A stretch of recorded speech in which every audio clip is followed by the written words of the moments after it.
The Project Gutenberg ebook of the Layton Court Mystery. This ebook is for the use of anyone anywhere in the United States and most other parts of the world at no cost and with almost no restrictions whatsoever. You may copy it, give it away or reuse it under the terms of the Project Gutenberg license included with this ebook or online at www.gutenberg.org. If you are not located in the United States, you will have to check the laws of the country where you are located before using this ebook. Title: The Layton Court Mystery. Author: Anthony Berkeley. Release date: February 6, 2024. Ebook number 72883. Language: English. Original publication: London, Langtail Press, 1925. Credits: Brian Rater. Start of the Project Gutenberg ebook. The Layton Court Mystery. The Layton Court Mystery by Anthony Berkeley. Contents: 8 o'clock in the morning. 2. An interrupted breakfast. 3. Mr. Sheringham is puzzled. 4.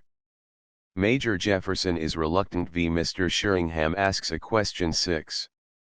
4 people behave remarkably. 7. The vase that wasn't. 8. Mr. Sheringham becomes startling. 9. Mr. Sheringham sees visions. X. Mrs. Plant is apprehensive. 11. Lady Stanworth exchanges glances. 12. Hidden chambers and whatnots. 13. Mr. Sheringham investigates a footprint. 14. Dirty work at the ash pit. 15. Mr. Sheringham amuses an ancient rustic. 16. Mr. Sheringham lectures on Neoplatonism. 17. Mr. Grierson becomes heated. 18. What the settee had to tell. 19. Mr. Sheringham loses and wins the same bet. XX. Mrs. Plant proves disappointing. XXI. Mr. Sheringham is dramatic. XXII. Mr. Sheringham solves the mystery. XXIII. Mrs. Plant talks. XXIV. Mr. Sheringham is disconcerted. XXV. The mystery finally refuses to accept Mr. Sheringham's solution. XXVI. Mr. Grierson tries his hand. XXVII. Mr. Sheringham hits the mark. XXVIII. What really did happen? To my father. My dear father, I know of nobody who likes a detective story more than you do, with the possible exception of myself. So if I write one and you read it, we ought to be able to amuse ourselves at any rate. I hope you will notice that I have tried to make the gentleman who eventually solves the mystery behave as nearly as possible as he might be expected to do in real life. That is to say, he is very far removed from a sphinx and he does make a mistake or two occasionally. I have never believed very much in those hawk-eyed, tight-lipped gentry, who pursue their silent and inexorable way straight to the heart of things without ever once overbalancing or turning aside after false goals, and I cannot see why even a detective story should not aim at the creation of a natural atmosphere, just as much as any other work of the lighter fiction. In the same way I should like you to observe that I have set down quite plainly every scrap of evidence just as it is discovered, so that the reader has precisely the same data at his disposal as has the detective. This seems to me the only fair way of doing things. To hold up till the last chapter some vital piece of evidence, which, by the way, usually renders the solution of the puzzle perfectly simple, and to achieve your surprise by allowing the detective to arrest his man before the evidence on which he is doing so is ever so much as hinted to the reader at all, is, to my mind, most decidedly not playing the game. With which short homily, I hand the book over to you by way of some very slight return for all that you have done for me. Chapter I. 8 o'clock in the morning. William, the gardener at Layton Court, was a man of melancholy deliberation. It did not pay, William held, to rush things, especially the important things of life, such as the removal of green fly from roses. Before action was taken, the matter should be studied, carefully and unhappily, from every possible point of view, particularly the worst. On this summer's morning William had been gazing despondently at the roses for just over 3/4 of an hour. Pretty soon now he would feel himself sufficiently fortified to begin operations on them. "Do you always count the green fly before you slaughter them, friend William?" asked a sudden voice behind him. William, who had been bending forward to peer gloomily into the green fly-blown intricacies of a Caroline test-out, slewed hastily about. He hated being accosted at the best of times, but there was a spontaneous heartiness about this voice which grated intolerably on all his finer feelings. The added fact that the act of slewing hastily about had brought a portion of his person into sharp and painful contact with another rose bush did not tend to make life any more cheerful for William at that moment. "Weren't a countin' 'em," he observed curtly, and added naughtily under his breath, "Drat that there Mr. Sheringham." "Oh, I thought you must be totting up the bag in advance," remarked the newcomer gravely from behind an enormous pipe. "What's your record bag of green fly, William? Runs into thousands of brace, I suppose. Well, no doubt it's an interesting enough sport for people of quiet tastes. Like stamp collecting. You ever collect stamps, William?" "Noa," said William, gazing somberly at a worm. William was not one of your chatty conversationalists. "Really?" replied his interlocutor with interest. "Mad on it myself once. As a boy, of course. Silly game though, really, I agree with you." He followed the direction of William's eyes. "Ah, the early morning worm," he continued brightly. "And defying all the rules of its calling by refusing to act as provender for the early bird. Highly unprofessional conduct. There's a lesson for all of us in that worm, William, if I could only think what it is. I'll come back and tell you when I've had time to go into the matter properly." William grunted moodily. There were many things in this world of which William disapproved, but Mr. Roger Sheringham had a class all to himself. The gospel of laughter held no attractions for that stern materialist and executioner of green fly. Roger Sheringham remained singularly unperturbed by the sublime heights of William's disapproval. With hands thrust deep into the pockets of a perfectly incredible pair of grey flannel trousers he sauntered off among the rose beds, cheerfully poisoning the fragrant atmosphere with clouds of evil smoke from the peculiarly unsavoury pipe which he wore in the corner of his rather wide mouth. William's eloquent snorts followed him unheeded. Roger had already forgotten William's existence. There are many who hold that 8 o'clock in the morning is the most perfect time of a summer's day. The air, they advance, is by that time only pleasantly warmed through, without being burned to a cinder as it is an hour or two later. And there is still quite enough dew sparkling upon leaf and flower to give the poets plenty to talk about without forcing them to rise at 6 o'clock for their inspiration. The theory is certainly one well worth examination. At the moment when this story opens, Mr. Roger Sheringham was engaged in examining it. Not that Roger Sheringham was a poet. By no means. But he was the next worst thing to it, an author. And it is part of an author's stock in trade to know exactly what a rose garden looks like at 8 o'clock on a summer morning, that and everything else in the world besides. Roger Sheringham was refreshing his mental notes on the subject. While he is doing so, let us turn the tables by examining him. We are going to see quite a lot of him in the near future, and first impressions are always important. Perhaps the first thing we notice about him, even before we have had time to take in his physical characteristics, is an atmosphere of unbounded, exuberant energy. Roger Sheringham is evidently one of those dynamic persons who seem somehow to live 2 minutes to everybody else's one. Whatever he happens to be doing, he does it as if it were the only thing that he had ever really intended to do in life at all. To see him now, looking over this rose garden, you would think that he is actually learning it by heart, so absorbedly is he gazing at it. At least you would be ready to bet that he could tell you afterwards just how many plants there are in each bed, how many roses on each plant, and how many greenfly on each rose.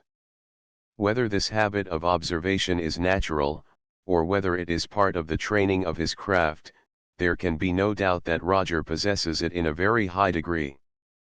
In appearance he is somewhat below the average height, and stockily built, with a round rather than a long face, and two shrewd, twinkling grey eyes. The shapeless trousers and the disreputable old Norfolk jacket he is wearing argue a certain eccentricity and contempt for convention that is just a little too self-conscious to be quite natural without going so far as to degenerate into a pose. The short-stemmed, big bowled pipe in the corner of his mouth seems a very part of the man himself. Add that his age is over 30 and under 40, that his school had been Winchester and his university Oxford, and that he had, or at any rate professed, the profoundest contempt for his reading public, which was estimated by his publishers at a surprisingly large figure, and you have Roger Sheringham, Esq., at your service. The sound of footsteps approaching along the broad gravel path, which separated the rose garden from the lawn at the back of the house, roused him from his studious contemplation of early morning phenomena. The next moment a large, broad-shouldered young man, with a pleasing and cheerful face, came into sight round the bend. "Good heavens!" Roger exclaimed, in tones of the liveliest consternation. "Alec! And an hour and a half before it need be. What's wrong with you this morning, Alec?" "I might ask the same of you," grinned the young man. "It's the first time I've seen you down before 10 o'clock since we came here. That only gives us 3 mornings. Still, a palpable point. By the way, where's our worthy host? I thought it was a distressing habit of his to spend an hour in the garden every morning before breakfast, at least, so he was telling me at great length yesterday afternoon." "I don't know," said Alec indifferently. "But what brings you here anyway, Roger?" "Me? Oh, I been working.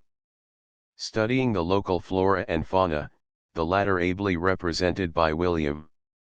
You know, you ought to cultivate William, Alec. You'd have a lot in common, I feel sure."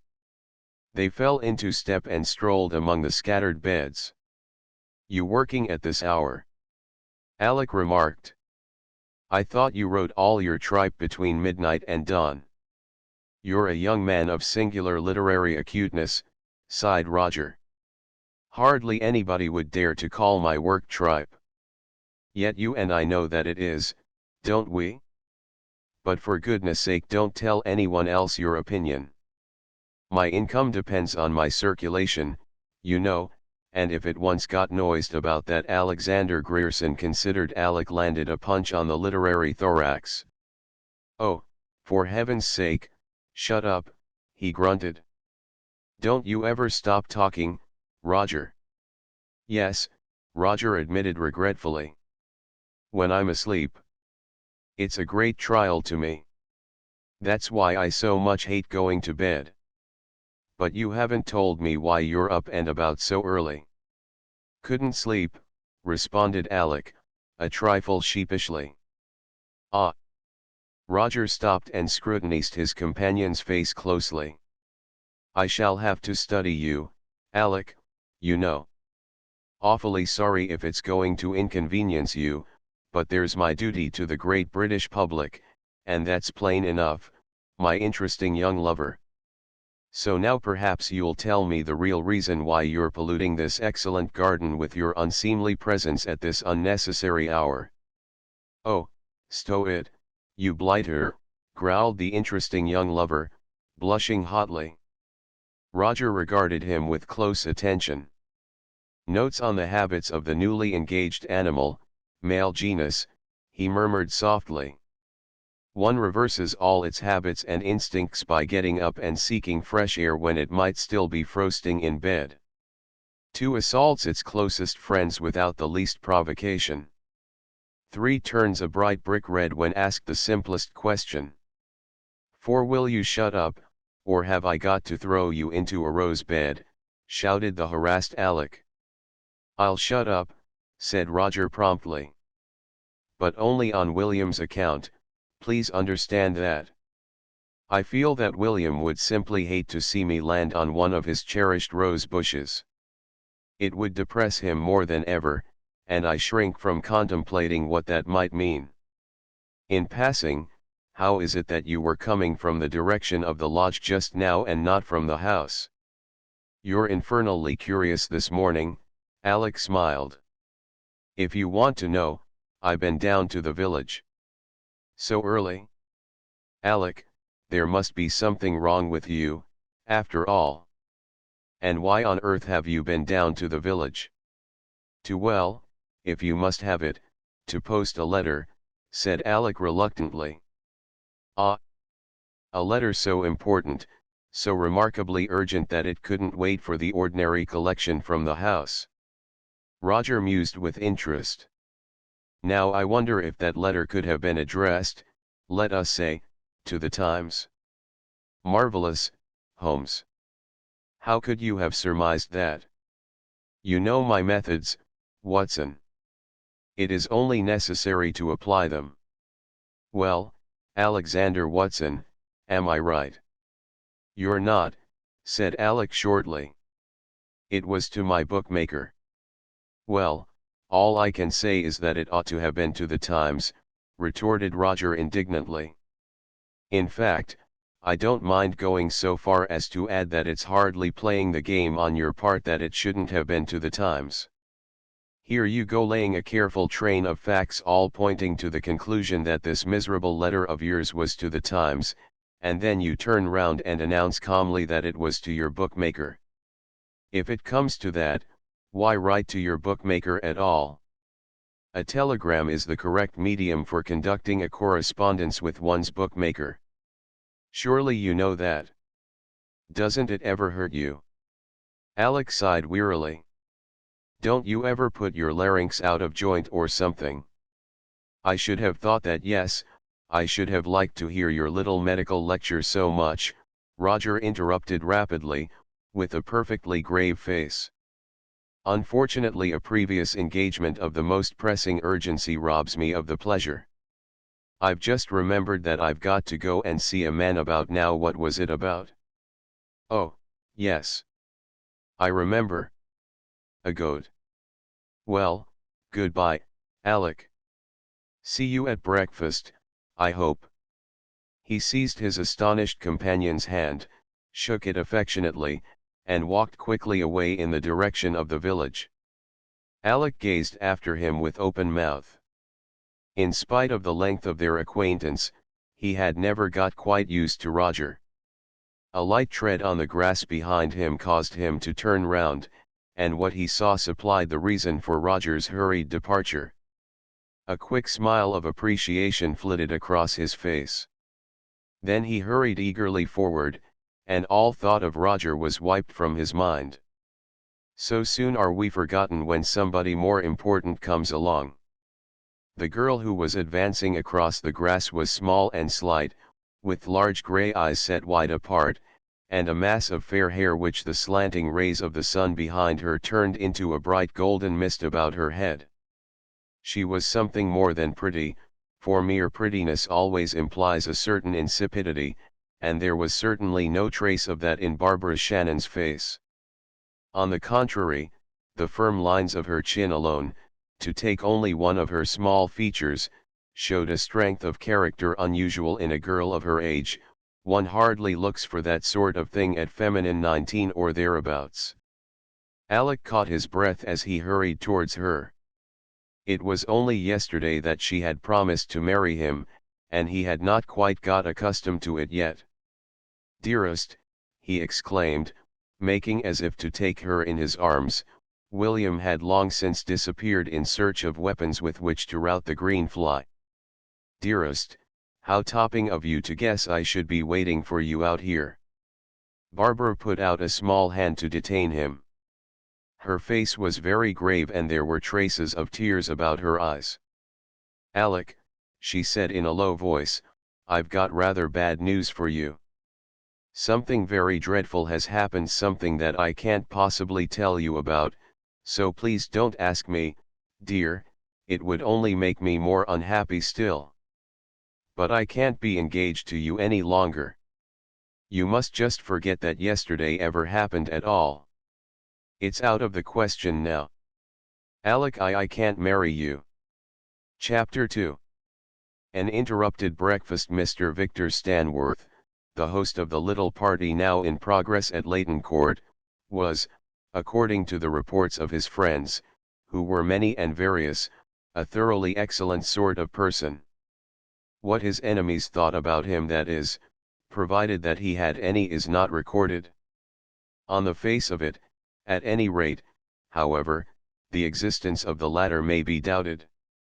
Genial old gentlemen of 60 or so, somewhat more than comfortably well off, who keep an excellent cellar and equally excellent cigars and entertain with a large-hearted good humor amounting almost to open-handedness, are not the sort of people to have enemies. And all that Mr. Victor Stanworth was, that, and, perhaps, a trifle more. If he had one noticeable failing so slight that it could hardly be called a fault, it was perhaps the rather too obvious interest he displayed in the sort of people whose pictures get into the illustrated weeklies. Not that Mr. Stanworth was a snob, or anything approaching it, he would as soon exchange a joke with a dustman as a duke, though it is possible that he would prefer a millionaire to either.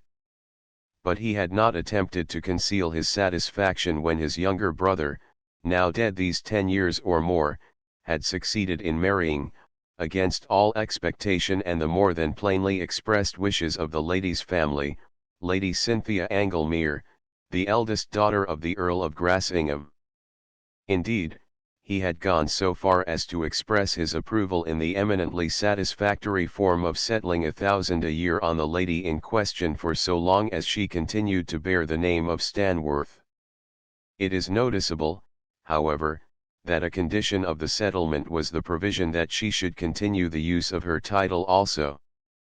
Gossip, of course, hinted that this interest sprung from the fact that the origins of the Stanworth family were themselves not all that they might be, but whether there was any truth in this or not, it was beyond question that, whatever these origins might be, they were by now so decently interred in such a thick shroud of golden obscurity that nobody had had either the wish or the patience to uncover them. Mr. Stanworth was a bachelor, and it was generally understood that he was a person of some little importance in that mysterious mecca of finance, the city. Anything further than that was not specified, a closer definition being rightly held to be unnecessary. But the curious could find, if they felt so minded, the name of Mr. Stanworth on the board of directors of several small but flourishing and thoroughly respectable little concerns whose various offices were scattered within a half-mile radius of the mansion house. In any case, these did not seem to make any such exorbitant demands on Mr. Stanworth's time as to exclude a full participation in the more pleasant occupations of life. 2 or 3 days a week in London in the winter, with sometimes as few as one a fortnight during the summer, appeared to be quite enough not only to preserve his financial reputation among his friends, but also to maintain that large and healthy income which was a source of such innocent pleasure to so many. It has been said already that Mr. Stanworth was in the habit of entertaining both largely and broad-mindedly, and this is no less than the truth. It was his pleasure to gather round him a select little party of entertaining and cheerful persons, usually young ones. And each year he rented a different place in the summer for this purpose, the larger, the older, and possessing the longer string of aristocratic connections, the better. The winter months he passed either abroad or in his comfortable bachelor flat in St. James's Street. This year his choice of a summer residence had fallen upon Layton Court, with its Jacobean gables, its lattice windows, and its oak-panelled rooms. Mr. Stanworth was thoroughly satisfied with Layton Court. He had been installed there for rather more than a month, and the little party now in full swing was the second of the summer's series. His sister-in-law, Lady Stanworth, always acted as hostess for him on these occasions. Neither Roger nor Alec had had any previous acquaintance with their host, and their inclusion in the party had been due to a chain of circumstances. Mrs. Shannon, an old friend of Lady Stanworth's, had been asked in the first place, and with her Barbara. Then Mr. Stanworth had winked jovially at his sister-in-law and observed that Barbara was getting a deuced pretty girl in these days, and wasn't there any particular person she would be glad to see at Layton Court, eh? Lady Stanworth had given it as her opinion that Barbara might not be displeased to encounter a certain Mr. Alexander Grierson about the place, whereupon Mr. Stanworth, having ascertained in a series of rapid questions that Mr. Alexander Grierson was a young man of considerable worldly possessions, which interested him very much, had played cricket 3 years running for Oxford, which interested him still more, and was apparently a person of unimpeachable character and morals, which did not interest him at all, had given certain injunctions, with the result that 2 days later Mr. Alexander Grierson received a charming little note, to which he had hastened to reply with gratified alacrity. As to Roger, it had come somehow to Mr. Stanworth's ears, as in fact things had a habit of doing, that he was a close friend of Alec's, and there was always room in any house which happened to be occupied by Mr. Stanworth for a person of the world-wide reputation and attainments of Roger Sheringham. A second charming little note had followed in the wake of the first. Roger had been delighted with Mr. Stanworth. He was a man after his own heart, this jolly old gentleman, with his interesting habit of pressing half-crown cigars and pre-war whiskey on one at all hours of the day from 10 in the morning onwards, his red, genial face, always on the point of bursting into loud, whole-hearted laughter if not actually doing so, his way of poking sly fun at his dignified, aristocratic sister-in-law, and the very faint trace of a remote vulgarity about him that only seemed, in his particular case, to add a more intimate, almost a more genuine note to his dealings with one. Yes, Roger had found old Mr. Stanworth a character well worth studying. In the 3 days since they had first met their acquaintance had developed rapidly into something that was very near to friendship. And there you have Mr. Victor Stanworth, at present of Layton Court, in the county of Hertfordshire. A man, you would say, and as Roger himself was saying in amazed perplexity less than an hour later, without a single care in the world. But it is already 10 minutes since the breakfast gong sounded, and if we wish to see for ourselves what sort of people Mr. Stanworth had collected round him, it is quite time that we were making a move towards the dining room. Alec and Barbara were there already, the former with a puzzled, hurt expression, that hinted plainly enough at the inexplicable disaster which had just overtaken his wooing, the latter so resolutely natural as to be quite unnatural. Roger, strolling in just behind them, had noted their silence and their strained looks, and was prepared to smooth over anything in the way of a tiff with a ceaseless flow of nonsense. Roger was perfectly well aware of the value of nonsense judiciously applied. "Morning, Barbara," he said cheerfully. Roger made a point of calling all unmarried ladies below the age of 30 by their Christian names after a day or two's acquaintance. It agreed with his reputation for bohemianism, and it saved trouble. "Going to be an excellent day, I fancy. Shall I hack some ham for you, or do you feel like a boiled egg?" "You do? It's a curious feeling, isn't it?" Barbara smiled faintly.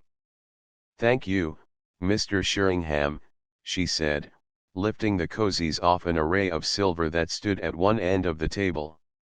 "Shall I give you tea or coffee?" "Coffee, please. Tea with breakfast is like playing Stravinsky on a mouth organ. It doesn't go." "Well, what's the program today?" "Tennis from 11 to 1, from 2 to 4 tennis, between 5 and 7 a little tennis, and after dinner talk about tennis. Something like that. Don't you like tennis, Mr. Sheringham? Asked Barbara innocently. Like it? I love it. One of these days I must get someone to teach me how to play it. What are you doing this morning, for instance, Alec? I'll tell you what I'm not doing, Alec grinned, and that's playing tennis with you. And why not, you ungrateful blighter, after all I've done for you, demanded Roger indignantly. Because when I play that sort of game I play cricket, Alec retorted. Then you have fielders all round to stop the balls. It saves an awful lot of trouble. Roger turned to Barbara. Do you hear that, Barbara? I appeal to you. My tennis may perhaps be a little strenuous, but oh, hello, Major. We were just thinking about getting up a 4 for tennis. Are you game? The newcomer, a tall, sallow, taciturn sort of person, bowed slightly to Barbara. Good morning, Miss Shannon. Tennis, Sheringham. No, I'm sorry, but I'm much too busy this morning.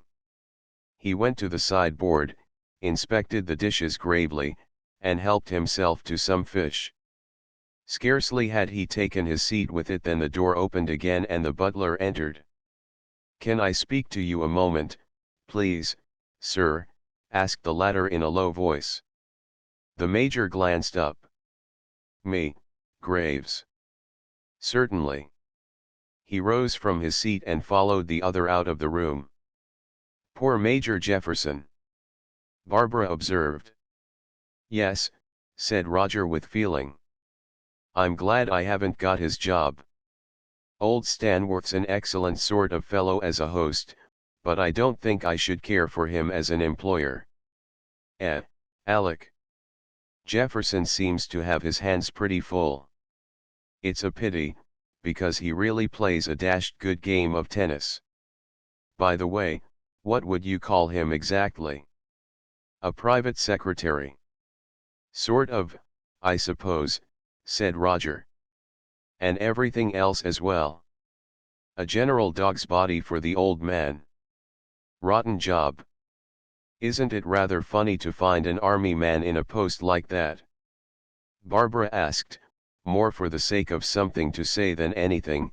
The atmosphere was still a little strained. I thought when you left the army, you had a pension.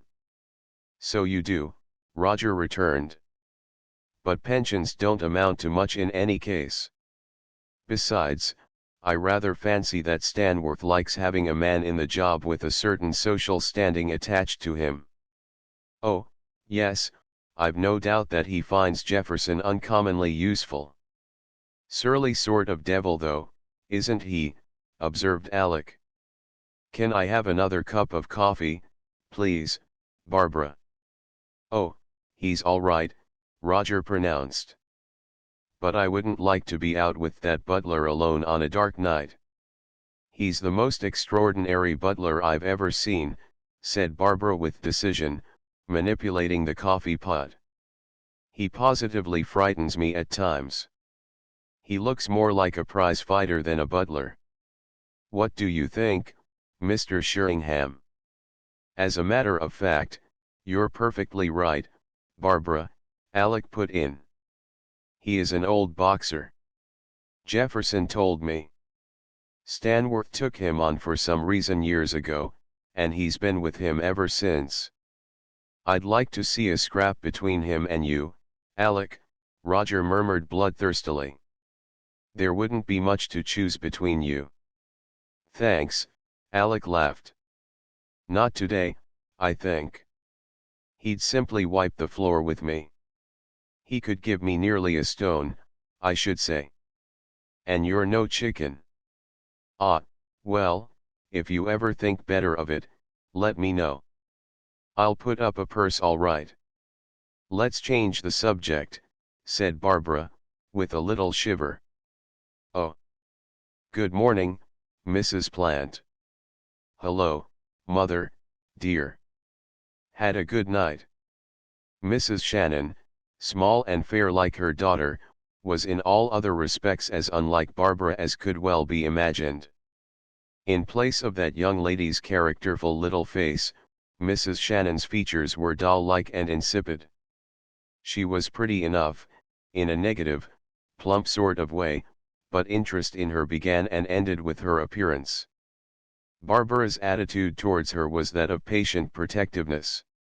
To see the two together one would think, apart from their ages, that Barbara was the mother and Mrs. Shannon the daughter. "A good night," she repeated peevishly. "My dear child, how many times must I tell you that it is quite impossible for me to get any sleep at all in this wretched place? If it isn't the birds, it's the dogs, and if it isn't the dogs, it's yes, mother," Barbara interrupted soothingly. "What would you like to eat?" "Oh, let me," exclaimed Alec, jumping up. "And, Mrs. Plant, what are you going to have?" Mrs. Plant, a graceful, dark-haired lady of 26 or so, with a husband in the Sudan civil service, indicated a preference for ham. Mrs. Shannon consented to be soothed with a fried sole. Conversation became general. Major Jefferson looked in once and glanced round the room in a worried way. "Nobody's seen Mr. Stanworth this morning, have they?" he asked the company in general, and receiving no reply, went out again. Barbara and Roger engaged in a fierce discussion on the relative merits of tennis and golf, for the latter of which Roger had acquired a half-blue at Oxford. Mrs. Shannon explained at some length to Alec over her second sole why she could never eat much breakfast nowadays. Mary Plant came to the aid of Barbara in proving that whereas golf was a game for the elderly and crippled, tennis was the only possible summer occupation for the young and energetic. The room buzzed. The appearance of Lady Stanworth caused the conversation to stop abruptly. In the ordinary course of events she breakfasted in her own room. A tall, stately woman, with hair just beginning to turn grey, she was never anything but cool and dignified, but this morning her face seemed even more serious than usual. For a moment she stood in the doorway, looking round the room as Major Jefferson had done a few minutes before. Then, "Good morning, everybody," she said slowly. "Mr. Sheringham and Mr. Grierson, can I have a word with you for a moment?" In deep silence Roger and Alec pushed back their chairs and rose. It was obvious that something out of the ordinary had occurred, but nobody quite liked to ask a question. In any case, Lady Stanworth's attitude did not encourage curiosity. She waited till they had reached the door, and motioned for them to precede her. When they had passed through, she shut the door carefully after her. "What's up, Lady Stanworth?" Roger asked bluntly, as soon as they were alone. Lady Stanworth bit her lip and hesitated, as if making up her mind. "Nothing, I hope," she said, after a little pause. "But nobody has seen my brother-in-law this morning and his bed has not been slept in, while the library door and windows are locked on the inside. Major Jefferson sent for me and we have talked it over and decided to break the door down. He suggested that it would be as well if you and Mr. Grierson were present also, in case a witness outside the household should be required. Will you come with me?" She led the way in the direction of the library, and the other two followed. "You've called to him, I suppose?" Alec remarked. "Yes. Major Jefferson and Graves have both called to him, here and outside the library windows. He's probably fainted or something in the library," said Roger reassuringly, with a good deal more conviction than he felt. "Or it may be a stroke. Is his heart at all weak?" "Not that I've ever heard, Mr. Sheringham." By the library door Major Jefferson and the butler were waiting, the former impassive as ever, the latter clearly ill at ease. "Ah, here you are," said the major. Sorry to bother you like this, but you understand. Now, Grierson, you and Graves and myself are the biggest. If we put our shoulders to the door together, I think we can force it open. It's pretty strong, though. You by the handle, Graves, and you next, Grierson. That's right. Now, then, 1 2 3 heave. At the third attempt there was the sound of tearing woodwork, and the heavy door swung on its hinges. Major Jefferson stepped quickly over the threshold. The others hung back. In a moment he was back again, his sallow face the merest trifle paler. "What is it?" asked Lady Stanworth anxiously. "Is Victor there?" "I don't think you had better go in for the moment, Lady Stanworth," said Major Jefferson slowly, intercepting her as she stepped forward. "Mr. Stanworth appears to have shot himself." Chapter 3. Mr. Sheringham is puzzled. Like many of the other rooms at Layton Court, the library had been largely modernized. Dark oak paneling still covered the walls, but the big open fireplace, with its high chimney piece, had been blocked up and a modern grate inserted. The room was a large one and, assuming that we are standing just inside the hall with our backs to the front door, formed the right-hand corner of the back of the house, corresponding with the dining room on the other side. Between these two was a smaller room, of the same breadth as the hall, which was used as a gun-room, storeroom, and general convenience room. The two rooms on either side of the deep hall in the front of the house were the drawing room, on the same side as the library, and the morning room opposite. A narrow passage between the morning room and the dining room led to the servants' quarters. In the side of the library which faced the lawn at the back of the house had been set a pair of wide French windows, as was also the case in the dining room, while in the other outer wall, looking over the rose garden, was a large modern window of the sash type, with a deep window seat below it set in the thickness of the wall. The only original window still remaining was a small lattice one in the corner on the left of the sash window. The door that led into the room from the hall was in the corner diagonal to the lattice window. The fireplace exactly faced the French windows. The room was not overcrowded with furniture. An armchair or two stood by the fireplace, and there was a small table, bearing a typewriter, by the wall on the same side as the door. In the angle between the sash window and the fireplace stood a deep, black-covered settee. The most important piece of furniture was a large writing table in the exact center of the room facing the sash window. The walls were lined with bookshelves. This was the picture that had flashed across Roger's retentive brain as he stood in the little group outside the library door and listened to Major Jefferson's curt, almost brutal announcement. With instinctive curiosity he wondered where the grim addition to the scene was lying. The next moment the same instinct had caused him to turn and scan the face of his hostess. Lady Stanworth had not screamed or fainted, she was not that sort of person. Indeed, beyond a slight and involuntary catching of her breath she betrayed little or no emotion. "Shot himself," she repeated calmly. "Are you quite sure?" "I'm afraid there can be no doubt at all," Major Jefferson said gravely. "He must have been dead for some hours." "And you think I had better not go in?" "It's not a pretty sight," said the Major shortly. "Very well. But we had better telephone for a doctor in any case, I suppose." "I will do that. Victor called in Dr. Matthewson when he had hay fever a few weeks ago, didn't he?" "I'll send for him." "And the police," said Jefferson. "They'll have to be notified." "I'll do that." "I can let them know at the same time," Lady Stanworth returned, moving across the hall in the direction of the telephone. Roger and Alec exchanged glances. "I always said that was a wonderful woman," whispered the former behind his hand, as they prepared to follow the Major into the library. "Is there anything I can do, sir?"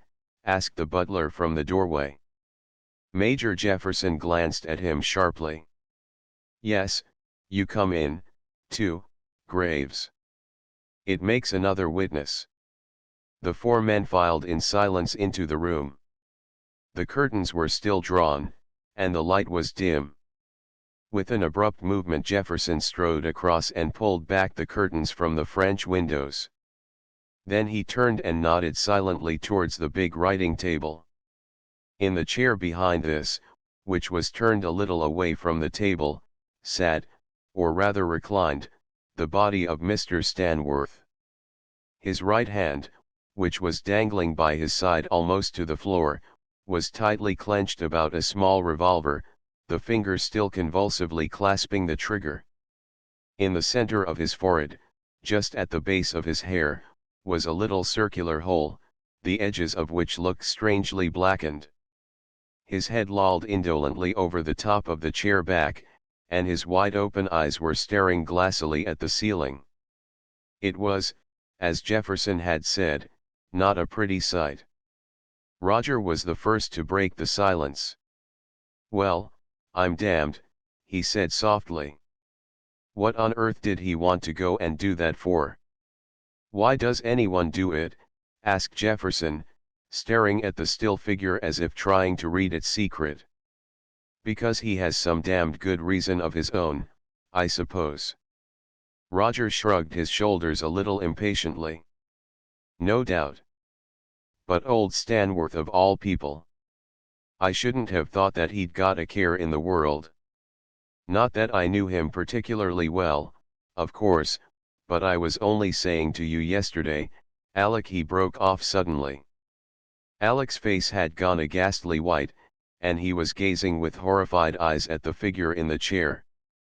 "I was forgetting," Roger muttered in a low voice to Jefferson. "The boy was too young to be in the war, he's only 24. It's a bit of a shock, one's first corpse. Especially this sort of thing. Phew. There's a smell of death in here. Let's get some of these windows open." He turned and threw open the French windows, letting a draft of warm air into the room. "Locked on the inside all right," he commented as he did so. "So are the other two. Here, Alec, come outside for a minute.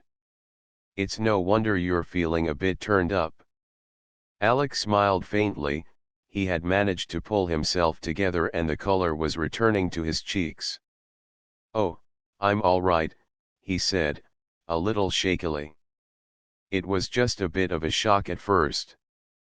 The breeze had fluttered the papers on the writing table and one fell to the ground. Graves, the butler, stepped forward to pick it up. Before replacing it he glanced idly at something that was written on it. "Sir," he exclaimed excitedly. "Look at this." He handed the paper to Major Jefferson, who read it eagerly. "Anything of interest?" Roger asked curiously. "Very much so," Jefferson replied dryly. "It's a statement. I'll read it to you. To whom it may concern. For reasons that concern only myself, I have decided to kill myself." And his signature at the bottom. He twisted the piece of paper thoughtfully in his hand. "But I wish he'd said what his reasons were," he added in puzzled tones. "Yes, it's a remarkably reticent document," Roger agreed. "But it's plain enough, isn't it? May I have a look at it?" He took it from the other's outstretched hand and examined it with interest. The paper was slightly creased, and the message itself was typewritten. The signature, Victor Stanworth, was bold and firm, but just above it was another attempt, which had only got as far as VIC and looked as if it had been written with a pen insufficiently supplied with ink. "He must have gone about the business with extraordinary deliberation," Roger commented. "He goes to the trouble of typing this instead of writing it, and when he finds he hadn't dipped his pen deep enough in the ink pot, calmly signs it again. And just look at that signature. Not a trace of nerves in it, is there?" He handed the paper back, and the Major looked at it again. "Stanworth was never much troubled with nerves," he remarked shortly. "And the signature's genuine enough.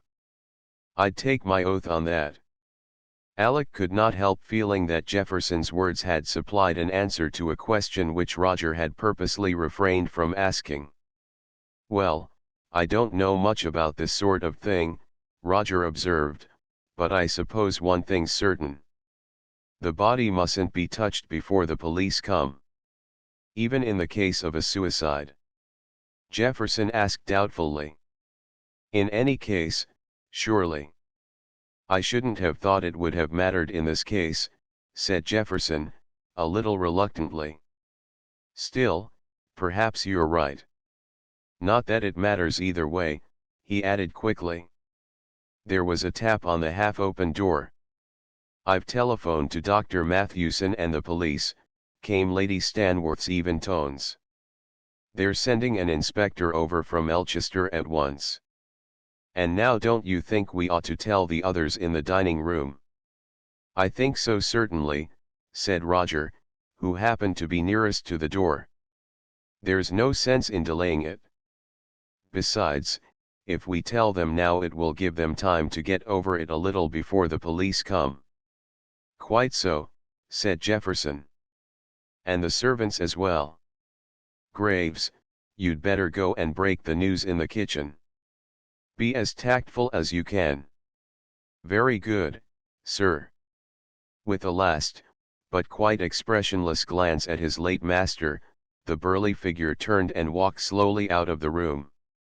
"I've seen people more cut up at the death of a man they've lived with for 20 years than that gentleman," Roger murmured in Alec's ear, raising his eyebrows significantly. "And I wish you would be good enough to break the news in the dining room, Major Jefferson," Lady Stanworth remarked. "I really hardly feel up to it myself." "Of course," said Jefferson quickly.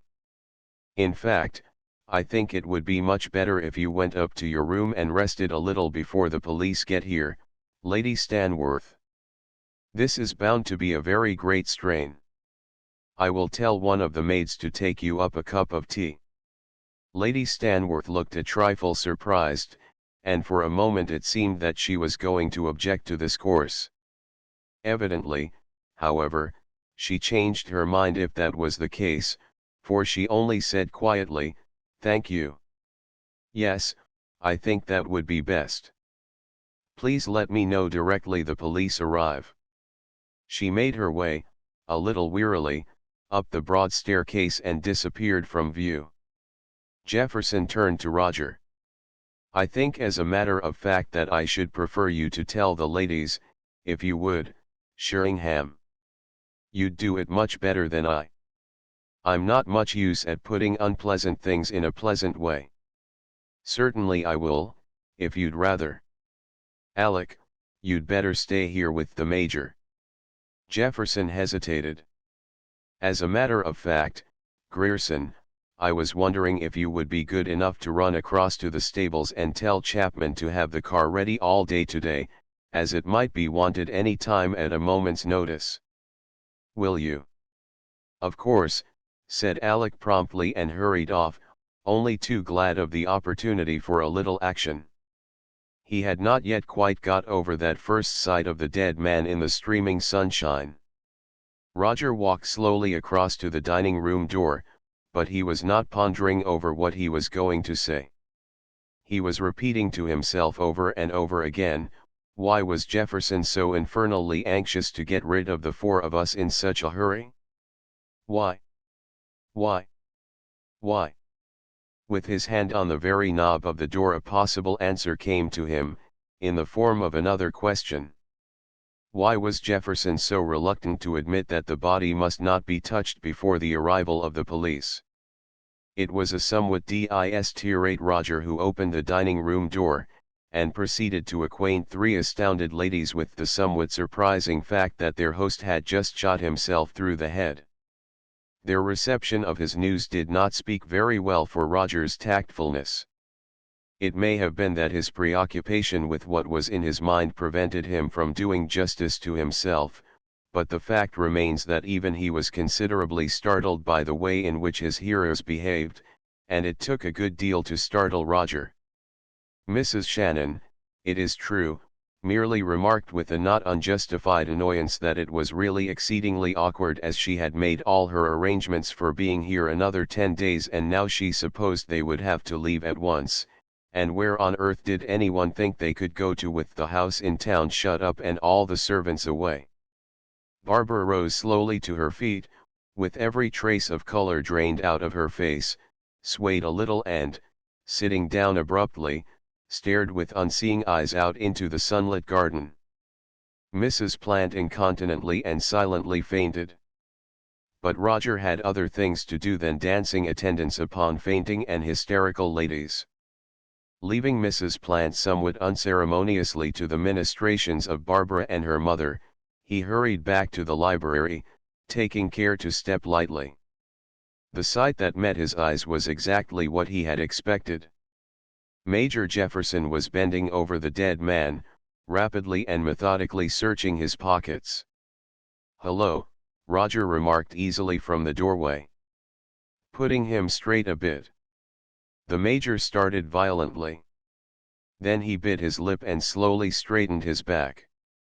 "Yes," he said slowly, after the least possible pause. "Yes. I can't bear to see this constrained attitude he's in." "It's beastly," Roger said sympathetically, advancing unconcernedly into the room and shutting the door behind him. "I know. But I shouldn't move him if I were you. Not till the police have seen him, at any rate. They're rather particular about that sort of thing, I believe." Jefferson shrugged his shoulders, frowning. "It seems damned nonsense to me," he said bluntly. "Look here," Roger remarked suddenly, "you mustn't let this thing get on your nerves, you know. Come and take a turn in the garden with me." He linked his arm through the other's and, observing his obvious hesitation, drew him towards the open windows. "Do you all the good in the world," he persisted. Jefferson allowed himself to be persuaded. For some minutes the two strolled up and down the lawn, and Roger took some care to keep the conversation on indifferent topics. But in spite of all his efforts, Jefferson kept looking at his watch, and it was clear that he was counting the minutes before the police might be expected. What Roger, watch how he might, was unable to discover was whether his companion was eager for their arrival or the reverse. The only thing he knew for certain was that this imperturbable man was, for some reason or other, very badly rattled. It might be the simple fact of his employer's unseemly end which had caused this unwanted state of affairs, Roger thought, for certainly Jefferson and old Stanworth had been a very long time together. On the other hand, it might not. And if this was not the reason, what was? When they had made the circuit of the rose garden 3 times, Jefferson halted suddenly. "The police should be here at any minute now," he said abruptly. "I'm going to walk down towards the lodge to meet them. I'll call you when we want you." Anything more obvious in the way of a congé could hardly be imagined. Roger accepted it with the best grace he could. "Very well," he nodded. "I'll be somewhere out here." Jefferson disappeared rapidly down the drive and Roger was left to continue his walk alone. But he had no intention of being bored. There was, he felt, quite a lot of thinking that he would rather like to do, and the chance of a few minutes' solitude was not unwelcome. He paced slowly back to the lawn again, his pipe in full blast, and reeking clouds trailing lazily behind him. But Roger was not to do his thinking just yet. Scarcely had he reached the lawn when Alec appeared from the direction of the stables, somewhat hot and flushed. He fell into step with Roger and began to explain why he had been so long. "Couldn't get away from the wretched fellow," he exclaimed. "Had to tell him the whole thing from beginning to hello. What's up? Roger had halted and was staring in through the library windows. I'll swear I left that door shut, he said in puzzled tones. Somebody's opened it? Come on. Where are you going? Alec asked in surprise. To see who's in the library, returned Roger, already halfway across the lawn. He quickened his pace to a run and hurried in through the French windows, Alec close on his heels. A woman who was bending over something on the farther side of the room straightened hastily at their approach. It was Mrs. Plant, and the object over which she had been bending was a large safe that stood by the wall close to the little typewriting table. Roger had just had time to see that she was feverishly twisting the knob before she had sprung up on hearing their footsteps. She faced them with heaving bosom and horrified eyes, one hand clutching the folds of her frock, the other clenched at her side.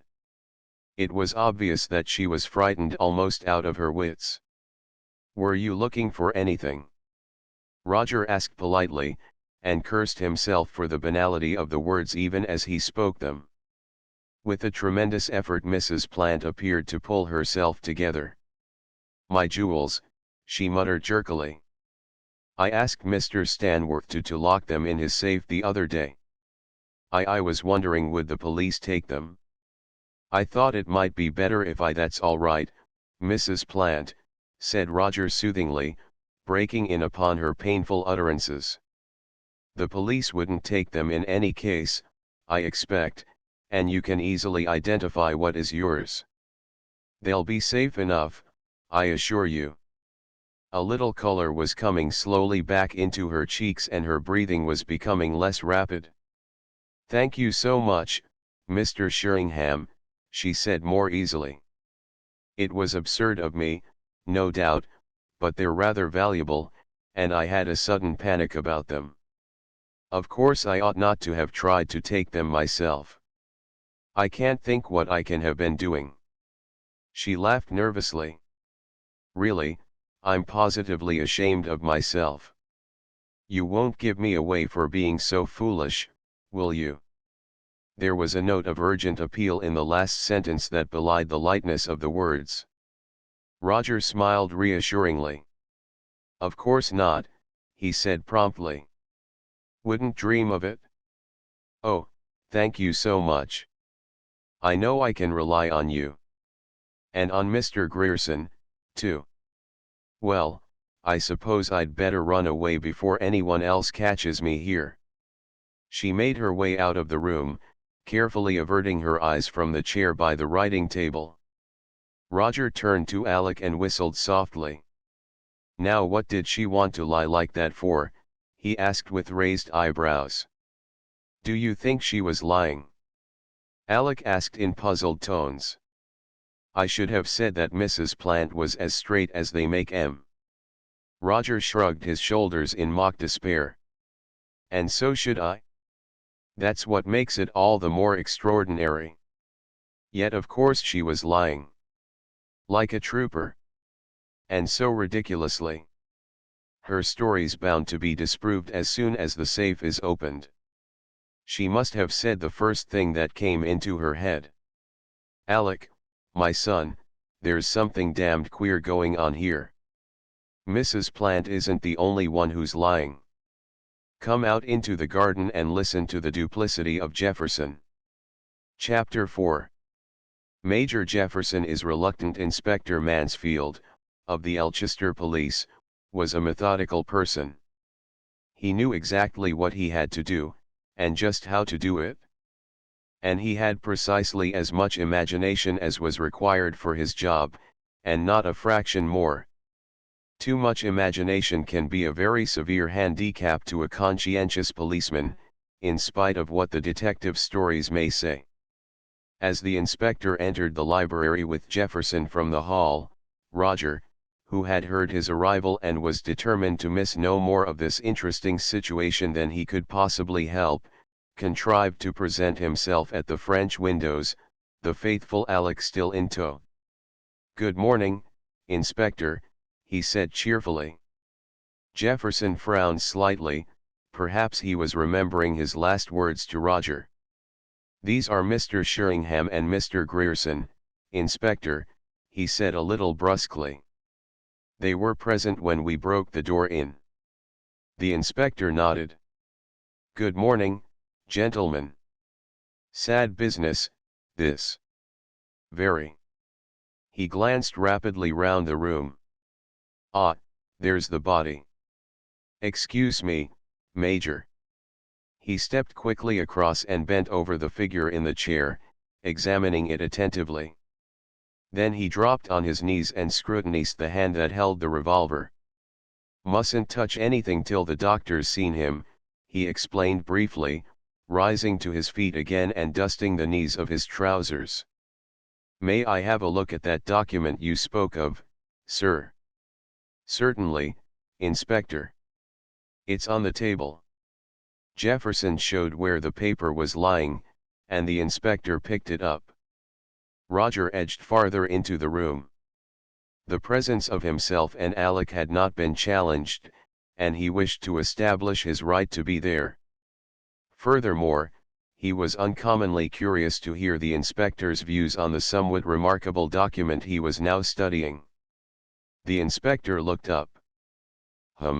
He observed noncommittally, laying the paper on the table again. "To the point, at any rate. Was Mr. Stanworth in the habit of using a typewriter instead of pen and ink?" "Just the point I mentioned, Inspector," Roger broke in.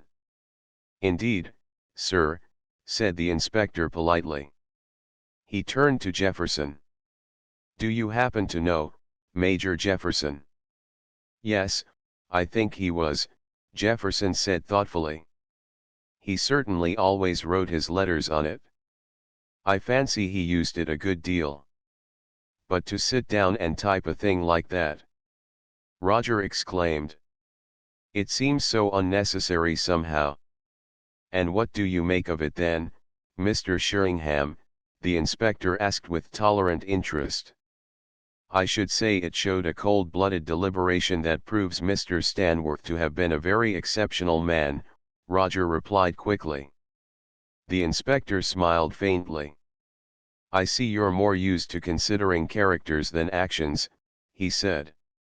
"Now I should have said that a more ordinary explanation might be that Mr. Stanworth, having already something else to type on the machine, slipped in a piece of paper and did that at the same time."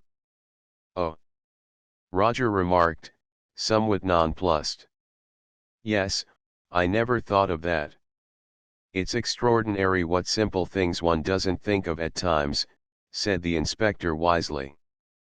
"But in that case," Roger observed thoughtfully, "wouldn't you expect to find the other thing he had been typing? It can hardly have left the room, can it?" "That's impossible to say," said the inspector, with the air of one closing the subject. "We don't in the least know what Mr. Stanworth did last night. He might have gone out and posted a letter or two before he shot himself, and unless anyone happened to see him we could never know whether he did or not. Now I take it, sir," he added, turning to Major Jefferson, "that Mr. Stanworth was a rather brusque, decisive sort of man." Jefferson considered. "Decisive, certainly. But I don't know whether you would call him brusque exactly." "Why?" "The wording of the statement. It's a bit, well, out of the ordinary, isn't it?" "It's quite typical," said Jefferson shortly. "It is. That's what I'm getting at. Now have you any idea at all as to the reasons he hints at?" "Not in the least.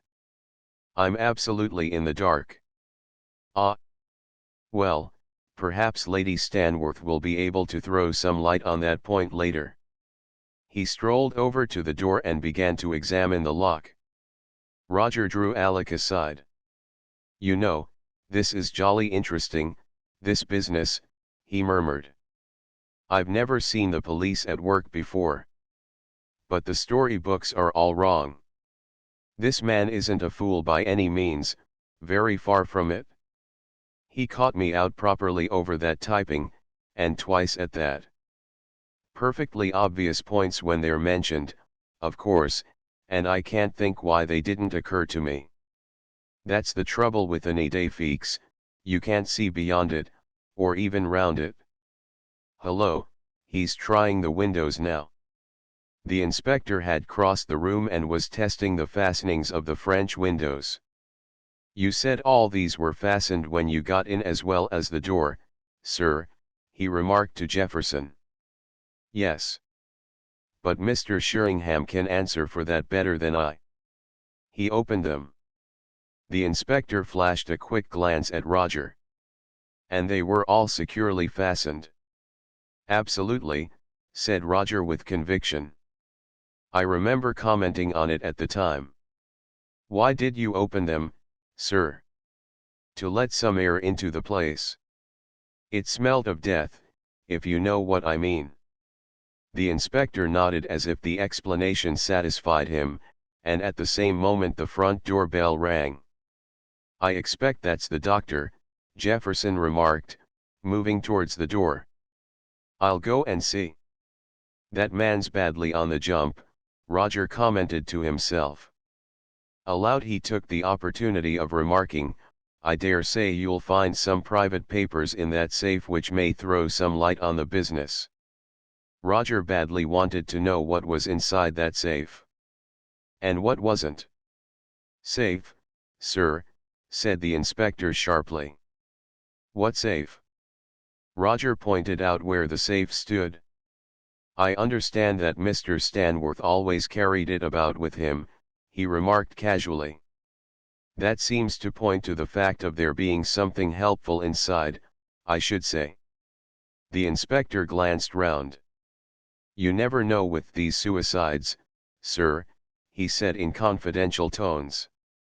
Sometimes the reason's plain enough, but often there doesn't seem any reason for it at all. Either they've kept it to themselves, or else they've gone suddenly dotty. Temporary insanity is more often true than you'd say. Melancholia and such like. The doctor may be able to help us there. And here he comes, if I'm not very much mistaken, Roger observed, as the sound of approaching voices reached their ears. The next moment Jefferson reappeared, showing a tall, thin man with a small bag in his hand into the room. This is Dr. Mathewson, he said. The doctor and the inspector exchanged nods of acquaintance. There's the body, doctor, remarked the latter, waving his hand towards the chair. Nothing very remarkable about the case, but of course you know the coroner will want a detailed report. Dr. Mathewson nodded again and, setting his bag upon the table, bent over the still figure in the chair and proceeded to make his examination. It did not take him many minutes. Been dead about 8 hours, he remarked briefly to the inspector, as he straightened up again. Let's see. It's just past 10 now, isn't it? I should say he died at somewhere round 2 o'clock this morning. The revolver must have been within a couple of inches of his forehead when he fired. The bullet maybe he felt carefully at the back of the dead man's head, and, whipping a lancet out of his pocket, made an incision in the skull. Here it is, he added, extracting a small object of shining metal from the skin. Lodged just under the scalp. The inspector made a few brief notes in his pocketbook. Obviously self-inflicted, of course, he observed. The doctor raised the dangling hand and scrutinized the fingers that held the revolver. Obviously.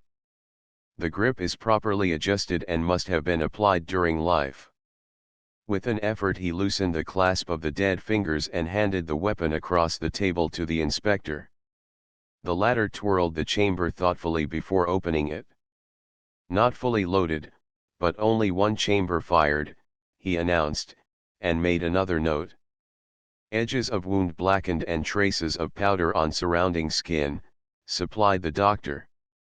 The inspector extracted the empty shell and fitted the bullet carefully into it, comparing the latter with the bullets of the unfired cartridges. Why do you do that? Roger asked with interest. You know the bullet must have been fired from that revolver. It's not my job to know anything, sir, returned the inspector, a little huffily. My job is to collect evidence. Oh, I wasn't meaning that you weren't acting perfectly correctly, Roger said hastily. But I've never seen anything of the sort before, and I was wondering why you were taking such pains to collect evidence when the cause of death is so obvious. Well, sir, it isn't my business to determine the cause of death, the inspector explained, unbending slightly before the other's obvious interest. That's the coroner's job. All I have to do is to assemble all the available evidence that I can find, however trivial it may seem. Then I lay it before him, and he directs the jury accordingly. That is the correct procedure. Roger retired into the background. I said there weren't any flies on this bird, he muttered to Alec, who had been a silent but nonetheless interested spectator of the proceedings. That's the third time he's wiped the floor with me. By the way, sir, the inspector was saying to Dr. Mathewson, I take it that as Lady Stanworth sent for you, you have been called in here before since they arrived. That's right, Inspector, nodded the doctor. Mr. Stanworth called me in himself. He had a slight attack of hay fever. Ah, remarked the inspector with interest. And I suppose you examined him more or less. The doctor smiled faintly. He was remembering a somewhat strenuous half-hour he had spent with his patient in this very room. As a matter of fact, I examined him very thoroughly indeed. At his own request, of course. He said that it was the first time he had seen a doctor for 15 years, and he'd like to be properly overhauled while he was about it. And how did you find him? The inspector asked with interest. Anything much wrong with him? Heart, or anything like that? See what he's getting at? Roger whispered to Alec. Wants to find out if he was suffering from any incurable disease that might have led to suicide. There was nothing wrong with him at all, the doctor said with finality. He was as sound as the proverbial bell. In fact, for a man of his years he was in a really remarkably healthy condition. Oh. The inspector was clearly a little disappointed. Well, what about this safe, then? The safe? Major Jefferson repeated in startled tones. Yes, sir, I think I should like to have a look at the contents, if you please. They may throw some light on the affair. But Major Jefferson hesitated, and it seemed to the interested Roger that his usually impassive face showed traces of real alarm. But is that necessary? He asked more calmly. There may be private papers in there of a highly confidential nature. Not that I know anything about it, he added somewhat hastily, but Mr. Stanworth was always exceedingly reticent about the contents. All the more reason for us to have a look at them, sir, returned the inspector dryly. As for anything confidential, that will of course go no farther. That is, unless there is some excellent reason to the contrary, he added darkly. Still Jefferson hesitated. Of course, if you insist, he said slowly, there is no more to be said. Still, it seems highly unnecessary to me, I must say. That, sir, is a matter for me to decide, replied the inspector shortly. Now, can you tell me where the key would be and what the combination is?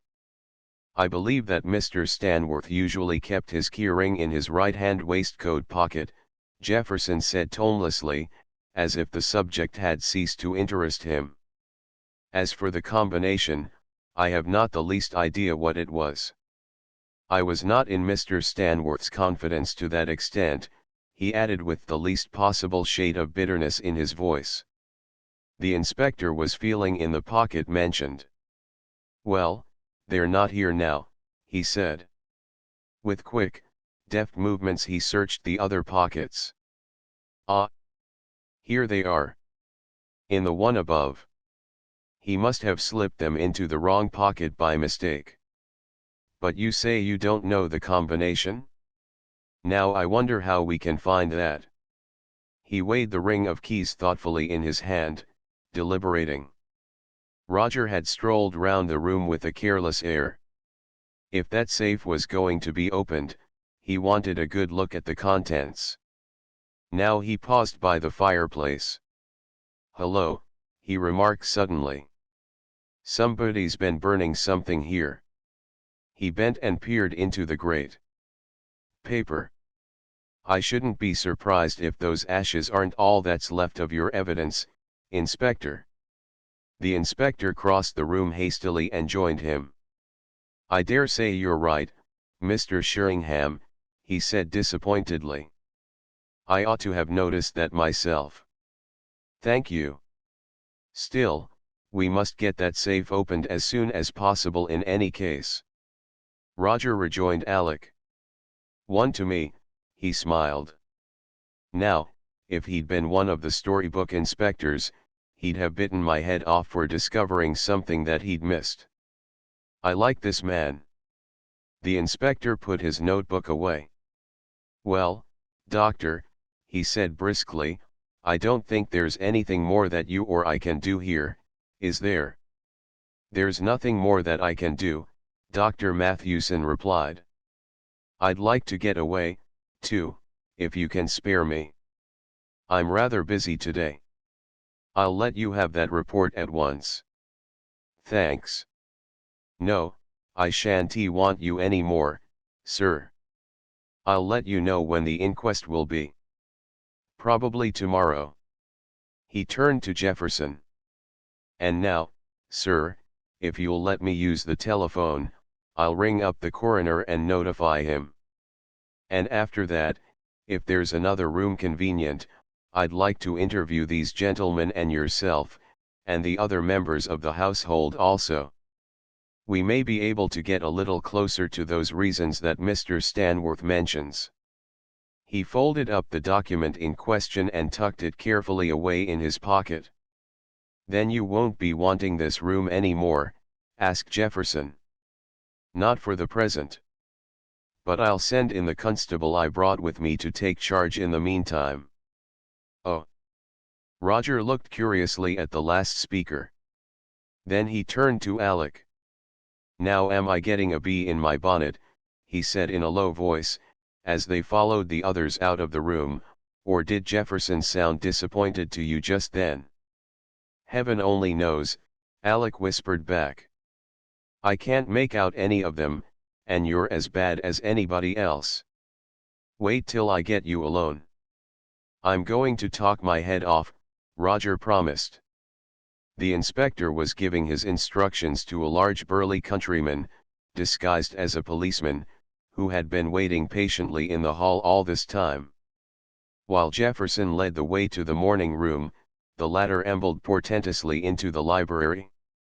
It was the first time he had been placed in charge, however temporary, of a case of this importance, and he respected himself tremendously for it. Arrived on the scene of the tragedy, he frowned heavily about him, gazed severely at the body for a moment and then very solemnly smelled at the ink pot. He had once read a lurid story in which what had been thought at first to be a case of suicide had turned out eventually to be a murder carried out by means of a poisoned ink pot, and he was taking no chances. Chapter V. "Mr. Sheringham asks a question now, gentlemen," said the inspector, when the four of them were seated in the morning room. "There is a certain amount of routine work for me to do, though it may strike you as unimportant." He smiled slightly towards Roger. "Not a bit," said that gentleman quickly. "I'm extraordinarily interested in all this. You've no idea how useful it will be if I ever want to write a detective novel." "Well, the chief thing I want to know," the inspector resumed, "is who was the last person to see the deceased alive. Now when did you see him last, Major Jefferson?" "About an hour and a half after dinner." Say 10 o'clock. He was smoking in the garden with Mr. Sheringham, and I wanted to ask him something about the arrangements for today. That's right, Roger nodded. I remember. It was a few minutes past 10. The church clock in the village had just struck. And what did you want to ask him? Oh, nothing very important. Only what time he wanted the car in the morning, if at all. But I usually made a point of seeing him about that time every evening, in case he had any instructions to give me for the following day. I see. And what did he tell you? That he wouldn't be wanting the car this morning at all. And did he seem quite normal? Not agitated or upset in any way. Perfectly ordinary. Perfectly. And had been all day? At dinner, for instance. Certainly. He was in a very good temper at dinner, as a matter of fact. What do you mean by that? Asked the inspector quickly. Wasn't he usually in a good temper? Oh, yes. Usually. But like most strong-minded, self-willed men, he could be thoroughly unpleasant if he chose. Now, in the course of your duties as his secretary, has it come to your notice whether he has had any bad news lately? Either financial or otherwise? No. Would you have known if he had? I doubt it. If it had been financial, he might have told me, as I frequently had to write letters for him regarding his investments and so forth. But otherwise I am quite sure he would not. Mr. Stanworth was very reticent indeed about his personal affairs. I see. He was comfortably off, wasn't he? Very. You might call it more than that.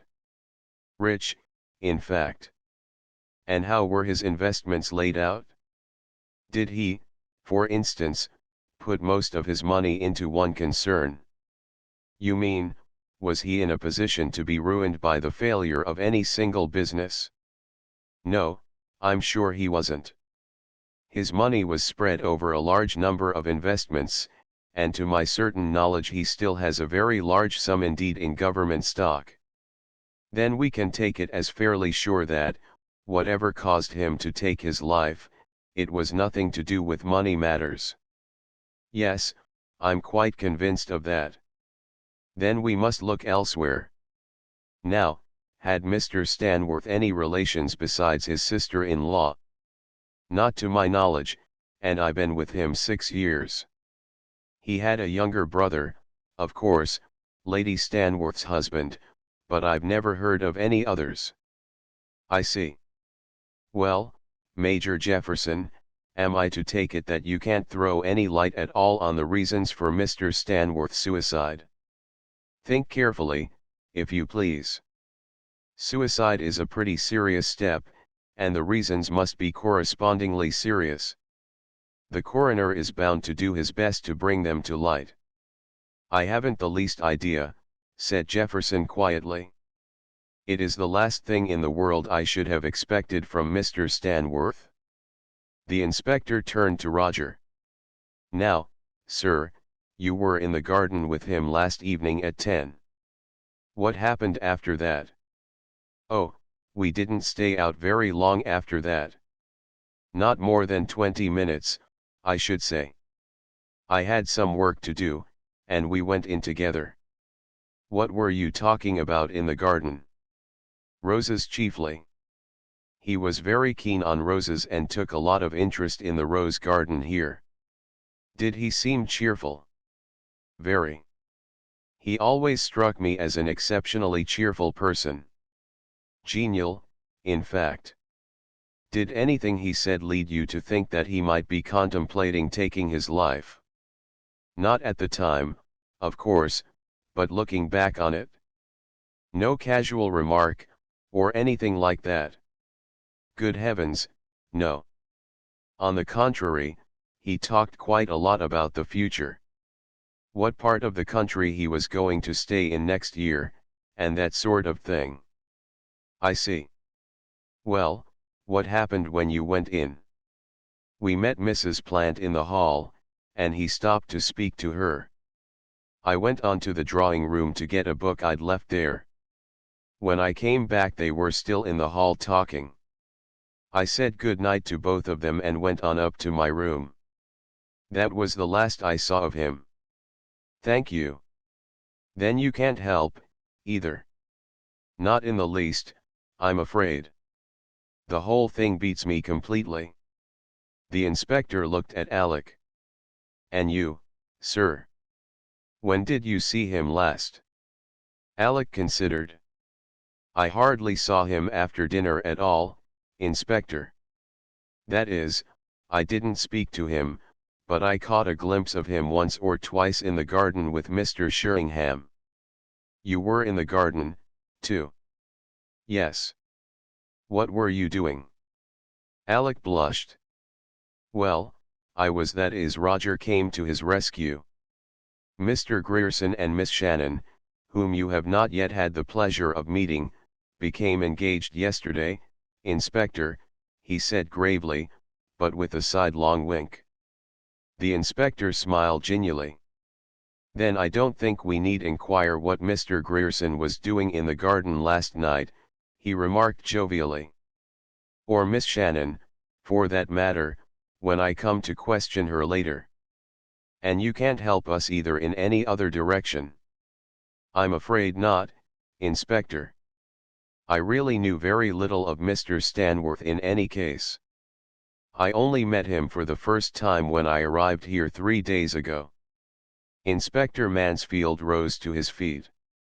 Well, I think that is all I have to ask you, gentlemen.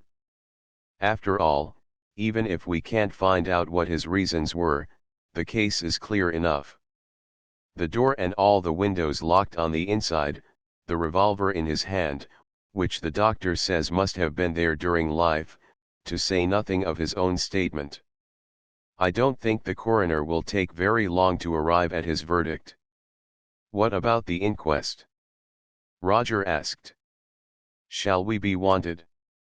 You and Mr. Grierson will be, and the other person who was present when the door was broken in, the butler, wasn't it? And of course yourself, Major, and Lady Stanworth, and the last person to see him alive. Who else is there in the party? Mrs. and Miss Shannon and Mrs. Plant? Well, I don't think they will be required, unless they have any further information of importance. Still, the coroner will notify whom he wants to attend. And the inquest will be tomorrow? Major Jefferson asked. Probably. In a case as simple as this there is no point in delay. And now, Major, I wonder if I might have a word with Lady Stanworth down here. And I wish you'd look round and see if you can hit on the code for that safe. I could get it from the makers, of course, if necessary, but I don't want to have to do that unless I must. Major Jefferson nodded. I'll try, he said briefly. And I'll send one of the maids to tell Lady Stanworth. She's in her room. He rang the bell, and Roger and Alec strolled over to the door. And you might warn the others in the household not to leave the premises till I have seen them, they heard the inspector say as they passed through it. I shall have to interrogate everyone, of course. Roger drew Alec into the dining room and thence out into the garden. They reached the middle of the lawn before he spoke. Alec, he said seriously, what do you make of it all? Make of what? Asked Alec. Make of what? Roger repeated scornfully. Why, the whole blessed business, of course. Alec, you're uncommonly slow in the uptake. Can't you see that Jefferson is hiding something for all he's worth? He did seem a bit reticent, certainly, Alec agreed cautiously. Reticent? Why, if that fellow's telling 1/10 of what he knows I should be surprised. And what about Mrs. Plant? And why doesn't anybody know the combination of that safe? I tell you, there are wheels within wheels going on here. Alec threw caution to the winds. It is curious, he admitted recklessly. Roger was intent on his own thoughts. And why was Jefferson searching Mr. Stanworth's pockets, he demanded suddenly. Oh, but of course, that's obvious enough. I'm dashed if it is. Why was he? To find the keys of the safe, I suppose. What else could it be? For some reason or other Jefferson is all against having that safe opened. By the police, at any rate. And so is Mrs. Plant. Why? I don't know, said Alec helplessly. Nor do I. That's just the annoying part. I hate things I don't understand. Always have done. It's a sort of challenge to get to the bottom of them. Are you going to get to the bottom of this? Alec smiled. If there's a bottom to get to, said Roger defiantly. So don't grin in that infernally sarcastic way. Dash it all, aren't you curious? Alec hesitated. Yes, I am in a way. But after all, it doesn't seem to be our business, does it? That remains to be seen. What I want to find out is whose business is it? At present it seems to be everybody's. And are you going to tell the police anything? No, I'm hanged if I am, said Roger with conviction. I don't mind whose business it is, but it isn't theirs. Not yet, anyway, he added with a touch of grimness. Alec was plainly startled. Good Lord. You don't think it might be eventually, do you? I'm blessed if I know what to think. By the way, reverting to Jefferson, you remember when I found those ashes in the hearth and suggested that they might be the remains of those mysterious private documents Jefferson had been hinting about? Well, did it appear to you that he looked uncommonly relieved for the moment? Alec reflected. I don't think I was looking at him just then. Well, I was. And I made the suggestion on purpose, to see how he'd take it. I'd take my oath that the idea appealed to him immensely. Now why? And what's he got to do with Mr. Stanworth's private papers? But look here, you know, said Alec slowly, if he really was hiding something, as you seem to think, surely he wouldn't go and give the whole show away by telling us straight out like that what sort of thing it is that he's hiding? I mean, if he really is hiding something he'd mention papers to put us off the scent, wouldn't he? Really, I mean, it would be something quite different. What I mean is it's all right. I'm beginning to get an idea of what you mean, said Roger kindly. But seriously, Alec, that's rather an idea of yours. After all, Jefferson isn't the man to give himself away, is he? No, said Alec earnestly. You see, what I mean is hello. Roger interrupted rudely.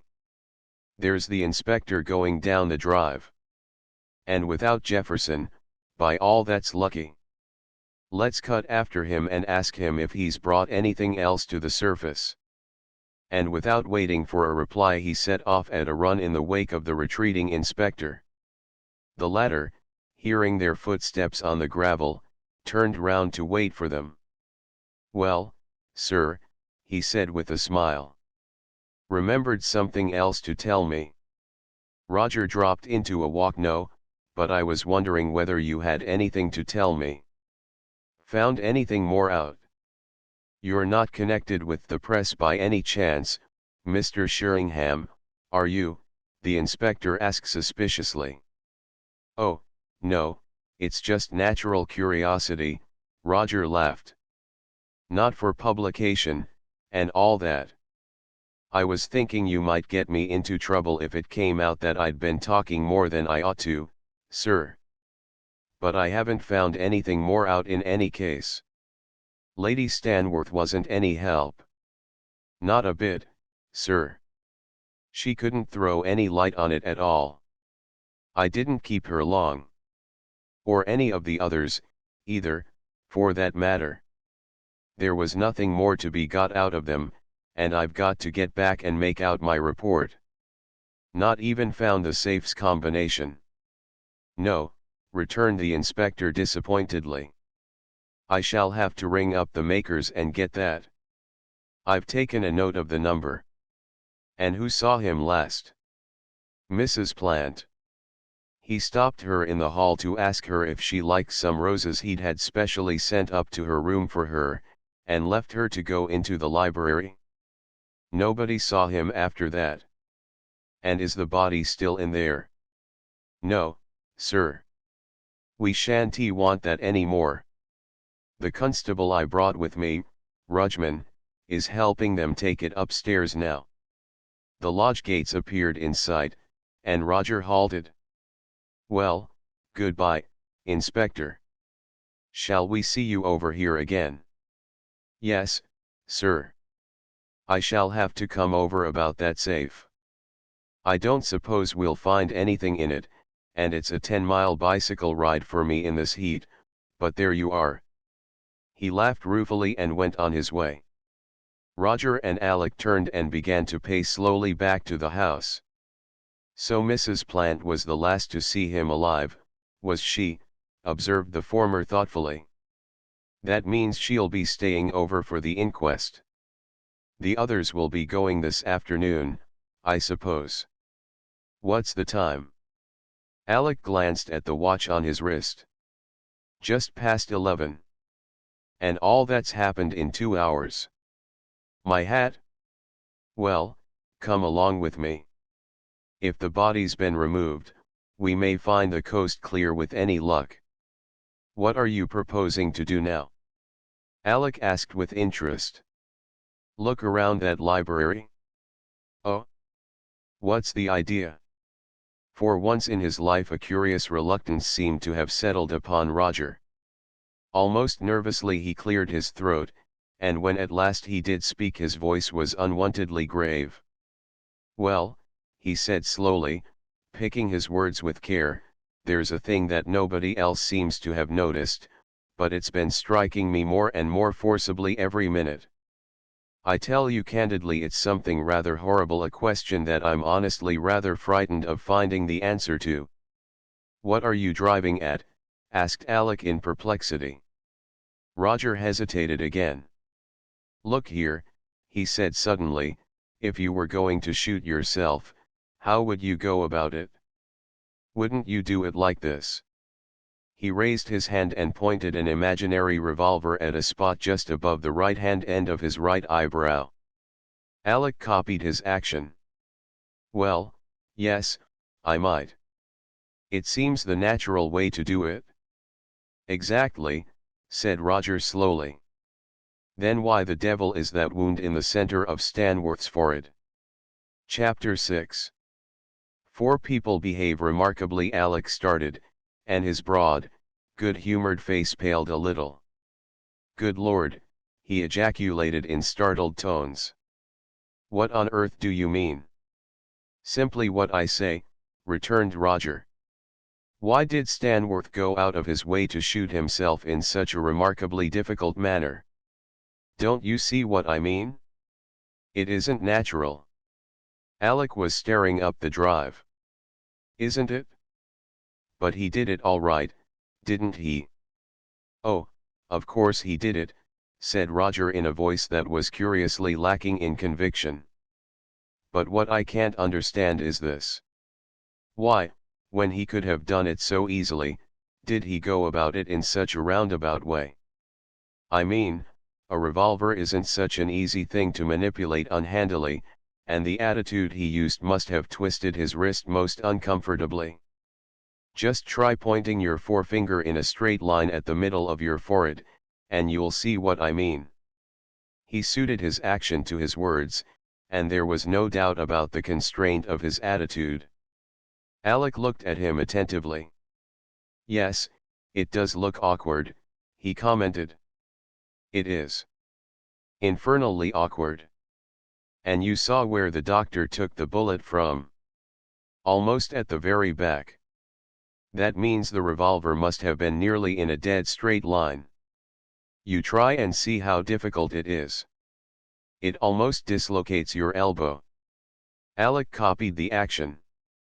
You're quite right, he said with interest. It is uncomfortable. I should call it more than that. It's so unnatural as to be highly improbable. Yet there's the fact. Can't get away from facts, you know, observed Alec sagely. No, but you can explain them. And I'm dashed if I can see the explanation for this one. Well, what's the idea? Alec asked curiously. You're being infernally mysterious. Me?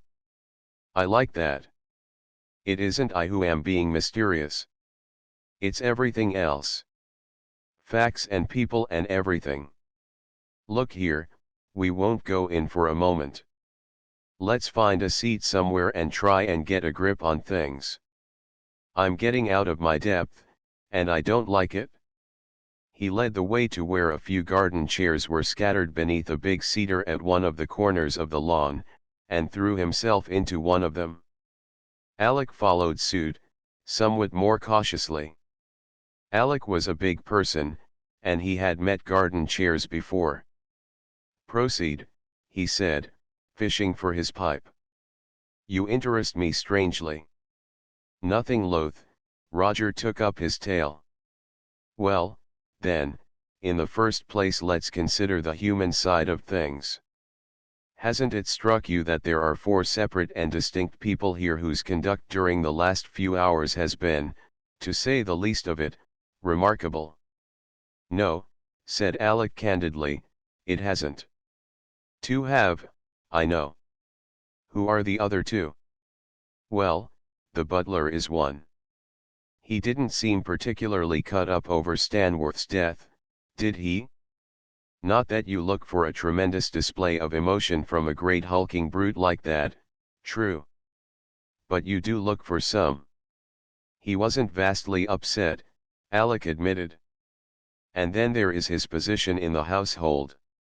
Why should an ex-prize fighter turn butler?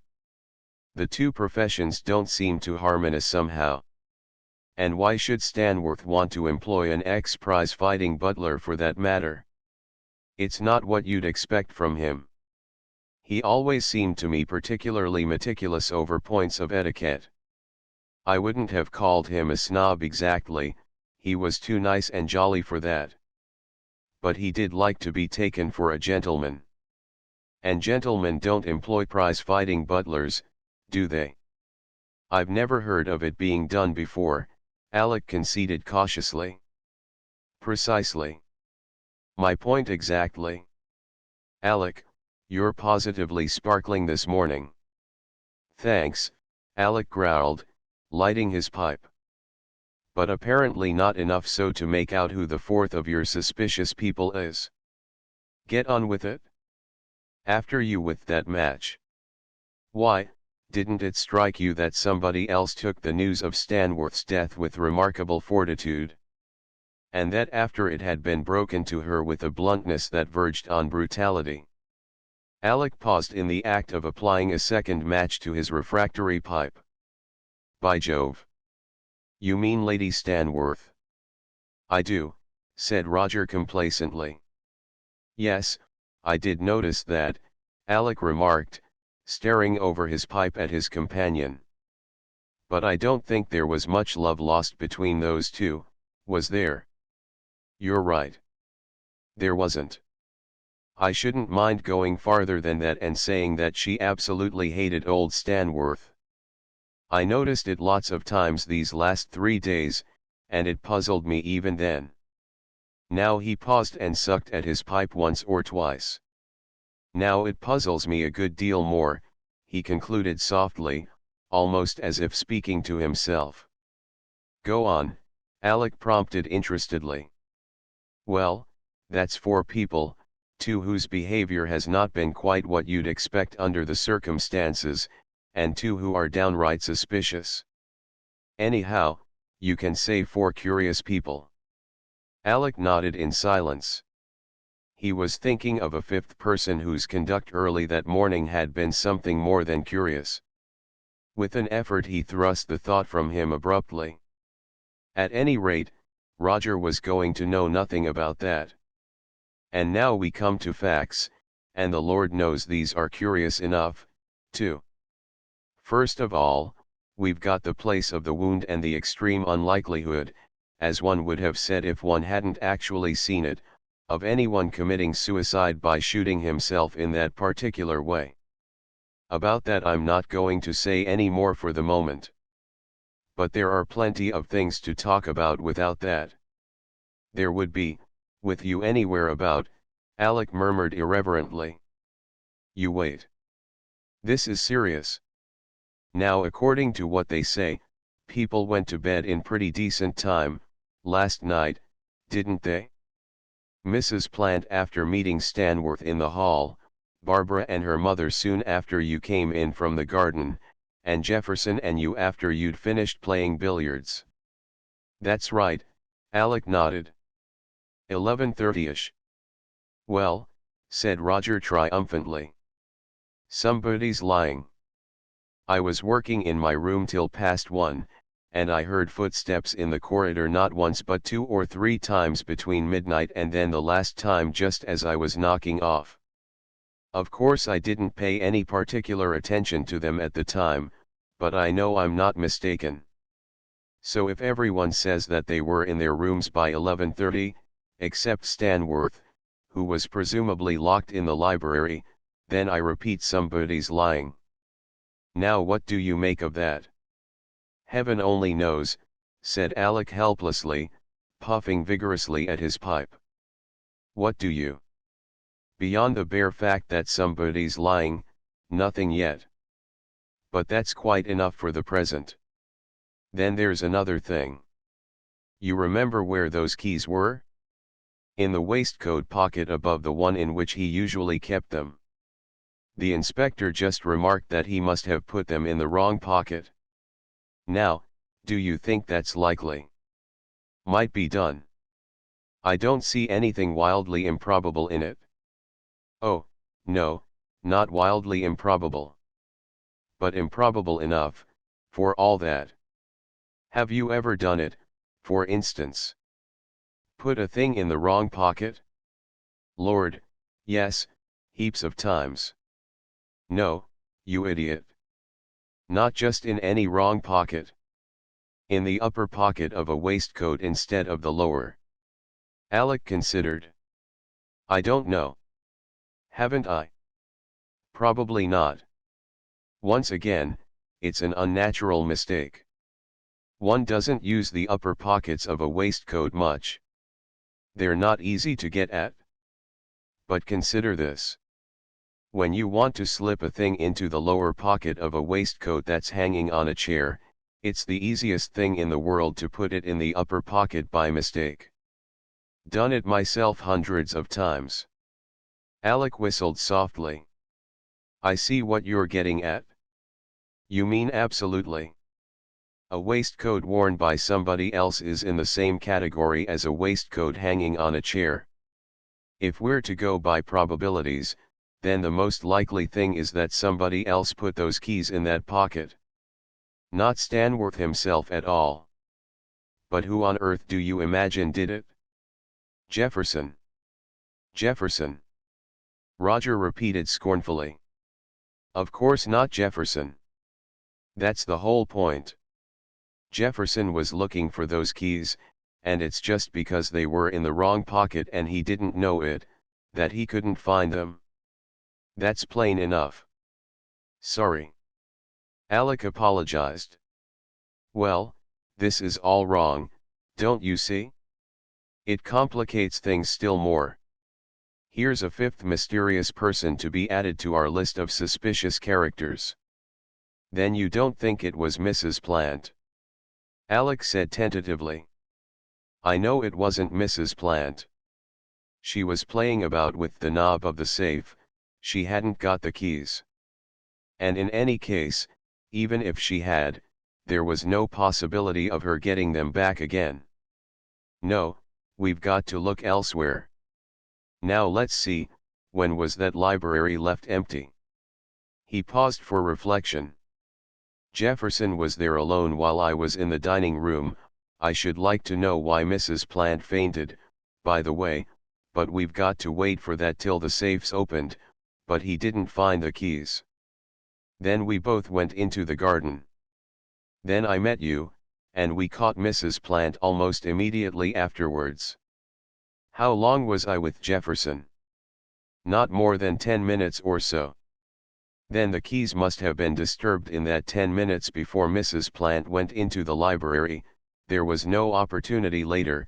You remember we kept the library under inspection after that till the police arrived. Either then, or he hesitated and was silent. Yes, said Alec curiously. Or when else? Nothing. Well, anyhow, there's plenty of food for thought there, isn't there? It does give one something to think about, Alec agreed, puffing vigorously. Oh, and one other thing, possibly of no importance whatever. There was a slight scratch on Stanworth's right wrist. Rose bush, replied Alec promptly. He was always playing about with them, wasn't he? Yes, Roger replied doubtfully. That occurred to me, of course. But somehow I don't think it was a scratch from a rose. It was fairly broad, for instance, not a thin, deep line like a rose's scratch. However, that's neither here nor there, probably it's got nothing to do with anything. Well, that's the lot. Now what do you make of it all? If you want my candid opinion, said Alec carefully, after a little pause, I think that you're making mountains out of molehills. In other words, attaching too much importance to trifles. After all, when you come to think of it, there's nothing particularly serious in any of the things you mentioned, is there? And you can't tell, there may be a perfectly innocent explanation even for Jefferson and Mrs. Plant. Roger smoked thoughtfully for a minute or two. There may be, of course, he said at length. In fact, I hope to goodness there is. But as for the rest, I agree with you that they're only molehills in themselves, but don't forget that if you pile sufficient molehills on top of each other you get a mountain. And that's what I can't help thinking is the case here. Separately these little facts are nothing, but collectively they make me wonder rather furiously. Alec shrugged his shoulders. Curiosity killed the cat, he remarked pointedly. Possibly, Roger laughed. But I'm not a cat, and I thrive on it. Anyway, my mind's made up on one point. I'm going to nose round and just see whether there isn't any more to be found out. I liked old Stanworth, and as long as it seems to me that there's the least possibility of his having been. He checked himself abruptly. Of all not being quite as it should, he resumed after a momentary pause. Well, I'm going to make it my business to look into it. Now, what I want to ask you is, will you help me? Alec regarded his friend silently for a minute or two, his hand cradling the bowl of the pipe he was smoking. Yes, he announced at length, on one condition. That whatever you may find out, you won't take any important steps without telling me. You see, I don't know that I consider this absolutely playing the game in a way, and I want you can make yourself easy on that score. Roger smiled. If we go into it, we go in together, and I won't do anything, not only without telling you, but even without your consent. That's only fair. And you'll let me know anything you may find out as you go along, asked Alec suspiciously. Not keep things up your sleeve, like Holmes did to old Watson. Of course not, my dear chap. If it comes to that, I don't suppose I could if I wanted to. I must have somebody to confide in. You'll make a rotten detective, Roger, Alec grinned. You gas too much. The best detectives are thin-lipped, hatchet-faced devils who creep about the place not saying a word to anybody. In the storybooks. You bet they don't in real life. I expect they talk their heads off to their seconds in command. It's so jolly helpful. Holmes must have missed an awful lot by not letting himself go to Watson. For one thing, the very act of talking helps one to clarify one's own ideas and suggests further ones. Your ideas ought to be pretty clear then, said Alec rudely. And besides, Roger went on unperturbed, I'd bet anything that Watson was jolly useful to Holmes. Those absurd theories of the poor old chap's that Holmes always ridiculed so mercilessly, I wish Watson had been allowed to hit on the truth just once, it would have pleased him so tremendously. Why, I shouldn't be at all surprised if they didn't suggest the right idea to Holmes time and time again, but of course, he would never have acknowledged it. Anyhow, the moral is, you talk away for all you're worth and I'll do the same. And if we don't manage to find something out between us, you can write me down an S. And yourself, too, Alexander. Chapter 7. The vase that wasn't very well, Sherlock, said Alec. And what's the first move? The library, Roger replied promptly, and rose to his feet. Alec followed suit and they turned towards the house. What do you expect to find? Asked the latter curiously. I'm blessed if I know, Roger confessed. In fact, I can't really say that I actually expect to find anything. I've got hopes, of course, but in no definite direction. Bit vague, isn't it?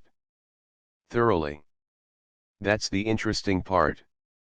All we can do is to look around and try and notice anything at all, however slight, that seems to be just out of the ordinary. 10 to 1 it won't mean anything at all, and even if it does, it's another 10 to 1 that we shan't be able to see it. But as I said, there's always hope. But what are we going to look for?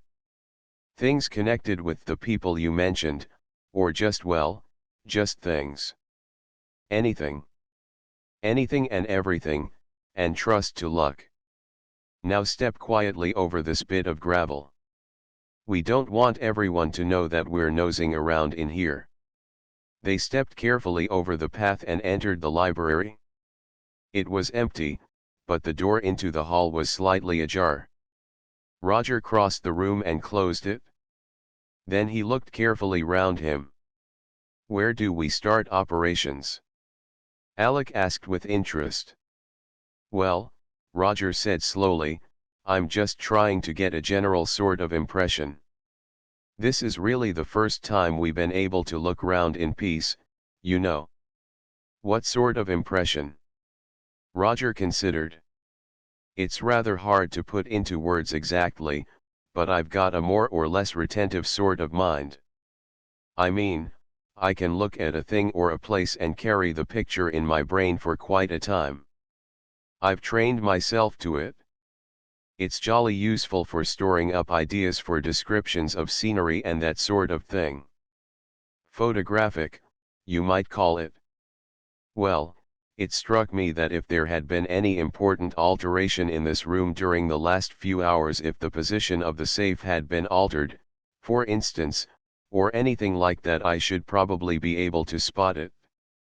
And you think that's going to help now? I don't know in the least. But there's no harm in trying, is there? He walked to the middle of the room and turned slowly about, letting the picture sink into his brain. When he had made the complete circuit, he sat on the edge of the table and shut his eyes. Alec watched him interestedly. Any luck? He asked, after a couple of minutes' silence. Roger opened his eyes. No, he admitted, a little ruefully. It is always disappointing after such carefully staged preparations to find that one's pet trick has failed to work.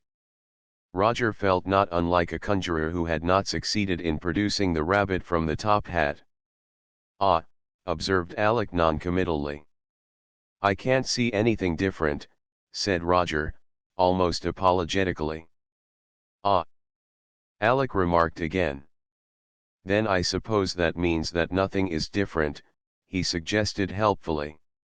I suppose so, Roger admitted. Now are you going to tell me that this is really devilish significant? Alec grinned. Because if you do, I warn you that I shan't believe you. It's exactly what I expected. I told you you were making too much fuss about a lot of trifles. Shut up. Roger snapped from the edge of the table. I'm thinking. Oh, sorry. Roger took no notice of his fellow sleuth's unprofessionally derisive grin. He was staring abstractedly at the big carved oak chimney piece. There's only one thing that strikes me, he observed slowly after a little pause, now I come to think of it. Doesn't that chimney piece look somehow a bit lopsided to you? Alec followed the other's gaze. The chimney piece looked ordinary enough. There were the usual pewter plates and mugs set out upon it, and on one side stood a large blue china vase. For a moment Alec stared at it in silence. Then, I'm blessed if I see anything lopsided about it, he announced. How do you mean? I don't know exactly, Roger replied, still gazing at it curiously. All I can say is that in some way it doesn't look quite right to me. Side heavy, if I may coin a phrase. You may, said Alec kindly. That is, if you'll tell me what it means. Well, unsymmetrical, if you like that better. He slapped his knee suddenly. By Jove. Idiot. I see now. Of course. He turned a triumphant smile upon the other. Fancy not noticing that before. What? Shouted Alec in exasperation. Why, that vase. Don't you see? Alec looked at the vase. It seemed a very ordinary sort of affair. What's the matter with it? It looks all right to me. Oh, there's nothing the matter with it, said Roger airily. It is all right. Alec approached the table and clenched a large fist, which he proceeded to hold 2 inches in front of Roger's nose. If you don't tell me within 30 seconds what you're talking about, I shall smite you, he said grimly. Hard. I'll tell you, said Roger quickly. I'm not allowed to be smitten before lunch. Doctor's orders. He's very strict about it, indeed. Oh, yes, about that vase. Well, don't you see? There's only one of it. Is that all? Asked Alec, turning away disgustedly. I thought from the fuss you were making that you'd discovered something really exciting. So I have, returned Roger, unabashed. You see, the exciting part is that yesterday, I am prepared to swear, there were 2 of it. Oh?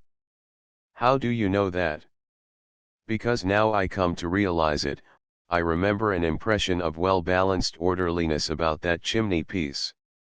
It was a typical man's room chimney piece. Women are the unsymmetrical sex, you know. The fact of there being only one vase alters its whole appearance. Well. Alec still did not appear to be very much impressed. And what's that got to do with anything? Probably nothing. It's just a fact that since yesterday afternoon the second vase has disappeared, that's all. It may have been broken somehow by Stanworth himself, one of the servants may have knocked it over, Lady Stanworth may have taken it to put some flowers in anything. But as it's the only new fact that seems to emerge, let's look into it. Roger left the table and strolled leisurely over to the fireplace. You're wasting your time, Alec growled, unconvinced. What are you going to do? Ask the servants about it? Not yet, at any rate, Roger replied from the hearthrug. He stood on tiptoe to get a view of the surface of the chimney piece. Here you are, he exclaimed excitedly. What did I tell you? Look at this. The room hasn't been dusted this morning, of course. Here's a ring where the vase stood. He dragged a chair across and mounted it to obtain a better view. Alec's inch or two of extra height enabled him to see well enough by standing on the shallow fender. There was very little dust on the chimney piece, but enough to show a faint though well-defined ring upon the surface. Roger reached across for the other vase and fitted its base over the mark. It coincided exactly. "That proves it," Roger remarked with some satisfaction. "I knew I was right, of course, but it's always pleasant to be able to prove it." He bent forward and examined the surface closely. "I wonder what on earth all these other little marks are, though," he went on thoughtfully. "I don't seem able to account for them. What do you make of them?" Dotted about both in the ring and outside it were a number of faint impressions in the shallow dust, some large and broad, others quite small. All were irregular in shape, and their edges merged so imperceptibly into the surrounding dust that it was impossible to say where one began or the other ended. A few inches to the left of the ring, however, the dust had been swept clean away across the whole depth of the surface for a width of nearly a foot. "I don't know," Alec confessed. "They don't convey anything to me, I'm afraid. I should say that somebody's simply put something down here and taken it away again later. I don't see that it's particularly important in any case."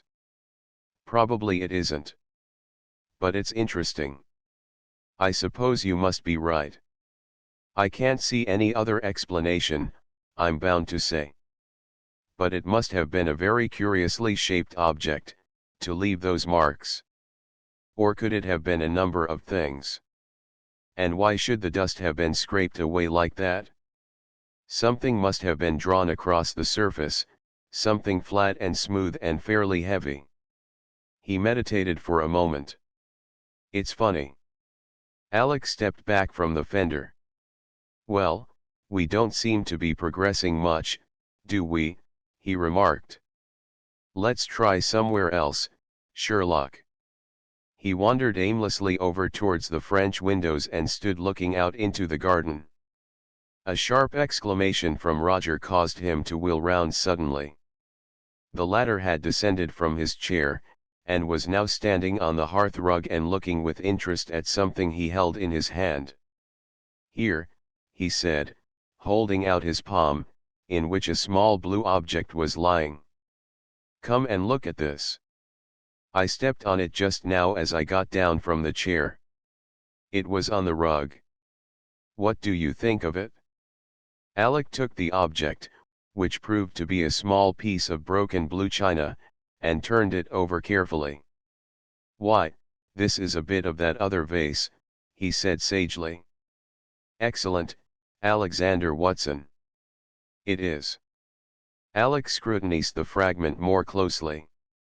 "It must have got broken," he announced profoundly. "Brilliant. Your deductive powers are in wonderful form this morning, Alec," Roger smiled. Then his face became more grave. "But seriously, this is really rather perplexing. You see what must have happened, of course. The vase got broken where it stood. In view of this bit, that's the only possible explanation for those marks on the chimney piece. They must have been caused by the broken pieces. And that broad patch was made by someone sweeping the pieces off the shelf, the same person, presumably, as picked up the larger bits round that ring." He paused and looked at Alec inquiringly. "Well," said that worthy. "Well, don't you see the difficulty? Vases don't suddenly break where they stand. They fall and smash on the ground or something like that.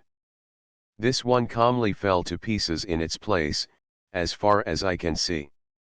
Dash it all, it isn't natural, and that's about the third unnatural thing we've had already," he added in tones of mingled triumph and resentment. Alec pressed the tobacco carefully down in his pipe and struck a match. "Aren't you going the long way round again?" he asked slowly. "Surely there's an obvious explanation." Someone knocked the vase over on its side and it broke on the shelf. I can't see anything wrong with that. I can, said Roger quickly. Two things. In the first place, those vases were far too thick to break like that simply through being knocked over on a wooden surface. In the second, even if it had been, you'd get a smooth, elliptical mark in the dust where it fell, and there isn't one. No, there's only one possible reason for it to break as it did, as far as I can make out. And what's that, Sherlock? That it had been struck by something and struck so hard and cleanly that it simply smashed where it stood and was not knocked into the hearth. What do you think of that? It seems reasonable enough, Alec conceded after consideration. You're not very enthusiastic, are you?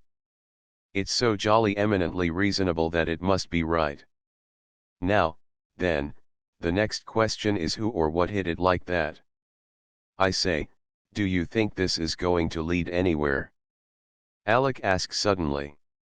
Aren't we wasting time over this rotten vase? I don't see what it can have to do with what we're looking for. Not that I have the least idea what that is, in any case, he added candidly. You don't seem to have taken to my vase, Alec. It's a pity, because I'm getting more and more fond of it every minute. Anyhow, I'm going to put in 1 or 2 minutes really hard thinking about it, so if you'd like to wander out into the garden and have a chat with William, don't let me keep you. Alec had strolled over to the windows again. For some reason he seemed somewhat anxious to keep the garden under observation as far as possible. Oh, I won't interrupt you, he was beginning carelessly, when at the same moment the reason appeared in sight, walking slowly onto the lawn from the direction of the rose garden. Well, as a matter of fact, perhaps I will wander out for a bit, he amended hurriedly. Won't stay away long, in case anything else crops up. And he made a hasty exit. Roger, following with his eyes the beeline his newly appointed assistant was taking, smiled slightly and resumed his labors. Alec did not waste time. There was a question which had been worrying him horribly during the last couple of hours, and he wanted an answer to it, and wanted it quickly. Barbara, he said abruptly, as soon as he came abreast of her, you know what you told me this morning. Before breakfast. It hadn't anything to do with what's happened here, had it? Barbara blushed painfully. Then as suddenly she paled. You mean about Mr. Stanworth's death? She asked steadily, looking him full in the eyes. Alec nodded. No, it hadn't. That was only a horrible coincidence. She paused. Why? She asked suddenly. Alec looked supremely uncomfortable. Oh, I don't know. You see, you said something about about a horrible thing that had happened.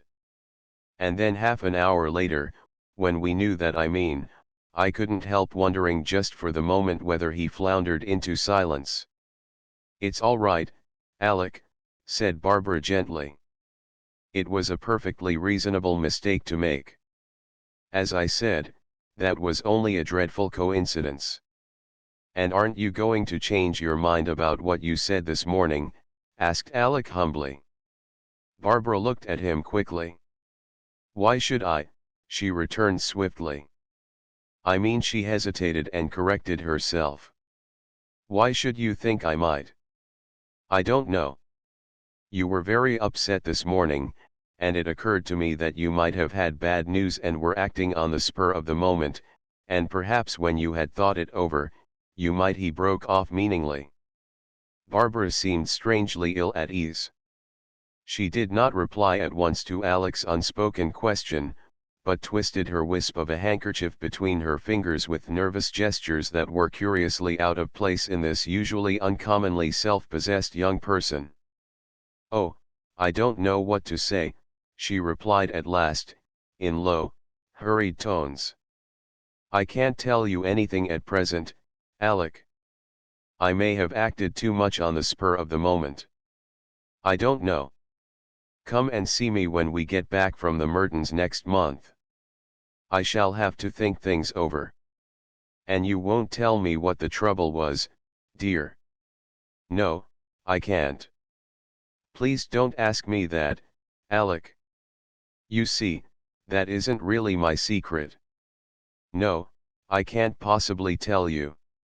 All right. But you do love me, don't you? Barbara laid her hand on his arm with a swift, caressing movement. It wasn't anything to do with that, old boy, she said softly. Come and see me next month. I think I might have changed my mind again by then. No, Alec. You mustn't. Anyhow, not here of all places. Perhaps I'll let you once, just a tiny one, before we go, but not unless you're good. Besides, I've got to run in and pack now. We're catching the 2:41, and Mother will be waiting for me. She gave his hand a sudden squeeze and turned towards the house. That was a bit of luck, meeting her out here, murmured Alec raptly to himself as he watched her go. Wherein he was not altogether correct in his statement of fact, for as the lady had come into the garden for that express purpose, the subsequent meeting might be said to be due rather to good generalship than good luck. It was therefore a remarkably jubilant Watson who returned blithely to the library to find his Sherlock sitting solemnly in the chair before the big writing table and staring hard at the chimney piece. In spite of himself he shivered slightly. Ugh, you ghoulish brute, he exclaimed. Roger looked at him abstractedly. What's up?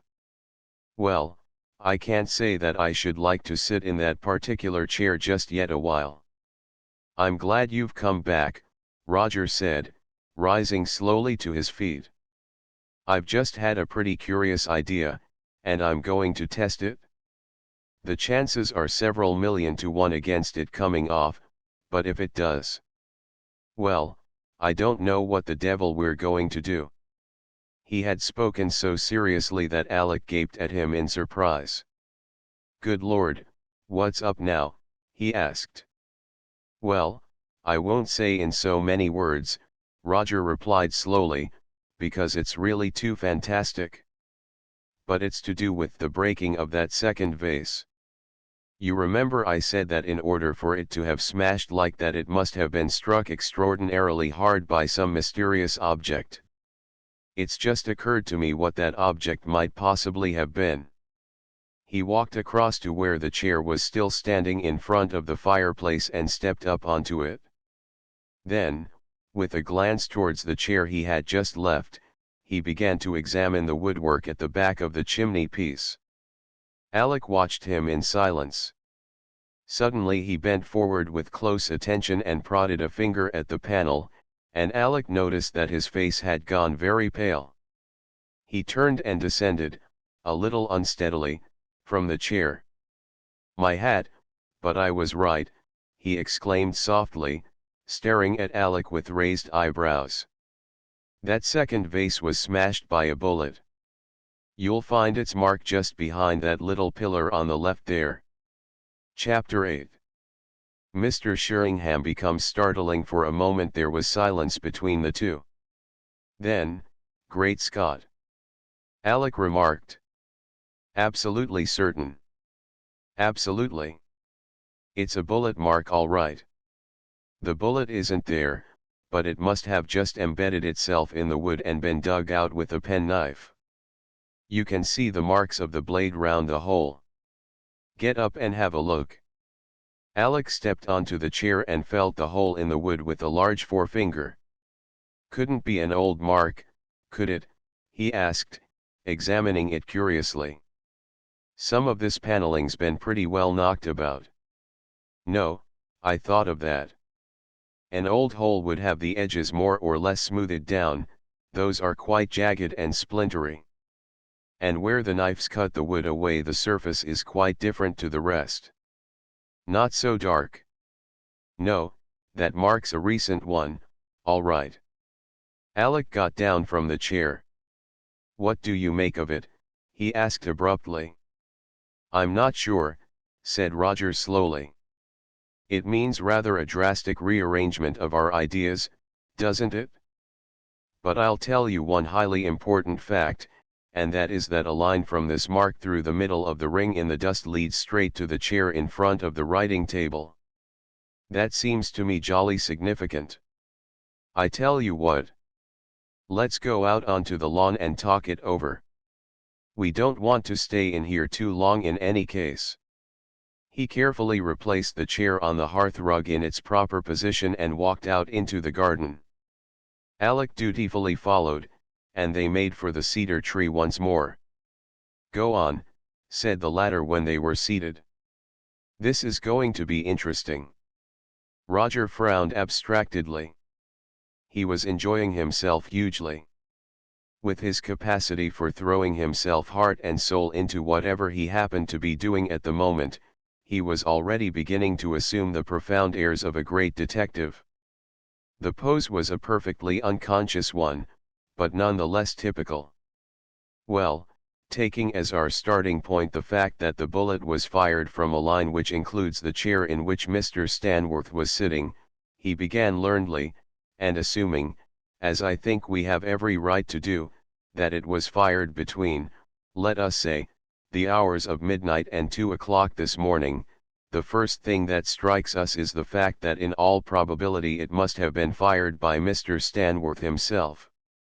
We then remember," said Alec gravely, "that the inspector particularly mentioned that only one shot had been fired from Mr. Stanworth's revolver, and realize at once what idiots we were to have been struck by anything of the kind. In other words, try again." "Yes, that is rather a nuisance," said Roger thoughtfully. "I was forgetting that." "I thought you were," remarked Alec unkindly. Roger pondered. "This is very dark and difficult," he said at length, dropping the pontifical manner he had assumed.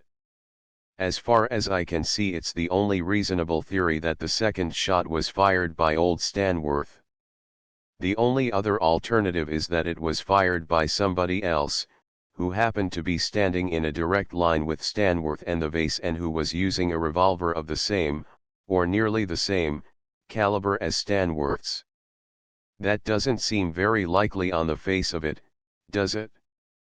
But more so than that it was a shot from Stanworth's revolver which was never fired at all," Alec commented dryly. "Well, why did the inspector say that only one shot had been fired from that revolver?" Roger asked. "Because there was only one empty shell. But mark this. He mentioned at the same time that the revolver wasn't fully loaded. Now, wouldn't it have been possible for Stanworth to have fired that shot and then for some reason or other, heaven knows what, to have extracted the shell? It would, I suppose, yes. But in that case wouldn't you expect to find the shell somewhere in the room? Well, it may be there. We haven't looked for it yet.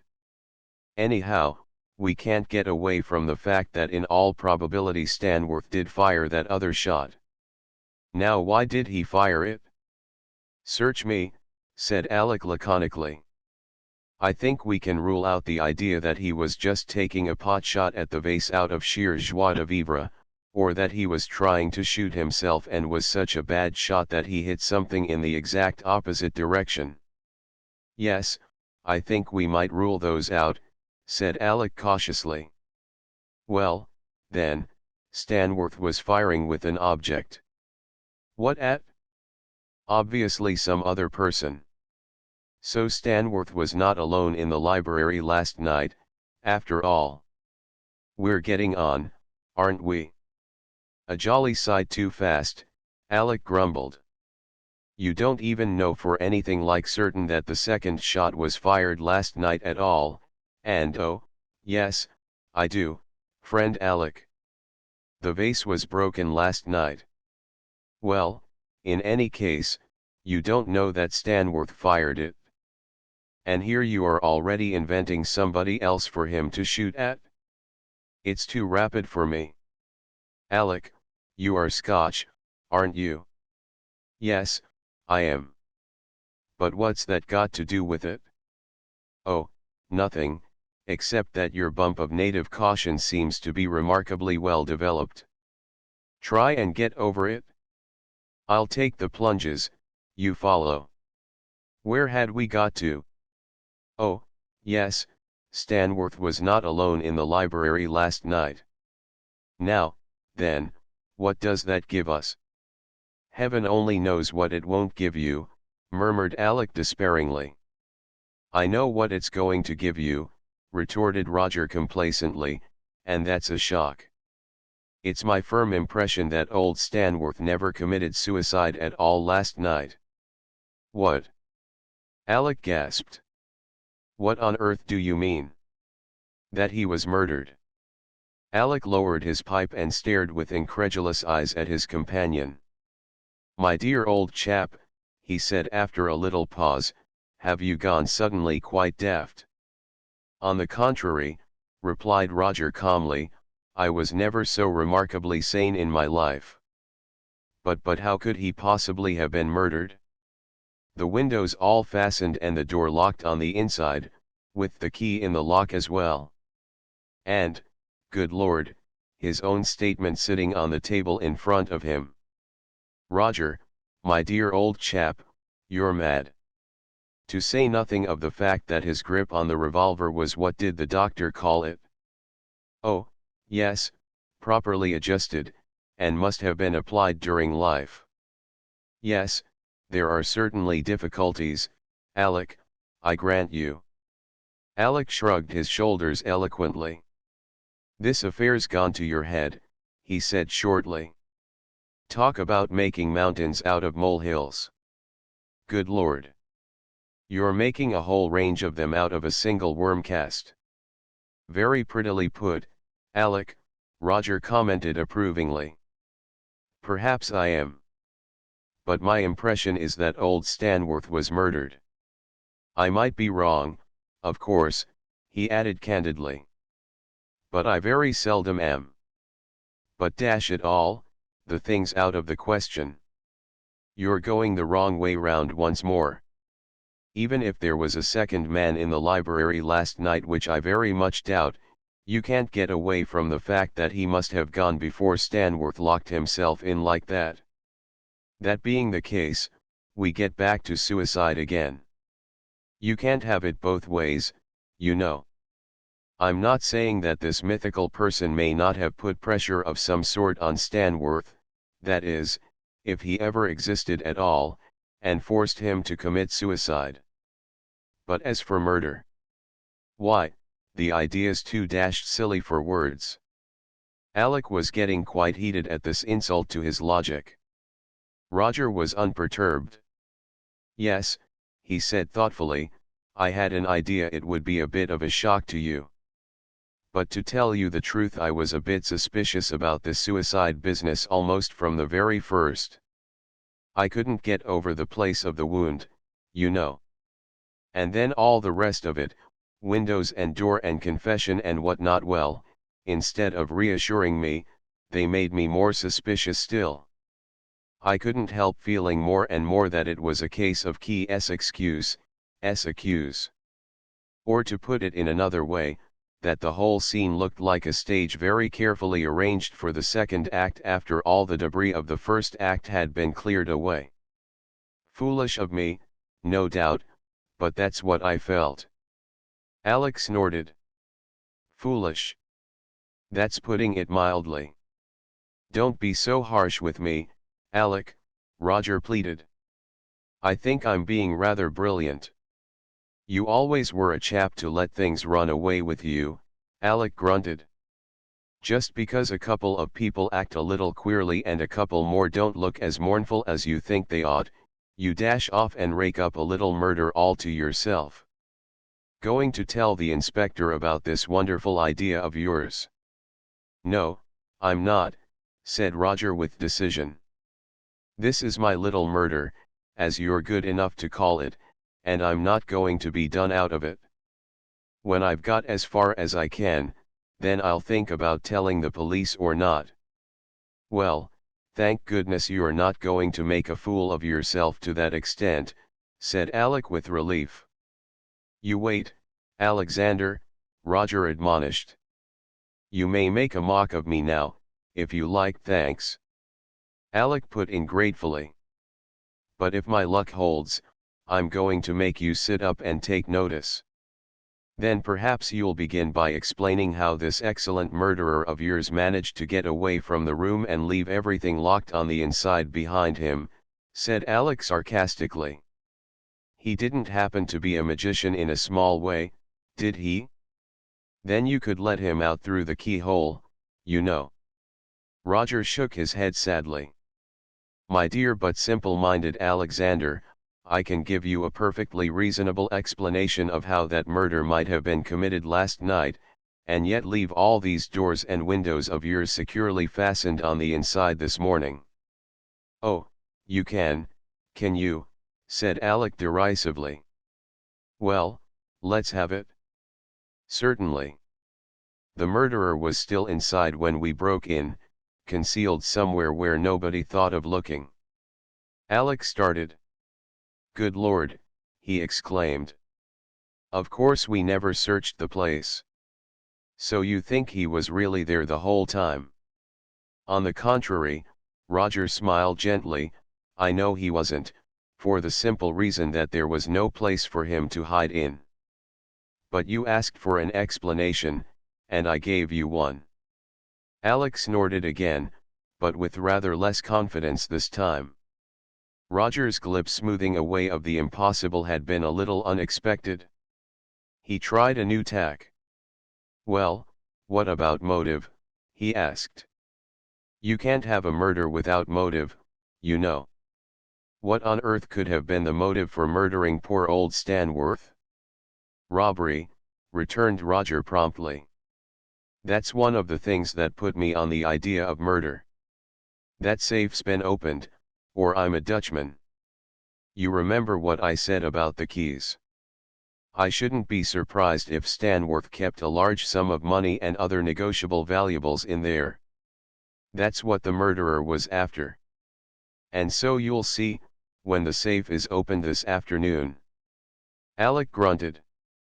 It was clear that, if not convinced, he was at any rate impressed.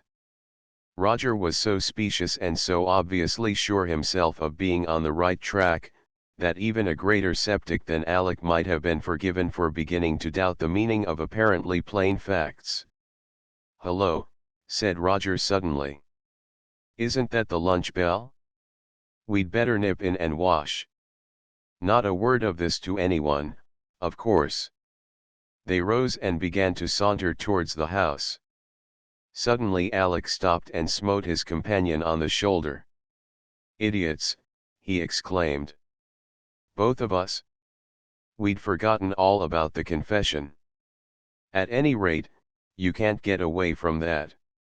Ah, yes, said Roger thoughtfully. There's that confession, isn't there? But no, I hadn't forgotten that by any means, Alexander. Chapter 9. Mr. Sheringham sees visions. They entered the house by the front door, which always stood open whenever a party was in progress. The unspoken thought was in the minds of both that they preferred not to pass through the library. Alec hurried upstairs at once. Roger, noticing that the butler was in the act of sorting the second post and arranging it upon the hall table, lingered to see if there was a letter for him.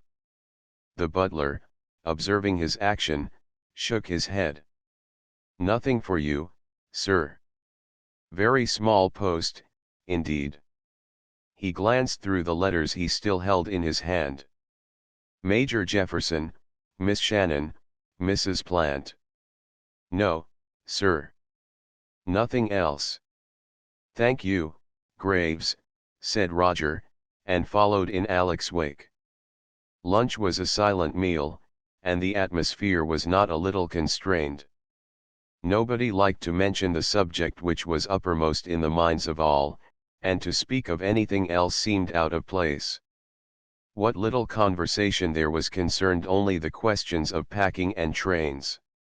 Mrs. Plant, who appeared a little late for the meal but seemed altogether to have regained her mental poise after her strange behavior in the morning, was to leave a little after 5. This would give her time, she explained, to wait for the safe to be opened so that she could recover her jewels.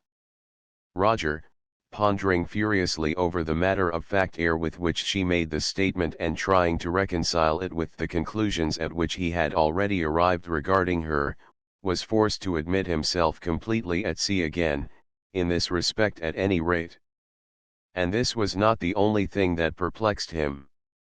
Major Jefferson, who had appeared during the earlier part of the morning subdued to the point of gloominess, now wore an air of quiet satisfaction which Roger found extremely difficult to explain. Assuming that Jefferson had been extremely anxious that the police should not be the first persons to open the safe, and that was the only conclusion which Roger could draw from what had already transpired, what could have occurred in the meantime to have raised his spirits to this extent? Visions of duplicate keys and opportunities in the empty library which he himself ought to have been on hand to prevent, flashed, in rapid succession, across Roger's mind. Yet the only possible time in which he had not been either inside the library or overlooking it were the very few minutes while he was washing his hands upstairs before lunch, and it seemed hardly probable that Jefferson would have had the nerve to utilize them in order to carry out what was in effect a minor burglary, and that with the possibility of being interrupted at any minute. It is true that he had come in very late for lunch, several minutes after Mrs. Plant, in fact, but Roger could not think this theory in the least degree probable. Yet the remarkable fact remained that the two persons who appeared to have been most concerned about the safe and its puzzling contents were now not only not in the least concerned at the prospect of its immediate official opening, but actually quietly jubilant. Or so, at any rate, it seemed to the baffled Roger. Taking it all round, Roger was not sorry that lunch was such a quiet meal. He found that he had quite a lot of thinking to do. In this respect he was no less busy when lunch was over. Alec disappeared directly after the meal, and as Barbara disappeared at the same time, Roger was glad to find one problem at least that did not seem to be beyond the scope of his deductive powers. He solved it with some satisfaction and, by looking at his watch, was able to arrive at the conclusion that he would have at least half an hour to himself before his fellow sleuth would be ready for the trail again. Somewhat thankfully he betook himself to the friendly cedar once more, and lit his pipe preparatory to embarking upon the most concentrated spell of hard thinking he had ever faced in his life. For in spite of the confidence he had shown to Alec, Roger was in reality groping entirely in the dark.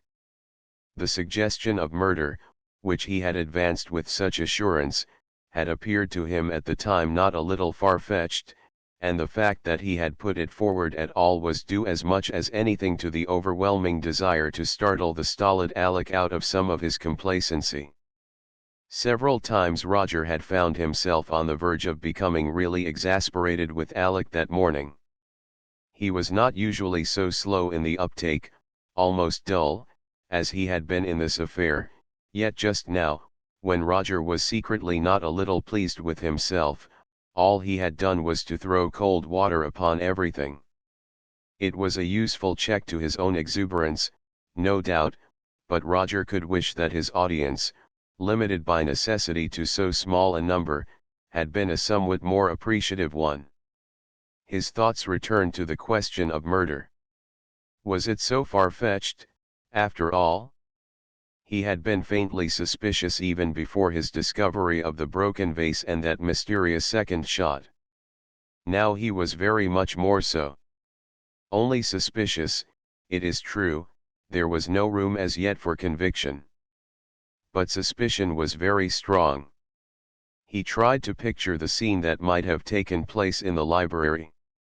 Old Stanworth, sitting at his table with, possibly, the French windows open, suddenly surprised by the entrance of some unexpected visitor. The visitor either demands money or attacks at once. Stanworth whips a revolver out of the drawer at his side and fires, missing the intruder but hitting the vase. And then what? Presumably the two would close then and fight it out in silence. But there had been no signs of a struggle when they broke in, nothing but that still figure lying so calmly in his chair. Still, did that matter very much? If the unknown could collect those fragments of vase so carefully in order to conceal any trace of his presence, he could presumably clear away any evidence of a struggle. But before that there was that blank wall to be surmounted. How did the struggle end? Roger closed his eyes and gave his imagination full rein. He saw Stanworth, the revolver still in his hand, swaying backwards and forwards in the grip of his adversary. He saw the latter, a big powerful man, as he pictured him, clasp Stanworth's wrist to prevent him pointing the revolver at himself. There had been a scratch on the dead man's wrist. Now he came to think of it, could this be how he had acquired it? He saw the intruder's other hand dart to his pocket and pull out his own revolver. And then Roger slapped his knee in his excitement. Then, of course, the unknown had simply clapped his revolver to Stanworth's forehead and pulled the trigger. He leaned back in his chair and smoked furiously. Yes, if there had been a murder, that must have been how it was committed. And that accounted for 3, at any rate, of the puzzling circumstances: the place of the wound, the fact that only one empty shell had been found in Stanworth's revolver although 2 shots had been fired that night, and the fact of the dead man's grip upon the revolver being properly adjusted. It was only conjecture, of course, but it seemed remarkably convincing conjecture. Yet was it not more than counterbalanced by the facts that still remained? That the windows and door could be fastened, as they certainly had been, appeared to argue irresistibly that the midnight visitor had left the library while Mr. Stanworth was still alive. The confession, signed with his own hand, pointed equally positively to suicide. Could there be any way of explaining these two things so as to bring them into line with the rest? If not, this brilliant theorizing must fall to the ground. Shelving the problem of the visitor's exit for the time being, Roger began to puzzle over that laconically worded document. During the next quarter of an hour Roger himself might have presented a problem to an acute observer, had there been one about, which, though not very difficult of solution, was nevertheless not entirely without interest. To smoke furiously, with one's pipe in full blast, betokens no small a degree of mental excitement. To sit like a stone image and allow that same pipe to go out in one's mouth is evidence of still greater prepossession. But what are we to say of a man who, after passing through these successive stages, smokes away equally furiously at a perfectly cold pipe under the obvious impression that it is in as full blast as before? And that is what Roger was doing for fully 3 minutes before he finally jumped suddenly to his feet and hurried off once again to that happy hunting ground of his, the library. There Alec found him 20 minutes later, when the car had departed irrevocably for the station. A decidedly more cheerful Alec than that of the morning, one might note in passing, and not looking in the least like a young man who has just parted with his lady for a whole month. It is a reasonable assumption that Alec had not been wasting the last half hour. Still at it, he grinned from the doorway. I had a sort of idea I should find you here. Roger was aquiver with excitement. He scrambled up from his knees beside the waste paper basket, into which he had been peering, and flourished a piece of paper in the other's face. I'm on the track, he exclaimed. I'm on the track, Alexander, in spite of your miserable sneers. Nobody around, is there? Alec shook his head. Well? What have you discovered now? He asked tolerantly. Roger gripped his arm and drew him towards the writing table. With an eager finger he stubbed at the blotter. See that? He demanded. Alec bent and scrutinized the blotter attentively. Just in front of Roger's finger were a number of short lines not more than an inch or so long.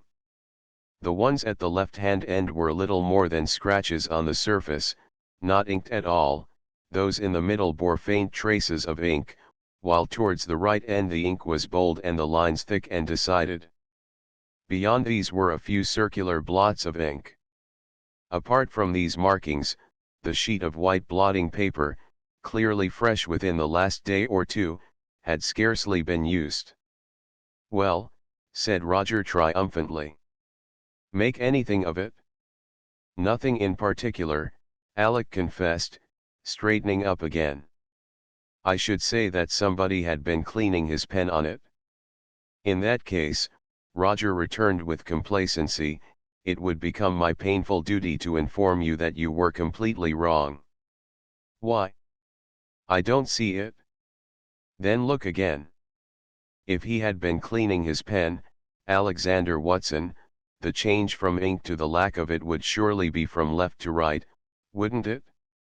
Not from right to left. Would it? He might have moved from right to left. It isn't natural. Besides, look at these little strokes. Nearly all of them have a slight curve in the tail towards the right. That means they must have been made from left to right. Guess again." "Oh, well, let's try the reverse," said Alec, nettled into irony. He wasn't cleaning his pen at all, he was dirtying it. Meaning that he had dipped it in the ink and was just trying it out? Nearer. But take another look, especially at this left-hand end. Don't you see where the nib has split in the center to make these two parallel furrows? Well, just observe not only how far apart those furrows are, but also the fact that, though pretty deep, there isn't a sign of a scratch. Now, then, what does all that tell you? There's only one sort of pen that could have made those marks, and the answer to that tells you what the marks are." Alec pondered dutifully. "A fountain pen. And he was trying to make it right. Wonderful. Alec, I can see you're going to be a tremendous help in this little game." "Well, I don't see anything to make such a fuss about, even if they were made by a fountain pen. I mean, it doesn't seem to take us any forator." "Oh, doesn't it?" Roger had an excellent though somewhat irritating sense of the dramatic. He paused impressively. "Well," asked Alec impatiently. "You've got something up your sleeve, I know, and you're aching to get it out. Let's have it. What do these wonderful marks of yours show you?" "Simply that the confession is a fake," retorted Roger happily. "And now let's go out in the garden." He turned on his heel and walked rapidly out onto the sun-drenched lawn. One must admit that Roger had his annoying moments. The justly exasperated Alec trotted after him. "Talk about Sherlock Holmes," he growled, as he caught him up. "You're every bit as maddening yourself. Why can't you tell me all about it straight out if you really have discovered something, instead of beating about the bush like this?" "But I have told you, Alexander," said Roger, with an air of bland innocence. "That confession is a fake." "But why?" Roger hooked his arm through that of the other and piloted him in the direction of the rose garden. "I want to stick around here," he explained, "so as to see the inspector when he comes up the drive. I'm not going to miss the opening of that safe for anything." "Why do you think that confession's a fake?" repeated Alec doggedly. "That's better, Alexander," commented Roger approvingly. "You seem to be showing a little interest in my discoveries at last. You haven't been at all a good Watson up to now, you know. It's your business to be thrilled to the core whenever I announce a farther step forward. You're a rotten thriller, Alec." A slight smile appeared on Alec's face. "You do all the thrilling needed yourself, I fancy. Besides, old Holmes went a bit slower than you. He didn't jump to conclusions all in a minute, and I doubt if ever he was as darned pleased with himself all the time as you are." Don't be harsh with me, Alec, Roger murmured. I admit you haven't done so badly so far, Alec pursued candidly, though when all's said and done most of it's guesswork. But if I groveled in front of you, as you seem to want, and kept telling you what a dashed fine fellow you are, you'd probably have arrested Jefferson and Mrs. Plant by this time, and had Lady Stanworth committed for contempt of court or something. He paused and considered. In fact, what you want, old son, he concluded weightily, is a brake, not a blessed accelerator. I'm sorry, Roger said with humility. I'll remember in future. But if you won't compliment me, at least let me compliment you. You're a jolly good brake. And after that, Detective Sheringham, perhaps you'll kindly tell me how you deduce that the confession is a fake from the fact that old Stanworth's pen wouldn't write. Roger's air changed and his face became serious. Yes, this really is rather important. It clinches the fact of murder, which was certainly a shot in the dark of mine before. Here's the thing that gives it away. He produced from his pocket the piece of paper which he had waved in Alec's face in the library and, unfolding it carefully, handed it to the other. Alec looked at it attentively. It bore numerous irregular folds, as if it had been considerably crumpled, and in the center, somewhat smudged, were the words Victor St., culminating in a large blot. The writing was very thickly marked. The right-hand side of the paper was spattered with a veritable shower of blots. Beyond these there was nothing upon its surface. Humph, observed Alec, handing it back. Well, what do you make of it? I think it's pretty simple, Roger said, folding the paper and stowing it carefully away again. Stanworth had just filled his fountain pen, or it wouldn't work or something. You know what one does with a fountain pen that doesn't want to write. Make scratches on the nearest piece of paper, and as soon as the ink begins to flow sign one's name. Alec broke in, with the nearest approach to excitement that he had yet shown. Precisely. On the blotting pad are the preliminary scratches to bring the ink down the pen. What happens in 9 cases out of 10 after that? The ink flows too freely and the pen floods. This bit of paper shows that it happened in this case, too. Stanworth was rather an impatient sort of man, don't you think? Yes, I suppose he was. Fairly. Well, the scene's easy enough to reconstruct. He tries the pen out on the blotting pad. As soon as it begins to write he grabs a sheet from the top of that pile of fellow sheets on his desk, did you notice them, by the way, and signs his name. Then the pen floods, and he shakes it violently, crumples up the sheet of paper, throws it into the waste paper basket and takes another. This time the pen, after losing so much ink in blots, is a little faint at first, so he only gets as far as the C in Victor before starting again, just below the last attempt. Then at last it writes all right, and his signature is completed, with the usual flourish. He picks up the piece of paper, crumples it slightly, but not so violently as before, and throws it also into the waste paper basket. How's that? That all seems feasible enough. What next? Why, the murderer, setting the room to rights afterwards, thinks he'd better have a look in the basket. The first thing he spots is that piece of paper. Aha, he thinks. The very thing I wanted to put a finishing touch to the affair. Smooths it carefully out, puts it in the typewriter and types those few words above the signature. What could be simpler? By Jove, I wonder. It's jolly ingenious. Roger's eyes were sparkling. Ingenious? Yes, but in its very simplicity. Oh, that's what happened, sure enough. There's plenty of corroboration, when you come to think of it. The way the whole thing's got into the top half of the sheet of paper, for instance. That isn't natural, really, is it? It ought to be in the middle, with the signature about 2/3 down. And why isn't it? Because the signature was in the middle already, and the fellow had to work upwards from that. I believe you must be right, Alec said slowly. Well, don't be so grudging about it. Of course I'm right.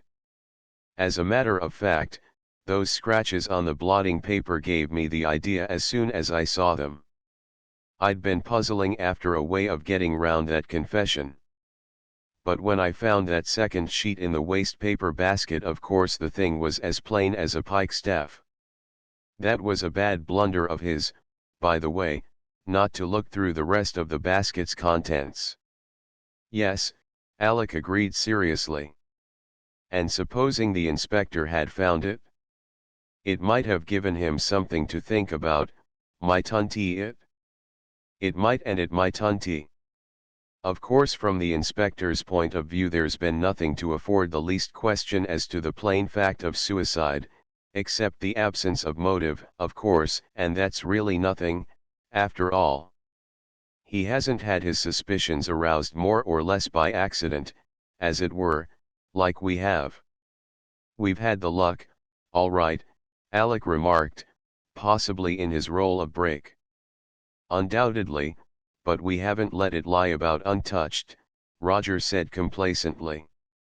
In fact, I think we've done very well indeed up to now, he added candidly. I don't see how we could have done more, do you? No, I'm dashed if I do, said Alec with decision. But there's one thing needed to round it off nicely.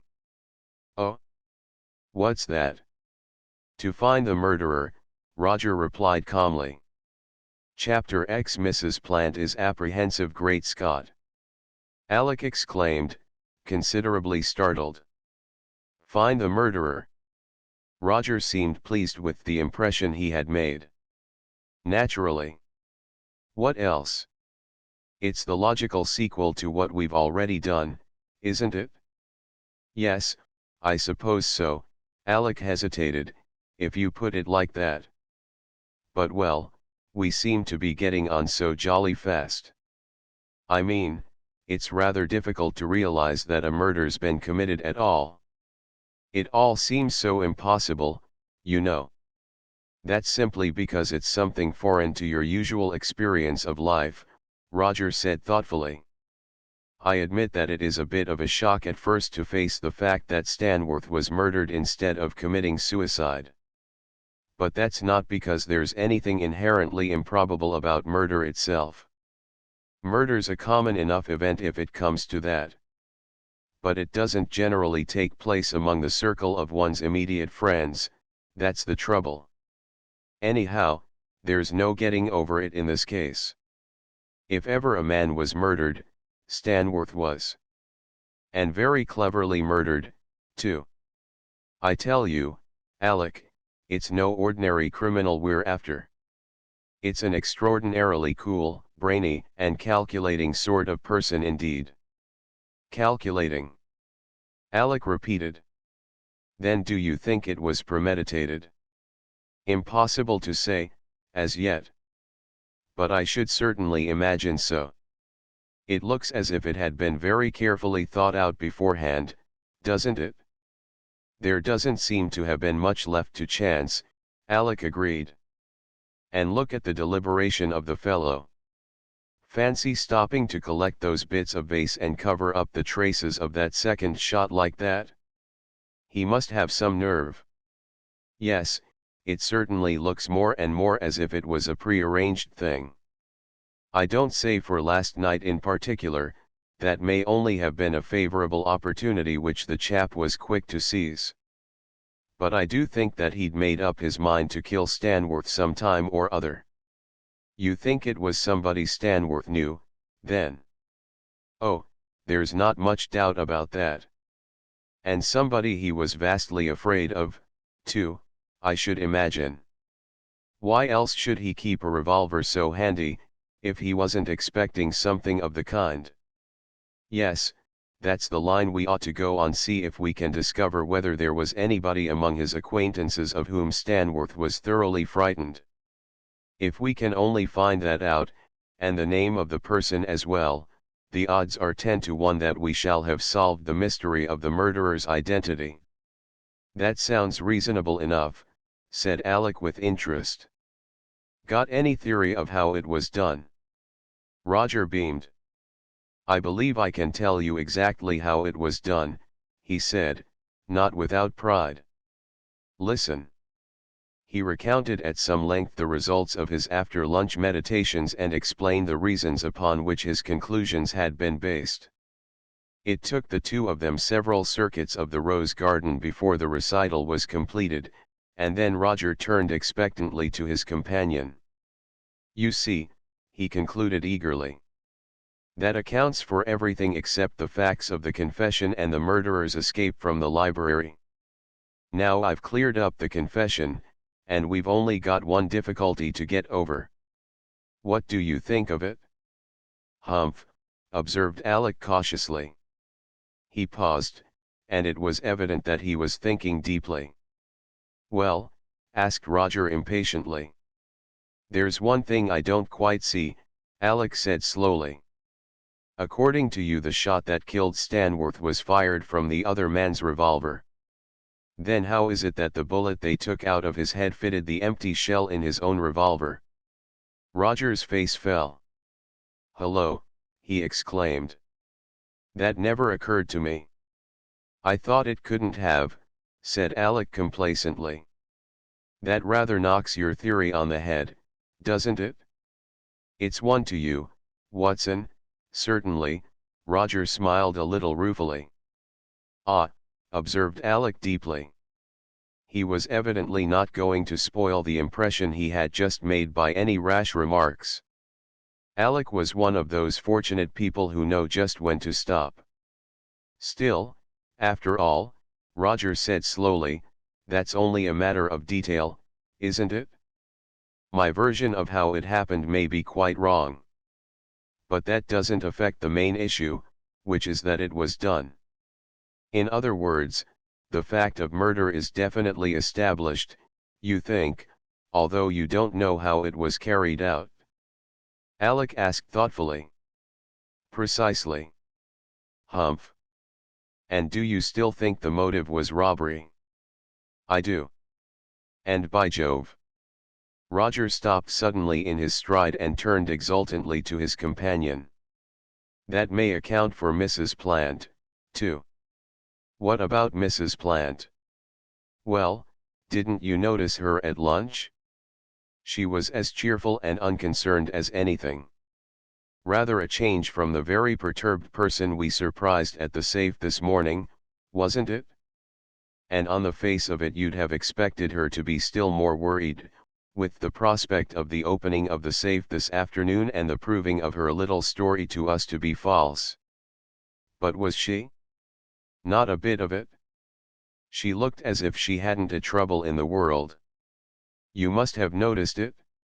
Yes, I did, now you come to mention it. I thought she must be acting. Mrs. Plant wasn't acting at lunch any more than she was telling the truth to us this morning, said Roger with conviction. And why wasn't she? Because for some mysterious reason or other she had no need to be.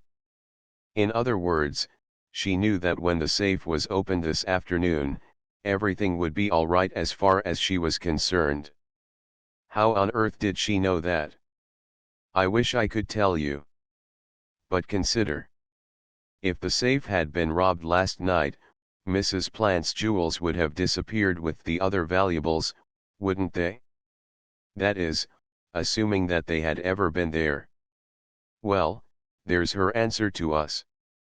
Oh, yes, my jewels were there, and that's why I wanted to get at the safe, but they've been stolen with everything else, and that's why they're not there now. See?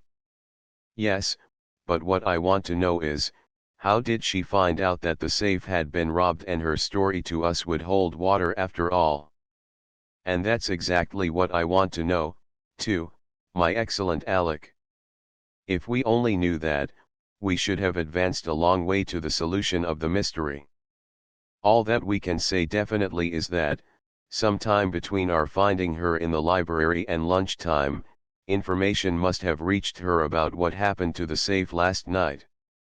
It seems to me that Mrs. Plant is going to find herself in a very awkward position rather soon. But why do you think Mrs. Plant wanted to open the safe this morning, if there's no truth in her tale? Obviously there must have been something inside that she badly wanted to get hold of. Equally obviously she now either has got hold of it, or knows that it's in safekeeping. And then we get back to Jefferson again. He's been going through exactly the same sequence of emotions as Mrs. Plant. What do you make of that? Surely you're not suggesting that Jefferson and Mrs. Plant are in league together, are you? What other conclusion is there? They're both anxious to get something out of that safe before the police open it, and they're both palpably worried to death over something. Yet at 1 o'clock they're both smiling away to themselves as if a tremendous load had been taken off their minds. I'm afraid that they're not only in league with each other, but with a mysterious third person as well. How else can you account for their behavior? Good Lord! You don't mean that they're acting with the murderer, do you? It looks to me uncommonly like it, said Roger gravely. After all, he's the only person, so far as we know, who could have enlightened them about the safe. But it's out of the question. Alec burst out impulsively. Jefferson, I don't know anything about him, though I should certainly have set him down as quite a decent fellow and a sahib, even if he is a bit reserved. But Mrs. Plant. My dear chap, you're absolutely off the rails there. Of all the obviously straightforward and honest people in the world, I should have said that Mrs. Plant was the most. Oh, you must be on the wrong tack. I only wish I were, Roger returned seriously. 3 hours ago I should have said that the idea of Mrs. Plant being mixed up in a murder was not only unthinkable, but ludicrous. I've always thought her a charming woman, and, as you say, absolutely sincere. Certainly not a happy woman. One doesn't know anything about that husband of hers. By the way, he may be a bad egg, in fact, a woman with a good deal of sorrow in her life, I should say. But absolutely as straight as a die. Yet what can one think now? Facts speak louder than opinions.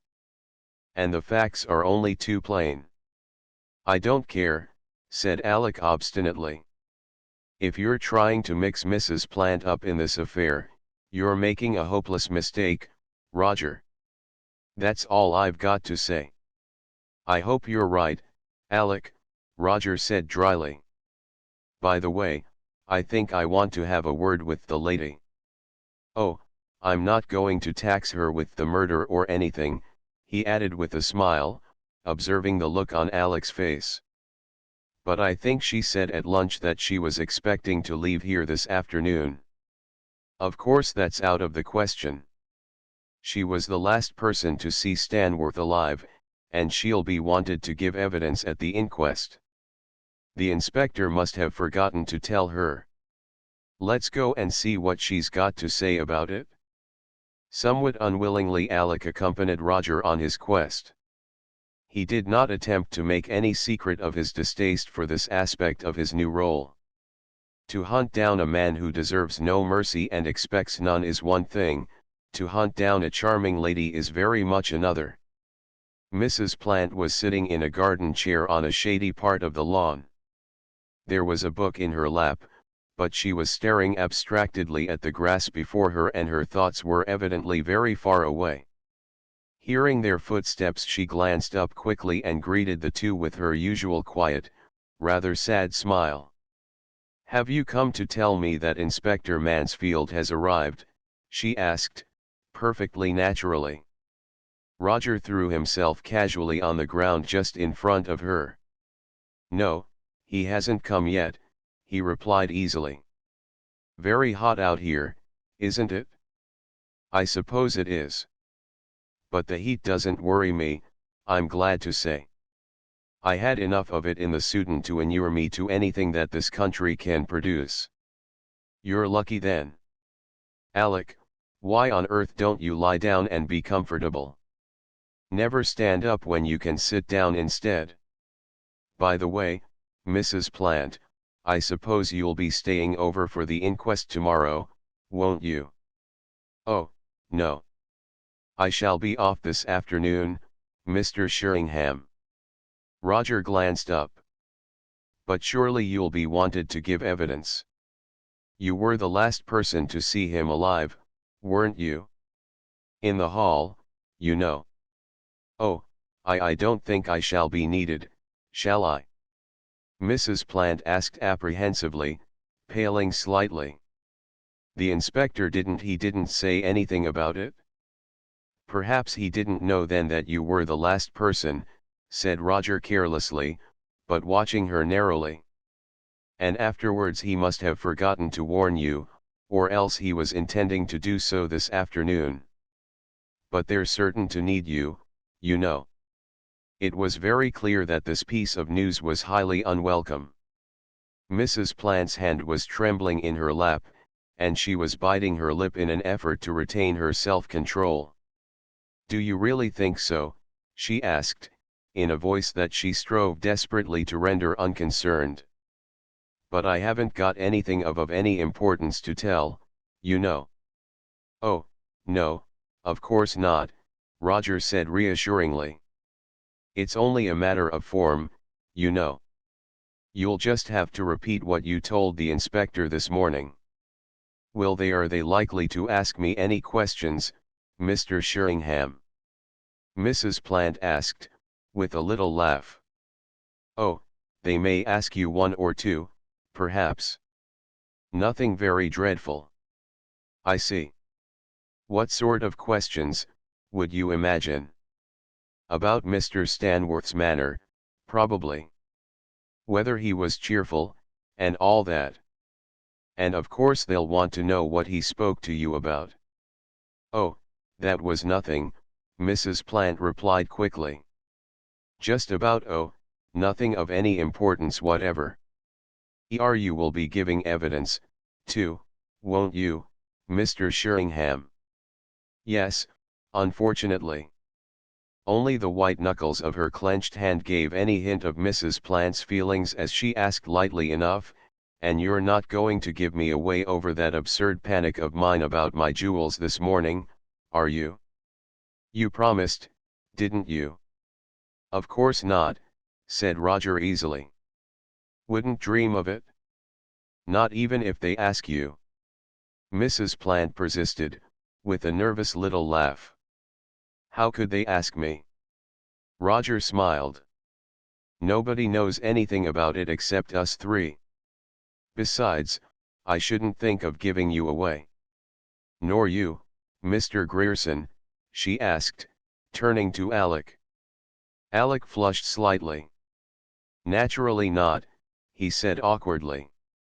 Mrs. Plant fumbled with the handkerchief in her hand and surreptitiously wiped her mouth. Thank you so much, both of you, she said in a low voice. Roger jumped suddenly to his feet. Hello, he exclaimed, putting an end to a difficult pause. Isn't that the inspector just going up to the front door? Let's go in and watch the safe being opened, shall we? Chapter 11. Lady Stanworth exchanges glances leaving Alec to accompany Mrs. Plant to the house. Roger hurried on ahead with a muttered excuse. He was anxious not to miss a moment of the highly significant scene which was about to take place. As he reached the hall, Jefferson was in the act of greeting the perspiring inspector. I'm sorry you have had all this trouble, Inspector, he was saying. It's too bad on a day like this. It is a bit warm, sir, the inspector admitted, mopping vigorously. I should have thought they might have provided you with a car or something. Hello, Sheringham. Come to see the safe opened. If the inspector has no objections, Roger said. Me, sir. Not in the least. In fact, I think everybody concerned ought to be present. Not that I really expect to find anything particularly important, but you never know, do you? Never, said Roger gravely. Well, Lady Stanworth will be down in a minute, no doubt, Jefferson remarked, and then we can see to it. You had no difficulty in getting the combination, Inspector? None at all, sir. It was only a question of ringing up the makers. Whew! It is hot. Roger had been watching Jefferson carefully. There was no doubt that, whatever his feelings about the opening of the safe had been in the morning, he was now quite unperturbed. Roger was more convinced than ever that something of the first importance must have occurred to effect this radical change. A slow tread overhead caused him to look up. Lady Stanworth was descending the stairs. Ah, here is Lady Stanworth, the inspector observed, with a slight bow. Lady Stanworth inclined her head coldly. You wish me to be present at this formality, Inspector? She asked distantly. The inspector looked slightly taken aback. Well, I think it would be better, my lady, he replied, a trifle deprecatingly. As the only surviving relative of the deceased's, you know. But of course if you have any. I was not a relative of Mr. Stanworth's, Lady Stanworth interrupted in the same tone. I thought I had made that clear to you this morning. He was my brother-in-law. Quite so, said the inspector apologetically. I should perhaps have said connection. It is usual for the nearest connection to be present when I ought to have warned you, perhaps, Lady Stanworth, Jefferson put in evenly. But, unfortunately, I have not seen you to do so since before lunch, and I did not care to take the responsibility of disturbing you. The opening of the safe is, after all, a mere formality, and both the inspector and myself have no doubt that nothing of any importance will be found. Nothing whatever. Lady Stanworth looked hard at the last speaker for a moment, and when she spoke again the former coldness of her tone had completely disappeared. Of course I will come if you think it better, Inspector, she said graciously. There is really no reason whatever why I should not do so. And without more ado she led the way towards the library. Roger brought up the rear of the little party. He was thinking furiously. He had watched the little exchange that had just taken place with feelings almost of bewilderment. It was so unlike Lady Stanworth to go out of her way to snub the poor inspector in that highly unnecessary manner. Why had she done so? And why had she been so very much on the high horse with regard to the opening of the safe? It seemed almost as if she had been really apprehensive of something, and had adopted this attitude in order to cloak her actual feelings. But if that were the case, what earthly reason could she have for apprehension? Roger asked himself despairingly. Yet her sudden change of manner was no less remarkable. As soon as Jefferson had spoken, she had become as gracious as ever and all objections had been abruptly dropped. What was it Jefferson had said? Something about nothing of importance being found in the safe. Ah, yes. Both the inspector and myself have no doubt that nothing of importance will be found. And myself. Now he came to think of it, Jefferson had certainly stressed those two words a little. Could it be that he had conveyed some kind of warning to her? Information of some sort? And if so, what? Obviously the same information that he and Mrs. Plant had received during the morning. Was it possible then that Lady Stanworth herself could be in league with Mrs. Plant and Jefferson? Surely this was making things altogether too complicated. Yet he could take his oath that something had passed between those two before Lady Stanworth finally descended the last few stairs so amicably. Thus the gist of the thoughts that whirled confusedly through Roger's brain during the few seconds occupied by the journey to the library. As he passed the threshold he raised his eyebrows in mock despair and, shelving this fresh problem for the time being, prepared to give all his attention to present events.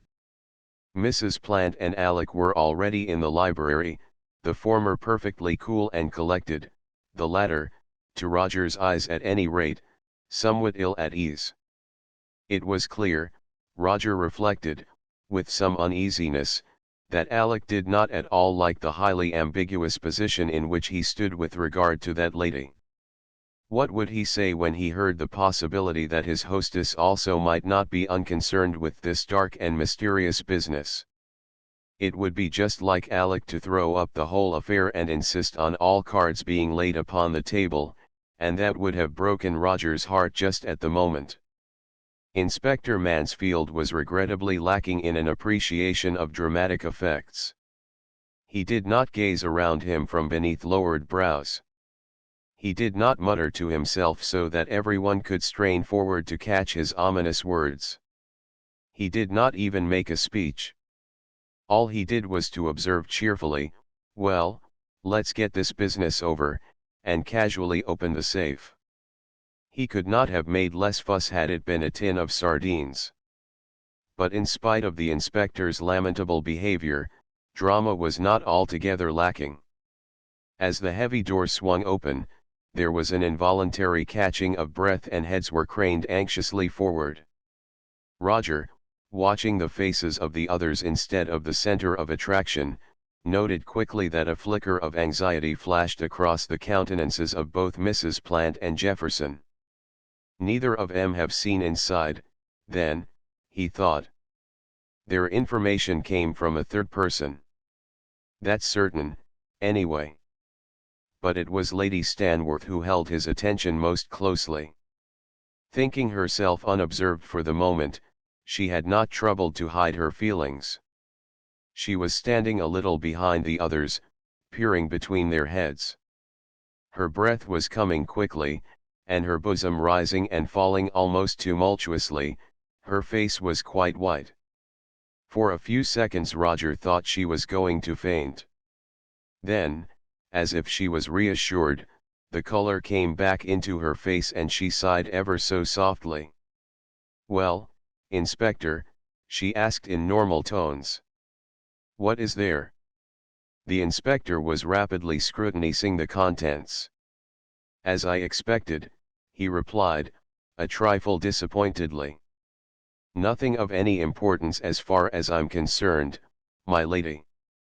He glanced quickly through a bundle of papers that he held in his hands. Share certificates, business documents, contracts, more share certificates. He replaced the bundle in the safe and took out a cash box. "Whew," he whistled softly, as he opened it. "Mr. Stanworth kept plenty of ready money on hand, didn't he?" Roger pricked up his ears and followed the direction of the inspector's gaze. Lying loosely at the bottom of the cash box was a thick wad of bank notes. The inspector picked it out and flicked them over.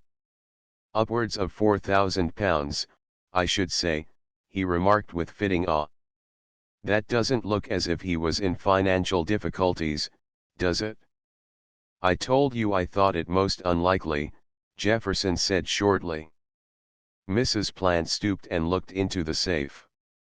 "Oh, there's my jewel box," she said, in tones of relief. "On the bottom shelf." The inspector bent down and extracted a small case of green leather. "This, madam?" he asked. "You said this is yours." "Yes. I gave them to him to lock up for me yesterday morning. I never like to leave them lying about in my room if I can help it, you know." The inspector pressed the catch and the lid of the case flew open. A necklace, a bracelet or two, and a few rings were visible inside, pleasant little trinkets, but not of any remarkable value. Roger exchanged glances with Alec. In the eyes of the latter there was a scarcely concealed derision which Roger found peculiarly difficult to bear in silence. If ever a look said, "I told you so." Alex did at that moment. "I suppose Lady Stanworth can identify these as yours, madam," the inspector was saying. Purely as a matter of form, he added, half apologetically. "Oh, yes," said Mrs. Plant easily, picking the necklace and a few other things out of the case. "You've seen me wearing these, haven't you, Lady Stanworth?" There was a perceptible pause before Lady Stanworth answered, and it seemed to Roger that she was looking at Mrs. Plant in rather an odd way. Then she said, naturally enough, "Of course. And I remember the case, too." "Yes, these belong to Mrs. Plant, Inspector." "Then we may as well hand them over to her at once," said the inspector, and Lady Stanworth nodded approvingly. "Is that all you require, Inspector?" Jefferson asked. "Yes, sir, quite. And I've had my journey for nothing, I'm afraid. Still, we have to go into everything, as you know." "Oh, naturally," Jefferson murmured, turning away from the safe. "And now I must get back and finish my report," the inspector continued.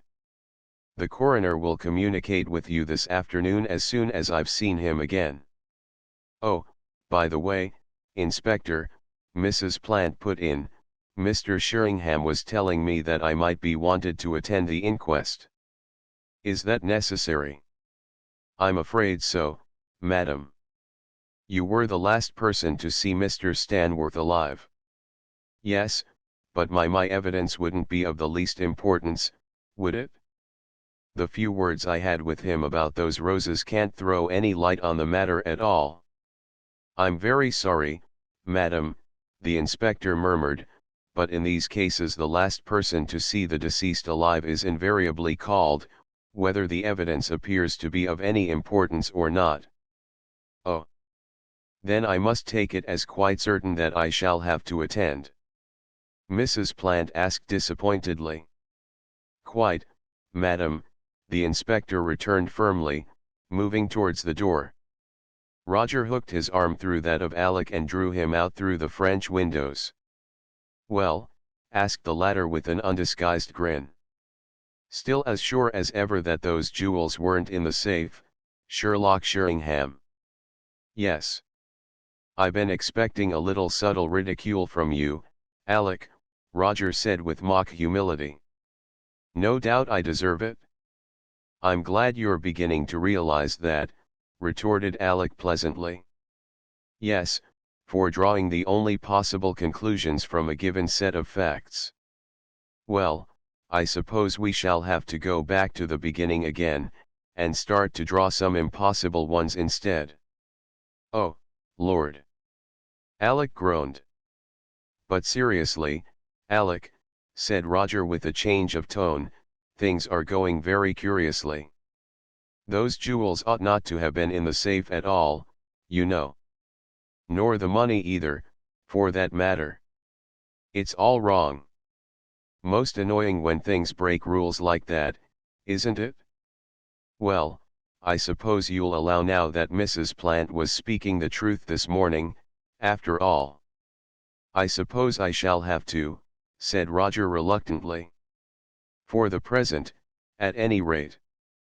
But it's very, very extraordinary. That Mrs. Plant should have been speaking the truth. It seemed to me far more extraordinary that she should have been lying, as you were so jolly sure." "All right, Alec. Don't get rattled." "No, I wasn't meaning that exactly. But that she should have been so remarkably agitated about those jewels of hers, as if she thought that somebody was going to steal them. And then that yarn of hers that she thought the police would take them and she wouldn't get them back.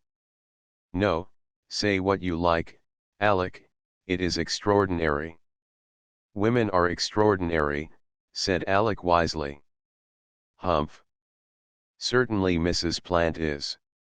"Well, At any rate, she's exonerated, I take it? No, that she isn't, said Roger with decision. That lady isn't free from suspicion yet by any means. After all, the matter of the jewels is only one of several curious circumstances. But look here, Alec, another remarkable thing has cropped up since I saw you last. I'm going to tell you, because I promised I'd share anything new with you at the very beginning. But I won't unless you'll promise to take it quite calmly, and not smite me with that great ham fist of yours or throw yourself despairingly into a rose bush or anything.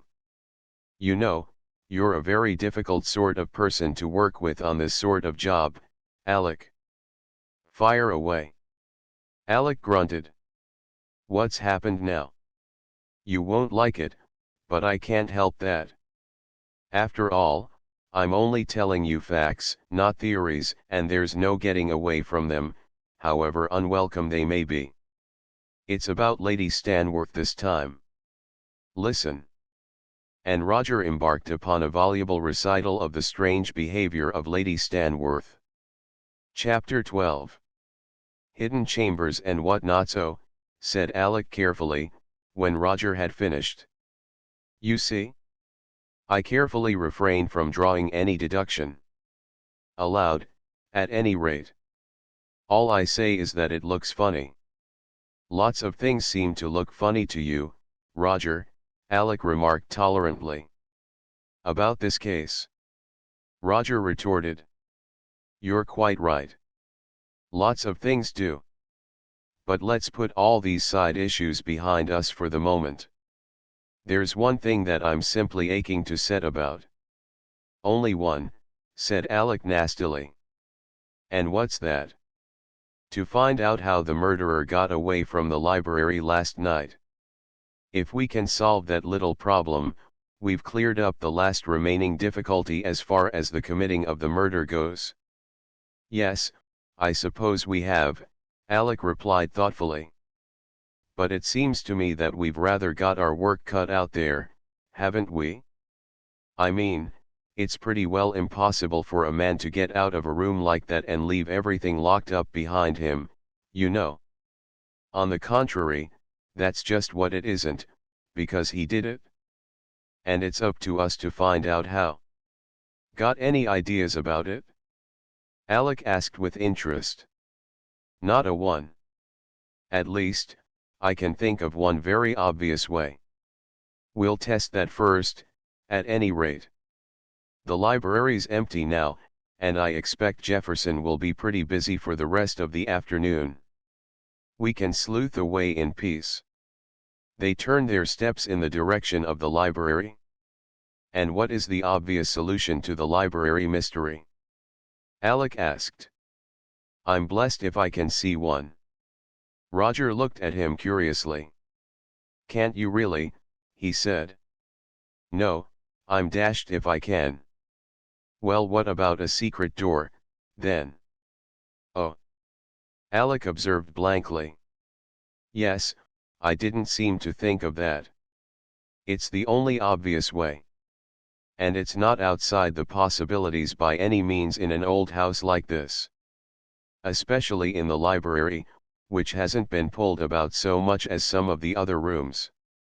That's true enough, said Alec, quite excitedly. Roger, old sleuth, I really do believe you're on the track of something at last. Thanks, Roger returned dryly. I've been waiting for a remark like that for some hours. Yes, but this really is interesting. Secret passages and hidden chambers and whatnots. Jolly romantic, and all that. I'm all in favor of unearthing it. Well, here we are, and the scent ought to be strong. Let's get down to it. What shall we do?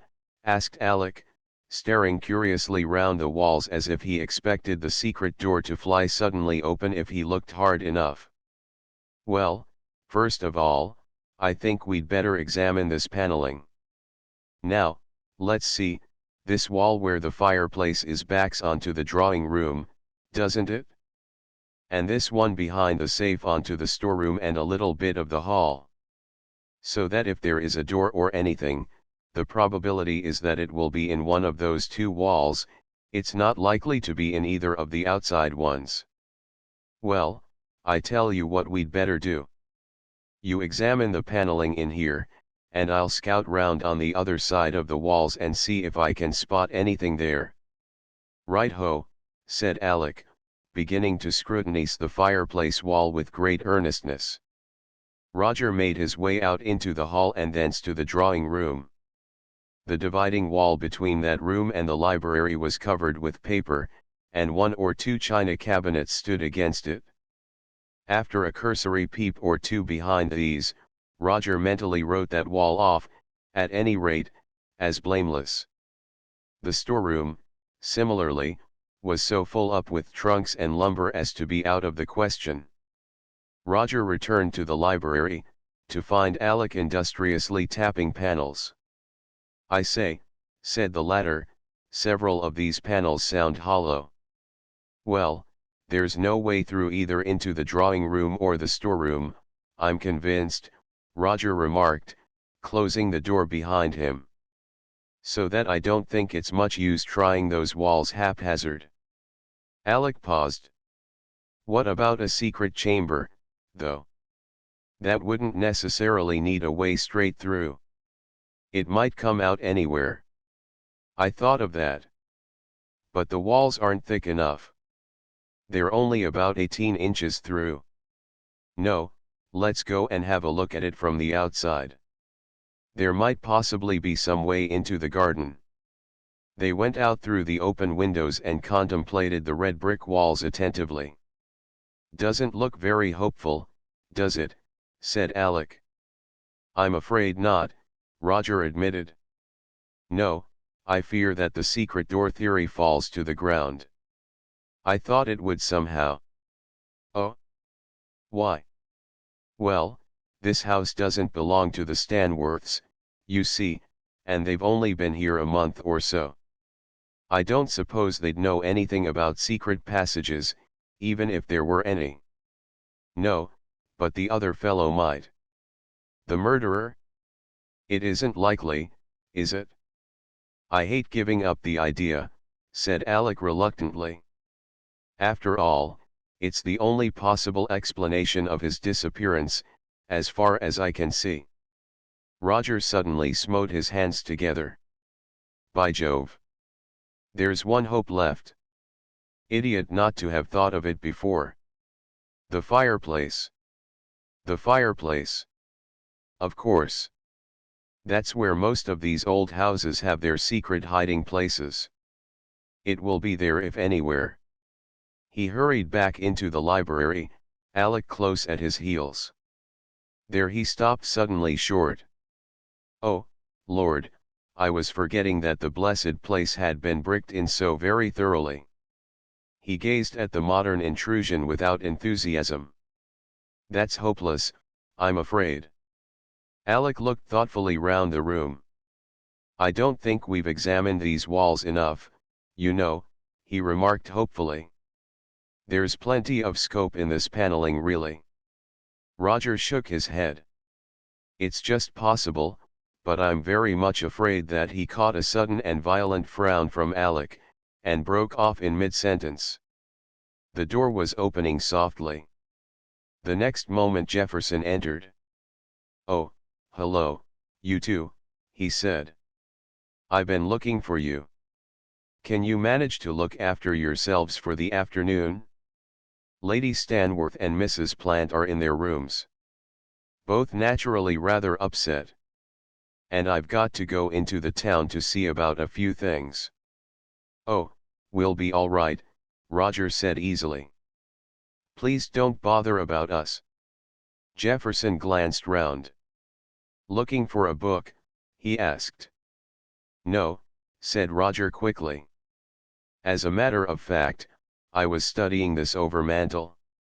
I'm rather interested in that sort of thing, carving and paneling and old houses. This is really rather a wonderful room.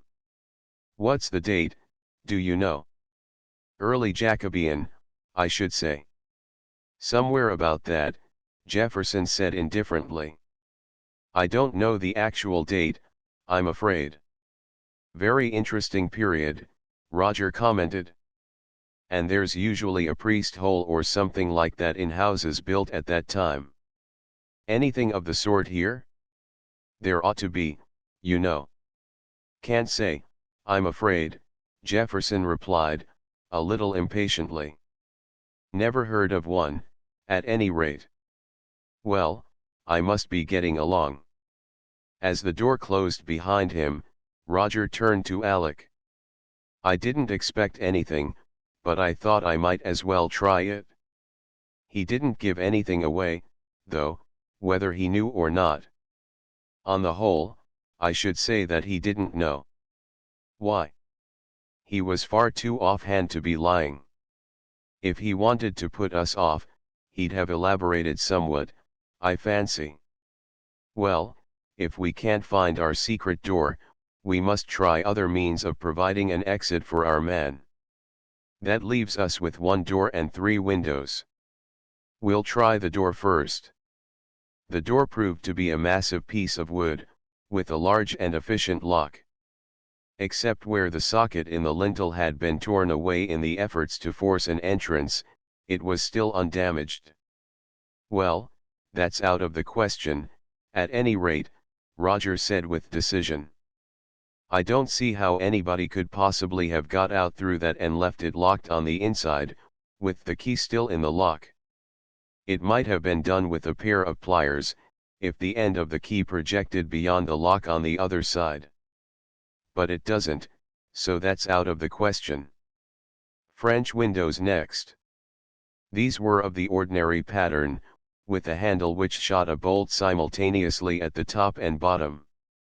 In addition there were small brass bolts at the bottom and top, both of which had been fastened when the window was opened that morning. It looks out of the question to me, Roger muttered. It is out of the question. Even if he had been able to turn the handle, which he couldn't possibly have done, he couldn't have shot the bolts as well. I'm blessed if he could, said Alec with conviction. Roger turned away. Then that leaves these 2 windows. I don't see how anyone could have left this little lattice one closed behind him. What about the sash one? That looks more hopeful. He climbed up on the window seat and examined the fastening attentively. Any luck? Asked Alec. Roger stepped heavily onto the floor again.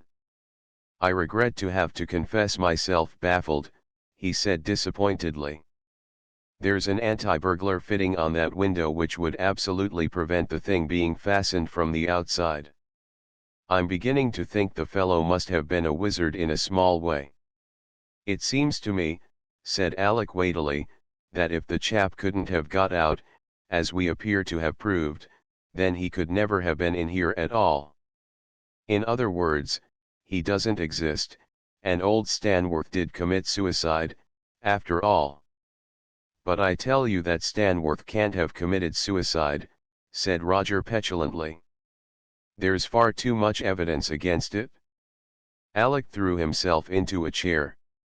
Is there, though? He asked argumentatively. As you put it, it's certainly consistent with murder. But it's equally consistent with suicide. Aren't you rather losing sight of that in your anxiety to make a murder of it? Besides, don't forget that your motive has fallen to the ground since the safe was opened. There wasn't a robbery here last night, after all. Roger was roaming restlessly about the room. At Alec's last words he paused in his stride and looked at his companion with some irritation. Oh, don't be childish, Alec, he said sharply. Money and jewels aren't the only things that can be robbed. The motive still holds perfectly good if we've got to have a motive. It was robbery of something else, that's all. But why stick to robbery? Make it revenge, hatred, self-protection, anything you like, but take it from me that Stanworth was murdered. The evidence is not equally consistent with suicide. Think it over for yourself and you'll see, I can't bother to go through it all again. And if we can't find the way the chap got out, that's because we're a pair of idiots and can't see what must be lying under our noses, that's all." And he resumed his stride again. "Humph," said Alec incredulously. "Door, window, window, window," Roger muttered to himself. "It must be one of those four. There's simply no other way." He wandered impatiently from one to the other, trying desperately to put himself in the place of the criminal. What would he have done? With some ceremony Alec filled and lighted his pipe. When it was in full blast he leaned back in his chair and allowed his eyes to rest approvingly on the cool greens of the gardens outside. "Life's too short," he remarked lazily. "If it really was a clear case of murder, I'd be on the trail as strenuously as anyone. But really, old man, when you come to consider calmly and sanely, I mean how extraordinarily little you've got to go on and how you're twisting the most ordinary things, why I think even you will admit in a few weeks' time that when all's said and done we Alec." Something in Roger's tone caused Alec to turn round in his chair and look at him. He was leaning out of the lattice window, apparently intent on the garden outside. "Well," said Alec tolerantly. "What is it now?" "If you come here, Alec," said Roger, very gently, "I'll show you how the murderer got away last night." Chapter 13. Mr. Sheringham investigates a footprint. "Show me what?" Alec exclaimed, bounding out of his chair. "How the murderer escaped," Roger repeated, turning and smiling happily at his dumbfounded accomplice. "It's extraordinarily simple, really. That's why we never spotted it. Have you ever noticed, Alec, that it's always the simple things of life, plans, inventions, what you like, that are the most effective? Take, for instance." Alec seized his too voluble friend by the shoulder and shook him violently. "How did the chap escape?" he demanded. Roger pointed to the window through which he had been leaning. "There," he said simply. "Yes, but how do you know?" cried the exasperated Alec. "Oh, is that what you meant? Come, friend Alec." Roger took his fellow sleuth by the arm and pointed triumphantly to the window sill. On the surface of the white paint were a few faint scratches. "You see those? Now look at that." And he indicated something on the flower bed beneath. "I said it must be lying under our noses all the time," he added complacently. Alec leaned out of the window and looked at the bed. Just below the window was an unmistakable footprint, the toe pointing towards the window. "You said escaped, didn't you?" he asked, withdrawing his head. "I did, Alexander." "Well, I'm sorry to disappoint you and all that," said Alec, in a tone that curiously belied his words, "but nobody escaped this way. Someone got in. If you look again, carefully this time, you'll see that the toe is pointing towards the window, not the heel. That means that somebody stepped from the ground to the window ledge, not vice versa." "Alec, you are on your day today, aren't you?" said Roger admiringly. "Precisely the same thought occurred to myself at a first glance. Then, looking carefully, as you so kindly suggest, I noticed that the indentation of the heel is very much deeper than that of the toe, indicating that somebody stepped backwards from the window to the ground, after thoughtfully closing the window behind him. If he'd been stepping up, the toe would be deeper than the heel, as a moment's thought will show you, won't it?" "Oh," said the crestfallen Alec. "Sorry to have to score off you in that blatant Sherlockian way," Roger continued more kindly, "but you did ask for it, you know." "No, but seriously, Alec, this is most extraordinarily important. It clears up the last difficulty about murder." "But how did he close the window behind him?" asked Alec, still half incredulous. Oh, that's the neatest thing of all. And delightfully simple, although it took me a minute or two to discover it after I'd seen the footprint. Look. You see this handle, the ordinary type for this sort of window. It consists of an arm that fits into the lock and a heavy handle set at right angles to it, the whole moving on a central pivot. The weight of the handle end keeps the other end in position. Well, watch. Carefully arranging the handle so that the heavy end was balanced exactly above the pivot, Roger pushed the window sharply back into its frame. Immediately the handle was dislodged by the jar, and, with a little click, the fastener fell into place in its socket, the weight of the falling handle driving it well home. "Well, I'm dashed," Alex said. "Neat, isn't it?" Roger said proudly. He stood on the sill outside, you see, and pulled it to behind him, having fixed the handle in position before he got out. "I suppose it's a trick you could play with any lattice window, though I've never come across it before." "That's one to you, all right," said the humbled Alec. "I take back quite a lot of the unkind things I've said to you." "Oh, don't trouble to apologize," Roger said magnanimously. "Though I did warn you that I should turn out to be right in the end, you remember. Well, I don't think you'll trouble to dispute the fact of murder any more, will you?" "Don't rub it in," Alec protested. "I did it for the best, like the doctor in the poem." "Well, what's the next move?" "Let's go out and have a look at that footprint at close range, shall we?" Roger suggested. "There might be some others, too." "Footprints. We are getting professional, aren't we?" On a more careful inspection the footprint fully bore out Roger's contention that it must have been made by a man stepping backward from the sill. The heel end was nearly 1.5 inches deep, the toe scarcely half an inch. The edges were slightly blurred where the earth had crumbled, but the mark was clearly that of a large foot. "At least a 10 boot, Roger said, stooping over it. "Possibly 11. This may be very useful indeed, Alec." "It's a bit of luck, certainly," Alec agreed. Roger straightened up and began to search among the plants near the edge of the bed. After a moment he dropped on his knees on the grass border. "Look," he exclaimed excitedly. "Here's another." He parted 2 little shrubs and peered between them. Alec saw another footprint, not so deep as the last, but quite plainly marked in the dry earth. The toe of this one was also pointing towards the window. "Same fellow?" he asked, bending over it. "Yes," Roger replied, examining the print intently. "The other boot.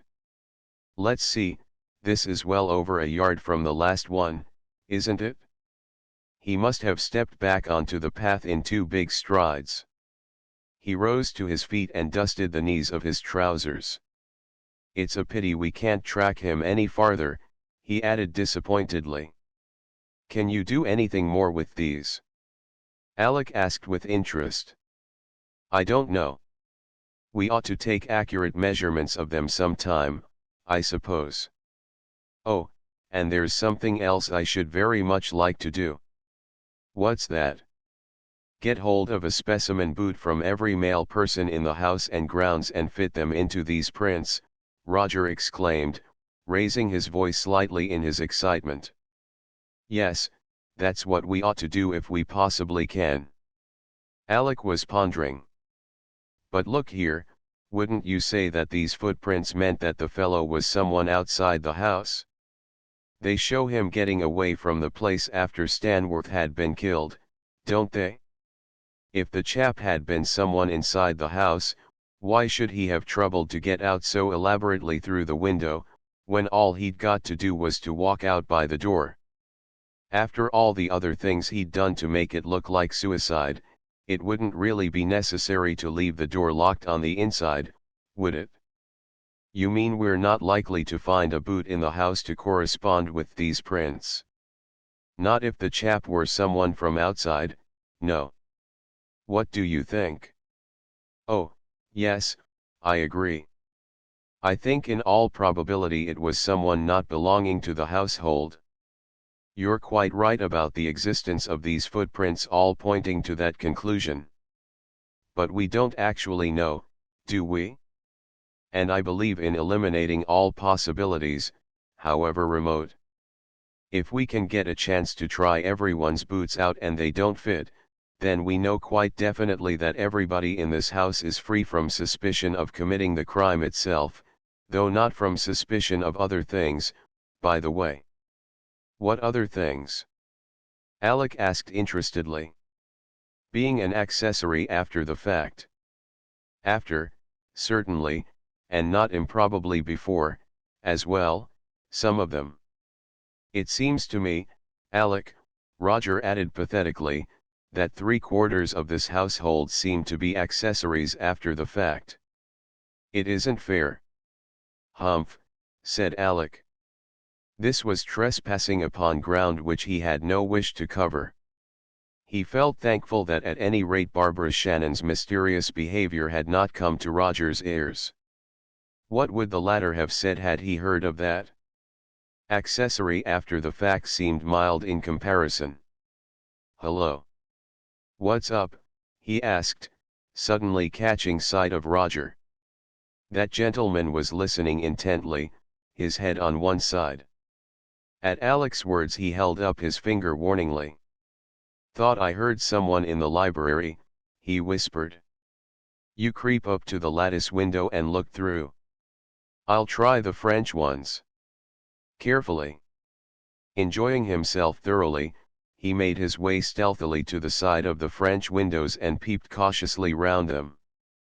He had his reward. The library door was closing softly. He hurried back to Alec. Did you see? He asked, in a voice thick with suppressed excitement. Did you see? Alec nodded. Somebody was going out of the library, he said. Yes, but did you see who it was, man? Alec shook his head. No, I'm afraid I didn't. Got here too late. The two looked at each other in silence. The question is, were we overheard?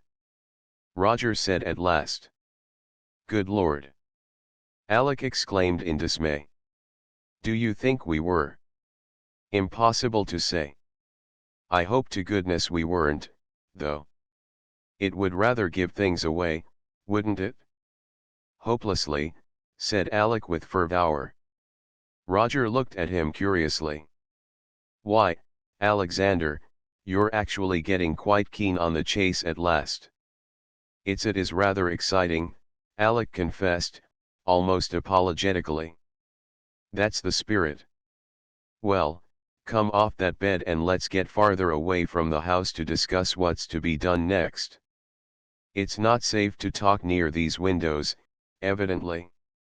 Hello, you've made rather a mess of the bed. Steady. Don't step on our two particular prints. Alec glanced ruefully at the bed, which was now embellished with several extra footprints.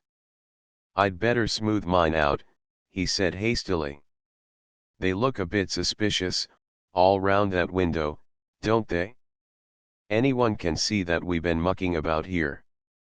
Yes, do, Roger said approvingly. But hurry up, and for goodness sake, don't let anybody see you. That would be worse still. And now, Sherlock Sheringham, said Alec, when they had gained the security of the lawn, what do you propose? Isn't it time you disguised yourself, or something? I'm sure the best detectives always do that at about this stage of the proceedings. Don't be ribald, friend Alec, Roger said reprovingly. This is a very serious business, and we're getting along with it very nicely. I think our next move is fairly clear, isn't it? We embark on the quest of the mysterious stranger. What mysterious stranger? I mean, we make some inquiries roundabout as to whether any stranger was seen near the place last night. The lodge, the station, the village, and the rest of it? That seems a sound scheme. Yes, but before we start there's just one other thing I want to do. You saw how productive the contents of the waste paper basket were. I should like to have a look at yesterday's as well. Haven't they been destroyed? No, I don't think so. I made some inquiries while you were otherwise engaged just now, saying that I had thrown away a letter I meant to keep, and as far as I can make out the contents of all the waste paper baskets are emptied onto an ash pit at the back of the house, where they lie till William sees fit to use them up in a bonfire. I want to have a peep at that ash pit before we start. Not that I really expect to find anything, but you never know. How do we get there?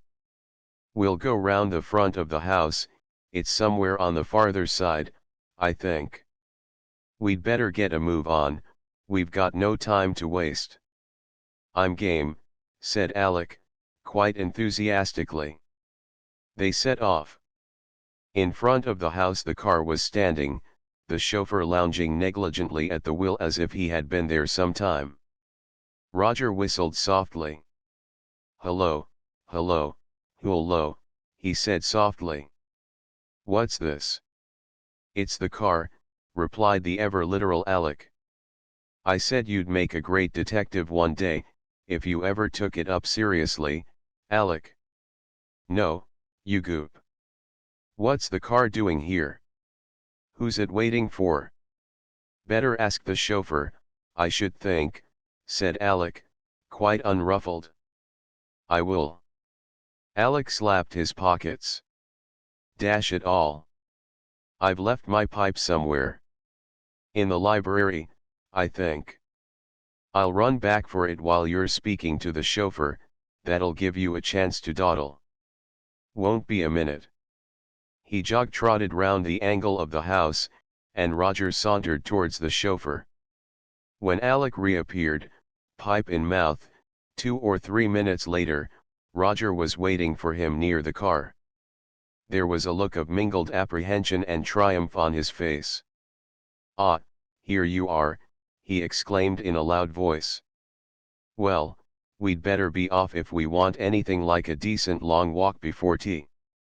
Alec opened his mouth to speak, but caught a warning look and was silent. Roger took his arm and drew him at a rapid pace down the drive. It was not till they had turned a corner and the house was securely hidden from view that he spoke again. In here, he observed briskly, and plunged into the thick bushes which bordered the drive on either side. In some bewilderment Alec followed. What's the idea? He asked, as he rejoined his companion. A little game of hide and seek. You heard what I foghorned to you just now? That was for the benefit of the chauffeur, so that just in case anybody were to ask him what Messrs. Grierson and Sheringham are up to this afternoon, he has his answer pat. Now I want to see just how long it is after the disappearance of the two said gentlemen that car leaves its anchorage. You see, the chauffeur told me that he is waiting to take Jefferson into Elchester, Alec. I expect that's right, Alec replied intelligently. Jefferson said he'd got to go in, you remember. He's been waiting nearly half an hour, Alec. Has he? Yes, probably he has. It must be getting on for that since Jefferson came into the library. Therefore Jefferson intended to go into Elchester half an hour ago, Alec. And he didn't go, Alec. And he's been in the house all that time instead, Alec. And somebody whom we couldn't see came into the library and went away very quietly indeed, Alec. And can you put 2 and 2 together, Alec? Do you mean that it was Jefferson who came into the library that time? Amazing, observed Roger admiringly. I can't think how the man does it. It must be something to do with wireless. Yes, Alec, you're quite right. I most certainly do think it was Jefferson who came into the library that time. But don't you see the other significance? Why didn't he go into Elchester half an hour ago? He was surely quite ready when he came and told us.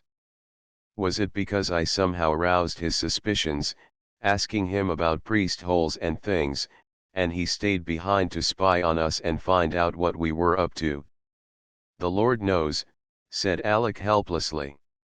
Well, it looks like it, doesn't it? It looks as if Jefferson is getting suspicious. Uncommonly suspicious. I don't like it. Things are going to get awkward if they get wind of our little game. We shan't be able to investigate in peace any longer. Dashed awkward, Alec agreed feelingly. Hush. Roger crouched down hastily behind a bush, and Alec followed suit.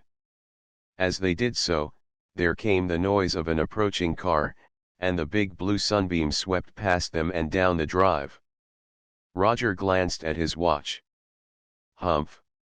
Started 4 minutes after we did. It all fits in, doesn't it?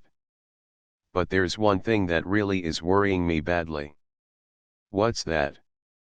They scrambled through the undergrowth and headed for the house once more. Roger turned impressively to Alec. Did he or did he not hear what we were saying outside that window? And if he did, how much? Chapter 14. Dirty work at the ash pit. The ash pit proved easy to locate. It lay among some outhouses and was surrounded on 3 sides by mellow old red brick walls, the space within which was filled with a depressed-looking mass of rotting vegetable matter, old paper, and tins. The smell that hung heavily about it was not a nice one. Have we got to search that? Alec asked, eyeing the view with considerable disfavor. We have, Roger returned, and plunged happily into the smell. Can't expect to get through a job like ours without a certain amount of dirty work, you know. Personally, I prefer my dirty work at the crossroads, Alec murmured, following his intrepid leader with the greatest reluctance. They're cleaner. Dirty work at the ash pit doesn't seem to appeal to me in the least. He began gingerly to handle the cleanest pieces of paper he could see, which happened to be old newspapers. Roger was rooting contentedly among a heap of scraps and shreds in the middle. These on the top seem to be yesterday's collection all right, he announced. Yes, here's the envelope from a letter of mine that came by the first post. Nothing in this lot, as far as I can see. What exactly are we looking for? Alec asked after a short pause, glancing with some interest at the county cricket page of a newspaper 3 weeks old. What am I looking for, you mean? Come on, you lazy blighter. This is the waste paper basket heap, over here. You won't find anything among those tins and newspapers. I don't know what I'm looking for. There won't be anything here, Alec urged earnestly. Let's chuck it, and go off to make those inquiries. I'm afraid you're right, said Roger reluctantly. I've gone back about a week here, and haven't struck anything of the faintest interest. Below this everything pretty well rotted away, too. Still, I'll just hello. What's this? What? Roger had straightened up abruptly and was scrutinizing with bent brows a grimy piece of paper he held in his hand. The next moment he whistled softly. Here is something, though, he exclaimed, and scrambled to dry land. Here, what do you make of this? He handed the paper to Alec, who studied it carefully. It was very wet and limp, but a few traces of writing in pencil could still be made out on its surface, while here and there an isolated word or phrase stood out fairly legibly. It looks like a letter, Alec said slowly. Hello, did you see this? Frightened almost out of my life, that must be. Roger nodded portentously. That's exactly what caught my eye. The writing's Stanworth's, I can recognize that. But I shouldn't say it was a letter.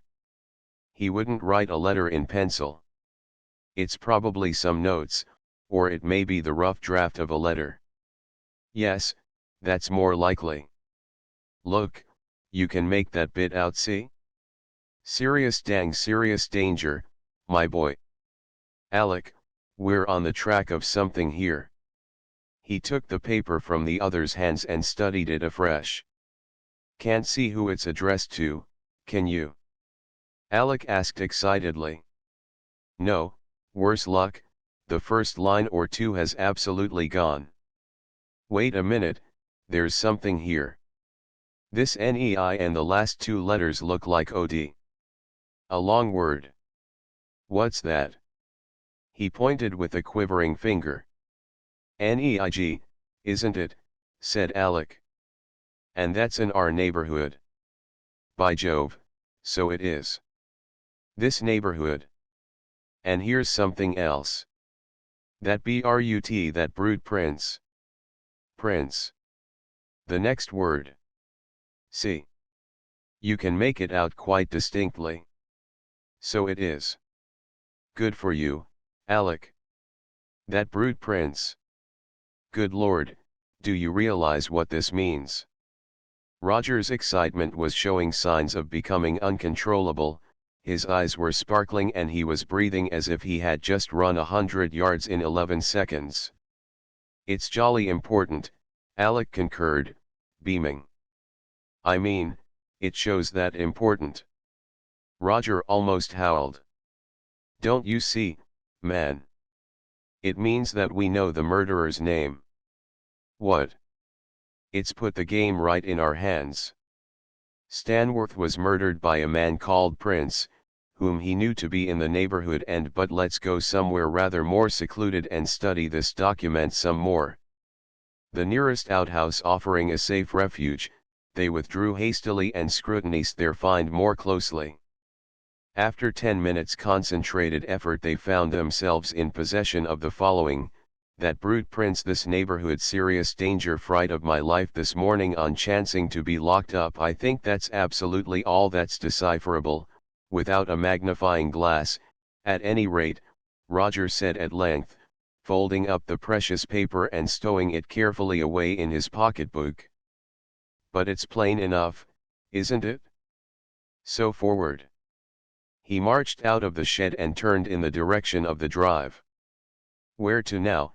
Asked the faithful Alec, hurrying after him. To find Master Prince, Roger returned grimly. Ah. You think he's still about here? I think it's quite probable. He's been in communication with Jefferson this morning, hasn't he? At any rate, we can soon find out. What exactly have you deduced then? Well, there's precious little deduction needed, the thing speaks for itself. Stanworth, for some reason still unknown to us, had cause to fear a man named Prince. To his surprise and terror he chanced to encounter him unexpectedly one morning about a week ago in this neighborhood, and knew at once that he was in serious danger. He comes home at once, makes a rough draft of a letter, and then writes off to some other person telling him all about it and asking, probably, for help, at the same time expressing his conviction that Prince ought to be locked up. It's curious, Alec mused. Fishy, you mean? Yes, but we've had a suspicion for some time that there was something fishy going on behind the scenes in all this, haven't we? Not only with regard to the behavior of the other people in the house, but even possibly in connection with old Stanworth himself. But we're hot on the trail this time, I think. What's your plan of campaign? Alec asked, as they turned into the drive. Well, we must make a few discreet inquiries. In fact, our course will be much the same as we contemplated before, except that our field of action has luckily been narrowed down very considerably. Instead of chasing about after some nebulous stranger, we've now got a definite goal. We had a pretty good idea of what he looks like before, but now we even know the blighter's name. Oh, this is going to be too easy. How do you mean we had a pretty good idea of what he looks like? Well, haven't we?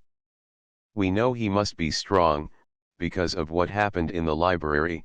Stanworth was no weakling, remember.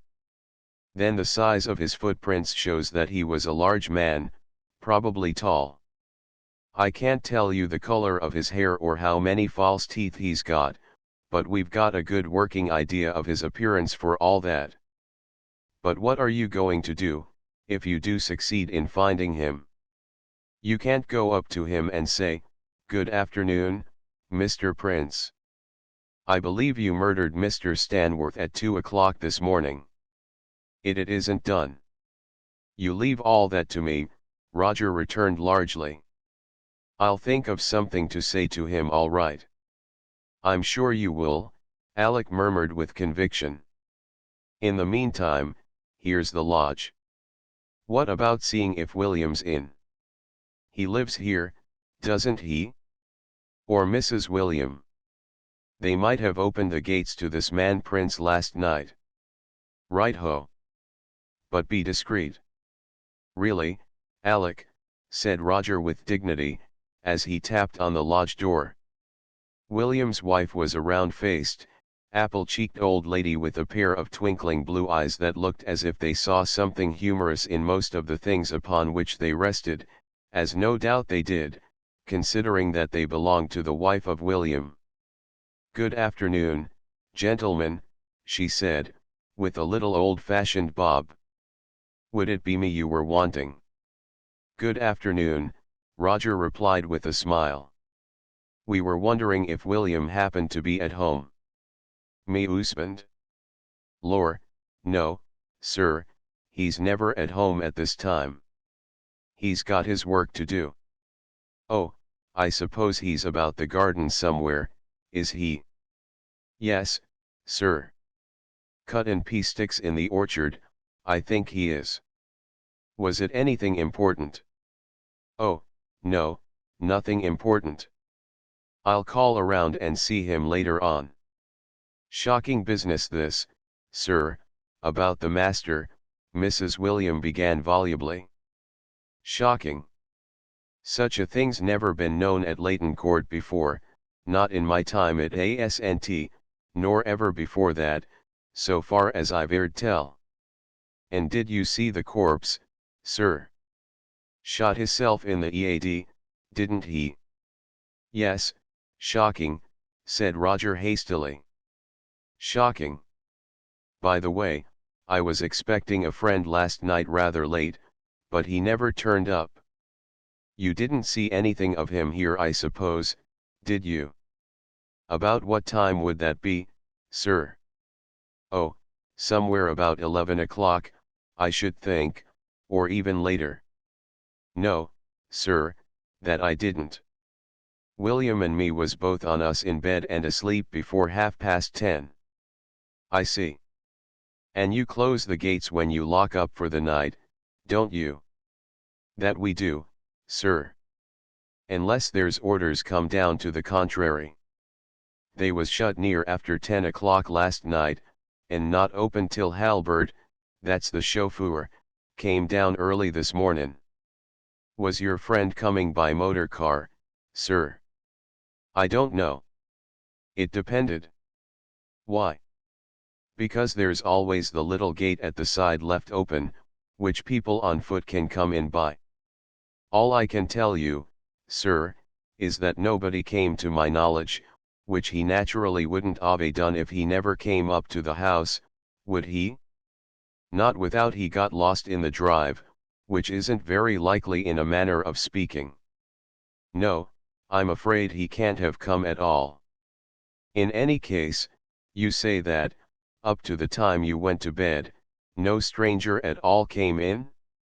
"Absolutely nobody." "No, sir. Nobody to my knowledge." "Oh, well, that quite settles it. By the way, Only yesterday afternoon poor Mr. Stanworth was asking me to do him a favor the next time I went for a walk. It was to call in and see someone called Prince for him, and Prince." Mrs. William interrupted with unexpected energy. "Don't you go going anywhere near him, sir." "Why not?" Roger asked eagerly, flashing a look of triumph at Alec. Mrs. William hesitated. "You do mean Prince, sir?" "John." "Yes, John, that's right. Why mustn't I go anywhere near him?" "Because he's dangerous, sir," said Mrs. William vehemently. "Downright dangerous. In fact," she lowered her voice significantly, "it's my opinion that he's a little mad." "Mad?" Roger echoed in surprise. "Oh, come, I don't think that can be the case, can it?" "Well, look how he went for Mr. Stanworth that time, sir. You know about that, of course." Roger hurriedly checked a whistle. "I've heard something about it," he said glibly. "Er attacked him, didn't he?" "That he did, sir. And all for no reason at all. In fact, if one of Mr. Weatherby's farm hands hadn't luckily been by, he might have done Mr. Stanworth a power of harm. Of course they did their best to hush it up, it gives the place a bad name if them things get about. But I heard on it all right." "Indeed? I had no idea it was as bad as that. There was, how shall I put it, bad blood between them." "Well, you might call it that, sir. He seemed to take a dislike to Mr. Stanworth the very first time he saw him, like." "Rather a drastic way of showing it," Roger laughed. "Perhaps he has got a screw loose, as you say. He hasn't been here long then?" "Oh, no. Not more 'n a matter of 3 weeks or so, sir." "Well, I think I shall risk it." "What I wanted to ask you was the quickest way of getting there." "To Mr. Weatherby's?" "Why, you can't go quicker than follow the road through the village, sir, that takes you straight there. It's about 1.5 miles from here, or maybe a trifle more." "Mr. Weatherby's, yes. Let me see, that's Hillcrest Farm, sir. A very nice gentleman he is, too. Him and Mr. Stanworth was getting quite friendly before, yes," said Roger hurriedly. "Well, thank you very much. I'm so sorry to have kept you all this time." "You're welcome, sir, I'm sure," rejoined Mrs. Williams smilingly. "Good afternoon, sir." "Good afternoon." Mrs. William popped back into her lodge again, and the two struck into the main road. Roger's pent-up emotions burst forth as soon as they were out of earshot. "There," he exclaimed. "What do you think of that, eh?"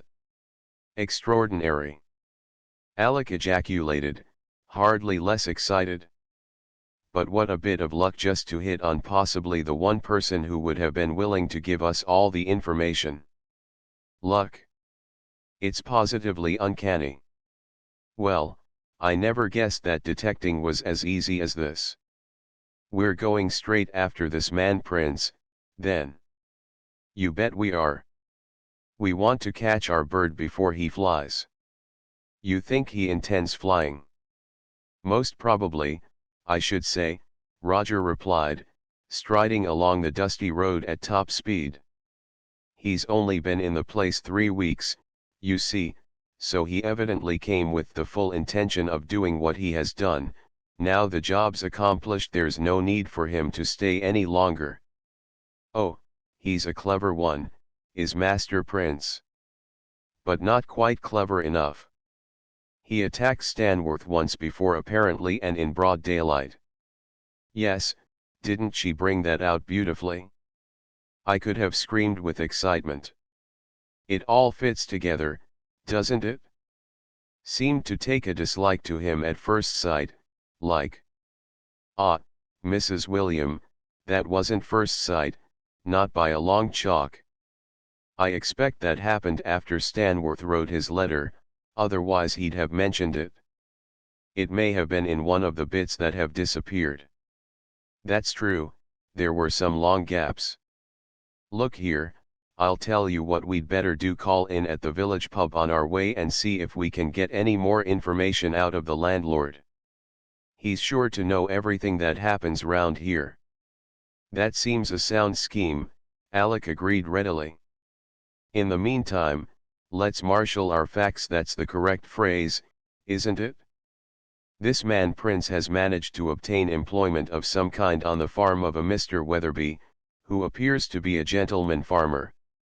That was a cunning move of his, by the way, gives a reason for his presence in the neighborhood, you see. He came here for some definite purpose connected with Stanworth. I don't say murder necessarily, that may not have been intended at first. The very first time he saw Stanworth his feelings were so much for him that he went for the old man bald-headed. The affair was hushed up, but there's certain to have been some gossip about it. Silly thing to do, that, Alec commented. Yes, very, showed his hand too soon. Still, there you are, he did it. And now let us devote all our energies to reaching this scorching village. Time's precious, and I want to ruminate a little. They walked rapidly down the winding white road into the village and made for the local public house.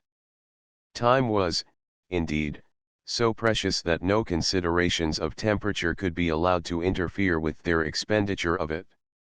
Chapter 15. Mr. Sheringham amuses an ancient rustic after the blazing sun and the dust.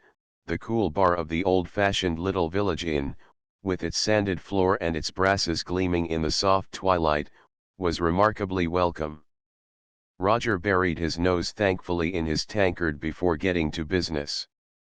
My word, that's good, he observed in heartfelt tones to the landlord, setting the tankard down half empty on the polished counter. There's nothing like beer for thirst, is there? That's true enough, sir, replied the landlord heartily, both because it was good for trade and because he thoroughly believed it. And you can't have too much of it on a day like this, I'm thinking, he added, with an eye to the former consideration. Roger looked about him appreciatively. Nice little place you've got here. Not so bad, sir. There ain't a better bar parlor within 10 miles, though I say it as shouldn't. You two gentlemen come far today. Elchester, said Roger briefly. He did not wish to divulge the fact that he was staying at Layton Court, having no desire to waste time in parrying the stream of questions that would inevitably result from this information. Ah, then, you would have a thirst on you and all, the landlord remarked approvingly.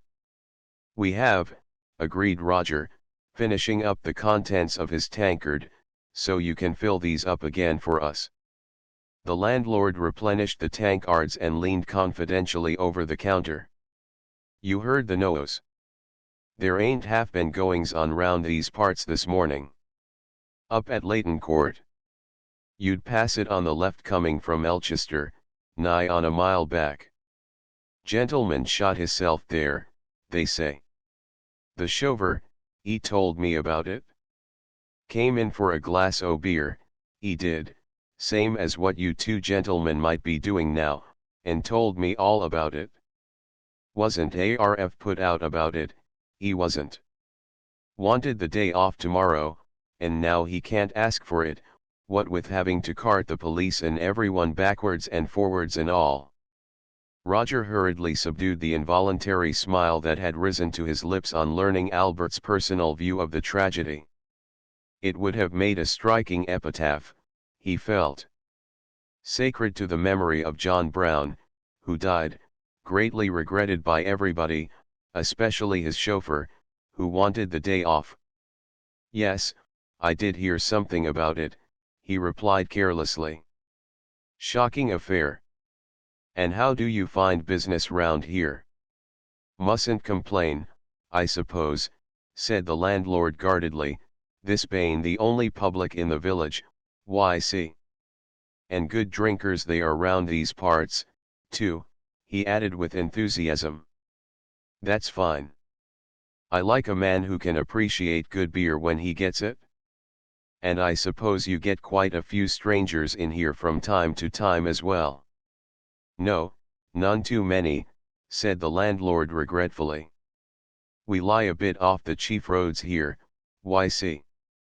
Not but what a few walking gentlemen such as yourselves don't drop in now and then, for all that. Yes, I suppose you get a walking gentleman now and then, Roger replied vaguely, wondering what exactly constituted a walking gentleman, and whether he was the opposite to a running gentleman. How often would that be?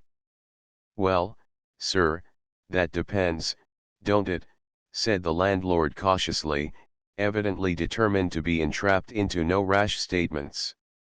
Yes, that depends. Does it? Well, take a special day.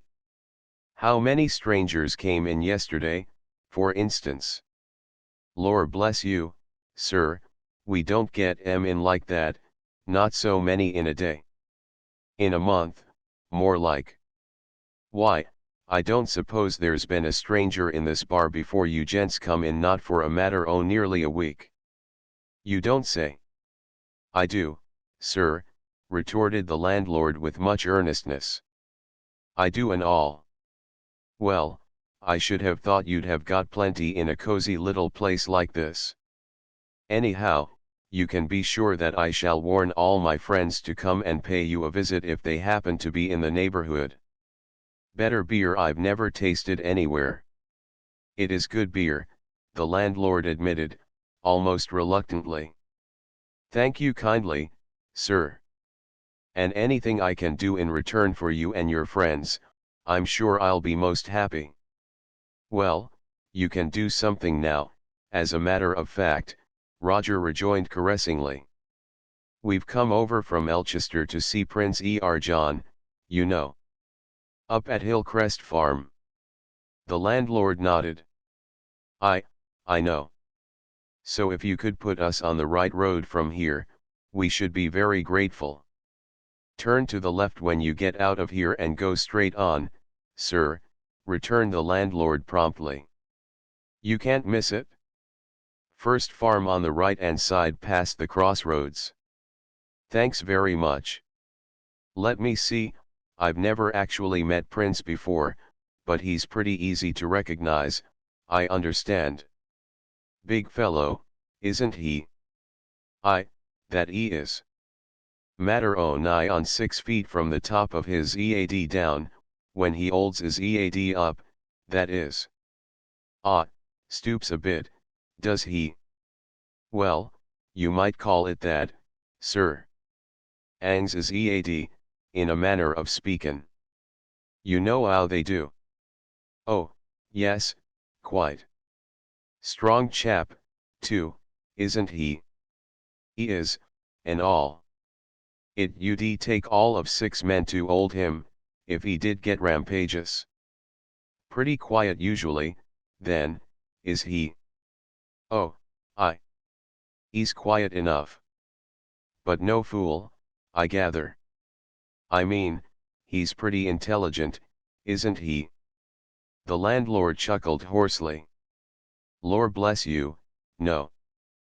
Prince ain't no fool. He's a clever devil, all right. Cunning, you might call him. Nor you wouldn't be far wrong, neither. Oh? In what way? Oh, pretty nigh every way, said the landlord vaguely. But it's a pity you two gents should have 'ad this walk out today. Prince was in Helchester hisself yesterday. Oh ho, observed Roger softly, with a side glance at Alec. He was he? At the agricultural show, he was. Oh? What was he doing there? Showin' dot. Showing himself, was he? That he was. And took a prize, too. What a pity we didn't know that, it would have saved us a journey today. By the way, you don't know what time he came back, do you? Mr. Weatherby was there, too, I suppose. Mr. Weatherby was there, but Prince didn't come back with him. I see Mr. Weatherby pass by here on his mare soon after 7 o'clock. Prince wouldn't have come till a deal later than that. But they'll tell you up at the farm better nor I can about that. Oh, well, it isn't really of the least importance, so long as I can see him up there now. He's up there now right enough, sir. You ask any of the men up there and they'll show you. Roger finished up the remains of his beer and put the tankard down on the counter with a business-like air. Well, Alec, he said briskly. Time we were getting along if we're ever to get back to Elchester today. You really are rather marvelous, you know, Roger, Alec observed, as they set out along the road once more. I know I am, Roger said candidly. But why particularly? Carrying on a chat with the landlord like that. I couldn't have done it to save my life. I shouldn't know what to say. I suppose it comes naturally, Roger replied complacently. I'm a bit of what our American friends call a mixer. As a matter of fact, I thoroughly enjoy a yap with somebody like that, friend William, for instance. And it all comes in useful, you know, local color and so on. But what about the information I was able to extract, eh? Yes, we got a few more details, didn't we? Highly important ones, too. What do you make of Master Prince showing on his own account at Elchester? That puts him in rather an independent position, doesn't it? And he wasn't back till late last night, you see. It all tallies. Yes, we seem to be on the right track this time. Of course we're on the right track. How could we be anything else? The evidence is overwhelming. As a matter of fact, Roger added thoughtfully, I believe I can make a pretty good guess as to what actually happened last night. Oh? What? Why, friend Prince, naturally somewhat elated at winning a prize at the show, got drinking with some of the new pals he must have picked up here and had a couple of drops too much.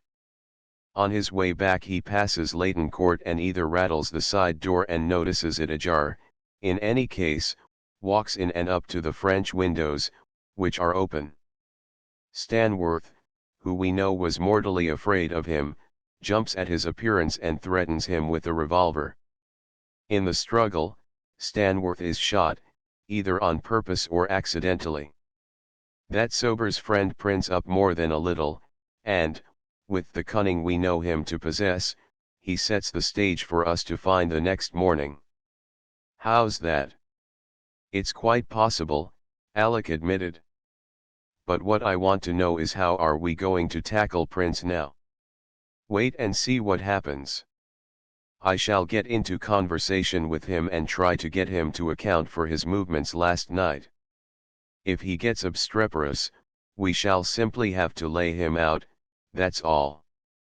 You'll come in useful there, by the way. Humph. Alec observed. In any case, Roger concluded enthusiastically, it's going to be dashed exciting. You can take my word for that. There was no mistaking Hillcrest Farm.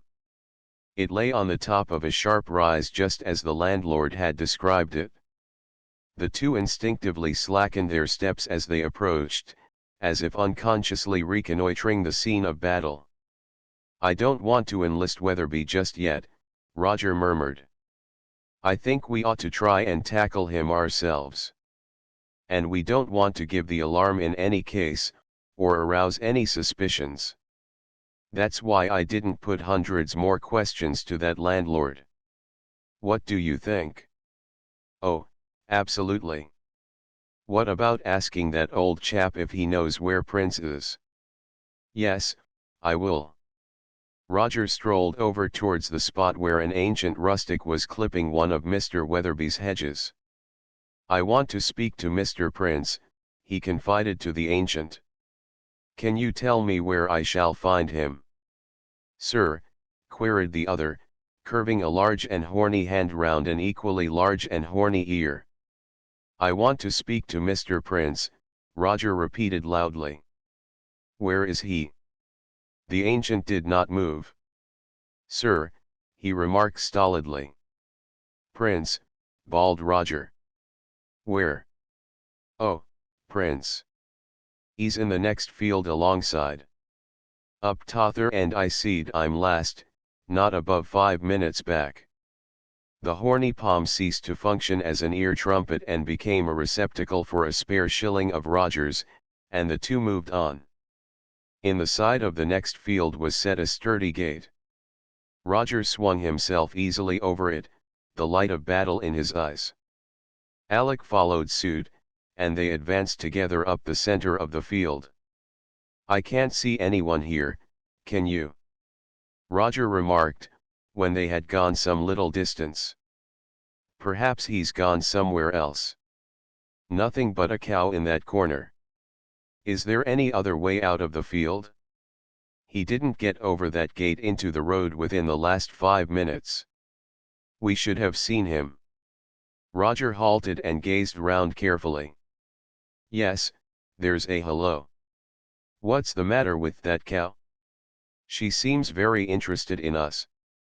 The cow, a large, powerful-looking animal, had indeed quitted its corner and was advancing purposefully in their direction. Its head was swaying curiously from side to side and it was emitting a noise not unlike the hoot of a steamer. "My God!"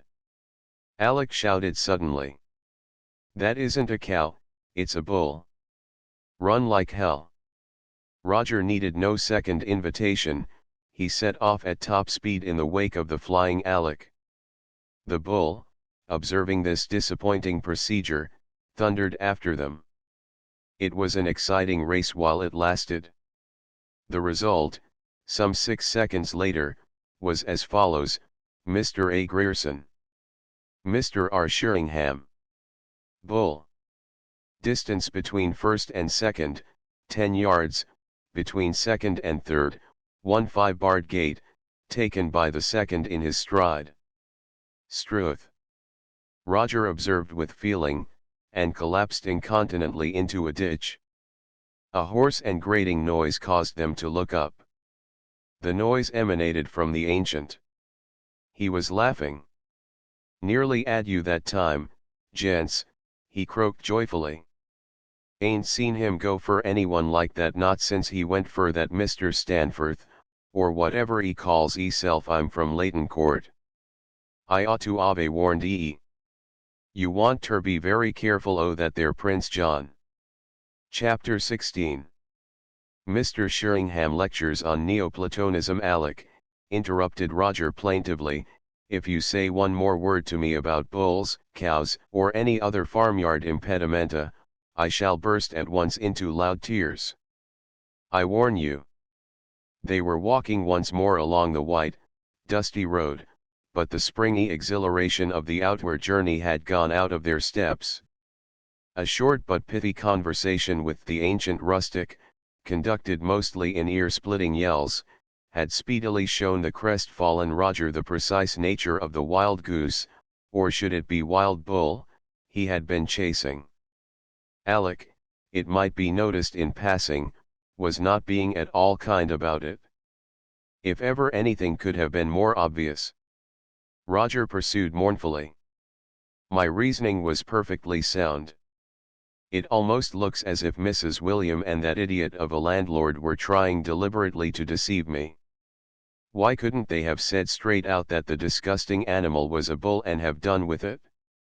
"I don't expect you gave them a chance," Alec remarked with an undisguised grin. Roger gave him a dignified look and relapsed into silence. But not for long. "So here we are, back again at the precise point we had reached before we ever came across that miserable piece of paper," he resumed unhappily. "A whole valuable hour wasted. You've had some exercise, at any rate, Alec pointed out kindly. Jolly good for you, too. The point is, what are we going to do next? Go back to tea, said Alec promptly.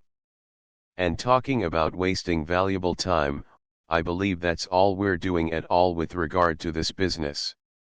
If such a clear clue as that fizzles out in this way, why shouldn't the whole thing be equally a mare's nest? I don't believe there ever was a murder, after all. Stanworth committed suicide. Let's see, Roger went on, completely disregarding this interruption. We were setting out to get on the trail of a mysterious stranger, weren't we? Well, that's where we shall have to take the thing up from.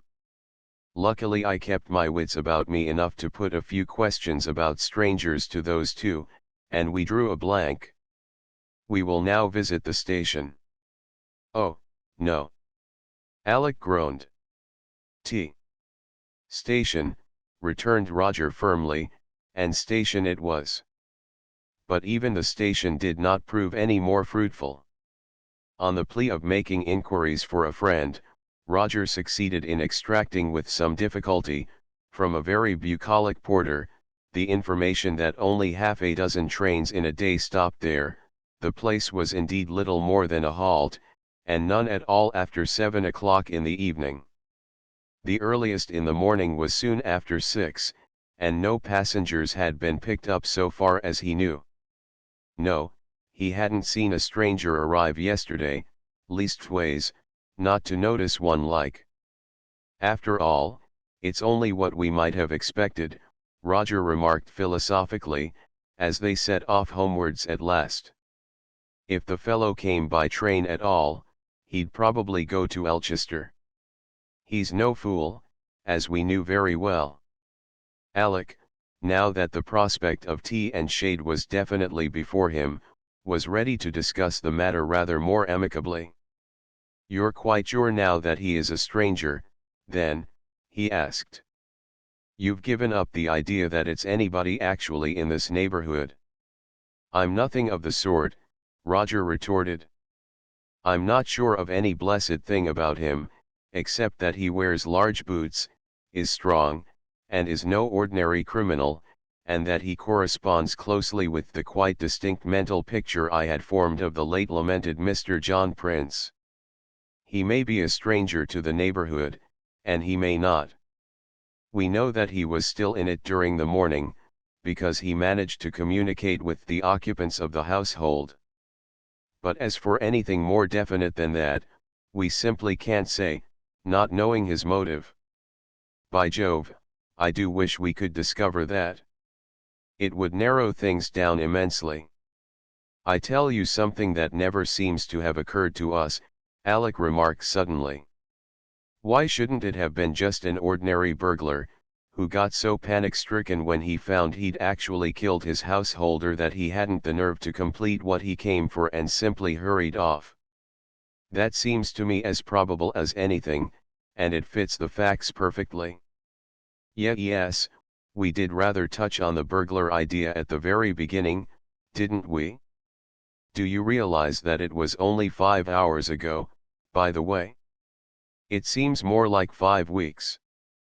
But that was before the curious behavior of all these other people impressed itself upon us.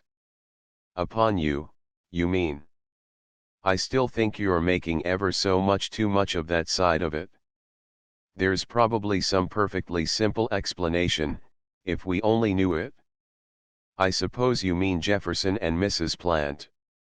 And Lady Stanworth. And Lady Stanworth, then. Well, dash it all, you can't expect them to take us into their confidence, can you? And that is the only way in which their part can be cleared up. Not that it seems to me in the least worth clearing up. I don't see that it could possibly have anything to do with the murder. Good Lord, it's practically the same thing as accusing them of the murder itself.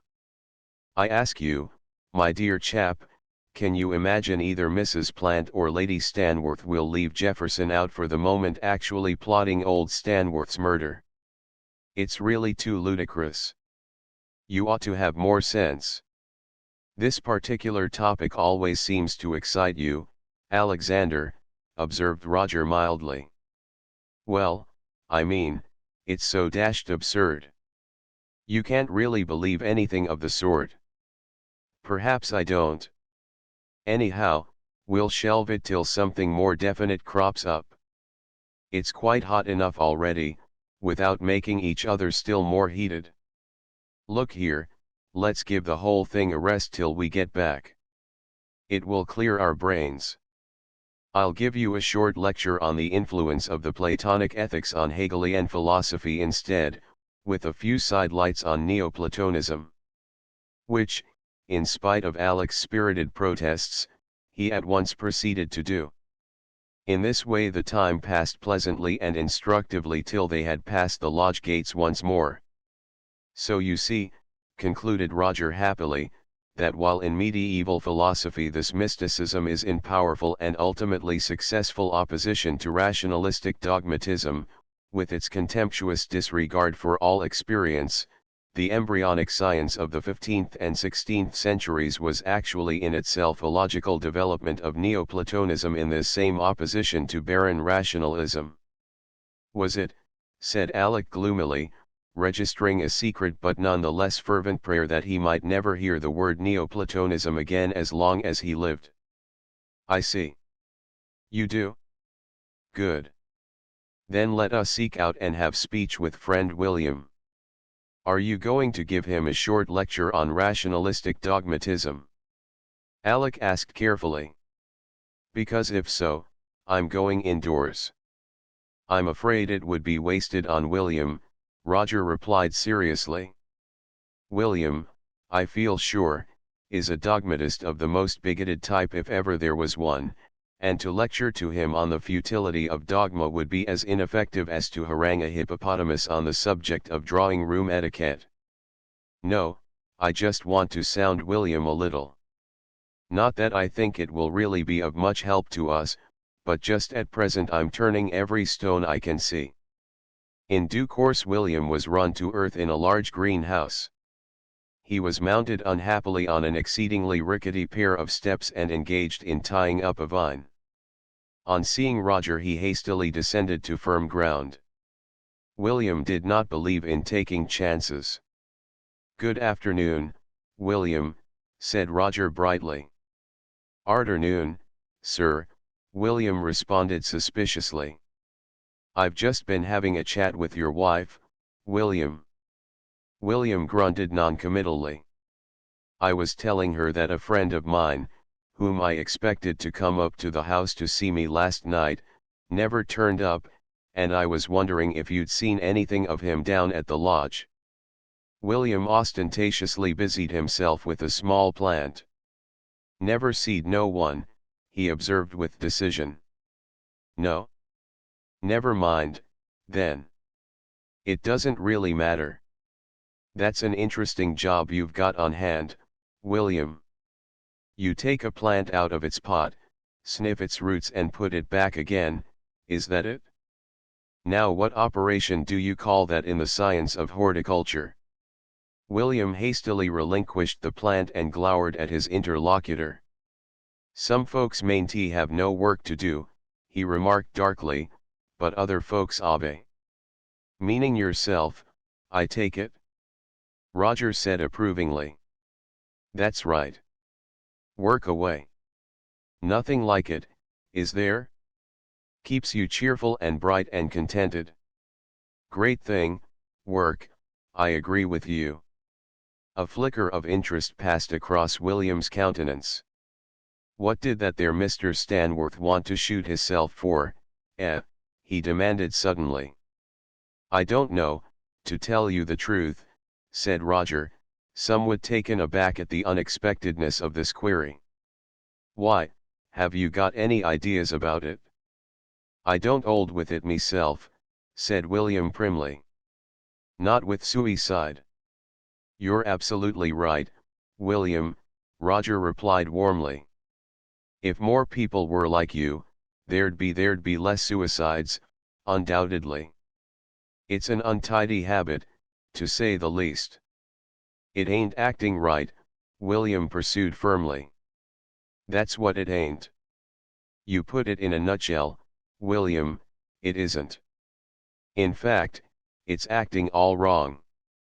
By the way, William, somebody or other was telling me that a stranger had been seen about the grounds during the last day or two. You noticed him by any chance? Stranger? What sort of a stranger? Oh, the usual sort, a head and 4 pairs of fingers, you know. This particular one, they said, was a rather large man. Have you seen a rather large strange man round the house lately? William cogitated deeply. I obey and all. Have you, though? When? William cogitated again. It would be a matter of 8:30 last night, he announced at last. 8:30 it would be, as near as anything. I was a settin' out in front o' the lodge, and up he walks, bold as brass, and nods at me and goes on up the drive. Roger exchanged glances with Alec. Yes, William, he said warmly. A man you'd never seen before? A fairly large man. A very large man, William corrected meticulously. A very large man. Excellent. Go on. What happened? Well, I says to the missus, oh's that. I says. A walkin' up the drive as if he owned the place.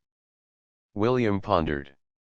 As if he owned the place, I says, he repeated firmly.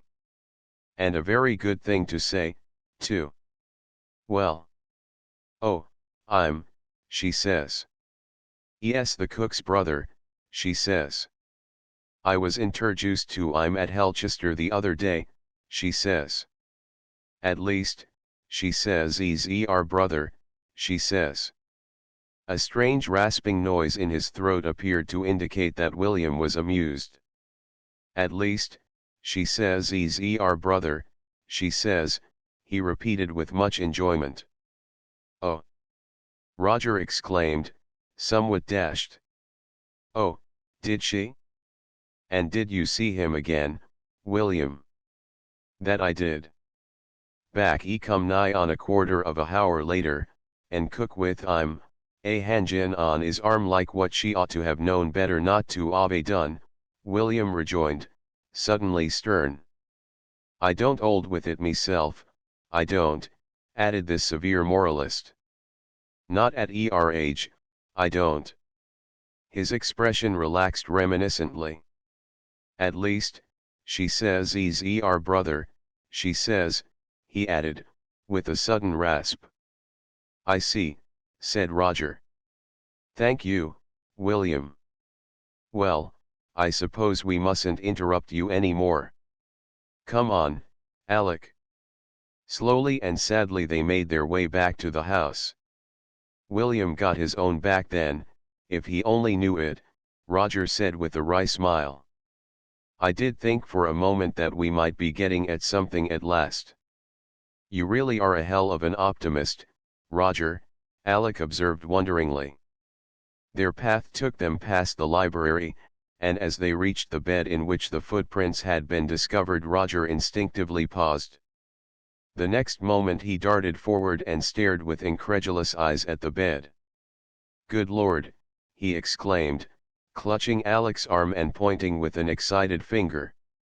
Look. They've gone, both of them. They've been smoothed out. Great Scott, so they have.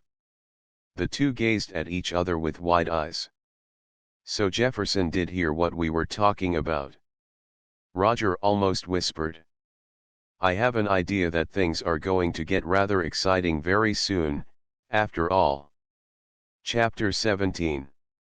Mr. Grierson becomes heated. But however much Jefferson might guess of their activities, certainly nothing was visible in his manner as Roger and Alec entered the drawing room, 20 minutes late for tea. He greeted them in his usual curt, rather brusque way, and asked casually how they had managed to amuse themselves. Lady Stanworth was not present, and Mrs. Plant was seated behind the tea tray. "Oh, we went for a stroll through the village, but it was too hot to be pleasant." "Thanks, Mrs. Plant." "Yes, milk and sugar, please." "2 lumps." "You got through your business in Elchester all right?" "I saw you starting." "Yes." "Got off infernally late." "Had to rush things. However, I managed to get everything done all right." "Have they arranged about the inquest yet, by the way?" Alec asked suddenly. "Yes. Tomorrow morning at 11, here." "Oh, they're going to hold it here, are they?" said Roger. "Which room will you put them in?" "The library?" "No, I think the morning room's better." "Yes, I think it is." "Oh, I do wish it were over," Mrs. Plant remarked with an involuntary sigh. "You don't seem to be looking forward to the ordeal," Roger said quickly, with a slight smile. "I hate the idea of giving evidence," Mrs. Plant replied, almost passionately. "It's horrible." "Oh, come. It isn't as bad as all that. It's not like a law case, you know. There'll be no cross-examination, or anything like that. The proceedings will be purely formal, I take it, Jefferson?" "Purely," Jefferson said, lighting a cigarette with deliberation. "Don't suppose the whole thing will last more than 20 minutes. So you see there won't be anything very dreadful in it, Mrs. Plant. May I have another cup of tea, please?" "Well, I wish it were over, that's all," Mrs. Plant said with a nervous little laugh, and Roger noticed that the hand which held his cup shook slightly. Jefferson rose to his feet. "Afraid I shall have to leave you chaps to your own resources again," he remarked abruptly. "Lady Stanworth hopes you'll do whatever you like. Sorry to appear so inhospitable, but you know what things are like at this sort of time." He walked out of the room. Roger decided to put out a small feeler. "Jefferson doesn't seem extraordinarily upset really, does he?" he said to Mrs. Plant. "Yet it must be rather a shock to lose an employer, with whom one's been so many years, in this tragic way." Mrs. Plant glanced at him, as if rather questioning the good taste of this remark. "I don't think Major Jefferson is the sort of man to show his real feelings before comparative strangers, do you, Mr. Sheringham?" she replied a little stiffly. "Probably not," Roger replied easily. "But he seems singularly unperturbed about it all. He is a very imperturbable sort of person, I imagine." Roger tried another tack. "Had you known Mr. Stanworth long, Mrs. Plant?" he asked conversationally, leaning back in his chair and pulling his pipe out of his pocket. "You don't mind if I smoke, do you?" "Please do." "Oh, no, not very long. My husband knew him, you know." "I see. A curious habit that of his, asking comparative, or, in my case at any rate, complete strangers down to these little gatherings, wasn't it?" "I think Mr. Stanworth was a very hospitable man," Mrs. Plant replied tonelessly. "Very. A most excellent fellow in every way, didn't you think?" Roger asked with enthusiasm. "Oh, most," said Mrs. Plant in a curiously flat voice. Roger glanced at her shrewdly. "You don't agree with me, Mrs. Plant," he said suddenly. Mrs. Plant started. She said hurriedly. "Why, of course I do. I thought Mr. Stanworth a very nice man indeed. Charming. Of course I agree with you. Oh, I'm sorry. I thought for the moment that you didn't seem very enthusiastic about him. No earthly reason why you should be, of course.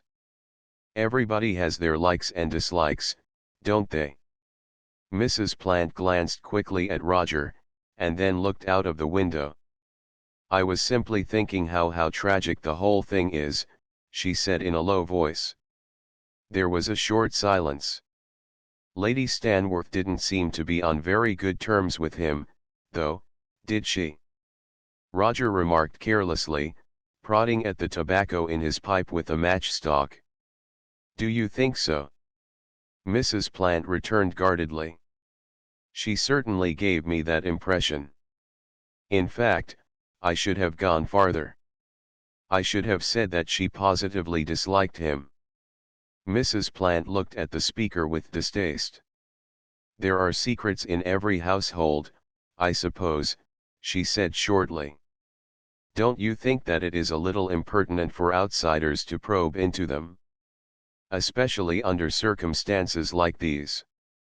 "That's one for me," Roger smiled, quite unabashed. "Yes, I suppose it is, Mrs. Plant.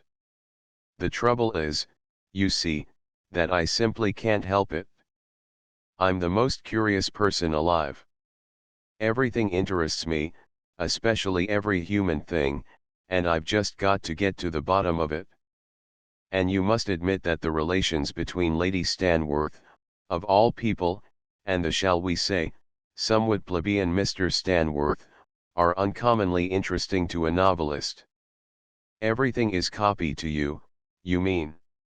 Mrs. Plant retorted, though less uncompromisingly. "Well, if you put it like that, I suppose you may have a certain amount of reason, though I don't admit the justification for all that. Yes, I believe Lady Stanworth did not get on very well with her brother-in-law. After all, it's only to be expected, isn't it?" "Is it?" asked Roger quickly. "Why?" "Well, because of the circumstances of—" Mrs. Plant broke off abruptly and bit her lip. "Because of the blood and water idea, I suppose. They were utterly unlike each other in every way." "That isn't what you were going to say. What had you got in mind when you corrected yourself?"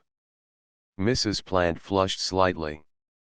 "Really, Mr. Sheringham," Alec rose suddenly from his chair. "I say, it's awfully hot in this room," he remarked abruptly. "Come into the garden and get some air, Roger. I'm sure Mrs. Plant will excuse us." Mrs. Plant flashed a grateful look at him. "Certainly," she said, in somewhat agitated tones.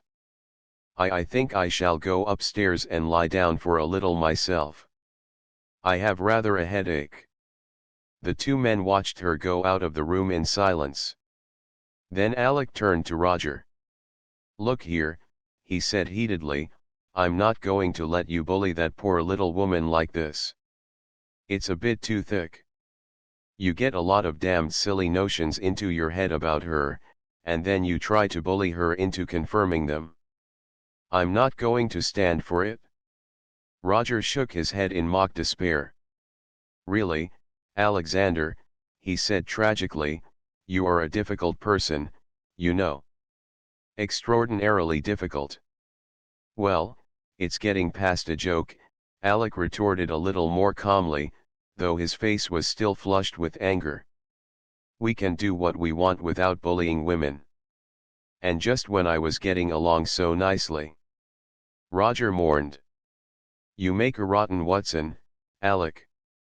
I can't think why I ever took you on in the part."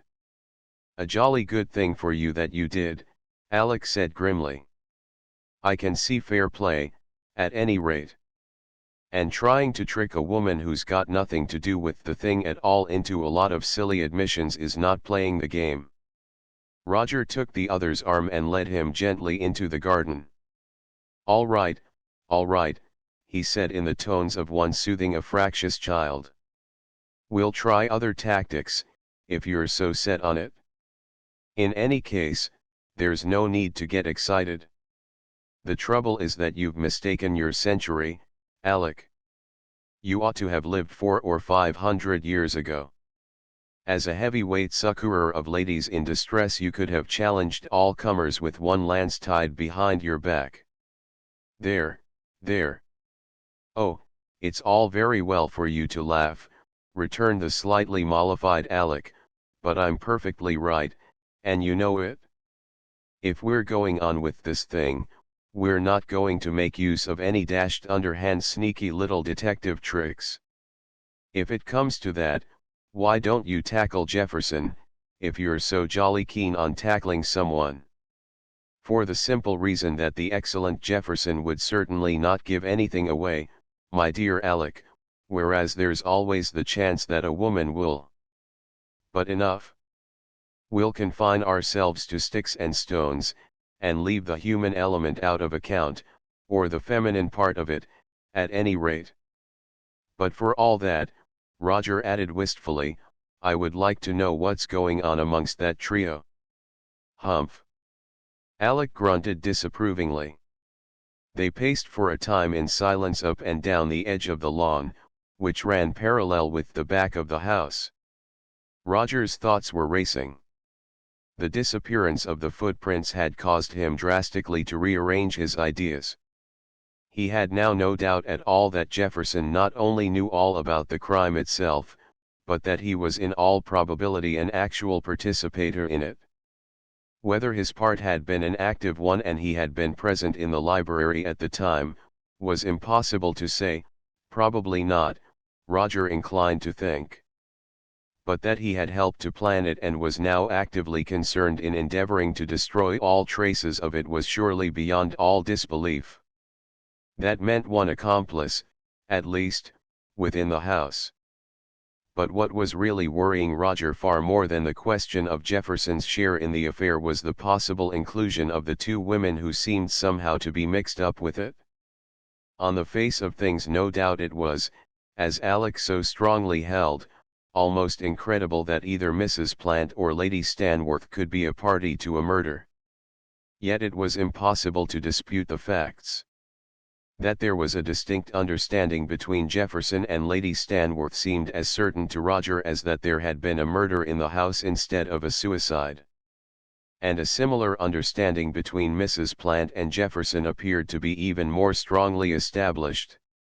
Added to which there was her suspicious behavior in the library that morning, for in spite of the fact that her jewels had been in the safe, after all, Roger was still no less firmly convinced that this excuse for her presence in the library was a lie. Furthermore, Mrs. Plant certainly knew very much more about Stanworth and his relations with his secretary and sister-in-law than she was willing to admit. It was a pity that she had checked herself just in time after tea, when she appeared to have been on the point of allowing something of real importance to slip past her guard. Yes, though he was no more willing to believe it than was Alec himself, Roger could see no loophole through which to escape from the assumption that both Mrs. Plant and Lady Stanworth were as deeply implicated as Jefferson himself. It was most unfortunate that Alec should have chosen to adopt such a highly prejudiced view of the matter. This was just the sort of thing for which nothing was required so much as impartial discussion. Roger covertly eyed the face of his taciturn companion and sighed softly. The back of the house did not run in a single straight line. Between the library and the dining room, where was the small room which was used for storing trunks and lumber, the wall was set back a few feet and formed a shallow recess, and this space was occupied by a little shrubbery of laurels. As the two passed this shrubbery, a small blue object, lying on the ground at the outer edge, caught the sun's rays and the gleam of it attracted Roger's attention. Carelessly and half unconsciously, he strolled towards it. Then something in its particular shade of blue struck a sudden note in his memory, and he stared at it curiously. "What's that little blue thing by the roots of those laurels, Alec?" he asked, frowning at it. "It seems vaguely familiar somehow." He stepped across the path and picked it up. It was a piece of blue china. "Hello," he said eagerly, holding it up so that Alec could see it. "Do you realize what this is?" Alec joined him on the path and looked at the piece of china without very much interest.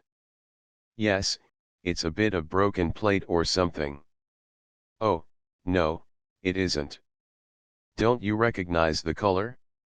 It's a bit of the missing vase, my boy. I wonder, by Jove, I wonder if the rest is in here.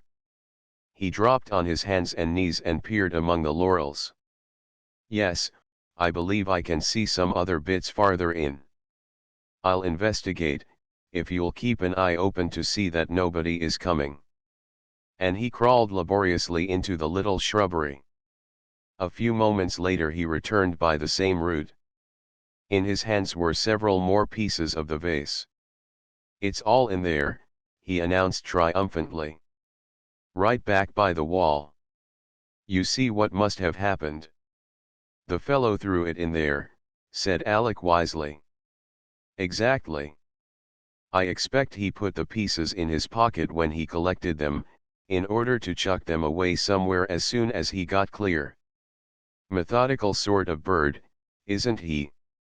Yes, Alec agreed, looking at Roger with some surprise.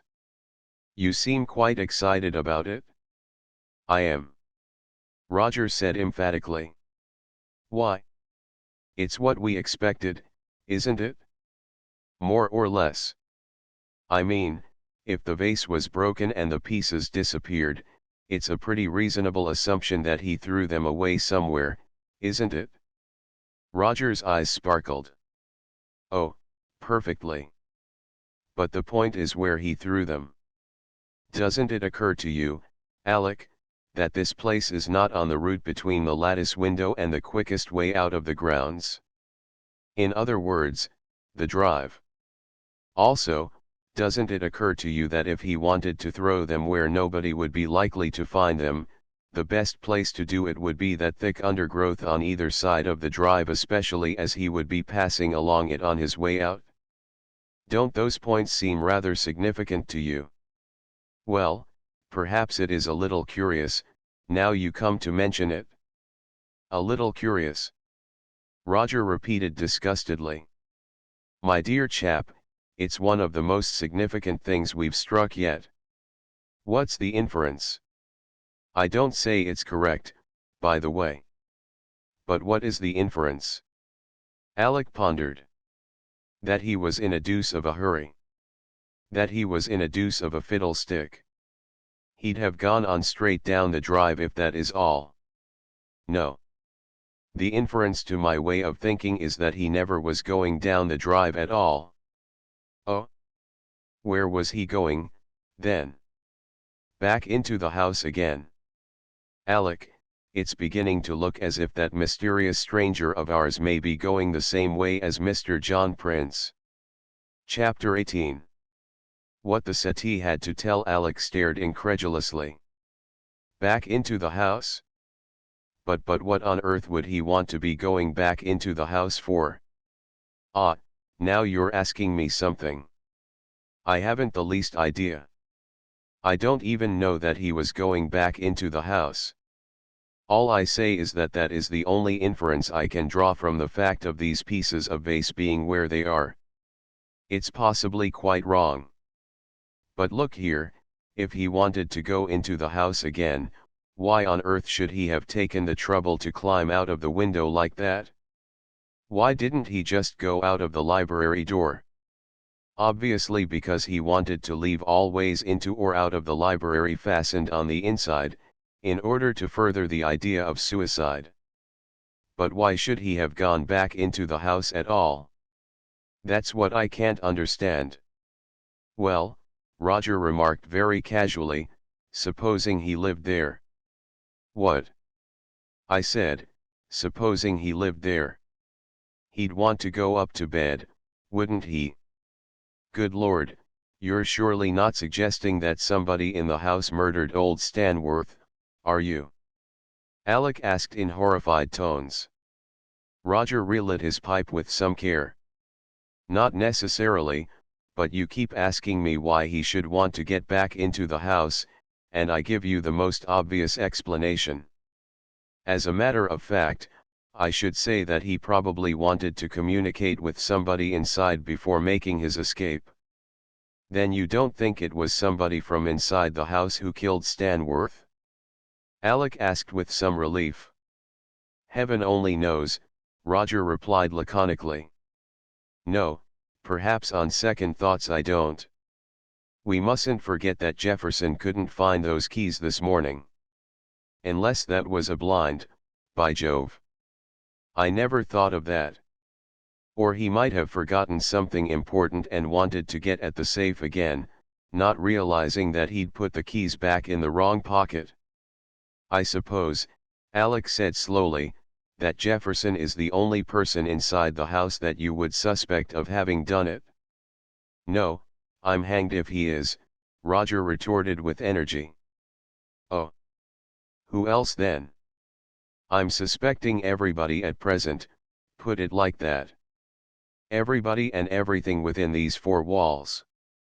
Well, look here, don't forget your promise, mind. No decisive steps to be taken without me, eh?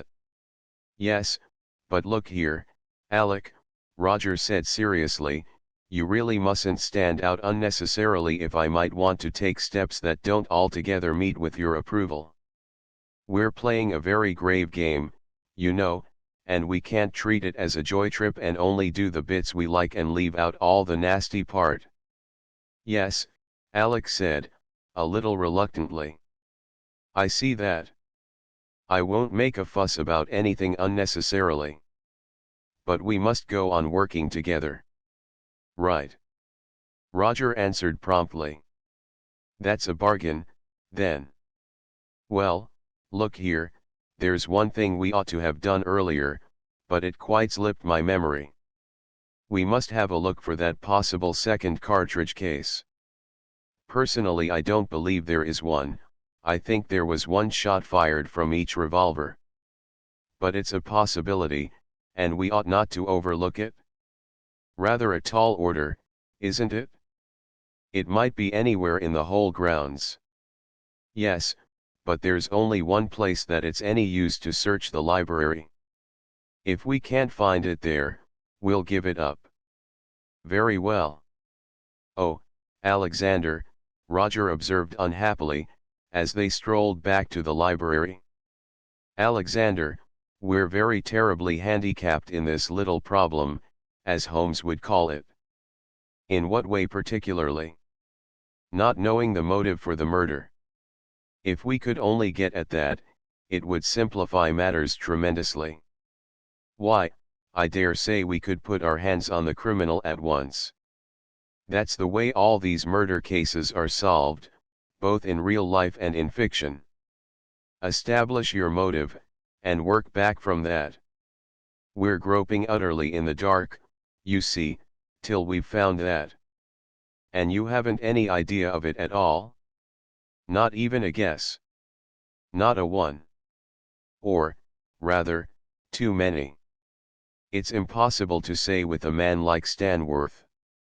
After all, what do we know about him, beyond that he was a cheery old gentleman and kept an excellent cellar? Nothing. He might have been a lady killer, and it may be a case of the jealous husband, with Lady Stanworth and Jefferson in the know after it had happened, and hushing it up for the sake of the name. I say, that's a good idea. Do you really think it was that? I shouldn't be a bit surprised. It's possible, but I shouldn't say it was likely. He was rather too old to be acting as Lothario, wasn't he?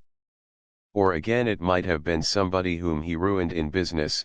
I shouldn't say his methods were any too scrupulous, and a somewhat drastic revenge, with the other two also knowing what had happened and keeping quiet about it for reasons that we don't know anything about. But what's the use? There are 100 theories, all equally possible and plausible, to fit the very meager array of facts that we've got in our possession. We are in a bit of a fog, yes, Alec agreed as they entered the library. But there's rather more light, I think, already, than an hour or two ago, Roger replied cheerfully. No, when all's said and done, we haven't done so badly as yet, what with luck and certain other things which modesty forbids me to mention. And now for this cartridge case, and let's pray that we shan't be interrupted. For some minutes they searched diligently in silence. Then Alec scrambled up from his knees beside the little typist's table and inspected his hands ruefully. "No sign of it," he said, "and I'm in a filthy mess. I don't think it can be in here, do you?" Roger was investigating the cushions of the big settee. "Afraid not," he replied. "I hardly expected it, but hello, what's this?" He drew out a small piece of white material from between two of the loose cushions and inspected it with interest. Alec strolled across the room and joined him. "It looks like a woman's handkerchief," he said carefully. "More than that, Alexander, it is a woman's handkerchief. Now what on earth is a woman's handkerchief doing in Stanworth's library?" "I expect she left it here," Alec remarked wisely. "Alec, this is positive genius. I see it all now. She must have left it here. And there was I thinking that she'd sent it by post, with special instructions for it to be placed between those cushions in case she ever wanted to find it there." "You are funny, aren't you?" Alec growled wearily. "Occasionally," Roger admitted modestly, "quite. But reverting to the handkerchief, I wonder whether this is going to prove rather important." "What do you think?" "How could it?" "I'm not quite sure yet, but I have a sort of feeling. It all depends on several things. Whose handkerchief it is, for instance, and when the settee was tidied up last, and when the owner of the handkerchief admits she was in here last, and oh, quite a large number of things." He sniffed at the handkerchief delicately. "I seem to know that scent, at all events." "You do?" Alec asked eagerly. "Who uses it?" "That unfortunately I don't appear to remember for the moment," Roger confessed reluctantly. "Still, we ought to be able to find that out with a few discreet inquiries." He put the handkerchief carefully in his breast pocket, crumpling it into a small ball so as to retain as much of the scent as possible. "But I think the first thing to do," he continued, when it was safely bestowed, "is to examine the settee rather more minutely. You never know what you're going to find, apparently." Without disturbing the cushions further, he began a careful scrutiny of the back and arms. It was not long before he found himself rewarded. "Look," he exclaimed suddenly, pointing at a place on the left arm. "Powder. See. Face powder, for a sovereign. Now I wonder what on earth that's got to tell us, if we only know how to read it." Alec bent and examined the place. A very faint smudge of white powder stood out upon the black surface of the cloth. "You're sure that's face powder?" he asked, a little incredulously. "How can you tell?" "I can't," Roger admitted cheerfully. "It might be French chalk. But I'm sure it is face powder. Let me see, face powder just on the inner curve of the arm, what does that mean? Or talking about arms, perhaps it's arm powder. They do powder their arms, don't they?" "I don't know. Probably." "Well, you ought to," Roger said severely. "You're engaged, aren't you?" "No," Alec replied mournfully. After all, Roger would have to know sometime that the engagement had been broken off. Roger stared at him in amazement. "No? But you got engaged to Barbara yesterday, didn't you?" "Yes," said Alec, still more mournfully. "But we broke it off today. Or postponed it, rather.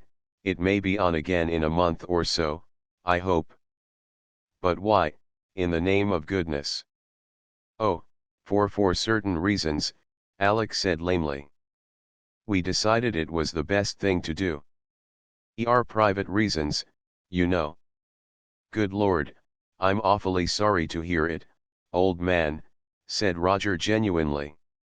"I hope things will come all right for you in the end, and if there's anything in the world that I can do, you know you've only got to say the word. There isn't a couple anywhere that I'd sooner see fixed up than you and Barbara. You're quite the nicest two people I know. Roger was in the habit of disregarding the convention that a man should never under any circumstances display emotion in the presence of another man, just as heartily as he violated all other conventions. Alec flushed with pleasure. "Thanks awfully, old chap," he said gruffly. "I knew I could rely on you. But really, there isn't anything you could possibly do. And things will come out all right, I feel sure." "Well, I sincerely hope so, or I'll wring young Barbara's neck for her," said Roger, and both men knew that the topic was closed, until or unless Alec himself chose to reopen it. "And about this powder?" Alec prompted. "Ah, yes. I hadn't finished with the settee, had I?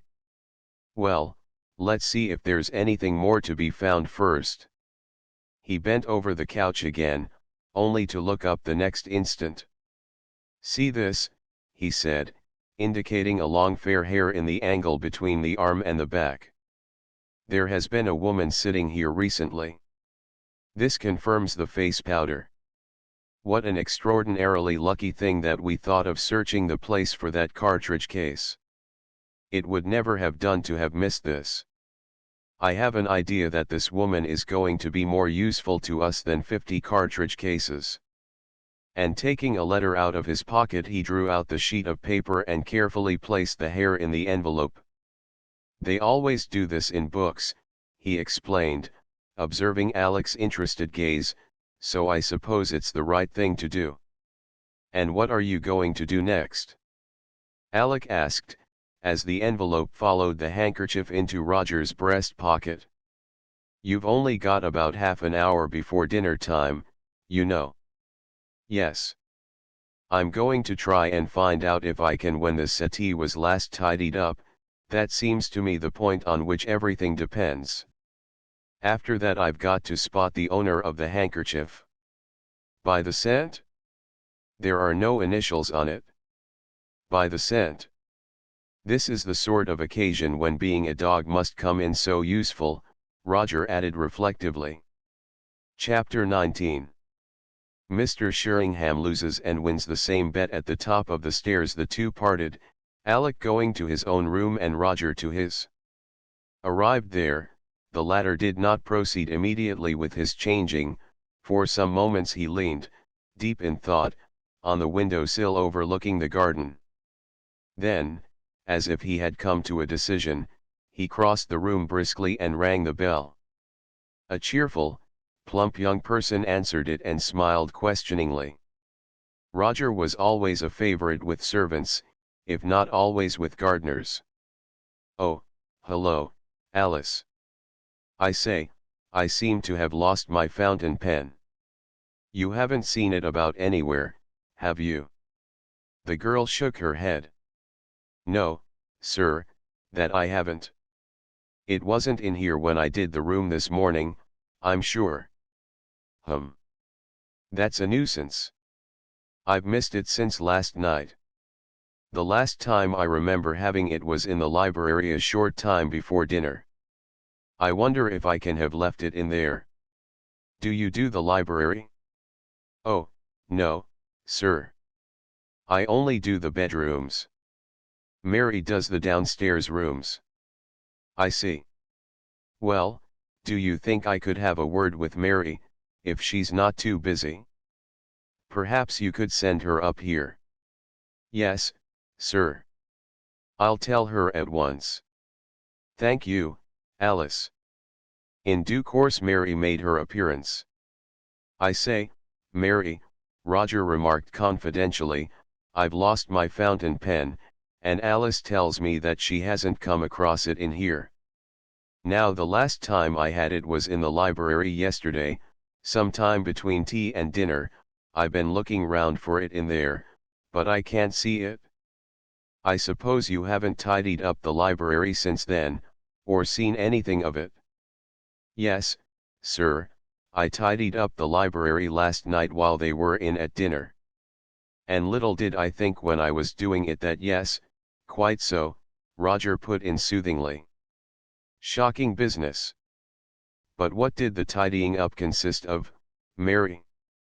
I mean, if it was only cursory you might not have noticed the pen. What did you do exactly? Well, sir, I put the chairs straight and tidied up the cigarette ends in the hearth and emptied the ashtrays. What about the settee? I remember sitting on the settee with the pen in my hand. It wasn't there then, sir, Mary said with decision. I took up all the cushions and shook them, and there wasn't anything there. I should have noticed it if there had been. I see. You did the settee quite thoroughly, in fact. Brushed it, and all that sort of thing. Yes, sir. I always run a brush over the settee and the armchairs of an evening. They get so terribly dusty with all those windows, and that black rep shows the dust up something awful. Well, thank you, Mary. I suppose I must have left it somewhere else, after all. By the way, you haven't done the library at all today, have you? No, sir, Mary replied with a little shiver. Nor wouldn't like to, not alone, at all events. Creepy, I should call it, sir, with that poor gentleman sitting there all night like a yes, said Roger with mechanical haste. Shocking. Well, I'm sorry to have brought you all this way for nothing, Mary, but if you ever come across it, you might let me know. Yes, sir, Mary said with a pleasant smile. Thank you, sir. And that is that. Roger murmured confidentially to the closing door. He completed his changing as rapidly as possible and, hurrying along to Alec's room, recounted the facts he had just learned. So you see, he concluded, that woman must have been in the library some time after dinner. Now who was it? Barbara was with you in the garden, of course, so she's out of the running. That leaves Mrs. Shannon, Mrs. Plant, and Lady Stanworth if it was somebody in the house, by the way, he added thoughtfully. I never thought of that. Alec paused in the act of tying his black tie to look round interrogatively. But what's all this getting at, he asked. Is there any particular reason why one of those three shouldn't have been in the library yesterday evening? No, not exactly. But it rather depends on who it is. If it was Lady Stanworth, for instance, I shouldn't say there was anything in it, unless she specifically denied that she went into the library at all. On the other hand, if it was someone from outside the household it might be decidedly important. Oh, it's too vague to explain, but what I feel is that this is the emergence of a new fact, the presence of a woman in the library yesterday evening. And a woman sitting down at that, not just passing through. Therefore, like every other fact in the case, it has got to be investigated. It may turn out to be absolutely in order. On the other hand, it may not. That's all. It's certainly vague, as you say, Alec commented, fastening his waistcoat. And when do you expect to spot the woman? Possibly the end of dinner. I shall sniff delicately and unobtrusively at Lady Stanworth and Mrs. Plant, and if it isn't either of them, it may be Mrs. Shannon. If that's the case, of course there's no importance to be attached to it at all, but if it isn't any of them, I don't know what I shall do.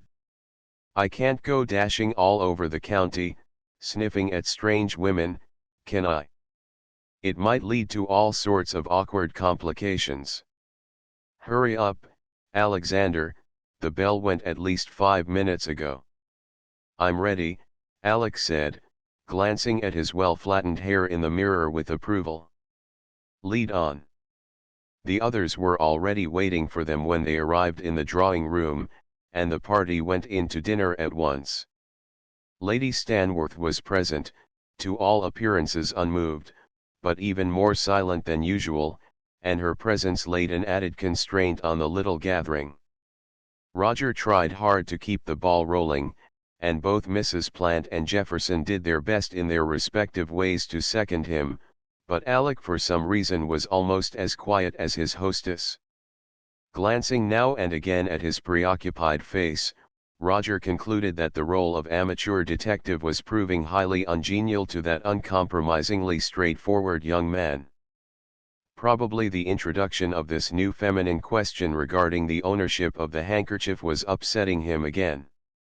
"Did you notice," Roger remarked casually, addressing himself to Jefferson, "when the inspector was questioning us this morning, how very difficult it is to remember the things that have occurred, even only 24 hours before, if they were not sufficiently important to impress one in any way?" "Yes, I know what you mean," Jefferson agreed. "Noticed it often myself." Roger glanced at him curiously. It was a strange position, this sort of armed and forced friendliness between Jefferson and himself. If the former had heard much of that conversation by the lattice window, he must know Roger for his enemy, and in any case the disappearance of the footprint showed that he was thoroughly on his guard. Yet not the faintest trace of this appeared in his manner. He behaved towards both of them exactly as he always had done, no more and no less. Roger could not help admiring the man's nerve. Especially as regards movements, he resumed conversationally. "I often have the very greatest trouble in remembering exactly where I was at a certain time. Last night wasn't so difficult, because I was in the garden from the end of dinner till I went up to bed. But take your case, for instance, Lady Stanworth. I'm prepared to bet quite a reasonable sum that you couldn't say, without stopping to think, exactly what rooms you visited yesterday evening between the end of dinner and going up to bed." Out of the tail of his eye Roger noticed a quick look flash between Lady Stanworth and Jefferson. It was as if the latter had warned her of the possibility of a trap. "Then I am afraid you would lose your bet, Mr. Sheringham," she replied calmly, after a momentary pause. "I remember perfectly. From the dining room I went into the drawing room, where I sat for about half an hour. Then I went into the morning room to discuss certain of the accounts with Major Jefferson, and after that I went upstairs." "Oh, that's altogether too easy," Roger laughed. "It's not playing fair. You ought to have visited far more rooms than that to make the game a success. What about you, then, Mrs. Plant? Shall I transfer the bet to you?" "You'd lose again if you did," Mrs. Plant smiled. "I was only in one room, worse still. I stayed in the drawing room the whole time till I met you in the hall on my way upstairs. There. What was the bet, by the way? I shall have to think of that. A handkerchief, I think, don't you?" "Yes, I owe you a handkerchief." "What a poor little bet." Mrs. Plant laughed. "I wouldn't have taken it if I'd known it was going to be so unremunerative. Well, I'll throw in a bottle of scent to go with it, shall I?" "That would be better, certainly."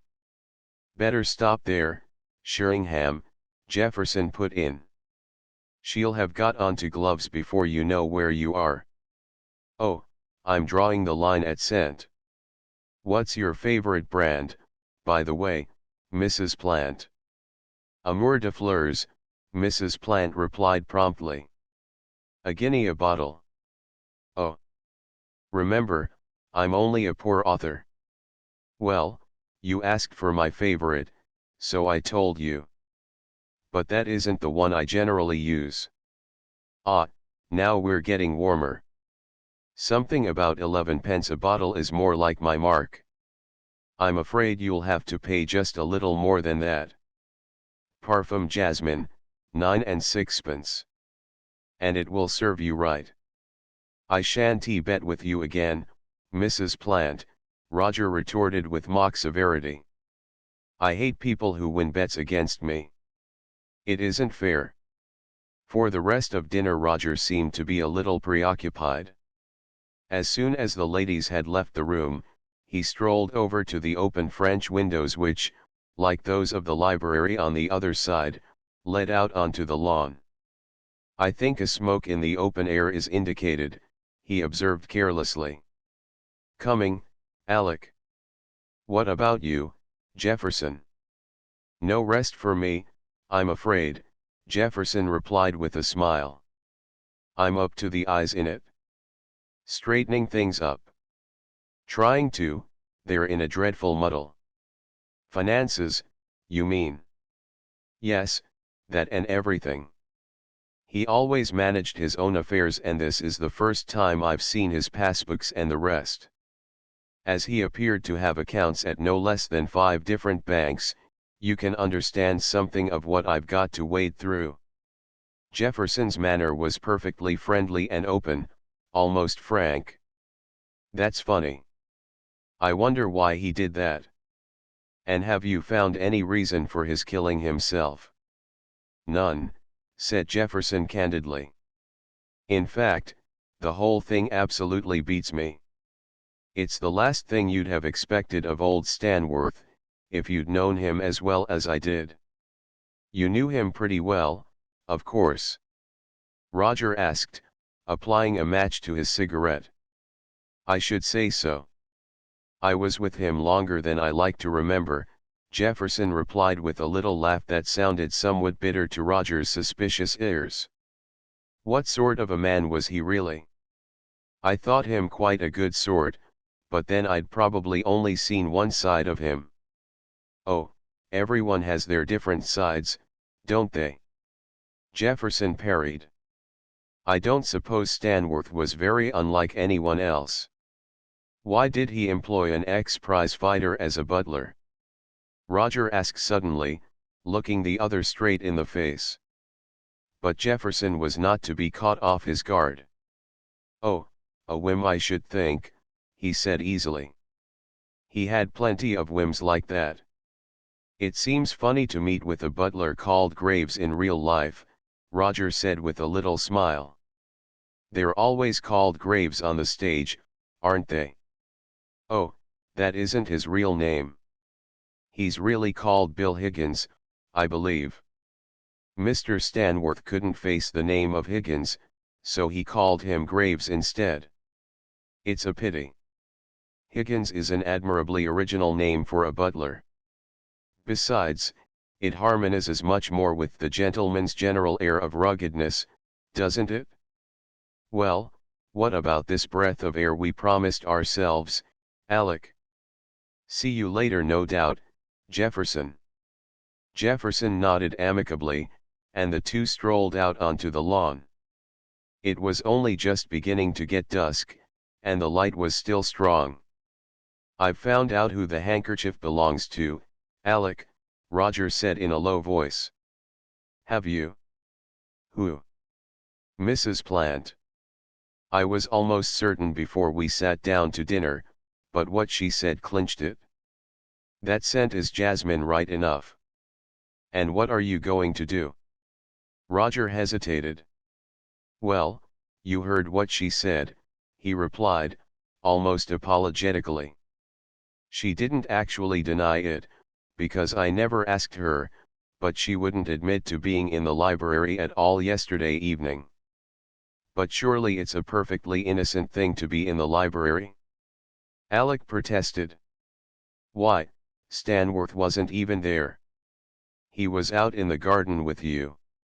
Why shouldn't she have been in the library? And, equally, why shouldn't she acknowledge it? Roger retorted quickly. It may have slipped her memory. That's nothing. You were saying yourself how difficult it is to remember exactly where one's been. It's no use, Alec, Roger said gently. We've got to clear this up. It may be innocent enough, I only hope it is. On the other hand, it may be exceedingly important for us to find out just exactly why Mrs. Plant was in that library, and what she was doing there. You must see that we can't leave it as it is. But what do you propose to do? Tackle her about it? Yes. I'm going to ask her point blank if she was in the library last night or not, and see what she says. And if she denies it? Roger shrugged his shoulders. That remains to be seen, he said shortly. I don't like it, Alec frowned. In fact, I hate it. It's a beastly position. Look here, Roger, he said with sudden earnestness, let's chuck the whole thing. Let's assume, as the police are doing, that old Stanworth committed suicide and leave it at that. Shall we? You bet we won't. Roger said grimly. I'm not going to leave a thing half threshed out like that, especially not such an interesting thing as this. You can back out if you like, there's no reason for you to be mixed up with it if you don't want. But I'm most decidedly going on with it. Oh, if you do, I shall, too, Alec replied gloomily. But I'd much rather we both chucked it. That's out of the question, Roger said briskly.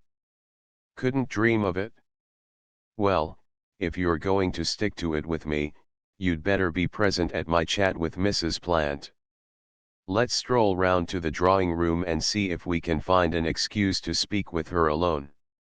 All right, then, Alec agreed unhappily. If we must. Luck was on their side. Mrs. Plant was alone in the drawing room. Roger drew a chair up so as to face her squarely and commented casually on Lady Stanworth's absence. Alec turned his back on them and gazed moodily out of the window, as if washing his hands of the whole affair. Lady Stanworth. Mrs. Plant repeated. Oh, she's gone in to help Major Jefferson, I think. In the morning room. Roger looked at her steadily. Mrs. Plant, he said in a low voice, you're quite certain you won that bet of ours at dinner, aren't you?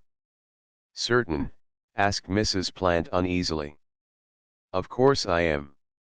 Why? You didn't forget any room that you went into yesterday evening by any chance? Roger pursued firmly. The morning room, the storeroom, or the library, for instance. Mrs. Plant stared at him with wide eyes. What do you mean, Mr. Sheringham? She asked in somewhat heightened tones. Of course I didn't forget. You went into none of those rooms, then? Certainly not. The bet was a bottle of scent and a handkerchief, wasn't it? Roger remarked musingly, feeling in his pocket.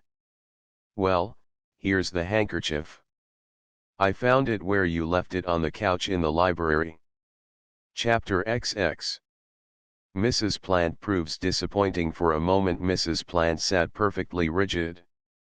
Then she put out her hand and mechanically took the handkerchief that Roger was still holding out to her. Her face had gone quite white and her eyes were wide with terror. Please don't be alarmed, said Roger gently, touching her hand reassuringly. I don't want to frighten you, or anything like that, but don't you think it would be better if you told me the truth? You might get into very serious trouble with the police, you know, if it came out that you had been concealing any important fact. Really, I only want to help you, Mrs. Plant. The color drained back into her face at that, though her breath still came in gasps and she continued to stare at him fearfully. But it wasn't anything important, she said jerkily. It was only. She paused again. Don't tell me if you'd rather not, of course, Roger said quickly. But I can't help feeling that I might be able to advise you. It's a serious matter to mislead the police, even in the most trivial details. Take your time and think it over.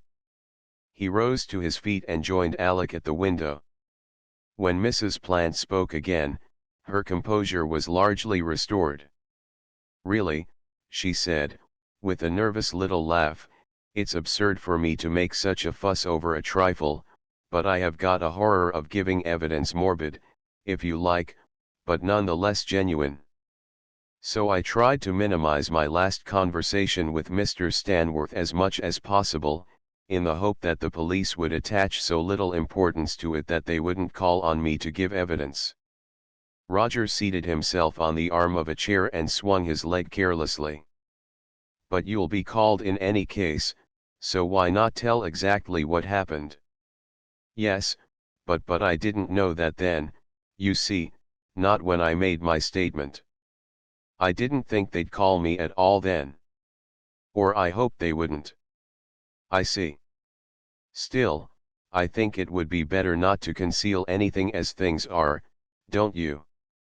"Oh, yes. I quite see that now. Quite. It's very good of you to help me like this, Mr. Sheringham. When did you find my handkerchief?" "Just before I went up to change for dinner. It was between two of those loose cushions on the couch." "So you knew I must have been in the library? But how did you know what time I was there?"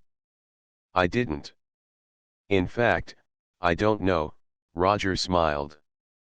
"All I know is that it must have been after dinner, because the maid always tidies the room at that time."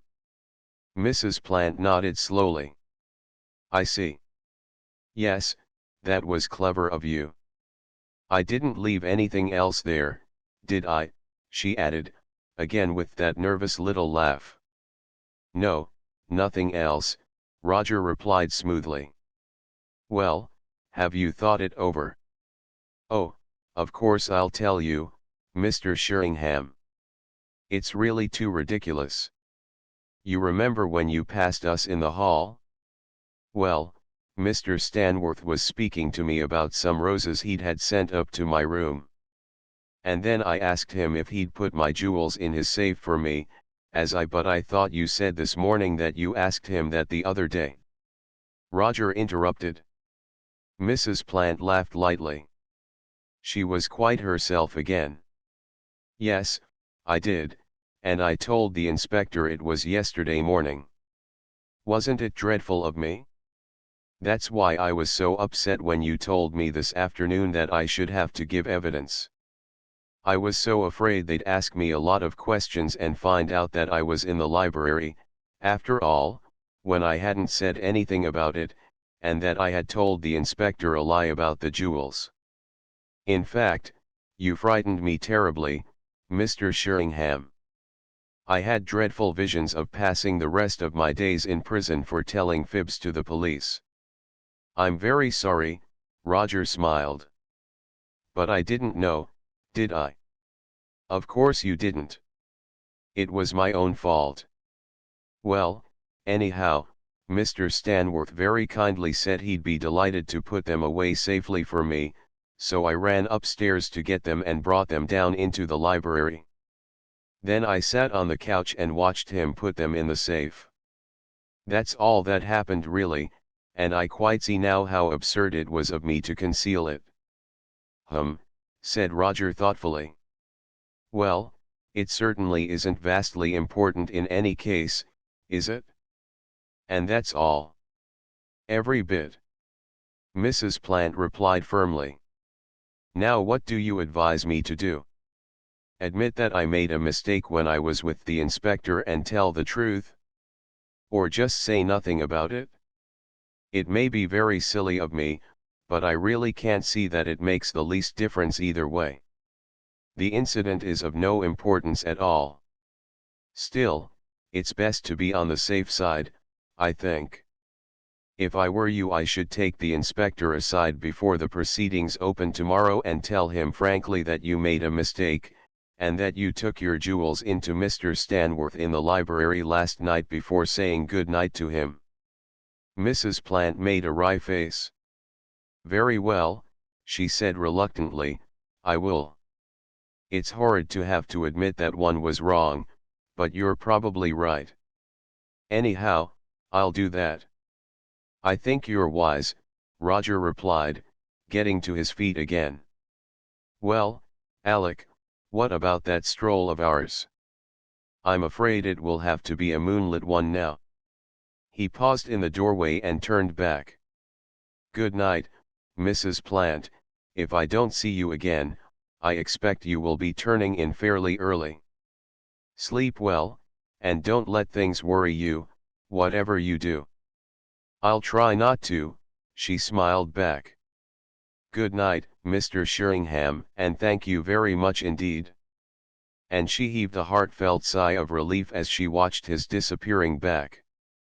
The two made their way out onto the lawn in silence. Hello, Roger remarked, as they reached the big cedar. They've left the chairs out here. Let's take advantage of them. Well? Alec demanded gruffly when they were seated, disapproval written large in every line of him. Well? I hope you're satisfied now. Roger pulled his pipe out of his pocket and filled it methodically, gazing thoughtfully into the soft darkness as he did so. Satisfied, he repeated at last. Well, hardly. What do you think? I think you scared that wretched woman out of her wits for absolutely nothing at all. I told you ages ago you were making a mistake about her. You're a very simple-minded young man, I'm afraid, Alec, Roger said, quite regretfully. Why, you surely don't mean to say you disbelieve her? Alec asked in astonishment. I wouldn't necessarily say that. She may have been speaking the truth. That's awfully good of you, Alec commented sarcastically. But the trouble is that she certainly wasn't speaking the whole of it. She's got something up her sleeve, has that lady, whatever you choose to think, Alec. Didn't you notice how she tried to pump me? How did I know what time she'd been in there? Had she left anything else there? When did I find the handkerchief? No, her explanation sounds perfectly reasonable, I admit, as far as it goes. But it doesn't go nearly far enough. It doesn't explain the powder on the arm of the couch, for instance, and I noticed at dinner that she doesn't powder her arms. But there's one thing above all that it leaves entirely out of the reckoning. Oh? Alec asked ironically. And what may that be? The fact that she was crying when she was in the library, Roger replied simply. How on earth do you know that? Said the dumbfounded Alec. Because the handkerchief was just slightly damp when I found it. Also it was rolled up in a tight little ball, as women do when they cry. Oh, said Alec blankly. So you see there is still a lot for which Mrs. Plant did most certainly not account, isn't there? As to what she did say, it may be true or it may be not. In gist I should say that it was. There's only one thing that I'm really doubtful about, and that's the time when she said she was in the library. What makes you doubt that? Well, in the first place I didn't hear her come upstairs immediately to fetch her jewels, as I almost certainly should have done. And, secondly, didn't you notice that she carefully asked me if I knew what time she was there, before she gave a time at all? In other words, after I had let out like an idiot that I didn't know what time she was there, she realized that she could say what time she liked, and as long as it didn't clash with any of the known facts, such as Stanworth being out in the garden with me, it would be all right. Splitting hairs. Alec murmured laconically. Possibly, but nice, thick, easily splittable ones. For a time they smoked in silence, each engaged with his own thoughts. Then, who would you say was the older, Alec? Roger asked suddenly, Lady Stanworth or Mrs. Shannon? Mrs. Shannon, Alec replied without hesitation. Why? I was just wondering. But Lady Stanworth looks older, her hair is getting quite grey. Mrs. Shannon's is still brown.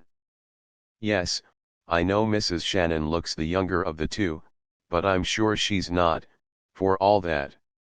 Well, what age would you put Jefferson at? Lord, I don't know. He might be any age. About the same as Lady Stanworth, I should imagine. What on earth are you asking all this for? Oh, just something that was passing through my mind. Nothing very important. They relapsed into silence once more. Suddenly Roger slapped his knee. By Jove, he ejaculated. I wonder if we dare. What's up now? I've just had a brain wave. Look here, Alexander Watson, it seems to me that we've been tackling this little affair from the wrong end. How's that? Why, we've been concentrating all our energies on working backwards from suspicious circumstances and people. What we ought to have done is to start farther back and work forwards. Don't quite get you. Well, put it another way.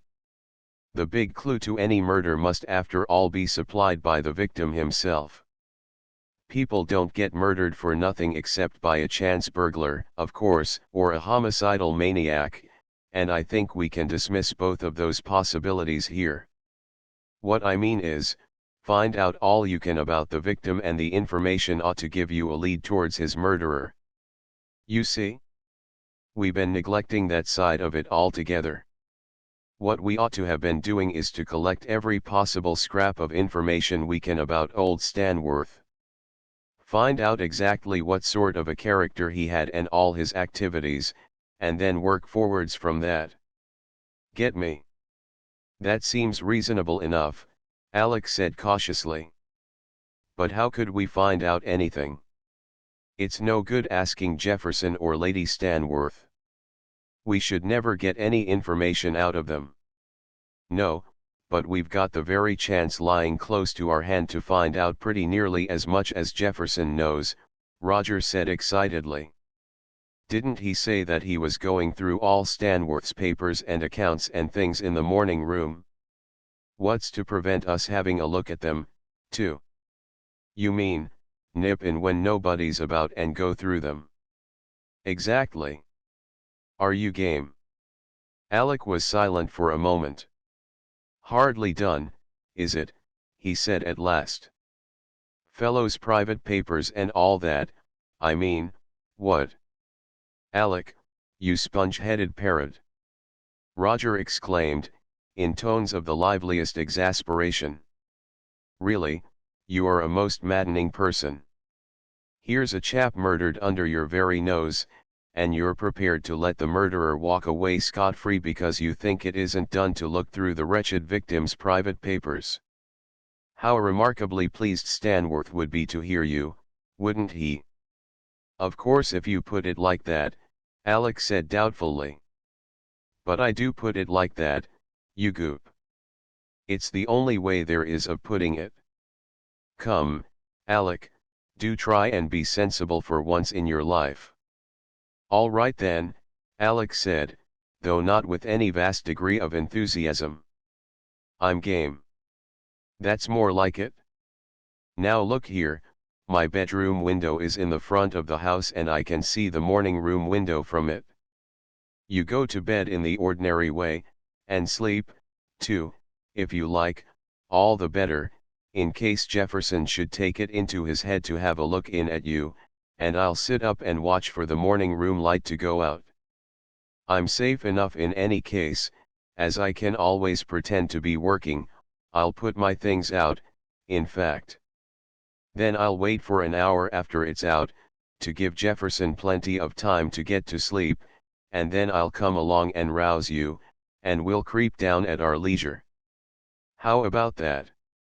Sounds all right, Alec admitted. Then that's settled, Roger said briskly. Well, I think the best thing for you to do is to go to bed at once, yawning loudly and ostentatiously. It will show that you have gone, for one thing, and also it will show that we're not powwowing together out here. We've got to remember that those three, in spite of their fair words and friendliness, are bound to be regarding us with the greatest suspicion. They don't know how much we know, and of course they daren't give themselves away by trying to find out. But you can be sure that Jefferson has warned the others about that footprint, and I expect that as soon as our backs were turned just now, Mrs. Plant ran into the morning room and recounted our conversation to them. That's why I pretended to be taken in by her explanation. The bowl of Alec's pipe glowed red in the darkness. You're still convinced, then, in spite of what she said, that those three are in league together? He asked after a moment's pause. Run along to bed, little Alexander, said Roger kindly, and don't be childish. Chapter XXI. Mr. Sheringham is dramatic. Long after Alec's not altogether willing departure, Roger sat smoking and thinking. On the whole, he was not sorry to be alone. Alec was proving a somewhat discouraging companion in this business. Evidently his heart was not in it, and for one so situated the ferreting out of facts and the general atmosphere of suspicion and distrust that is inevitably attendant on such a task, must be singularly distasteful. Roger could not blame Alec for his undisguised reluctance to see the thing through, but he also could not help thinking somewhat wistfully of the enthusiastic and worshipping prototypes whose mantle Alec was at first supposed to have inherited. Roger felt that he could have welcomed a little enthusiasm and worshipping at the end of this eventful and very strenuous day. He began to try to arrange methodically in his mind the data they had collected. First, with regard to the murderer. He had made an effective escape from the house only, in all probability as it seemed, to enter it again by another way. Why? Either because he lived there, or because he wished to communicate with somebody who did. Which of these? Heaven only knew. He tried another line of attack. Which of the minor puzzles still remained unsolved? Chiefly, without doubt, the sudden change of attitude on the part of Mrs. Plant and Jefferson before lunch. But why need they have been apprehensive at all, if the murderer had been able to communicate with them after the crime had been committed? Perhaps the interview had been a hurried one, and he had forgotten to reassure them on some particularly vital point. Yet he had been able to do so in the course of the next morning. This meant that, up till lunchtime at any rate, he had still been in the neighborhood. More than that, actually on the premises, as it seemed. Did this point more definitely to the probability of his being one of the household? It seemed feasible, but who? Jefferson. Possibly, though there were several difficult points to get over if this were the case. The women were obviously out of the question. The butler? Again possibly, but why on earth should the man want to murder his master? Yet the butler was a strange figure, there was no getting away from that. And as far as Roger could judge, there had been no love lost between him and Stanworth. Yes, there was undoubtedly a mystery of some kind connected with that butler. Jefferson's explanation of why Mr. Stanworth should have employed a prize-fighting butler did not strike one as quite satisfactory. Then why had Mrs. Plant been crying in the library? Roger strove to remember some scenes in which she and Stanworth had been thrown into contact. How had they behaved towards each other? Had they seemed friendly, or the reverse? As far as he could recollect, Stanworth had treated her with the same casual good fellowship which he showed to everybody, while she, yes, now he came to think of it, she had never appeared to be on particularly good terms with him. She had been quiet and reserved when he was in the room. Not that she was really ever anything else but quiet and reserved under any circumstances, but yes, there had been a subtle change in her manner when he was about. Obviously she had disliked him. Clearly there was only one hope for finding the answer to these riddles, and that was to investigate Stanworth's affairs.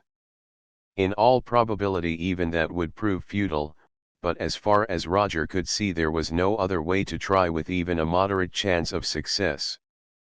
And while he was racking his brains out here, Jefferson was sitting in the morning room surrounded by documents which Roger would give anything to see.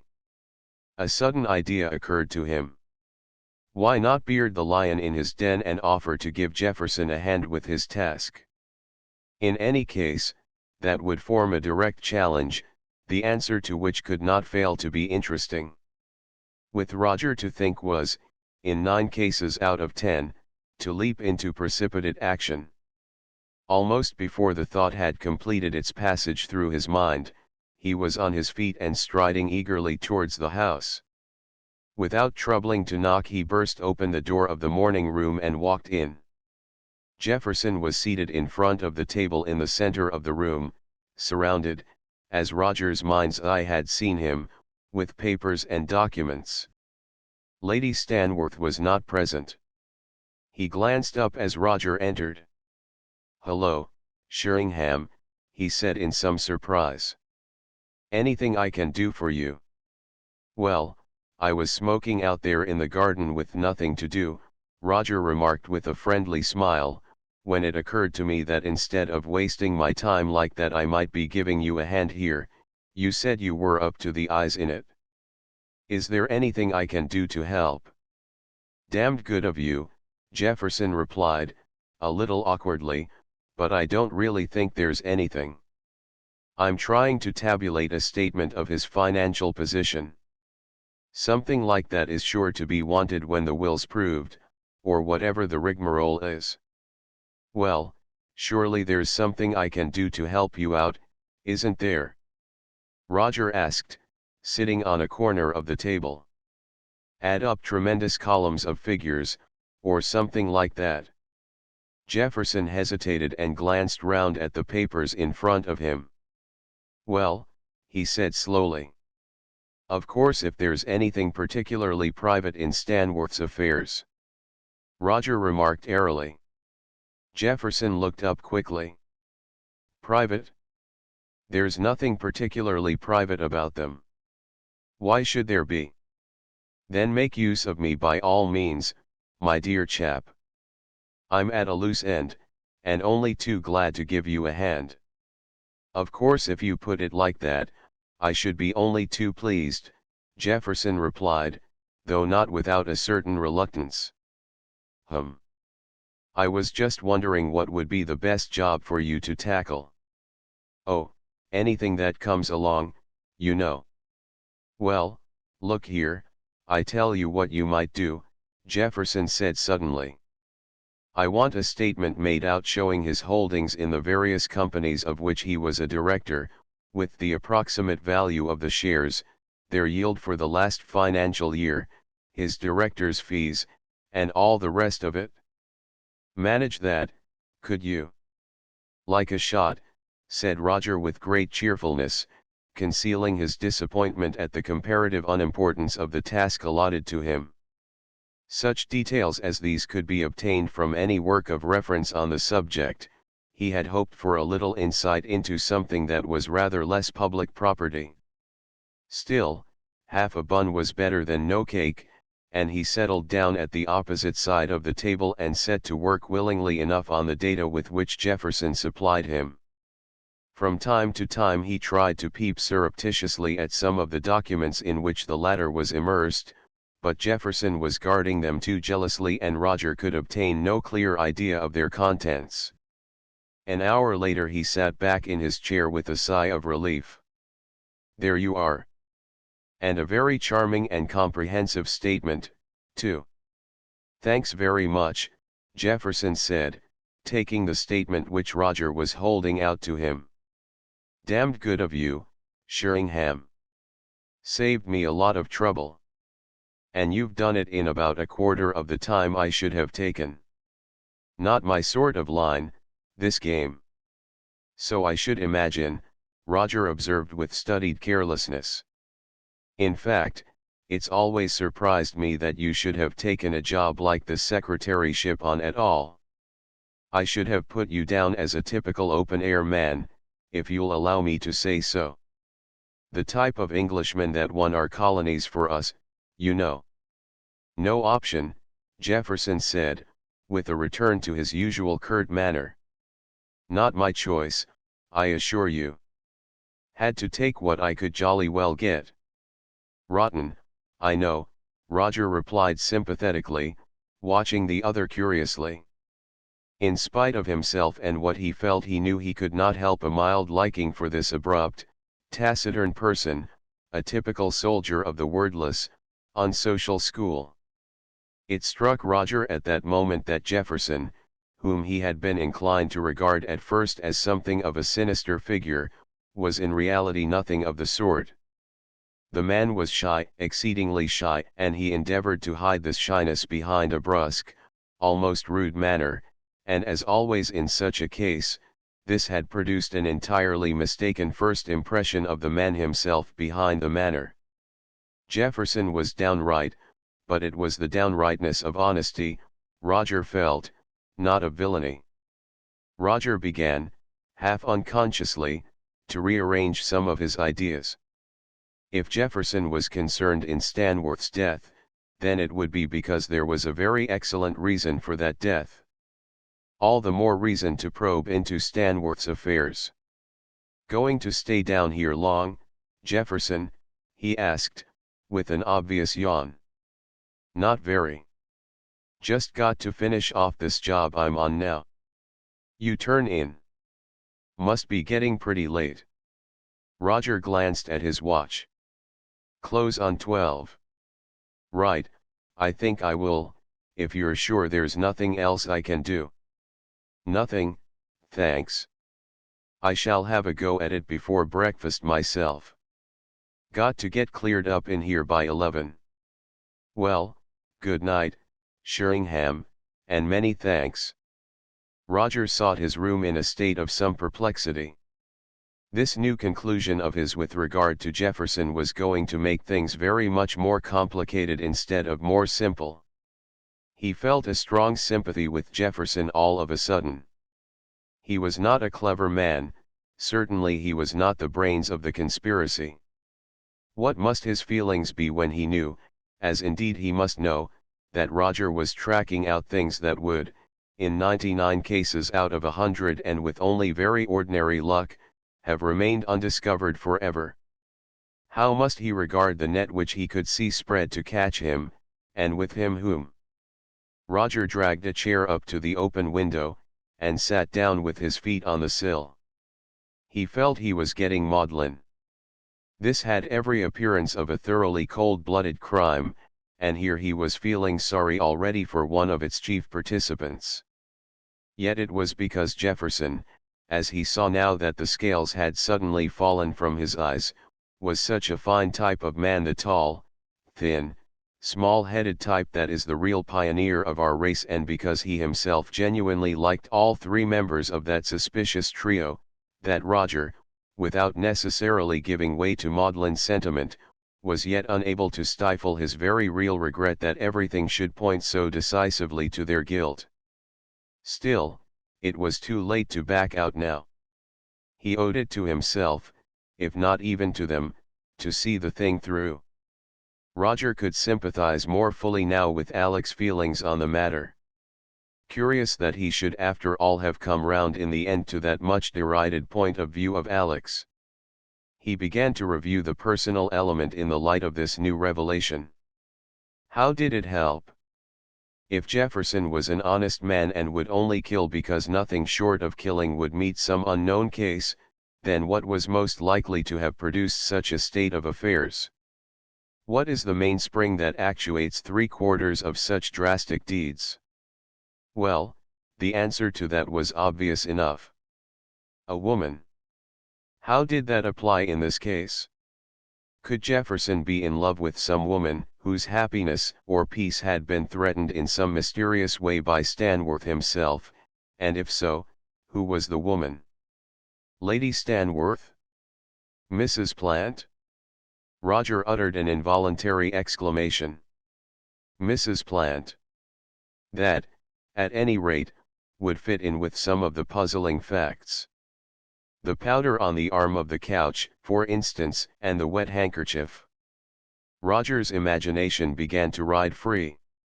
Mrs. Plant was in the library with Stanworth, he was bullying her, or something. Perhaps he was trying to force some course of action upon her which was repugnant to her. In any case, she weeps and implores him. He is adamant. She hides her face against the arm of the couch and goes on weeping. Jefferson enters, sees at a glance what is happening and kills Stanworth in the madness of his passion with as little compunction as one would feel towards a rat. Mrs. Plant looks on in horror, tries to interfere, perhaps, but without effect. As soon as the thing is done she becomes as cool as ice and sets the stage for suicide. Roger jumped to his feet and leaned out over the sill. "It fits," he murmured excitedly. "It all fits in." Glancing downwards, he noticed that the morning room light had been extinguished and made a note of the time. It was past 1. He sank back in his chair and began to consider whether the other pieces of the puzzle would slip as neatly into this general scene: the safe incident, the change of attitude, Lady Stanworth, and so on. No, this was not going to be quite so easy. At the end of the hour he was still uncertain. The main outline still seemed convincing enough, but all the details appeared hardly so glib. "I'm getting addled," he murmured aloud, as he rose from the chair. "Better give this side of it a rest for a little." He made his way softly out of the room and crept along the passage to Alec's bedroom. Alec sat abruptly up in bed as the door opened. "That you, Roger?" he demanded. "No, this is Jefferson," Roger said, hastily shutting the door behind him. "And very nicely you'd have given things away if it had been, Alexander Watson. And you might try and moderate your voice a bit. The sound of a foghorn in the middle of the night is bound to make people wonder." "Ready." Alec got out of bed and put on his dressing gown. "Right-ho." As quietly as possible they stole downstairs and into the morning room. Roger drew the thick curtains together carefully before switching on the light. "Now for it," he breathed excitedly, eyeing the crowded table with eagerness. "That little pile there I've already been through, so you needn't bother about those." "Already?" Alec asked in surprise. "Yes, in company with my excellent friend, Major Jefferson," Roger grinned, and proceeded to explain what he had been doing. "You've got some cheek," Alec commented with a smile. "Yes, and I've got something more than that," Roger retorted. "I've got a thoroughly sound working idea as to who killed Stanworth and under what circumstances. I can tell you, friend Alec, I've been uncommonly busy these last 2 hours or so." "You have," said Alec eagerly. "Tell me." Roger shook his head. "Not at the moment," he said, sitting down in Jefferson's chair. "Let's get this little job safely done first. Now look here, you go through these miscellaneous documents, will you? I want to study the passbooks first of all. And I'll tell you one thing I've discovered. The income from those various businesses of his didn't amount to a quarter of what he must have been spending. He cleared just over 2,000 out of all 5 of them last year, and I should say that he's been living at the rate of at least 10,000 a year. And besides all that, he's been investing heavily as well. Where does all the extra cash come from? That's what I want to find out." Alec began to wade obediently through the sheaf of papers that Roger had indicated, while the latter picked out the passbooks and glanced at them. "Hello," he exclaimed suddenly. 2 of these accounts are in his own name, and the other 3 appear to be in 3 different names. Jefferson never said anything about that. Now I wonder what the devil that means." He began to pore over them methodically, and for some time there was silence in the room. Then Roger looked up with a frown. "I don't understand these at all," he said slowly. "The dividends are all shown in his own 2 passbooks, and various checks and so on, but the other 3 seem to be made up entirely of cash payments, on the credit side at any rate. Listen to this: February 9th, £100, February 17th, £500, March 12th, £200, March 28th, £350, and then April 9th, £1,000. What on earth do you make of that? All in cash, and such nice round sums. Why £1,000 in cash? Seems funny, certainly, Alec agreed. Roger picked up another of the books, and flicked the pages through carefully. This is just the same sort of thing. Hello, here's an entry of £5,000 paid in cash. £5,000 in cash. Now why? What does it mean? Does your pile throw any light on it? No, these are only business letters. There doesn't appear to be anything out of the ordinary here at all. Roger still held the book mechanically in his hand, but he was staring blankly at the wall. Nothing but cash, he murmured softly, all sorts of sums between £10 and £5,000, each sum a multiple of 10, or some other round figure, no shillings or pence, and cash. That's what worries me. Why cash? I can't find a single check marked on the credit side of these 3 books. And where in the name of goodness did all this cash come from? There's absolutely nothing to account for it, as far as I can make out. It's not the proceeds of any sort of business, apparently. Besides, the debit side shows nothing but checks drawn to self. He paid it in as cash and he drew it out himself. Now what on earth does all this mean? Don't ask me, said Alec helplessly. Roger stared at the wall in silence for a few minutes. Suddenly, his mouth opened, and he whistled softly. By Jove, he exclaimed, transferring his gaze to Alec. I believe I've got it.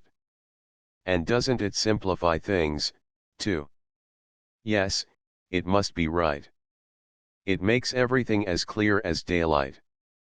Good Lord. Well, I'm damned. Out with it, then. Roger paused impressively. This was the most dramatic moment he had yet encountered, and he was not going to spoil it by any undue precipitation. He smote the table softly with his fist by way of preparation. Then, old Stanworth was a professional blackmailer, he said in vibrant tones. Chapter XXII. Mr. Sheringham solves the mystery. It was past 10 o'clock on the following morning, and Roger and Alec were engaged in taking a constitutional in the Rose Garden after breakfast before the inquest proceedings opened.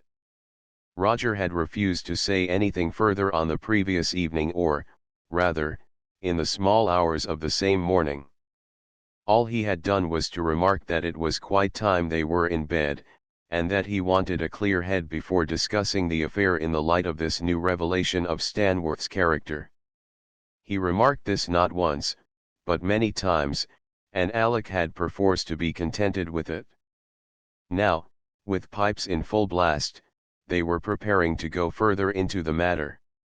Roger himself was complacently triumphant. Mystery, he repeated, in answer to a question of Alec's. There isn't any mystery now. I've solved it. Oh, I know the mystery about Stanworth is cleared up, said Alec impatiently. To tell the truth, Roger in this mood irritated him not a little.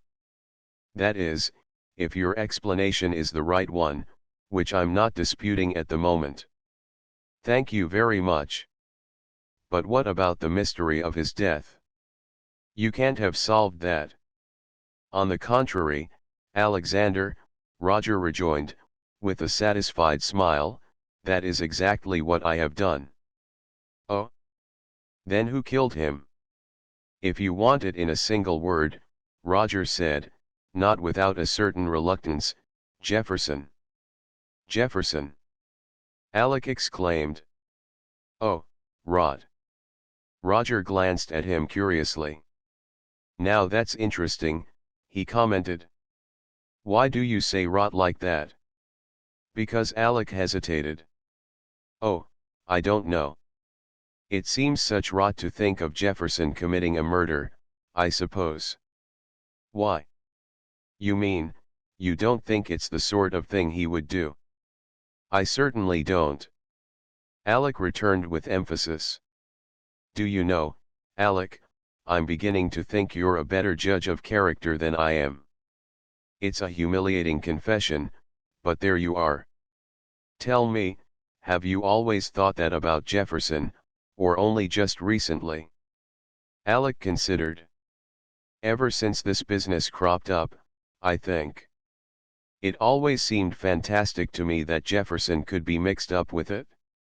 And the two women as well, for that matter. No, Roger, if you're trying to fix it on Jefferson, I'm quite sure you're making a bad mistake. Roger's complacency was unshaken. If the case were an ordinary one, no doubt, he replied. But you've got to remember that this isn't. Stanworth was a blackmailer, and that alters everything. You may murder an ordinary man, but you execute a blackmailer. That is, if you don't kill him on the spur of the moment, carried away by madness or exasperation. You'd do that sort of thing on your own account, wouldn't you? Well, how much more so are you going to do it on behalf of a woman, and that a woman with whom you're in love? I tell you, Alec, the whole thing is as plain as a pikestaff. Meaning that Jefferson is in love. Precisely. Who with? Mrs. Plant. Alec gasped. Good Lord, how on earth do you know that? He asked incredulously. I don't, Roger replied with a pleased air. But he must be. It's the only explanation. I deduced it? The devil you did. Yes, I'd arrived at that conclusion even before we discovered the secret of Stanworth's hidden life. That clears up absolutely everything. Does it? I admit it seems to make some of the things more understandable, but I'm dashed if I can see how it makes you so sure that Jefferson killed him. I'll explain, Roger said kindly. Jefferson was secretly in love with Mrs. Plant. For some reason or other Mrs. Plant was being blackmailed by Stanworth unknown to Jefferson. He has a midnight interview with her in the library and demands money. She weeps and implores him, hence the dampness of the handkerchief, and lays a face on the arm of the couch as women do, hence the powder in that particular place. Stanworth is adamant, he must have money. She says she hasn't got any money. All right, says Stanworth, hand your jewels over then. She goes and gets her jewels and gives them to him. Stanworth opens the safe and tells her that is where he keeps his evidence against her. Then he locks the jewels up and tells her she can go. Enter Jefferson unexpectedly, takes in the situation at a glance, and goes for Stanworth bald-headed. Stanworth fires at him and misses, hitting the vase. Jefferson grabs his wrist, forces the revolver round and pulls the trigger, thus shooting Stanworth with his own revolver without relaxing the other's grip on it. Mrs. Plant is horror-struck, but, seeing that the thing is done, she takes command of the situation and arranges the rest. And that, Roger concluded, with a metaphorical pat on his own back, is the solution of the peculiar events at Layton Court. Is it? Alec said, with less certainty. It's a very pretty little story, no doubt, and does great credit to your imagination. But as to being the solution, well, I'm not so sure about that. It seems to me to account for pretty well everything, Roger retorted. But you always were difficult to please, Alec. Think. The broken vase and the second bullet, how the murder was committed, the fact that the murderer went back into the house again, the agitation about the safe being opened, Mrs. Plant's behavior in the morning, her reluctance to give evidence, in case she let out anything of what really happened, you see, and her fright when I sprang on her, the fact that I knew she'd been in the library. After all, the disappearance of the footprints, the presence of the powder and the dampness of the handkerchief, Lady Stanworth's indifference to her brother-in-law's death, I expect he had some hold over her, too. If the truth were known, the employment of a prize-fighter as a butler, obviously a measure of self-protection, the fact that I heard people moving about late that night, everything. All cleared up and explained. Humph, said Alec noncommittally. Well, can you find a single flaw in it? Roger asked, in some exasperation. If it comes to that, Alec replied slowly, why was it that both Mrs. Plant and Jefferson suddenly had no objection to the safe being opened, after they'd both shown that they were anxious to prevent it? Easy. Roger retorted. While we were upstairs, Jefferson opened the safe and took out the documents. It would only take a minute, after all. Any objection to that? Did the inspector leave the keys behind? I thought he put them in his pocket. No, he left them on the table, and Jefferson put them in his pocket. I remember noticing that at the time, and wondering why he did it. Now it's obvious, of course. Well, what about that little pile of ashes in the library hearth? You suggested that it might be the remains of some important documents, and you thought that Jefferson looked uncommonly relieved at the idea. My mistake at the time, Roger said promptly. As for the ashes, they might have been anything. I don't attach any importance to them. But you did. Alec persisted obstinately. Yes, excellent but sponge-headed Alexander, Roger explained patiently, because I thought at first that they were important. Now I see that I was mistaken, and they aren't. Are you beginning to grasp the idea? Well, tell me this, then, Alec said suddenly. Why the dickens didn't Jefferson get the documents out of the safe directly after Stanworth's death, instead of waiting till the next morning and getting so agitated about it? Yes, I thought of that. Presumably because they were both so flustered at what had happened that they forgot all about the documents in their anxiety to cover up their traces and get away. Alec sniffed slightly. Rather unlikely that, isn't it? Not natural, as you're always so fond of saying. Unlikely things do happen sometimes, however. This one did, for instance. Then you're absolutely convinced that Jefferson killed Stanworth, and that's how it all happened, are you? I am, Alexander. Oh. Well, aren't you? No, Alec said uncompromisingly. I'm not. But dash it all, I proved it to you. You can't shove all my proofs on one side in that offhand way. The whole thing stands to reason. You can't get away from it. If you say that Jefferson killed Stanworth, Alec proceeded with obstinate deliberation, then I'm perfectly sure you're wrong. That's all. But why? Because I don't believe he did, said Alec, with an air of great wisdom. He's not the sort of fellow to do a thing like that.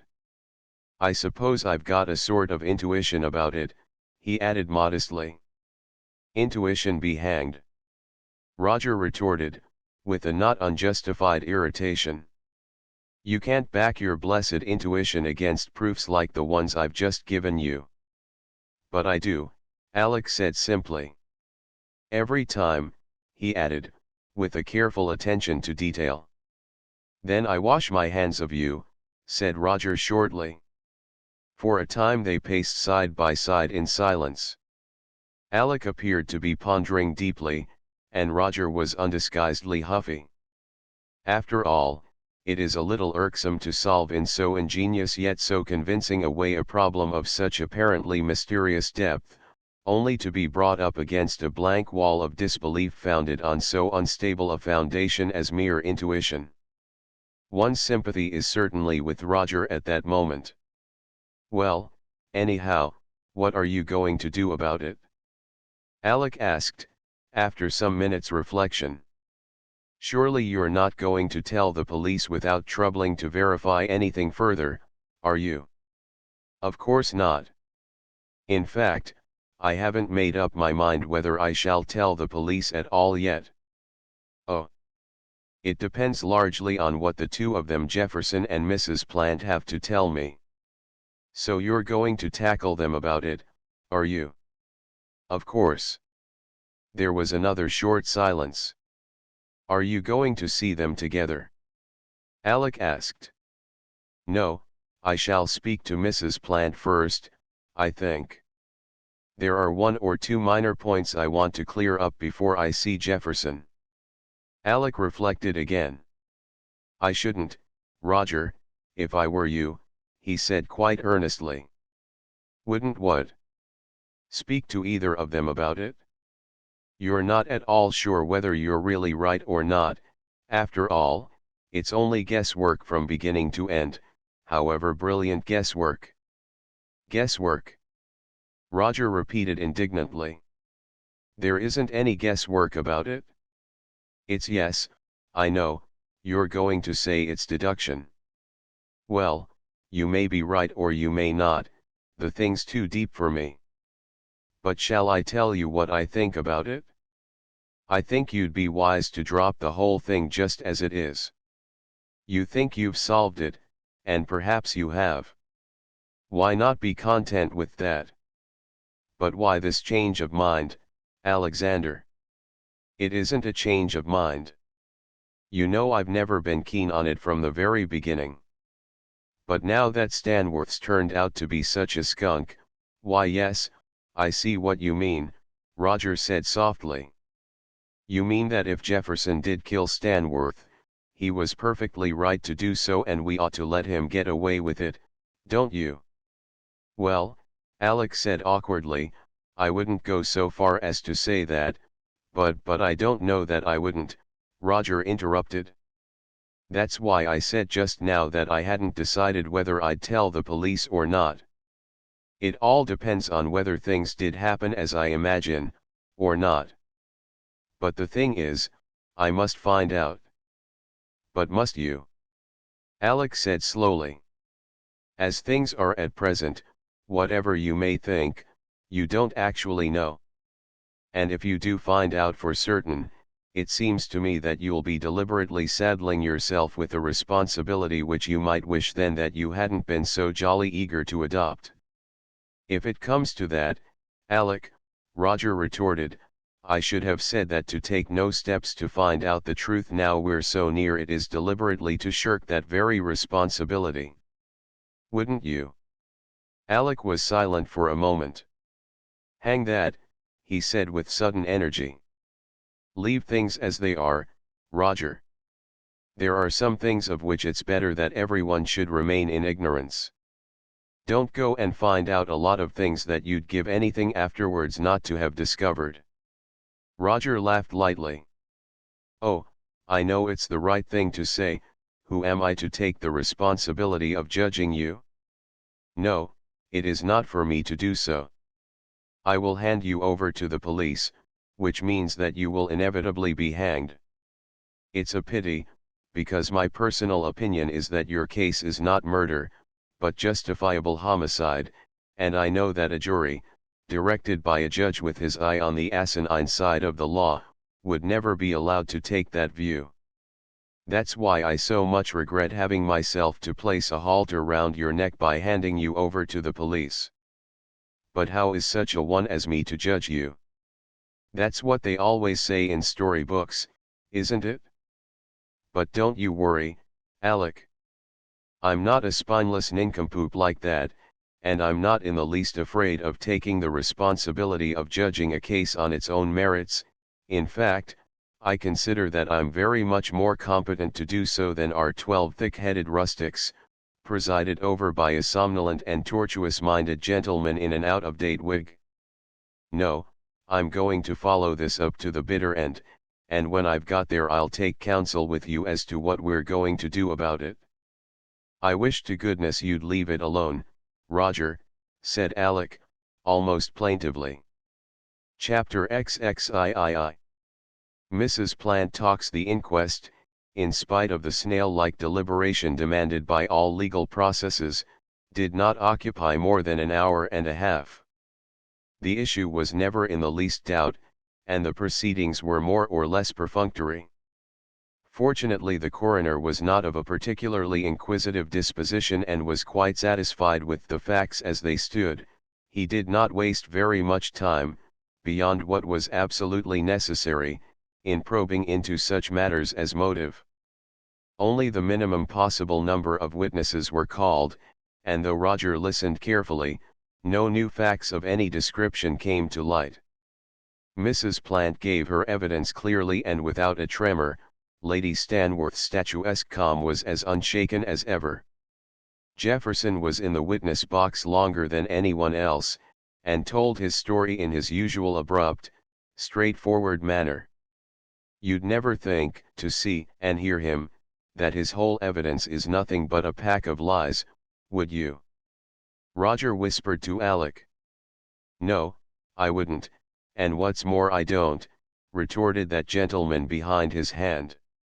It's my belief that he thinks he's telling the truth. Roger groaned gently.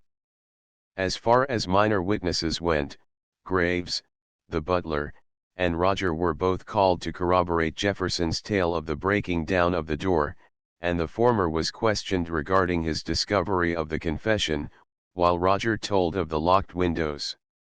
Alec was not even called at all. The verdict, suicide during temporary insanity, was inevitable. As they left the morning room, Roger caught Alec's arm.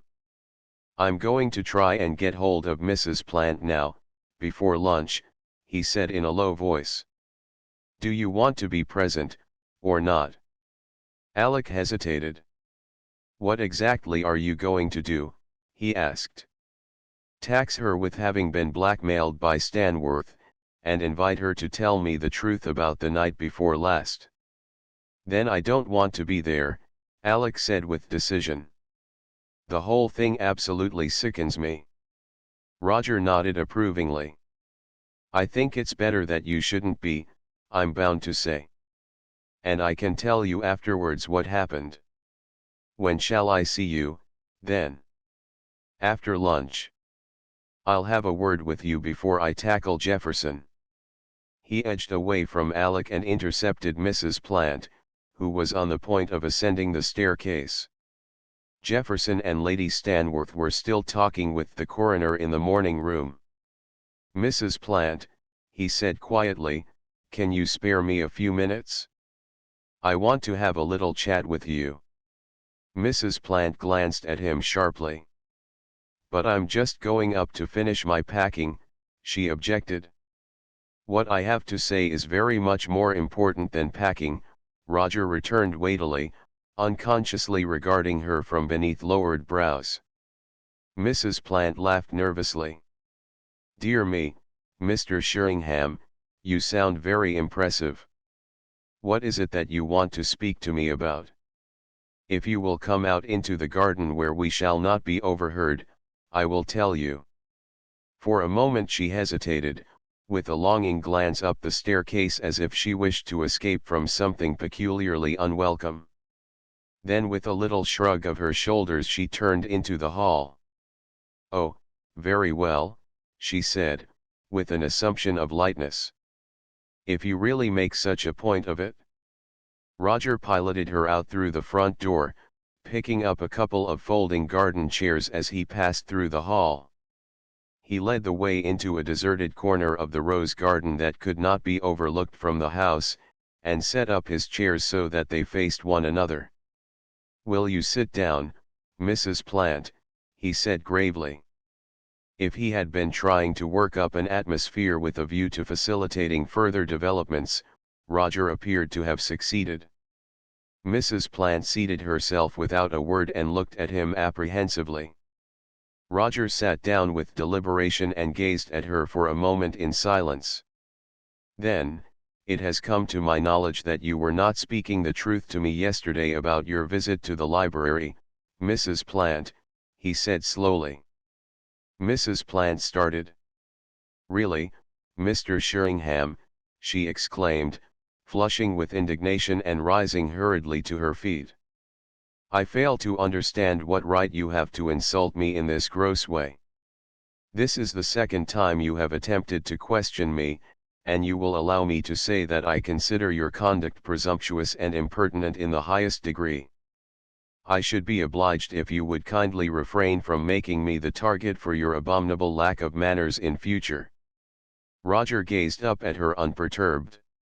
You were really there, he continued impressively, for the purpose of being blackmailed by Mr. Stanworth. Mrs. Plant sat down so suddenly that it seemed as if her knees had collapsed beneath her. Her hands gripped the sides of her chair till the knuckles were as white as her face. Now look here, Mrs. Plant, Roger said, leaning forward and speaking rapidly, there's been something very funny going on here, and I mean to get to the bottom of it. Believe me, I don't mean you any harm. I'm absolutely on your side, if things are as I believe them to be. But I must know the truth. As a matter of fact, I think I know pretty well everything already, but I want you to confirm it for me with your own lips. I want you to tell me the plain, unvarnished truth of what happened in Stanworth's library the night before last. And if I refuse, almost whispered Mrs. Plant, through bloodless lips. Roger shrugged his shoulders. You leave me with absolutely no alternative. I shall have to tell the police what I know and leave the rest in their hands. The police? Yes. And I assure you I am not bluffing. As I said, I think I know almost everything already. I know, for instance, that you sat on the couch and begged Mr. Stanworth to let you off, that you cried, in fact, when he refused to do so. Then you said you hadn't any money, didn't you? And he offered to take your jewels instead. Then oh, but you see. I'm not pretending to know what I don't. Roger's bow, drawn thus at a venture, had found its target. Mrs. Plant acknowledged the truth of his deductions by crying incredulously, but how do you know all this, Mr. Sheringham? How can you possibly have found it out?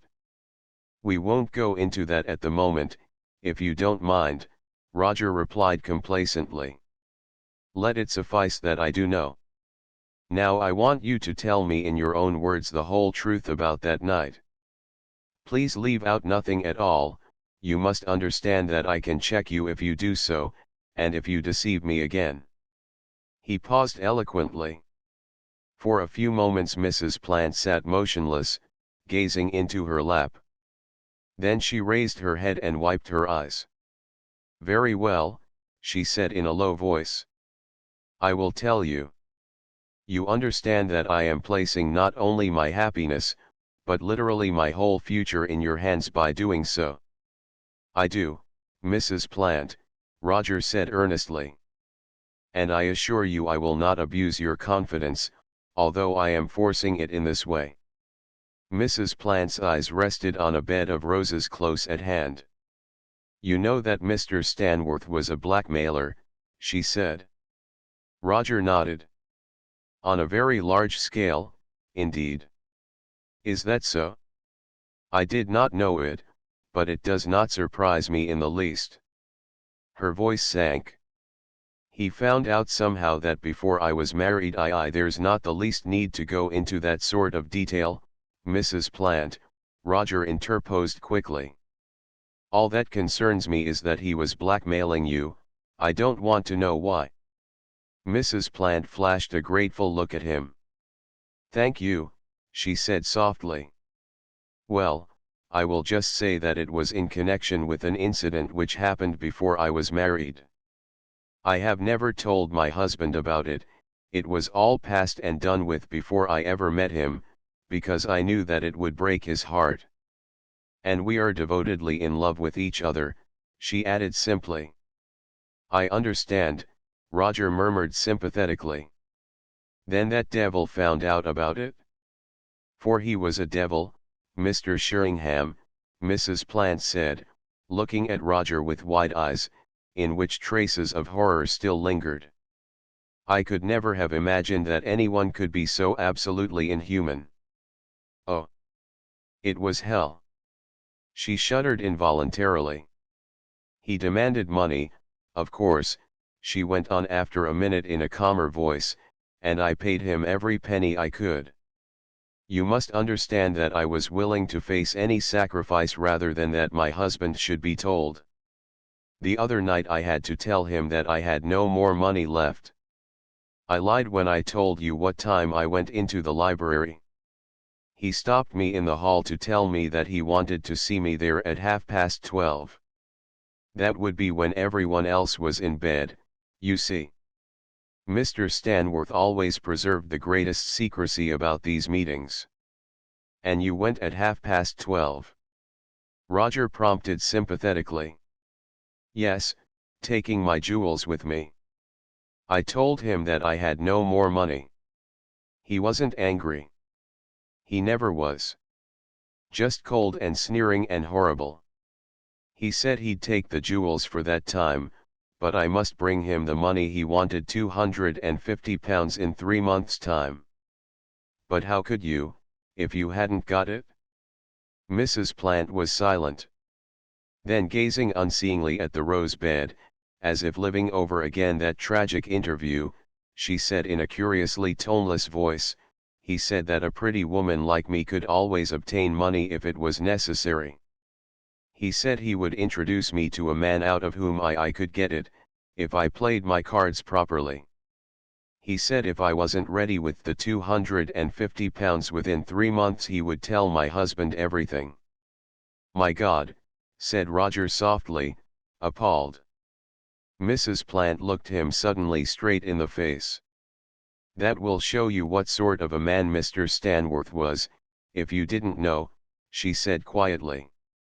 I didn't, Roger answered. This explains a good deal, he added to himself. And then, I suppose, Jefferson came in. Major Jefferson. Mrs. Plant repeated, in unmistakable astonishment. Yes. Wasn't that when he came in? Mrs. Plant stared at him in amazement. But Major Jefferson never came in at all, she exclaimed. Whatever makes you think that? It was Roger's turn to be astonished. Do I understand you to say that Jefferson never came in at all while you were in the library with Stanworth? He asked. Good gracious, no, Mrs. Plant replied emphatically. I should hope not. Why ever should he? I don't really know, Roger said lamely. I thought he did. I must have been mistaken. In spite of the unexpectedness of her denial, he was convinced that Mrs. Plant was telling the truth. Her surprise was far too genuine to have been assumed. Well, what happened? Nothing. I implored him not to be so hard and to be content with what I had paid him and give me back the evidence he'd got, but where did he keep the evidence, by the way? In the safe. Yes. He always carried the safe about with him. It was supposed to be burglar-proof. Was it open while you were there? He opened it to put my jewels in before I went. And did he leave it open, or did he lock it up again? He locked it before I left the room. I see. When would that be? Oh, past 1 o'clock, I should say. I didn't notice the time very particularly. I was feeling too upset. Naturally. And nothing of any importance occurred between his ultimatum and your departure upstairs. No. He refused to give way an inch, and at last I left off trying to persuade him and went up to bed. That is all. And nobody else came in at all? Not a sign of anybody else. No, nobody. Humph, said Roger thoughtfully. This was decidedly disappointing, yet somehow it was impossible to disbelieve Mrs. Plant's story. Still, Jefferson might have come in later, having heard something of what had taken place from outside the room. At any rate, it appeared that Mrs. Plant herself could have had no hand in the actual murder, whatever provocation she might have received. He decided to sound her a little farther. In view of what you've told me, Mrs. Plant, he remarked rather more casually, it seems very extraordinary that Stanworth should have committed suicide, doesn't it? Can you account for it in any way? No, I certainly can't. It's inexplicable to me. But, Mr. Sheringham, I am so thankful. No wonder I fainted when you told us after breakfast. I suddenly felt as if I had been let out of prison. Oh, that dreadful, terrible feeling of being in that man's power. You can't imagine it, or what an overwhelming relief it was to hear of his death. Indeed I can, Mrs. Plant, Roger said with intense sympathy. In fact, what surprises me is that nobody should ever have killed him before this. Do you imagine that people never thought of that? Mrs. Plant retorted passionately. I did myself. Hundreds of times. But what would have been the use? Do you know what he did in my case, at any rate, and so in everyone else's, I suppose? He kept the documentary evidence against me in a sealed envelope addressed to my husband. He knew that if ever he met with a violent death the safe would be opened by the police, you see, and in that case they would take charge of the envelope, and presumably many other similar ones, and forward them all to their destinations. Just imagine that. Naturally nobody dared kill him, it would only make things worse than before. He used to gloat over it to me. Besides, he had always a loaded revolver in his hand when he opened the safe, in my presence at any rate. I can tell you, he took no chances. Oh, Mr. Sheringham, that man was a fiend. Whatever can have induced him to take his own life, I can't conceive, but believe me, I shall thank God for it on my bended knees every night as long as I live. She sat biting her lip and breathing heavily in the intensity of her feelings. But if you knew the evidence was kept in the safe, why weren't you frightened when it was being opened by the inspector? Roger asked curiously. I remember glancing at you, and you certainly didn't seem to be in the least perturbed about it. Oh, that was after I'd had his letter, you see, Mrs. Plant explained readily. I was before, of course, terribly frightened. But not afterwards, though it did seem almost too good to be true. Hello. Isn't that the lunch bell? We had better be going indoors, hadn't we? I think I have told you all you can want to know. She rose to her feet and turned towards the house.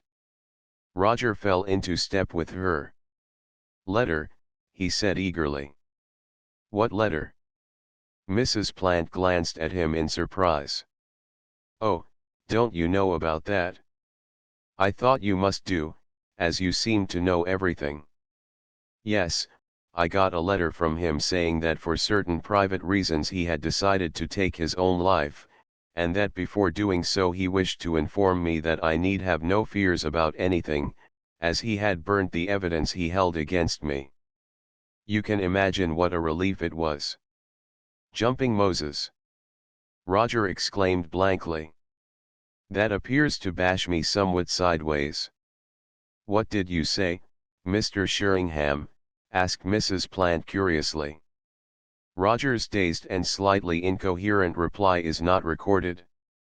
Chapter XXIV. Mr. Sheringham is disconcerted. Roger sat through the first part of lunch in a species of minor trance. It was not until the necessity for consuming a large plateful of prunes and tapioca pudding, the two things besides Jews that he detested most in the world, began to impress itself upon his consciousness, that the power of connected thought returned to him. Mrs. Plant's revelation appeared temporarily to have numbed his brain. The one thing which remained dazzlingly clear to him was that if Stanworth had written a letter announcing his impending suicide, then Stanworth could not after all have been murdered, and the whole imposing structure which he, Roger, had erected, crumbled away into the sand upon which it had been founded. It was a disturbing reflection for one so blithely certain of himself as Roger.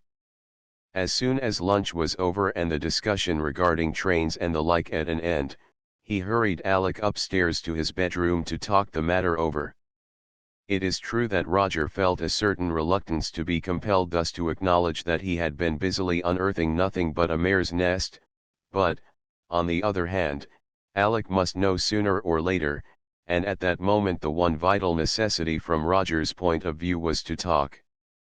In fact, the pent-up floods of talk in Roger's bosom that were striving for exit had been causing him something very nearly approaching physical pain during the last few minutes.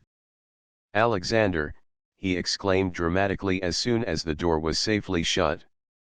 "Alexander, the game is up." "What do you mean?" Alec asked in surprise. "Have the police got on the trail now?" "Worse than that." "Far worse. It appears that old Stanworth was never murdered at all. He did commit suicide, after all." Alec sat down heavily in the nearest chair. "Good Lord," he exclaimed limply. "But what on earth makes you think that? I thought you were so convinced that it was murder." "So I was," Roger said, leaning against the dressing table. "That's what makes it all the more extraordinary, because I really am very seldom wrong.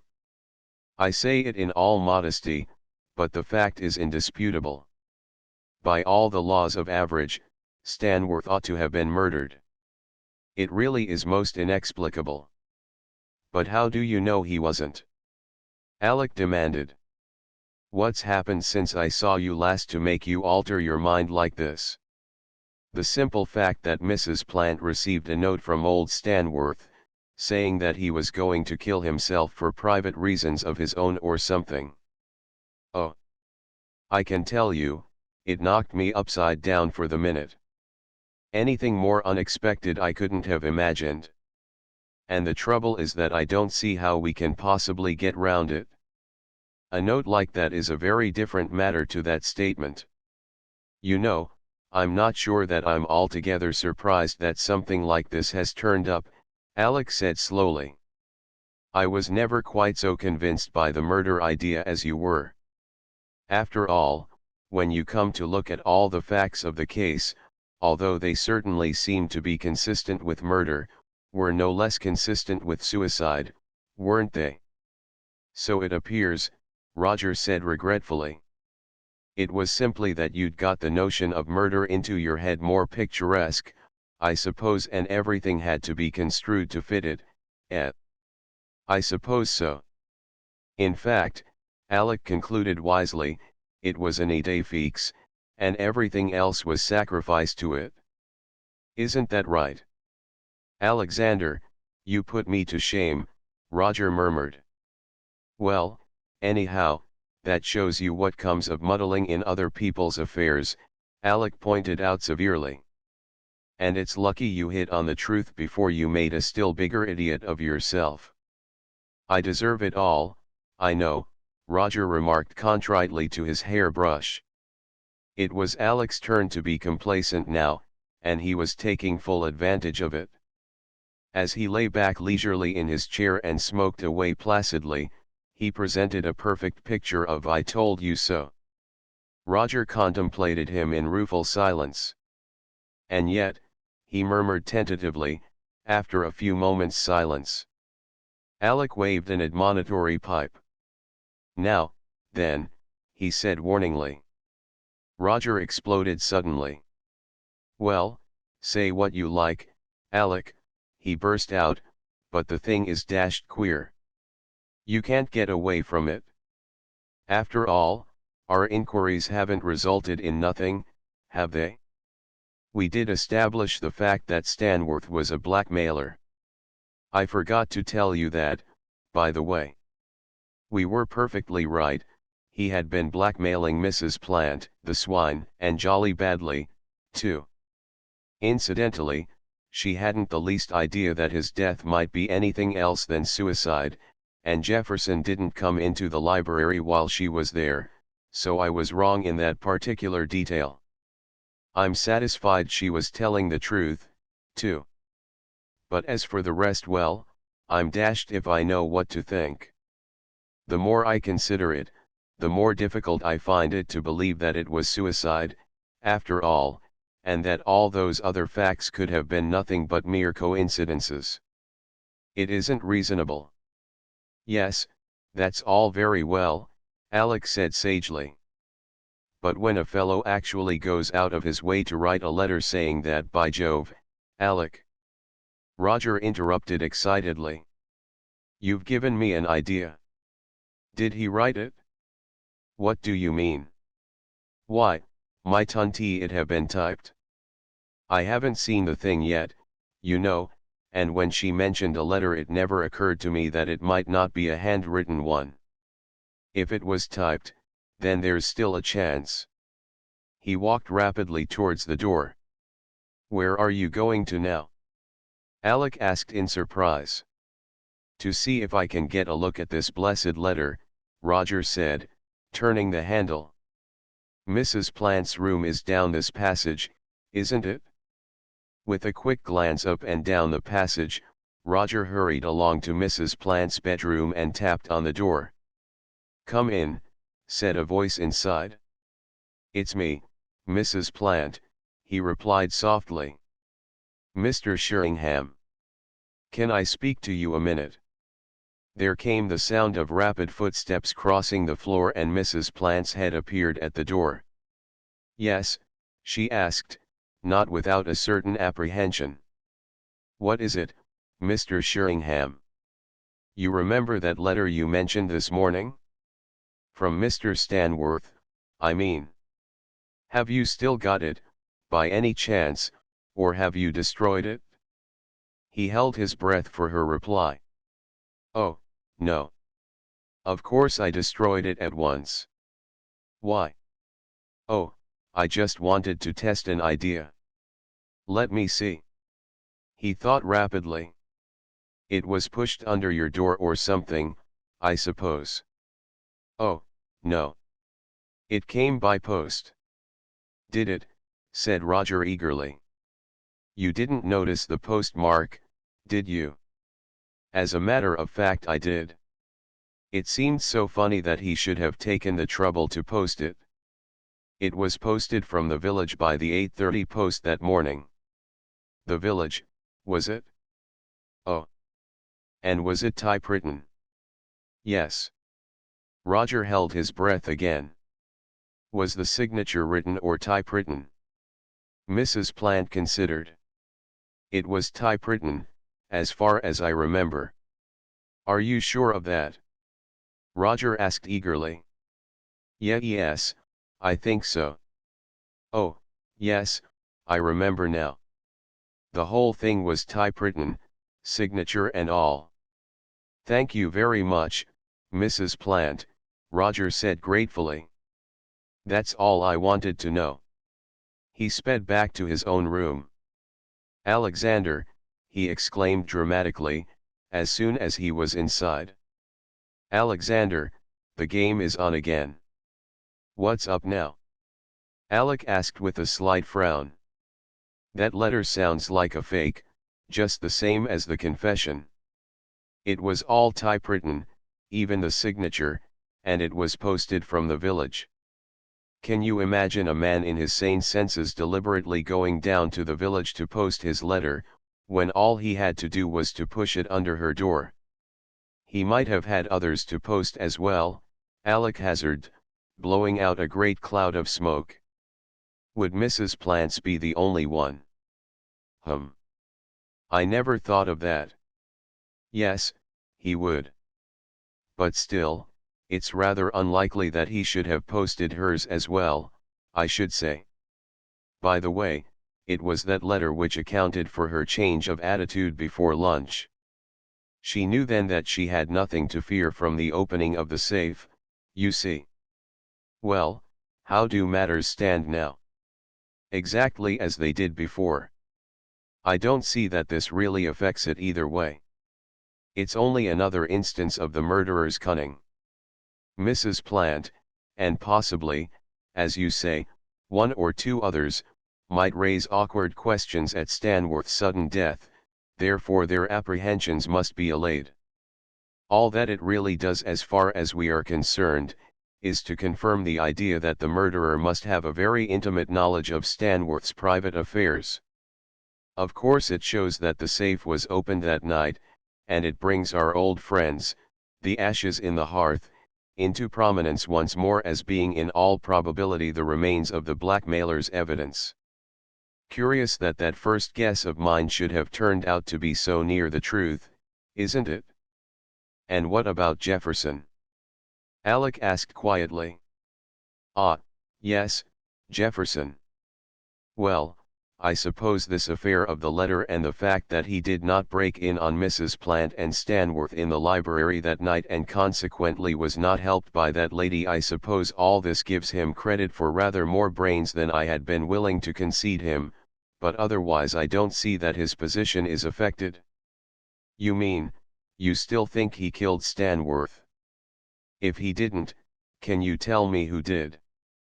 Alec shrugged his shoulders. I've told you I'm convinced you're barking up the wrong tree. It's no good going on repeating it.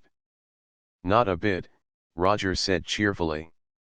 So what are you going to do? Exactly what I was before. Have a little chat with him. Rather ticklish business, isn't it? I mean, when you're so very uncertain of your ground. Possibly. But so was Mrs. Plant for that matter. I think I shall be able to handle friend Jefferson all right. I shall be perfectly candid with him, and I'm willing to wager a small sum that I shall be back here within half an hour with his confession in my pocket. Humph. Alec observed sceptically. Are you going to accuse him directly of the murder? My dear Alec. Nothing so crude as that. I shan't even say in so many words that I know a murder has been committed. I shall simply ask him a few pointed and extremely pertinent questions. He'll see the drift of them all right. Master Jefferson is no fool, as we have every reason to know. Then we shall be able to get down to things. Well, for goodness sake do bear in mind the possibility, I won't put it any stronger than that Jefferson never did kill Stanworth at all, and walk warily. Trust me for that, Roger replied complacently. By the way, did I tell you that Mrs. Plant received that letter just before going into lunch? It caught the 8:30 post from the village. Did it? Alec said without very much interest. By Jove! Roger exclaimed suddenly. What an idiot I am! That's conclusive proof that Stanworth couldn't have posted it himself, isn't it? Fancy my never spotting that point before. What point? Why, the first post out from the village is 5 o'clock. That letter must have been posted between 5 and 8:30, 4 hours or more after Stanworth was dead. Chapter XXV. The mystery finally refuses to accept Mr. Sheringham's solution. Roger had no time to waste. Mrs. Plant, Alec, and himself were all to leave by the train soon after 5 o'clock, the car would be ready to take them into Elchester at 4:30. Tea was to be at 4, and the time was already close on 3. He had an hour left in which to disentangle the last remaining threads. As he stood for a moment outside the morning room door, it seemed to Roger as if even this narrow margin were half an hour more than he needed. Jefferson was still at work among the piled-up papers. He glanced up abstractedly as Roger entered the room and then smiled slightly. "Come to offer me a hand again?" he asked. "Devilish good of you, but I'm afraid there's absolutely nothing I can turn over to you this time. Roger drew a chair up to the other side of the table and seated himself deliberately. As a matter of fact, I hadn't, he said slowly. I wanted to ask you one or two questions, Jefferson, if you would be good enough to answer them. Jefferson looked slightly surprised. Questions? All right, fire away. What can I tell you? Well, the first thing I want to ask you, Roger shot out, is where were you at the time that Stanworth died? A look of blank astonishment was followed in Jefferson's face by an angry flush. And what the devil has that got to do with you? He asked abruptly. Never mind for the moment what it has to do with me, Roger replied, his heart beating a little faster than usual. I want you to answer that question. Jefferson rose slowly to his feet, his eyes glittering ominously. Do you want me to kick you out of the room? He said in a strangely quiet voice. Roger leaned back in his chair and watched him unmoved. Do I understand that you refuse to answer? He said evenly. You refuse to tell me where you were between, say, 1 and 3 o'clock on the morning that Stanworth died. Most decidedly I do. And I want to know what the hell you think that has to do with you. It may have nothing and it may have everything, Roger said calmly. But I advise you to tell me, if not for your own sake at least for the ladies. If this was a chance shot, it had certainly got home. Jefferson's face took on a deeper tinge and his eyes widened in sheer fury. He clenched his fists till the knuckles showed up white and menacing. Damn you, Sheringham, that's about enough, he muttered, advancing towards the other. I don't know what the devil you think you're playing at, but a sudden bluff darted into Roger's mind. After all, what was a man like Jefferson doing as secretary to a man like Stanworth? He decided to risk it. Before you do anything rash, Jefferson, he said quickly, I'd like to ask you another question. What was Stanworth blackmailing you for? There are times when bluff pays. This was one of them. Jefferson stopped short in his stride, his hands fell limply to his sides and his jaw drooped open. It was as if he had been struck by a sudden and unexpected bullet. Sit down and let's talk things over quietly, Roger advised, and Jefferson resumed his seat without a word. Roger reviewed the situation rapidly in his mind. You see, he began in conversational tones, I know quite a lot of what's been going on here, and in the circumstances I really have no alternative but to find out the rest. I admit that it places me in rather an awkward situation, but I can't see that I can very well do anything else. Now what I suggest, Jefferson, is that we both put our cards on the table and talk the thing over as two men of the world. Do you agree? Jefferson frowned. You don't appear to give me much option, do you? Though what it has to do with you, I'm really hanged if I can see. It was on Roger's lips to retort that Jefferson would very probably be hanged if he didn't, but fortunately he was able to control himself. I should have thought that would have been obvious, he said smoothly. I can hardly leave things as they are, can I? Still, we'll pass over that for the present. Now Stanworth was, as I know, a blackmailer, and there can be no doubt as to that affecting the situation in no small degree. What situation? Jefferson asked in puzzled tones. Roger glanced at him shrewdly. The situation, he said firmly. I think we both understand to what I am referring. I'm blessed if I do, Jefferson retorted. Of course if you take up that attitude. Roger said tentatively. Still, perhaps it's a little early to get down to brass tacks, he added, after a moment's pause. We'll confine ourselves to the other aspect for a time, shall we? Now Stanworth, I take it, had some definite hold over you. Would you mind telling me exactly what that was? Is this necessary? Jefferson demanded shortly. My private affair, you know. Why the deuce should you want to concern yourself in it? Don't talk like that, Jefferson, please. You must see what course you'll force on me if you do. Damned if I do. What course? To put the whole thing in the hands of the police, naturally. Jefferson started violently. Good God, you wouldn't do that, Sheringham. I don't want to do so, of course. But you really must be frank with me. Now please tell me all about your relations with Stanworth. I may tell you, to save you trouble, that I am already in full possession of all the similar facts with regard to, well, the lady in the case. The devil you are! Jefferson exclaimed in undisguised astonishment. Oh, well, if I've got to tell you, I suppose I must. Though what in the name of goodness it can have to, however.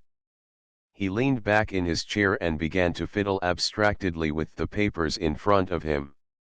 It was this way. My regiment was in India. Pal of mine and I were both in love with the same girl. No bad blood or anything like that. Good friends all the time. He got her. Wanted to get married at once, but very hard up, of course. We all were. He'd got a lot of debts, too. Damned fool went and drew a check on another man's account. Forged it, if you like. Absurd thing to do, bound to come out. There was a hell of a row, but we managed to keep it confined to a few of us. Chap came and confessed to me, asked what on earth he'd better do. They hadn't found out who'd done it yet, but when they did it would be all up with him. Lose the girl and everything, she was fond enough of him, but straight as a die herself. Couldn't have stood the disgrace. Well, what could I do? Couldn't stand by and see all this happen. Went to the colonel and told him I'd done the blessed thing. Only thing to do.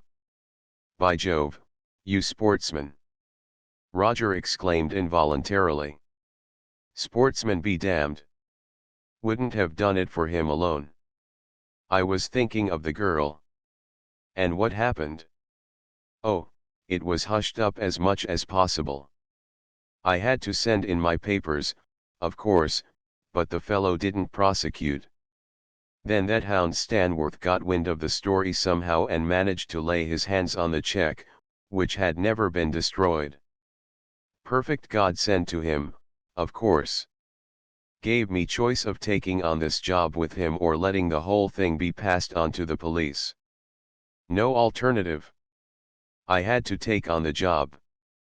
But why on earth did he want you as his secretary? That's what I can't understand. Simple enough. He wanted to push his way in among the sort of people I knew.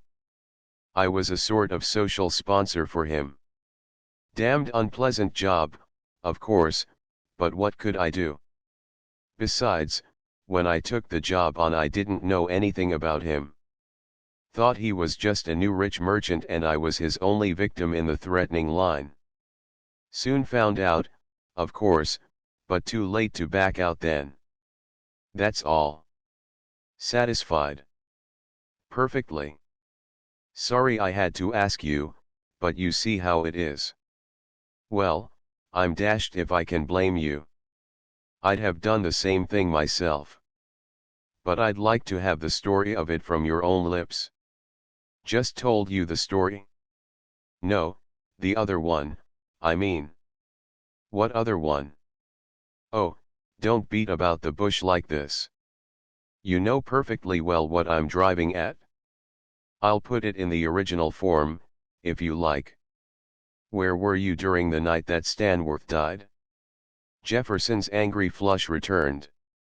Now look here, Sheringham, that's too much. I've told you things I never dreamed I'd have to tell anyone, and I'm not going to have you probing any farther into my business. That's final. Roger rose to his feet. "I'm sorry you take it like that, Jefferson," he said quietly. "You leave me no alternative. What are you going to do then? Tell the police the whole story? Are you mad, Sheringham?" Jefferson burst out angrily. "No, but I think you are, not to trust me," Roger retorted, hardly less so. "You don't think I want to tell them, do you? It's you who are forcing me to do so." "What, through not telling you what I was doing that night?" "Of course." There was a short pause, while the two glared at each other. "Come back in a quarter of an hour," Jefferson said abruptly. "I'll think it over. Have to consult her, of course, first." Roger nodded acquiescence to this proposal and hurried out of the room. Exultantly he sought Alec. "I told you so, Alexander," he cried triumphantly, as soon as he was fairly inside the room. "Jefferson's on the point of confession." "He's not!" Alec exclaimed incredulously. "He is indeed. And there's a lot more to it than that. I bluffed him into believing that I know a lot more than I do really, and he's going to tell me all sorts of other things as well. He's let one cat out of the bag already. I can tell you. Mrs. Plant is in it, after all." "Oh, rot," Alec replied with decision. "That's out of the question. I know she isn't." "Don't be so absurd, Alexander," Roger retorted somewhat nettled. "How can you possibly know?" "Well, anyhow, I'm sure she isn't," Alec replied obstinately. "But my dear chap, friend Jefferson has just gone off to consult her as to whether he shall tell me the whole story or not. I threatened him with the police, you see, if he didn't." "I suppose you taxed him outright with the murder, did you?" "No, Alexander, I didn't," Roger answered wearily. "The word murder was never so much as mentioned. I simply put it that I wanted to know what he was doing on the night of Stanworth's death." "And he wouldn't tell you?" Alec asked, somewhat surprisedly. "He certainly would not. But he told me a lot of other things. He was in Stanworth's power all right. I haven't got time to tell you the whole story, but there's motive enough for him to kill Stanworth himself, even without the introduction of Mrs. Plant's side of it. Oh, the whole thing's as plain as a pikestaff. I can't understand why you're so skeptical about it all." "Perhaps I make a better detective than you do, Roger," Alec laughed, a trifle constrainedly. "Perhaps," Roger said without very much conviction. He glanced at his watch. "Well, I'd better be getting back. I wonder if you'd believe it if I showed you Jefferson's confession in writing." "Would you?" "I very much doubt it," Alec smiled. Jefferson was no longer alone in the morning room when Roger returned to it. To the latter's surprise, Lady Stanworth was also there. She was standing with her back to the window and did not look round at his entrance. Roger shut the door carefully behind him and looked inquiringly at Jefferson. That gentleman did not waste time. "We've talked the matter over," he said curtly, "and decided to tell you what you want to know." Roger could hardly repress an exclamation of surprise. Why should Jefferson have imported Lady Stanworth into the matter? Obviously she must be involved, and deeply, too. Could it be that Jefferson had taken her into his confidence with regard to Mrs. Plant? How much did she know, if that were the case? Presumably everything. Roger felt that the situation was about to prove not a little awkward. "I'm glad," he murmured, half apologetically. Jefferson was carrying the thing off well. Not only did he appear to be feeling no fear at all, but his manner was not even that of defiance. The attitude he had adopted and which sat perfectly naturally upon him was rather one of dignified condescension. "But before I answer you, Sheringham," he said stiffly, "I should like to say, both on behalf of this lady and myself, that we consider Lady Stanworth turned to him." "Please," she said quietly. "I don't think we need go into that. If Mr. Sheringham is incapable of understanding the position into which he has forced us, there can hardly be any need to labor the point." "Quite, quite," Roger murmured still more apologetically, and feeling unaccountably small. Lady Stanworth was perhaps the only person in the world who consistently had that effect upon him. "Very well," Jefferson bowed. He turned to Roger. "You wanted to know where I was on the night that Stanworth shot himself." "On the night of Stanworth's death," Roger corrected, with a slight smile.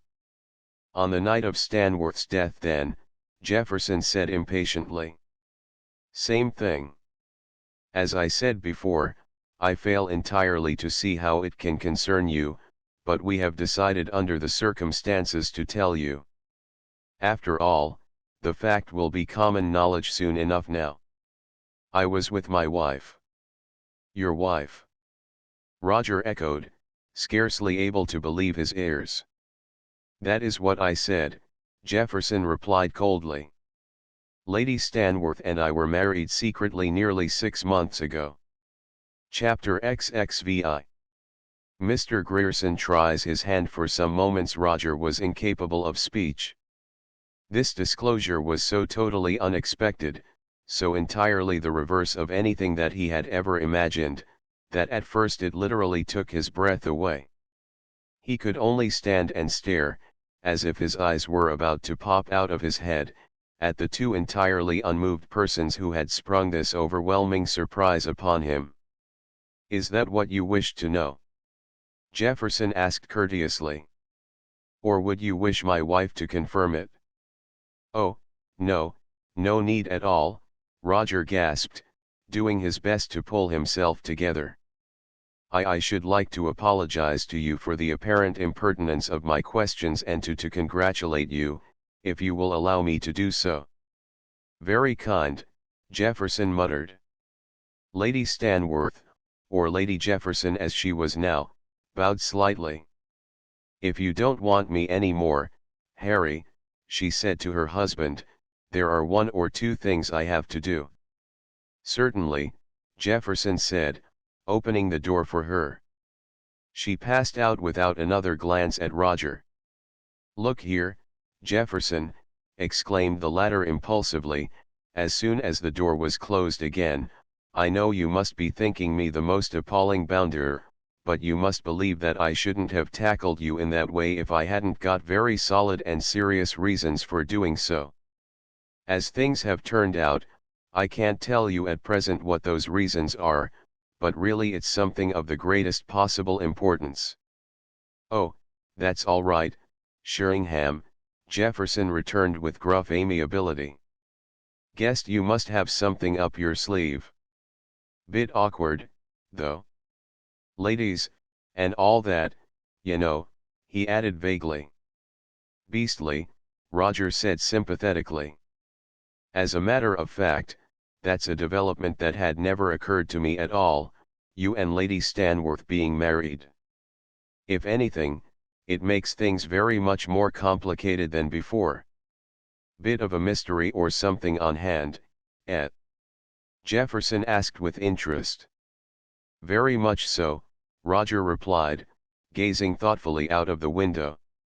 "Connected with Stanworth, and his activities, you understand," he added.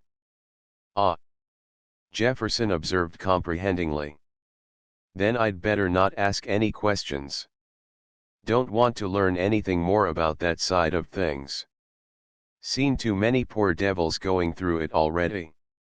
"No, but I tell you what," Roger said, wheeling suddenly about. "If you could answer a few more questions for me, I should be more than grateful. Only as a favor, of course, and if you refuse I shall understand perfectly. but you might be able to help me clear up a very tricky state of affairs. If it's anything to do with helping somebody Stanworth got hold of, I'll answer questions all night," Jefferson replied with vigor. "Go ahead." "Thanks, very much. Well, then, in the first place, will you tell me some details regarding your wife's relations with Stanworth? It doesn't matter if you object, but I should be very glad if you could see your way to do so." "But I thought you said you knew that story?" Roger did not think it necessary to explain that the lady to whom he had been referring was not Lady Jefferson. "Oh, I know most of it, I think," he said airily, "but I should like to hear it all from you, if I could. I know that she was in Stanworth's power, of course," he added, making a shot in the twilight, "but I'm not quite clear as to the precise way." Jefferson shrugged his shoulders. "Oh, well, as you seem to know so much, you'd better have the whole lot straight. Stanworth nosed out something about her father. His brother was in love with her, and Stanworth gave her the option of marrying him or having her father shown up. He could have had the old Earl put in the dock, I believe. Naturally she chose the brother, who, by the way, didn't know anything about Stanworth's activities, so I understand. Quite an amiable, rather weak sort of a fellow. And since then, of course, Stanworth had the whip hand over her." Jefferson winced. "Yes," he said shortly. "Even after her father died, she wouldn't want the family shown up." "I see," said Roger thoughtfully. "So Lady Stanworth had little enough reason to love her brother-in-law. And since Jefferson fell in love with her, her cause would naturally become his. Truly he had motive and to spare for ridding the world of such a man." Yet, although Jefferson and his wife might easily have concocted the story of his whereabouts that night, Roger already felt just as convinced of the former's innocence as he was before of his guilt. The man's manner seemed somehow to preclude altogether the idea of subterfuge. Had he really killed Stanworth, Roger was sure that he would have said so by the time that matters had reached this length, bluntly and simply, just as he had told the story of his own downfall. But in spite of his convictions, Roger was not such a fool as not to put the obvious questions that occurred to him. "Why was your marriage secret?" he asked. "Did Stanworth know about it?" "No, he wouldn't have allowed it. It would have looked like a combination against him. He wanted us separate, for his own ends." "Did you hear the shot that killed him?" Roger said suddenly. "No. About 2 o'clock, wasn't it? I'd been asleep 2 hours." "You did sleep with your wife then, in spite of the necessity of preserving secrecy?" "Her maid knew. Used to go back to my room in the early morning. Beastly hole and corner business, but no alternative. And only Stanworth's death could have freed you, so to speak." Roger mused. "Very opportune, wasn't it?" "Very," Jefferson replied laconically. "You think I forced him somehow to shoot himself, don't you?" "Well, Roger stammered, completely taken aback. Jefferson smiled grimly. "Knew you must have some comic idea in your head. Just seen what you've been driving at?" "Well, you can rest assured I didn't. For the simple reason that nobody or no threats on earth could have made him do a thing like that. Why he did it, heaven only knows. Complete mystery to me. Can't fathom it. Thank God he did, though." "You don't think he might have been murdered?" Roger suggested tentatively. "Murdered? How could he have been? Out of the question under the circumstances. Besides, he took jolly good care of that. I'd have murdered him myself before this hundreds of times, if I hadn't known it would make things worse than before all round. Yes, I've heard about that. Kept the evidence addressed to the interested parties, didn't he? I suppose everyone knew that. You bet they did. He rubbed it in. No, Stanworth never meant to be murdered. But my God, I had a fright when I saw him lying there dead and the safe locked. You were going to try and open it when I interrupted you yesterday morning, of course.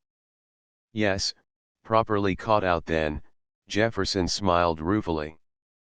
But even if I'd found the keys, I didn't know the combination. Lord, what a relief that note of his was. You know about that, I suppose. You got a note by the post before lunch, did you? That's right. Saying he was going to kill himself. Rum business. Can't explain it?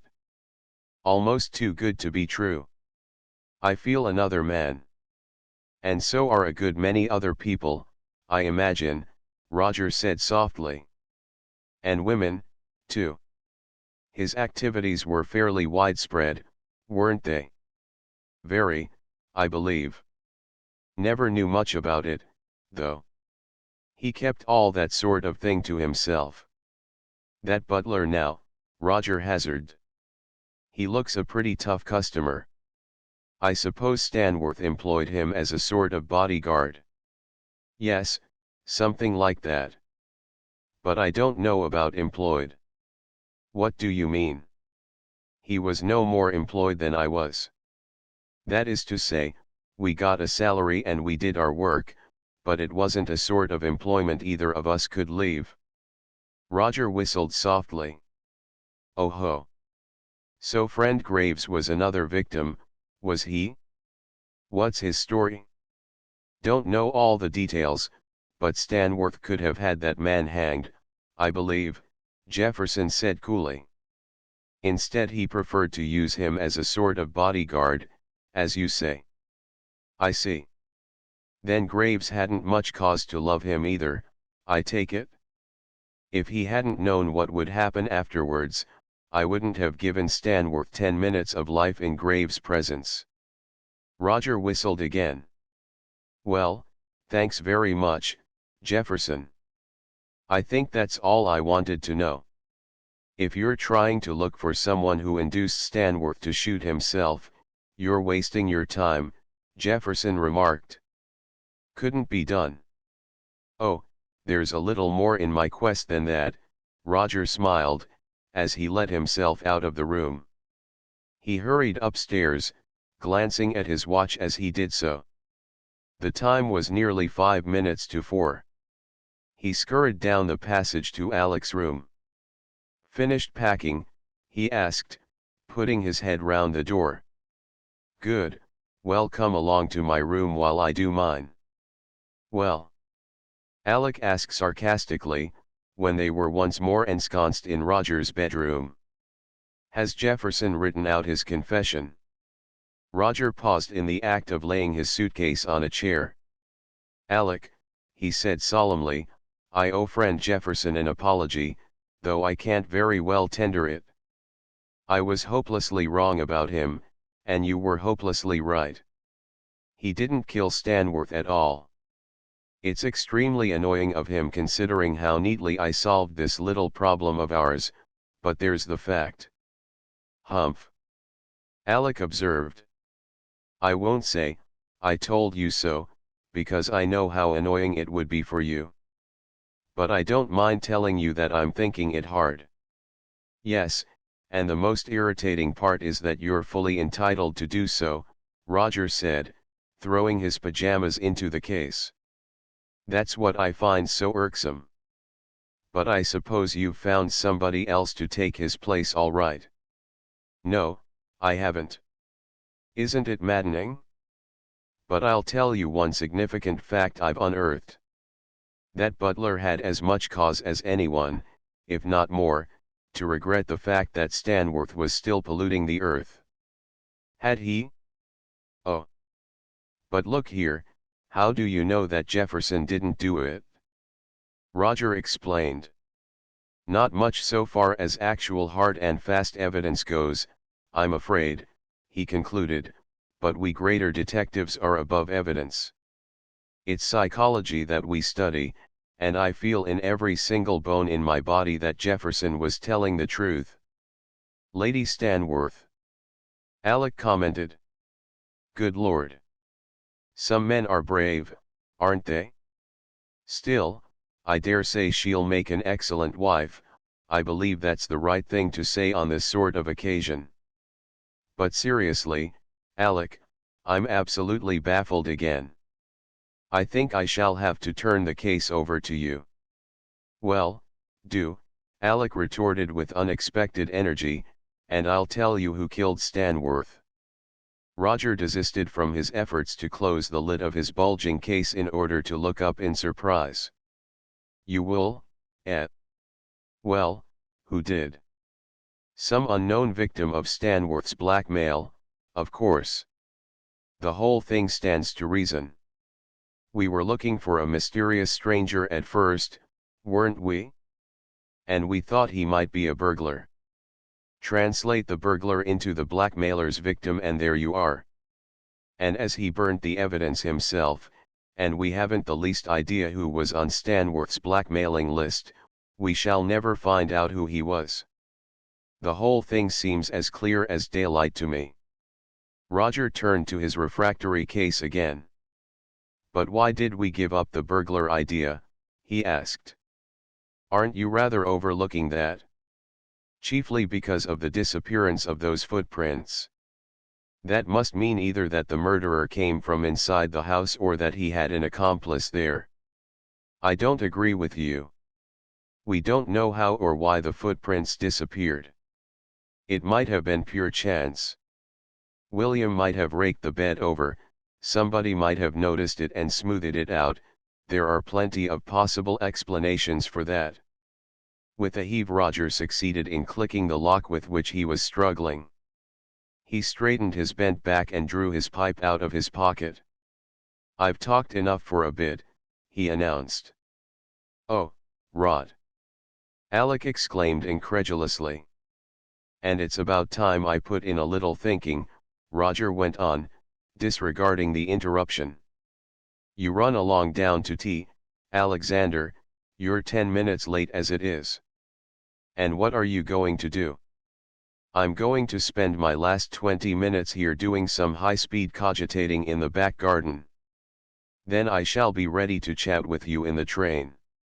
Yes, I have a kind of idea that you'll be quite ready to do that, said Alec rudely, as they went out into the passage. Chapter XXVII.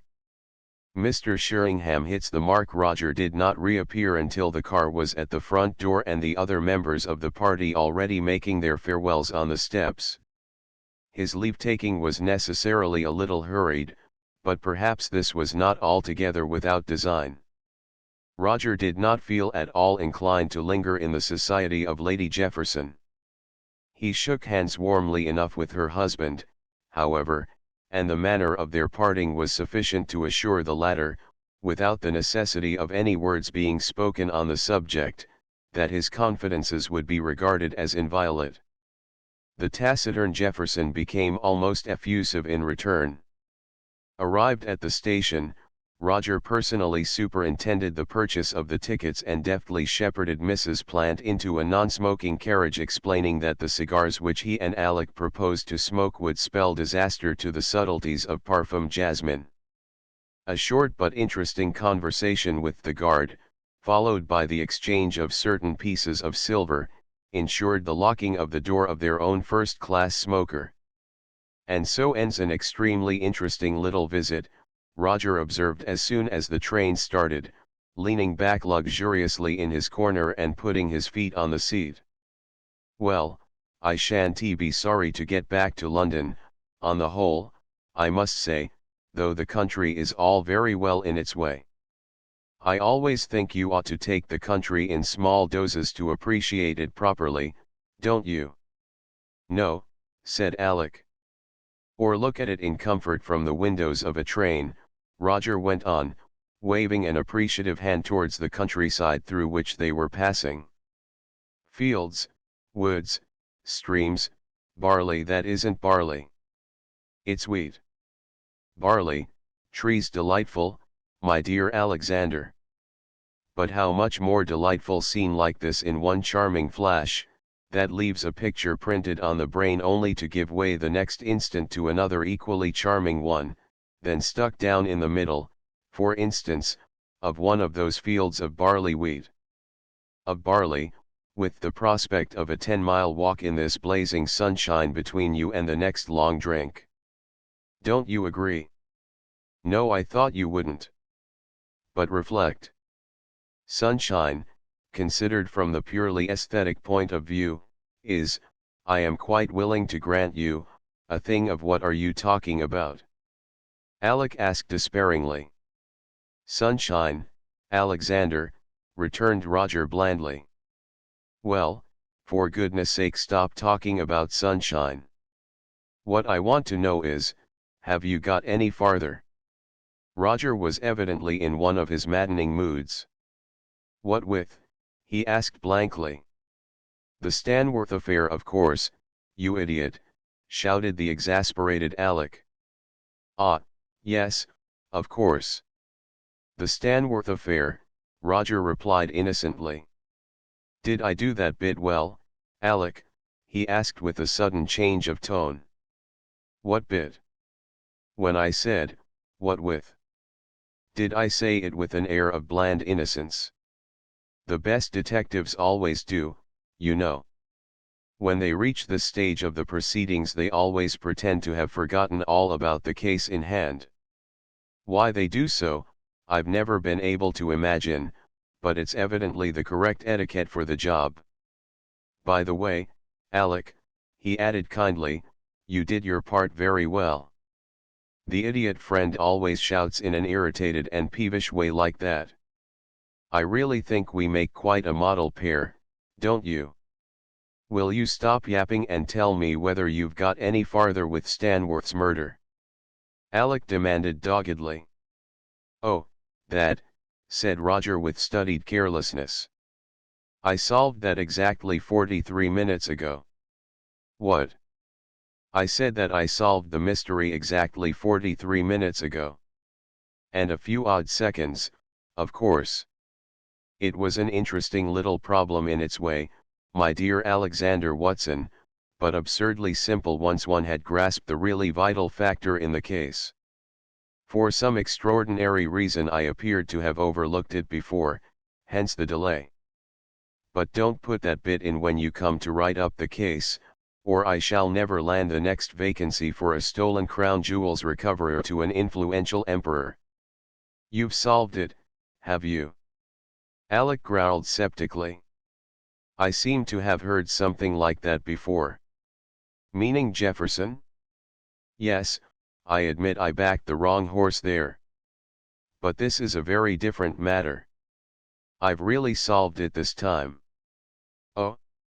Well, let's hear it. With the greatest pleasure, Roger responded heartily. Let me see now. Where shall I begin? Well, I think I've told you all the really important things that I managed to elicit from Mrs. Plant and Jefferson, haven't I? Except one. Roger dropped his bantering manner with startling suddenness. Alec, he said seriously, that man Stanworth was as choice a scoundrel as I've ever heard of. What I didn't tell you is that he gave Mrs. Plant 3 months in which to find £250 for him, and hinted that if she hadn't got it already, a pretty woman like her would have no difficulty in laying her hands on it. Good God! Alec breathed.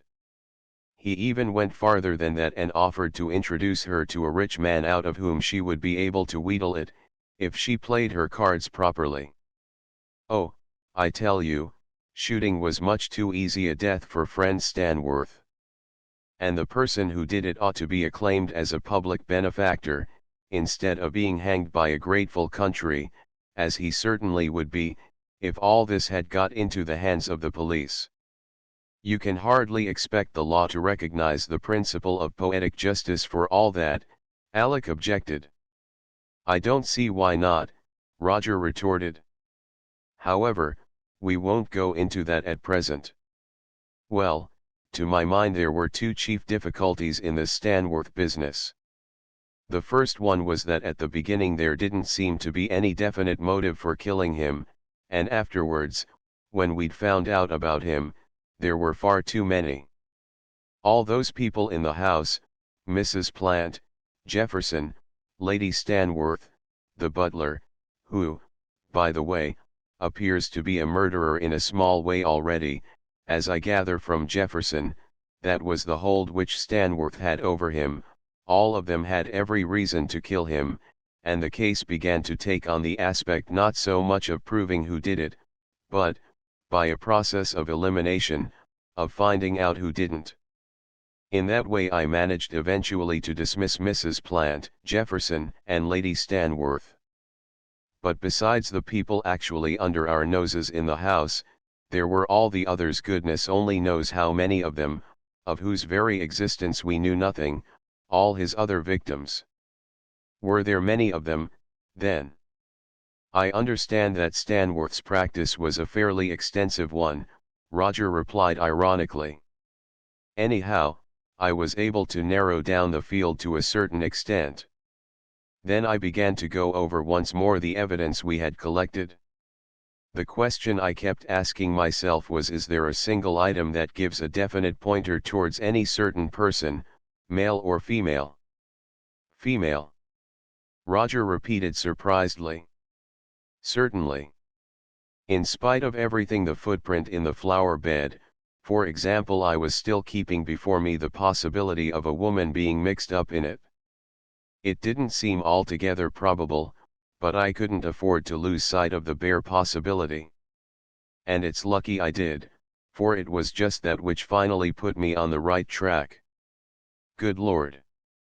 Yes, I admit I was slow in the uptake, for the fact had been staring me in the face the whole time, and I never spotted it. You see, the key to the whole mystery was that there was a second woman in the library that night. How on earth do you know that? Alec asked in consternation. By the hair we found on the settee. I put it away in the envelope, you remember, and promptly forgot all about it, assuming it to have been one of Mrs. Plant's. It struck me suddenly in the garden just now that it wasn't anything of the sort. Mrs. Plant's hair is very much darker. Of course that opened up an entirely new field for speculation. Good Lord. Yes, it is rather surprising, isn't it? Roger continued equably. That set my brain galloping away like wildfire, I need hardly tell you, and 5 minutes later the whole thing became absolutely plain to me. I'm a little hazy about some of the details, of course, but the broad lines are clear enough. You mean you guessed who the second woman was? Hardly guessed. I knew at once who she must be. Who? Alec asked, with unconcealed eagerness. Wait a bit. I'm coming to that. Well, then I began to put two and two together. I'd got a pretty shrewd idea already of the personal appearance of the man himself. Oh, it was a man then. Yes, it was a man right enough. There was never any doubt that a man must have done the actual killing. No woman would have been strong enough for the struggle that must have taken place. Stanworth was no weakling, so that gives us the fact that the man must have been a strong, burly sort of person. From the footprint and the length of those strides across the bed he was evidently both tall and largely built. From the clever way in which everything was left he must have been possessed of a fund of cunning. From the manner in which he left that window fastened behind him it was clear that he was thoroughly accustomed to handling lattice windows. Well, what does all that give us? It looked obvious to me. Alec was staring intently at the speaker, following every word with eager attention. I think I see what you're getting at, he said slowly. I thought you would, said Roger cheerfully. Of course there were other things that clinched it. The disappearance of that footprint, for instance. That must have been done by somebody who knew what he was doing. And somebody who heard me say that I was going to fit every male boot in the house into the mark, you remember. Of course it was that which made me so sure at first about Jefferson, because I jumped to the conclusion that it must have been Jefferson whom we saw edging out of the library door. After that I more or less had Jefferson on the brain. I did my best to put you off that track, said Alec with a slight smile. Oh, you did. It wasn't your fault that I clung to him so persistently.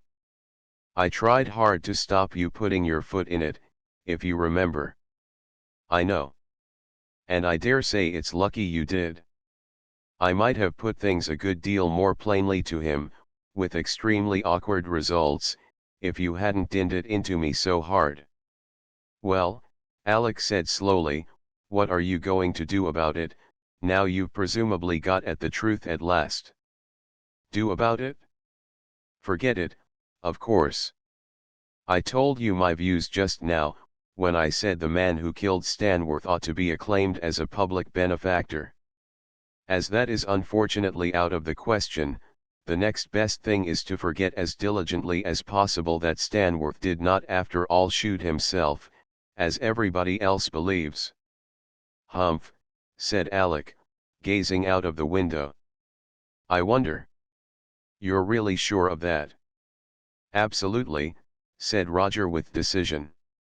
Anything else would be ludicrous under the circumstances. We won't discuss that side of it again. There was a little pause. The second woman, Alec said tentatively. How were you able to identify her so positively? Roger drew the envelope out of his breast pocket, opened it, and carefully extracted the hair. He laid it across his knee for the moment and contemplated it in silence. Then with a sudden movement he picked it up and threw it through the open window. There goes a vital piece of evidence, he said with a smile. Well, for one thing, there was nobody else in the house with just that particular shade of hair, was there? I suppose not, Alec replied. There was another silence, rather longer this time.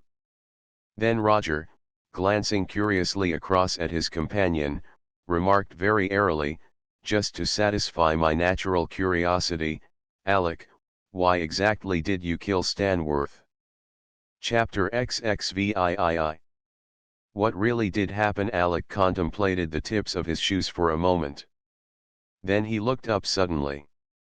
It wasn't exactly murder, you know, he said abruptly. Certainly not, Roger agreed. It was a well-merited execution. No, I don't mean that. I mean, if I hadn't killed Stanworth, he would probably have killed me. It was partly self-defense. I'll tell you the whole story in a minute. Yes, I should like to hear what really happened. That is, if you feel yourself at liberty to tell me, of course. I don't want to force confidences about the second lady in the case. About Barbara? Oh, there's nothing that reflects on her, and I think you ought to hear the truth. I always meant to tell you the whole thing if you found out that I did it, and of course, if you were intending to take any drastic step, such as telling the police or trying to get Jefferson arrested. That's why I made you promise to tell me before you did anything like that. Quite so, Roger nodded understandingly. A good many things are plain to me now. Why you hung back so much and were so unenthusiastic and threw cold water on everything and pretended to be so dull and refused to believe that a murder had been committed at all, although I'd proved it to you beyond any shadow of doubt. I was trying to keep you off the right track all the time. I really never thought you'd find out. Perhaps I shouldn't have done if the significance of that hair hadn't dawned on me at last. After that everything seemed to come in a series of flashes. Even then I might not have hit on the truth with such certainty if two particular photographs hadn't suddenly developed themselves in my mind.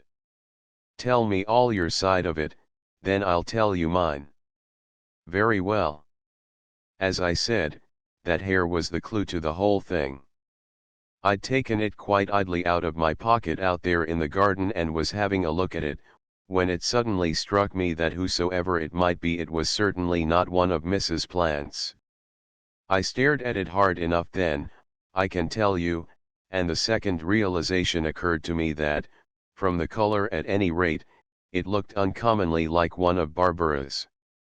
Then the first of the pictures flashed across my mind. It was of Graves sorting the post just before lunch yesterday. He had only 3 letters, and they were all of exactly the same appearance, same shaped envelopes and typewritten addresses. One was for Mrs. Plant, one for Jefferson and one for Barbara. The first 2 I'd already accounted for, now I seemed to be accounting for the third. Add to all that Barbara's ill-concealed agitation the next morning and the fact that, for no apparent cause whatever, she broke off her engagement to you at the same time, and the thing was as plain as daylight. Barbara was also in the library that night, and for some reason or other the poor kid had got into Stanworth's clutches. She hadn't, Alec put in. It was all right, Alec, you can tell me all that in the proper place. Let me finish my story first. Well, having got so far, of course I asked myself, what light does this throw on Stanworth's death? Does it give a definite pointer to any person? The answer was obvious. Mr. Alexander Grierson. I gasped at first, I can assure you, but when I got rather more used to the idea, daylight simply flooded in. First of all, there was your hanging back all the time, that began to take on a very significant aspect. Then there was your height and your strength, which fitted in very nicely, and I knew that your place in Worcestershire, where you must have spent most of your boyhood, is liberally supplied with lattice windows, so that you might be expected to be up to all the tricks of the trade regarding them. So far, in fact, so good. But what about that footprint? I thought I'd managed that rather neatly. By Jove, I remember the shock you gave me when you discovered that, and the way I got out of the library that night. I'd thought that was absolutely untraceable. Yes, that did give me an awkward couple of minutes, until I remembered that you'd run back to get your pipe while I was talking to the chauffeur. And that's where the second of my little pictures comes in. The scene flashed across my mind on that flower bed just after you had stepped onto the path when we were trying to find out who had been in the library, and before you smoothed out the fresh footprints you'd made. The old and the new prints were absolutely identical, you see. I suppose I must have noted it subconsciously at the time without realizing its significance. I noticed it all right, Alex said grimly. It gave me a bad turn for the moment. After that all sorts of little things occurred to me, Roger continued. I began to test each of the facts I'd collected, and in each case the explanation was now obvious. Those letters, for instance. I knew they must have been posted between 5 and 8:30 that morning, and at 8 o'clock behold you coming back from the village and actually saying you'd been down there to post a letter. Couldn't think of any other explanation on the spur of the moment, Alec grinned ruefully. Yes, and curiously enough I questioned the bookmaker motif at the time, didn't I? Then there was your quite genuine anxiety to stop me from assuming complicity on the part of Mrs. Plant. I suppose you knew all the time about her and Stanworth, didn't you? Alec nodded. I was present at the interview between them, he said briefly. The devil you were! Roger exclaimed in surprise. I never gathered that. She didn't say anything about it? She didn't know. I'll tell you all about that. Anything else on your side? Roger considered. No, I don't think so. I gathered that you had somehow got to know that Stanworth was blackmailing Barbara, and had simply waded in and shot him, as any other decent chap would have done in your place. That's the gist of it? Well, Alex said slowly, there's a little more in it than that. I'd better begin right at the beginning, I think. As you know, Barbara and I had got engaged that afternoon. Well, I suppose you can imagine that a thing like that rather unsettles a chapter anyhow. The upshot was that when I got to bed that night I found I couldn't sleep. I tried for some time, and then I gave it up as hopeless and looked round the room for a book. There was nothing I particularly wanted to read there, so I thought I'd slip down to the library and get one. Of course I had no idea that everyone wouldn't be in bed, so I didn't trouble to put on a dressing gown but just went down as I was, in pajamas. There were no lights on the landing or in the hall, but to my surprise when I got there I found all the lights in the library full on. However, there wasn't anyone inside and the door was open, so I went in and began to look round the shelves. Then I heard unmistakably feminine footsteps approaching and, hardly wishing to be caught like that, I nipped behind those thick curtains in front of the sash window and sat down on the seat to wait till the person, whoever it might be, had gone. I thought it was someone come down like me for a book, and probably also more or less in a state of undress. Not that I really thought much about it at all. I just didn't want to be mixed up in a rather embarrassing situation. Quite natural, Roger murmured. Yes. Through the chink in the curtains I could see that it was Mrs. Plant. She was still in evening dress, and I saw at once that she looked rather worried. Very worried, in fact. She began to wander aimlessly about the room, twisting her handkerchief about in her hands, and it looked rather as if she'd been crying. Then Stanworth came in. Ah! Alec hesitated. I don't want to exaggerate or turn on the pathetic tap too much, he resumed a little awkwardly, but I hope to God I never have to see anything again like the scene that followed. Roger, it was almost unbearable. I don't know how I sat it out without dashing through the curtains and getting my hands into Stanworth's throat, but I had the sense to see that anything like that would only make matters very much worse. Have you ever seen a woman in agony? My God, it was absolutely heart-rending. I could never have imagined that a man could be such an indescribable brute. He paused, shivering slightly, and Roger watched him sympathetically. He was beginning to realize just how terrible that scene must have been, if it could move the stoical Alec to such a display of emotion. You know the main lines of what happened, don't you? Alec went on, rather more calmly. So I needn't go into details. The wretched woman begged and wept, but it had no more effect upon Stanworth than if he had been a stone image. He just went on smiling that infernal, cynical smile and told her not to make such an unnecessary fuss. Then he made that suggestion to her that you told me about, and for the moment I very nearly saw red. As for her, it finished her off completely. She just crumpled up on the Chesterfield and didn't say another word. A few minutes later she got up and tottered out of the room. Then I came out of my hiding place. Good man, Roger murmured. Well, of course I knew by this time just how the land lay. I knew what Stanworth was, and I knew where he kept his evidence against these people. I didn't quite know what I was going to do, but it was pretty clear that something had got to be done. Well, he was a bit startled at first, but recovered himself wonderfully and began to be infernally sarcastic and cynical. I told him that I wasn't going to stand the sort of thing I'd just seen, and unless he stopped the whole thing and let me burn all the evidence he'd been talking about, I'd go straight to the police and tell them all about it. That seemed to amuse him quite a lot, and he pointed out that if I did that, everything would come to light which all these people had been paying money to keep concealed, and they'd all be very much worse off than before. That had never occurred to me, and I was rather taken aback for the minute. Then I told him that if that was the case I'd unlock the safe myself, even if I had to lay him out to get the key. He simply laughed and tossed his keys on the table. "That's the one for the safe," he said.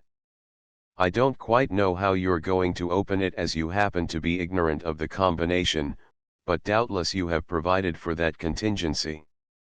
Of course that took me in the wind again, but before I could answer him I heard somebody coming down the stairs. "Ah," he said. "I was quite forgetting. I've got another visitor coming to see me tonight. As you seem to have mixed yourself up in my affairs, the least I can do is to invite you to be present at this interview also. Get behind that curtain again, and I think I can promise you an interesting quarter of an hour." Well, I hesitated, while the footsteps began to cross the hall, till he caught me by the arm and sort of snarled, "Get out of sight, you fool. Can't you see you'll make it 10 times worse for her by letting her see you?" Even then I didn't realize what he meant, but I saw that there was something in what he said, and just managed to get behind the curtain in time. You can imagine what I felt like when the door opened and I saw Barbara come into the room. "Ghastly!" Roger exclaimed with feeling. "Ghastly. That's putting it mildly. Well, I'm not going to tell you the details of what happened then, because there's really no need to, and it's only giving people away unnecessarily. All I need say is that Stanworth had got hold of some information about Mrs. Shannon. I don't even know what it was." He ostentatiously pulled a revolver out of his desk, opened the safe, and showed her 2 or 3 pieces of paper, holding them so that she could read them without taking them into her hands. Then he told her to sit down on the settee to talk things over, keeping the revolver in front of him on the desk all the time. Well, Barbara sat down, looking very white and frightened, poor kid, but still not knowing in the least what Stanworth was getting at. He didn't keep her in ignorance long. He just leaned back in his chair, informed her calmly that if she didn't fall in with his wishes he'd make the information he's just shown her public property, and calmly proceeded to state his terms. "Lord, Roger, old man, I had some difficulty in holding myself in. What do you think he wanted?" He told her absolutely plainly that what he was after was money, and went on to say that he knew quite well that she herself hadn't got enough to satisfy him. Therefore she'd got to marry me within a month, so that she would be able to pay the very moderate sums which he would from time to time require. She could either tell me or not, as she saw fit, it didn't matter to him in the least.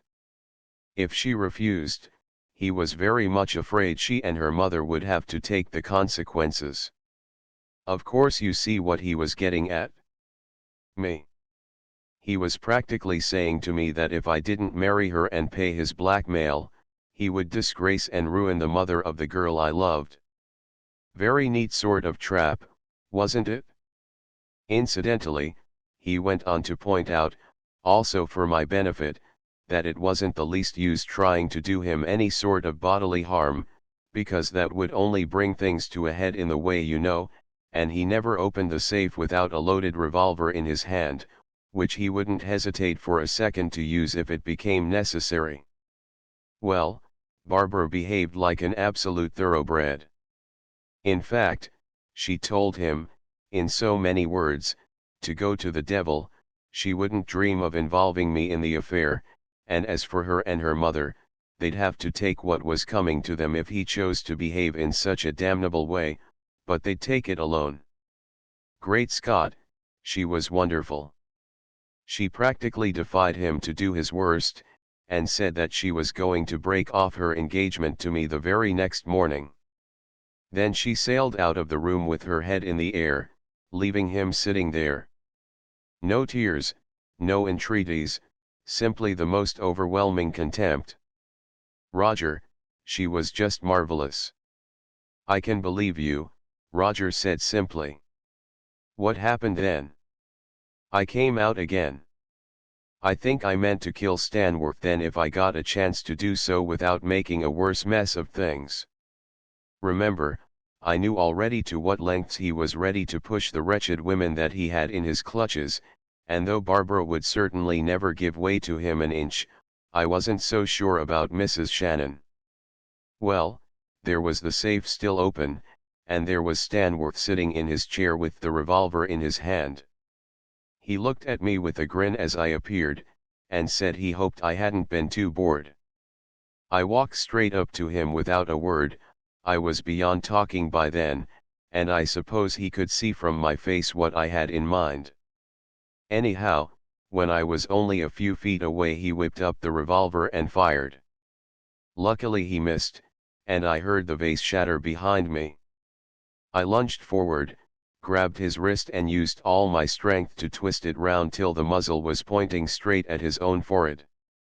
Then I simply tightened my finger over his on the trigger and shot him. I didn't stop to think what I was doing, or anything like that. I hardly imagine I was capable of thought at the moment.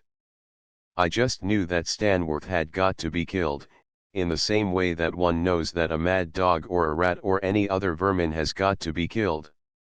In fact, once he was dead, I hardly paid any more attention to him at all. He was a filthy thing wiped out, and that's all there was about it. I never felt, nor have felt since, a single moment's compunction. I suppose it's curious in a way. You'd have been a sentimental fool if you had, Roger said with decision. Well, I suppose I'm not a sentimental fool then, Alec replied with a slight smile, for I most certainly haven't. Well, as soon as the man was dead I became as cool as ice. I knew exactly, almost without thinking about it, what had got to be done.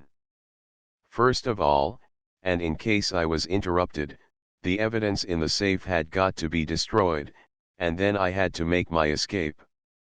It didn't take long to burn the documents in the safe. There was one shelf full of them, all done up in envelopes inscribed with various addresses, about 16 or 17 altogether, I suppose. I burnt them in the hearth without opening them, and just ran through the contents of the other shelves to make sure that I hadn't missed anything. Up till then, mind, it had never occurred to me that the case would ever appear to be anything but murder, and if it was traced back to me, I should simply say that I had shot him in self-defense, after he had first shot at me. I would have gone to the police straight away and told them the whole thing, if it wasn't that that would have given away the facts of blackmail, which it was of course essential to hush up. Then I glanced at the chair in which he was lying, and it struck me that he looked exactly as if he had shot himself, so I began to wonder if I couldn't make the whole thing look like suicide. I knew you weren't such a blithering fool as you've been trying to make yourself out to be for the last 48 hours, Roger interjected. Yes. Well, the whole finished effect didn't occur to me at once.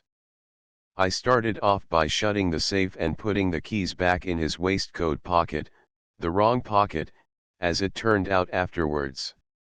Then I cleared up the bits of vase and shoved them into my pocket for the time being, and examined the revolver in Stanworth's hand. To my joy, I found that I could get at the chamber and extract the first shell without loosening his grip, which I proceeded to do. You were right about my knowledge of lattice windows. I knew that trick with the handle when I was a boy, and patted myself on the back when I realized how I could get out of the room and leave everything locked behind me. Lord, I never thought anyone would spot that. You weren't reckoning for me to be on the trail, my boy, Roger said with modest pride. Well, you certainly made me jump when you discovered it. Let's see now, what did I do next? Oh, yes, the letters. I knew that all these people would be scared to death at the idea of Stanworth having shot himself with the safe still locked, as even if they had the keys nobody could open it without the combination, and I thought that in the agitation of the moment Mrs. Plant or somebody might give some vital point away. So I sat down and hammered out letters to the three of them on the typewriter, for I knew by what I'd seen in the safe that both Jefferson and Lady Stanworth were involved in it also. You know what I said in the letters, of course. Well, then, I had a final look round and just by chance thought I'd better glance into the waste paper basket. The very first thing I saw there was a sheet of paper, only very slightly crumpled, that bore Stanworth's signature. Instantly I thought to myself, why not rig up a statement of suicide just to clinch things? And I typed one out above the signature. Of course all this took a devil of a time. In fact, it was about 4 o'clock by now. I'd been as cool as a cucumber for 2 hours, but I was getting so tired that I made 1 or 2 mistakes after that. I never searched the waste paper basket, for instance, and so left that other piece of paper with the signature there for you to find, and I forgot to smooth over that footprint on the bed. I did curse myself for that when you found it. Also I ought not to have thrown those bits of vase into the shrubbery between the library and the dining room, I suppose. But how did you get back into the house? Roger asked. Oh, before I locked up the library I went through and opened the dining room windows. Then I just walked round from the lattice window and in through the dining room, locked the dining room door, and went up to bed. And that's all. And very nicely timed, Roger remarked, glancing out of the window. We shall be at Victoria in 5 minutes. Well, thanks very much for telling me like that, Alec. And now let us proceed madly to forget all about it, shall we? There's one thing that's been worrying me rather, Alec said slowly. Do you think I ought to tell Barbara? Good heavens above, no. Roger shouted, staring at his companion in dismay. What on earth would you want to tell her for? She'd only be overcome with shame that you knew anything about her mother's shortcomings, and the fact that you'd killed a man more or less on account of her would simply make her wretchedly miserable. Of course you mustn't dream of telling her, you goop. I think you're probably right, Alex said, gazing out of the window. The train began to slacken speed, and the long, snaky Victoria platforms appeared in sight.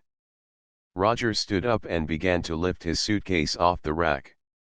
I think we might stay up in town this evening and do a dinner and a show, don't you? He said cheerfully. I feel as if I want a little relaxation after my strenuous mental efforts of the last 2 days. Something seemed to be troubling Alec. You know, he said awkwardly, somehow I can't help wondering. Are you really sure, Roger, that it wouldn't be best for me to go and tell the police?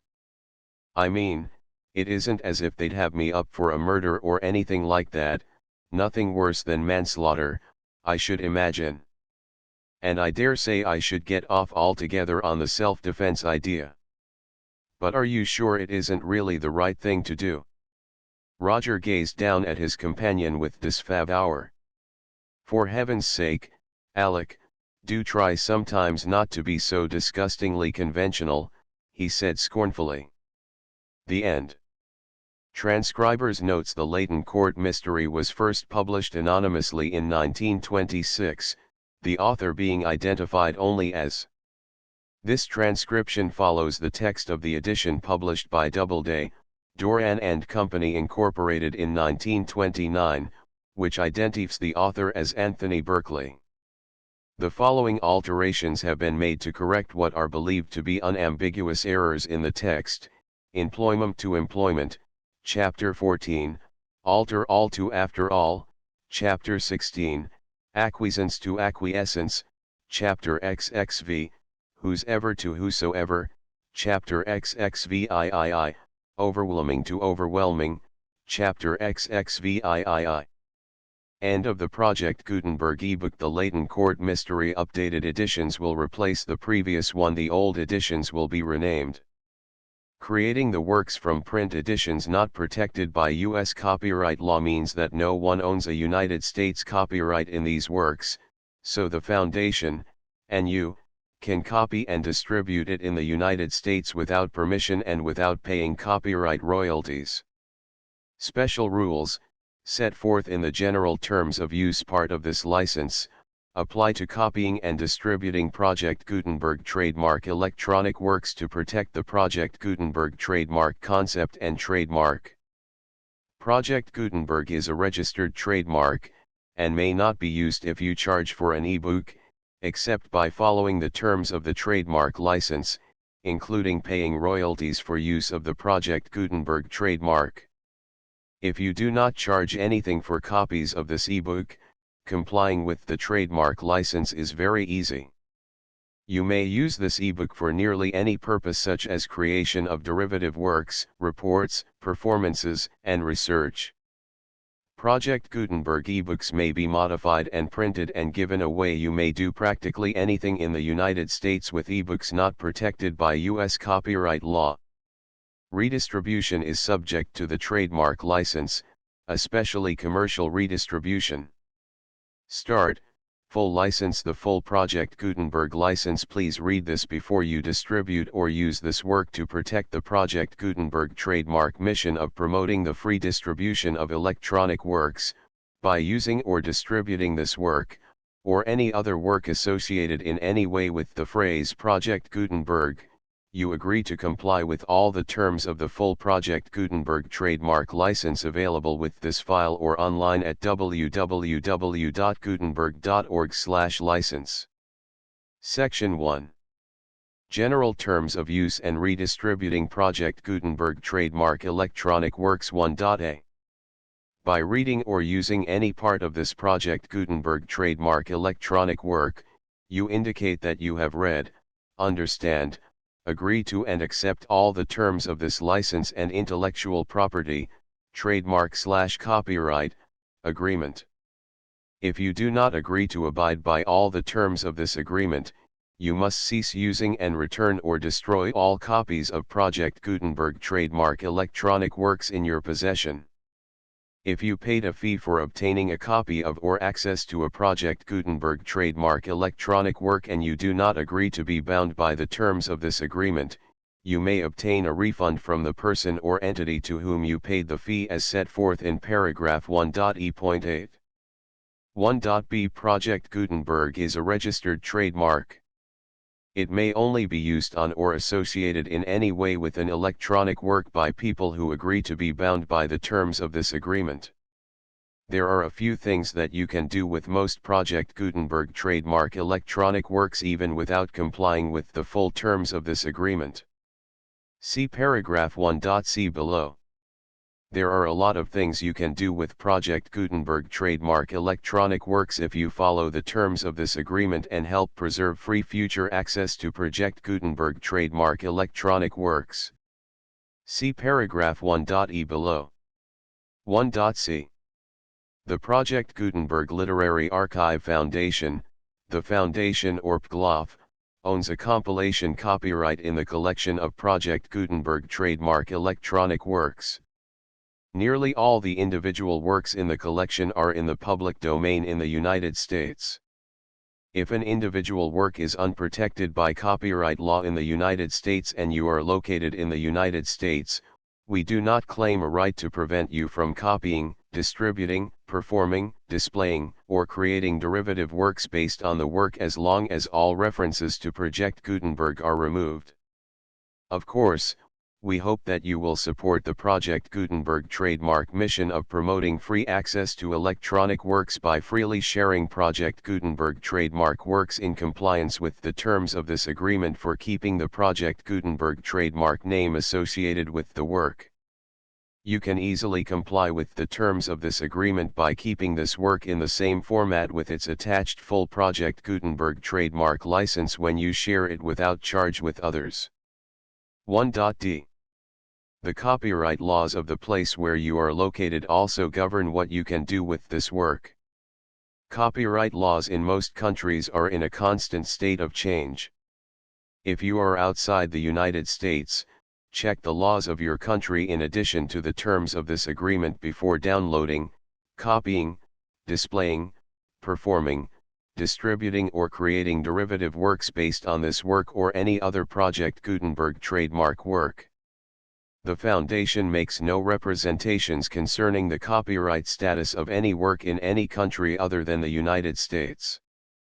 1.e Unless you have removed all references to Project Gutenberg, 1.e.1.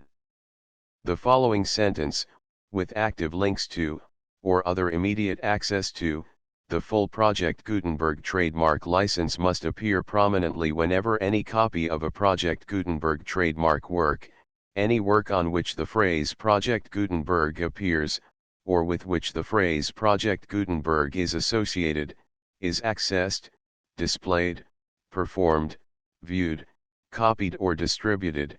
This ebook is for the use of anyone anywhere in the United States and most other parts of the world at no cost and with almost no restrictions whatsoever.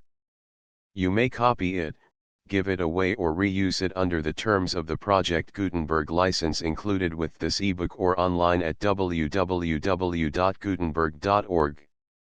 If you are not located in the United States, you will have to check the laws of the country where you are located before using this ebook. 1.e.2. If an individual Project Gutenberg trademark electronic work is derived from texts not protected by U.S. copyright law, does not contain a notice indicating that it is posted with permission of the copyright holder, the work can be copied and distributed to anyone in the United States without paying any fees or charges.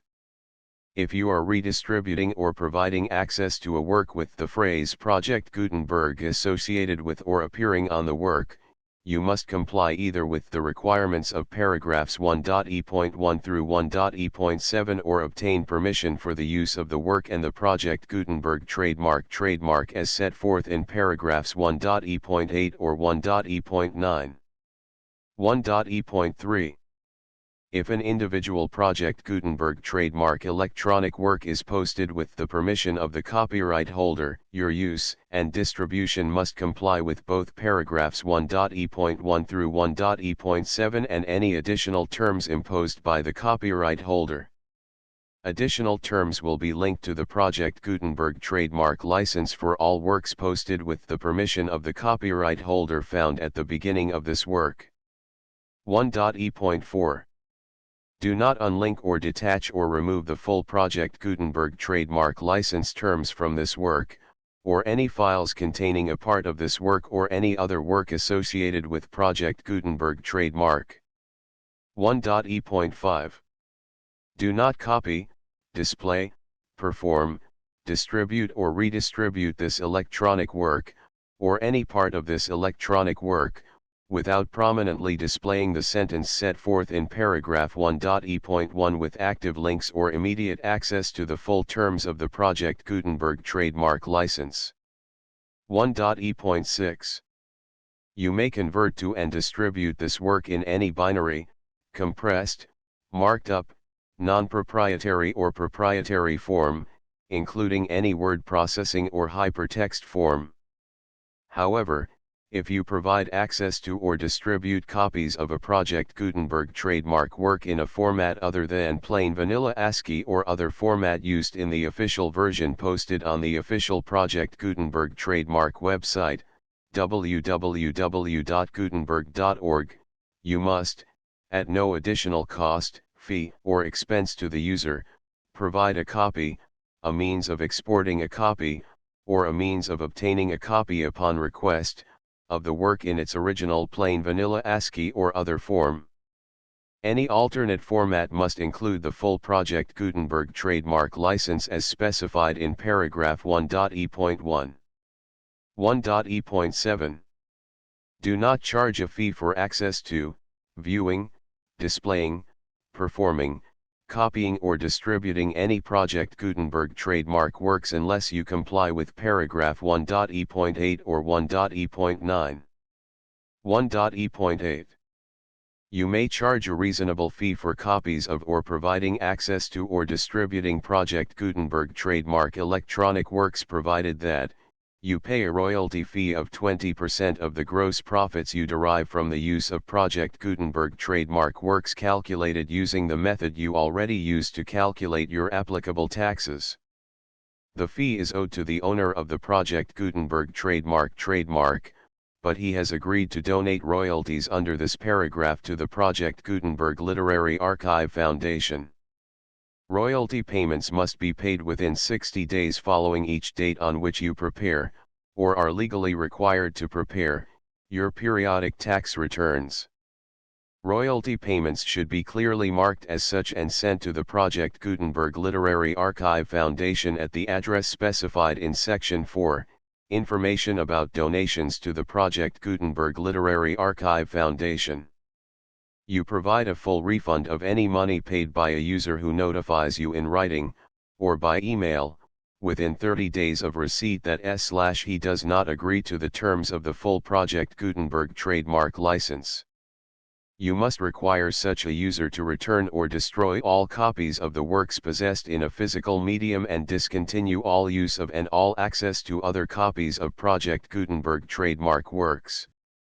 You provide, in accordance with paragraph 1.f.3, a full refund of any money paid for a work or a replacement copy, if a defect in the electronic work is discovered and reported to you within 90 days of receipt of the work. You comply with all other terms of this agreement for free distribution of Project Gutenberg trademark works. 1.e.9. If you wish to charge a fee or distribute a Project Gutenberg trademark electronic work or group of works on different terms than are set forth in this agreement, you must obtain permission in writing from the Project Gutenberg Literary Archive Foundation, the manager of the Project Gutenberg trademark. Contact the Foundation as set forth in Section 3 below. 1.f.1.f.1. Project Gutenberg volunteers and employees expend considerable effort to identify, do copyright research on, transcribe and proofread works not protected by U.S. copyright law in creating the Project Gutenberg trademark collection.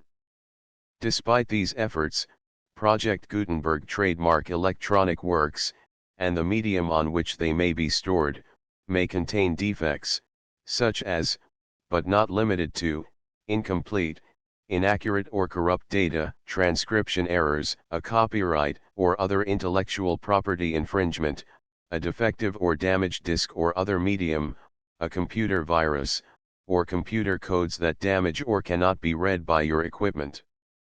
1.f.2. Limited warranty, disclaimer of damages, except for the right of replacement or refund described in paragraph 1.f.3. The Project Gutenberg Literary Archive Foundation, the owner of the Project Gutenberg trademark, and any other party distributing a Project Gutenberg trademark electronic work under this agreement, disclaim all liability to you for damages, costs, and expenses, including legal fees. You agree that you have no remedies for negligence, strict liability, breach of warranty or breach of contract except those provided in paragraph 1.f.3. You agree that the Foundation, the trademark owner, and any distributor under this agreement will not be liable to you for actual, direct, indirect, consequential, punitive, or incidental damages even if you give notice of the possibility of such damage. 1.f.3. Limited right of replacement or refund. If you discover a defect in this electronic work within 90 days of receiving it, you can receive a refund of the money, if any, you paid for it by sending a written explanation to the person you received the work from. If you received the work on a physical medium, you must return the medium with your written explanation. The person or entity that provided you with the defective work may elect to provide a replacement copy in lieu of a refund. If you received the work electronically, the person or entity providing it to you may choose to give you a second opportunity to receive the work electronically in lieu of a refund. If the second copy is also defective, you may demand a refund in writing without further opportunities to fix the problem. 1.f.4. except for the limited right of replacement or refund set forth in paragraph 1.f.3, this work is provided to you as is, with no other warranties of any kind, express or implied, including but not limited to warranties of merchantability or fitness for any purpose. 1.f.5. Some states do not allow disclaimers of certain implied warranties or the exclusion or limitation of certain types of damages. If any disclaimer or limitation set forth in this agreement violates the law of the state applicable to this agreement, the agreement shall be interpreted to make the maximum disclaimer or limitation permitted by the applicable state law. The invalidity or unenforceability of any provision of this agreement shall not void the remaining provisions. 1.f.6. Indemnity. You agree to indemnify and hold the foundation, the trademark owner, any agent or employee of the foundation, anyone providing copies of Project Gutenberg trademark electronic works in accordance with this agreement, and any volunteers associated with the production, promotion, and distribution of Project Gutenberg trademark electronic works, harmless from all liability, costs, and expenses, including legal fees, that arise directly or indirectly from any of the following which you do or cause to occur. A. Distribution of this or any Project Gutenberg trademark work. B. Alteration, modification, or additions or deletions to any Project Gutenberg trademark work, and C. Any defect you cause. Section 2. Information about the mission of Project Gutenberg trademark. Project Gutenberg trademark is synonymous with the free distribution of electronic works in formats readable by the widest variety of computers, including obsolete, old, middle-aged, and new computers. It exists because of the efforts of hundreds of volunteers and donations from people in all walks of life. Volunteers and financial support to provide volunteers with the assistance they need are critical to reaching Project Gutenberg trademark's goals and ensuring that the Project Gutenberg trademark collection will remain freely available for generations to come. In 2001, the Project Gutenberg Literary Archive Foundation was created to provide a secure and permanent future for Project Gutenberg trademark and future generations. To learn more about the Project Gutenberg Literary Archive Foundation and how your efforts and donations can help, see sections 3 and 4 and the Foundation information page at www.gutenberg.org. Section 3. Information about the Project Gutenberg Literary Archive Foundation. The Project Gutenberg Literary Archive Foundation is a non-profit 501(c)(3) educational corporation organized under the laws of the state of Mississippi and granted tax-exempt status by the Internal Revenue Service. The Foundation's IN or federal tax identification number is 64-6221541. Contributions to the Project Gutenberg Literary Archive Foundation are tax-deductible to the full extent permitted by U.S. federal laws and your state's laws. The Foundation's business office is located at 809 North 1500 West, Salt Lake City, Utah 841-16801-596-1887. Email contact links and up-to-date contact information can be found at the Foundation's website and official page at www.gutenberg.org/contact. Section 4. Information about donations to the Project Gutenberg Literary Archive Foundation. Project Gutenberg trademark depends upon and cannot survive without widespread public support and donations to carry out its mission of increasing the number of public domain and licensed works that can be freely distributed in machine-readable form accessible by the widest array of equipment, including outdated equipment. Many small donations, $1 to $5,000, are particularly important to maintaining tax-exempt status with the IRS. The Foundation is committed to complying with the laws regulating charities and charitable donations in all 50 states of the United States. Compliance requirements are not uniform and it takes a considerable effort, much paperwork, and many fees to meet and keep up with these requirements. We do not solicit donations in locations where we have not received written confirmation of compliance. To send donations or determine the status of compliance for any particular state, visit www.gutenberg.org/donate. While we cannot and do not solicit contributions from states where we have not met the solicitation requirements, we know of no prohibition against accepting unsolicited donations from donors in such states who approach us with offers to donate. International donations are gratefully accepted, but we cannot make any statements concerning tax treatment of donations received from outside the United States. U.S. laws alone swamp our small staff. Please check the Project Gutenberg web pages for current donation methods and addresses. Donations are accepted in a number of other ways, including checks, online payments, and credit card donations. To donate, please visit www.gutenberg.org/donate. Section 5. General information about Project Gutenberg Trademark Electronic Works. Professor Michael S. Hart was the originator of the Project Gutenberg trademark concept of a library of electronic works that could be freely shared with anyone. For 40 years, he produced and distributed Project Gutenberg trademark ebooks with only a loose network of volunteer support. Project Gutenberg trademark ebooks are often created from several printed editions, all of which are confirmed as not protected by copyright in the U.S. unless a copyright notice is included. Thus, we do not necessarily keep ebooks in compliance with any particular paper edition. Most people start at our website, which has the main PG search facility, www.gutenberg.org. This website includes information about Project Gutenberg trademark, including how to make donations to the Project Gutenberg Literary Archive Foundation, how to help produce our new ebooks, and how to subscribe to our email newsletter to hear about new ebooks. The Layton Court Mystery Contents Chapter I, 8 o'clock in the morning Chapter 2. An Interrupted Breakfast Chapter 3. Mr. Sheringham is Puzzled Chapter 4.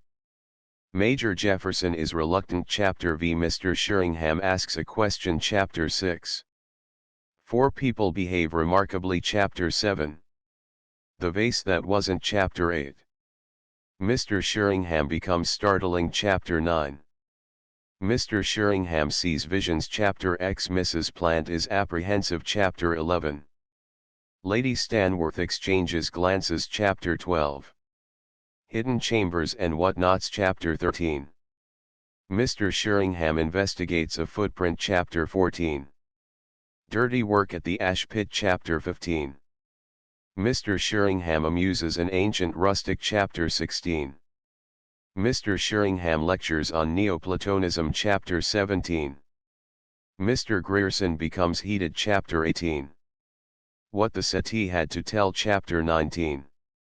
Mr. Sheringham loses and wins the same bet Chapter XX. Mrs. Plant proves disappointing Chapter XXI. Mr. Sheringham is dramatic Chapter XXII. Mr. Sheringham solves the mystery Chapter XXIII. Mrs. Plant talks Chapter XXIV. Mr. Sheringham is disconcerted Chapter XXV. The mystery finally refuses to accept Mr. Sheringham's solution Chapter XXVI. Mr. Grierson tries his hand Chapter XXVII. Mr. Sheringham hits the mark Chapter XXVII. What really did happen? Transcribers notes the full Project Gutenberg license.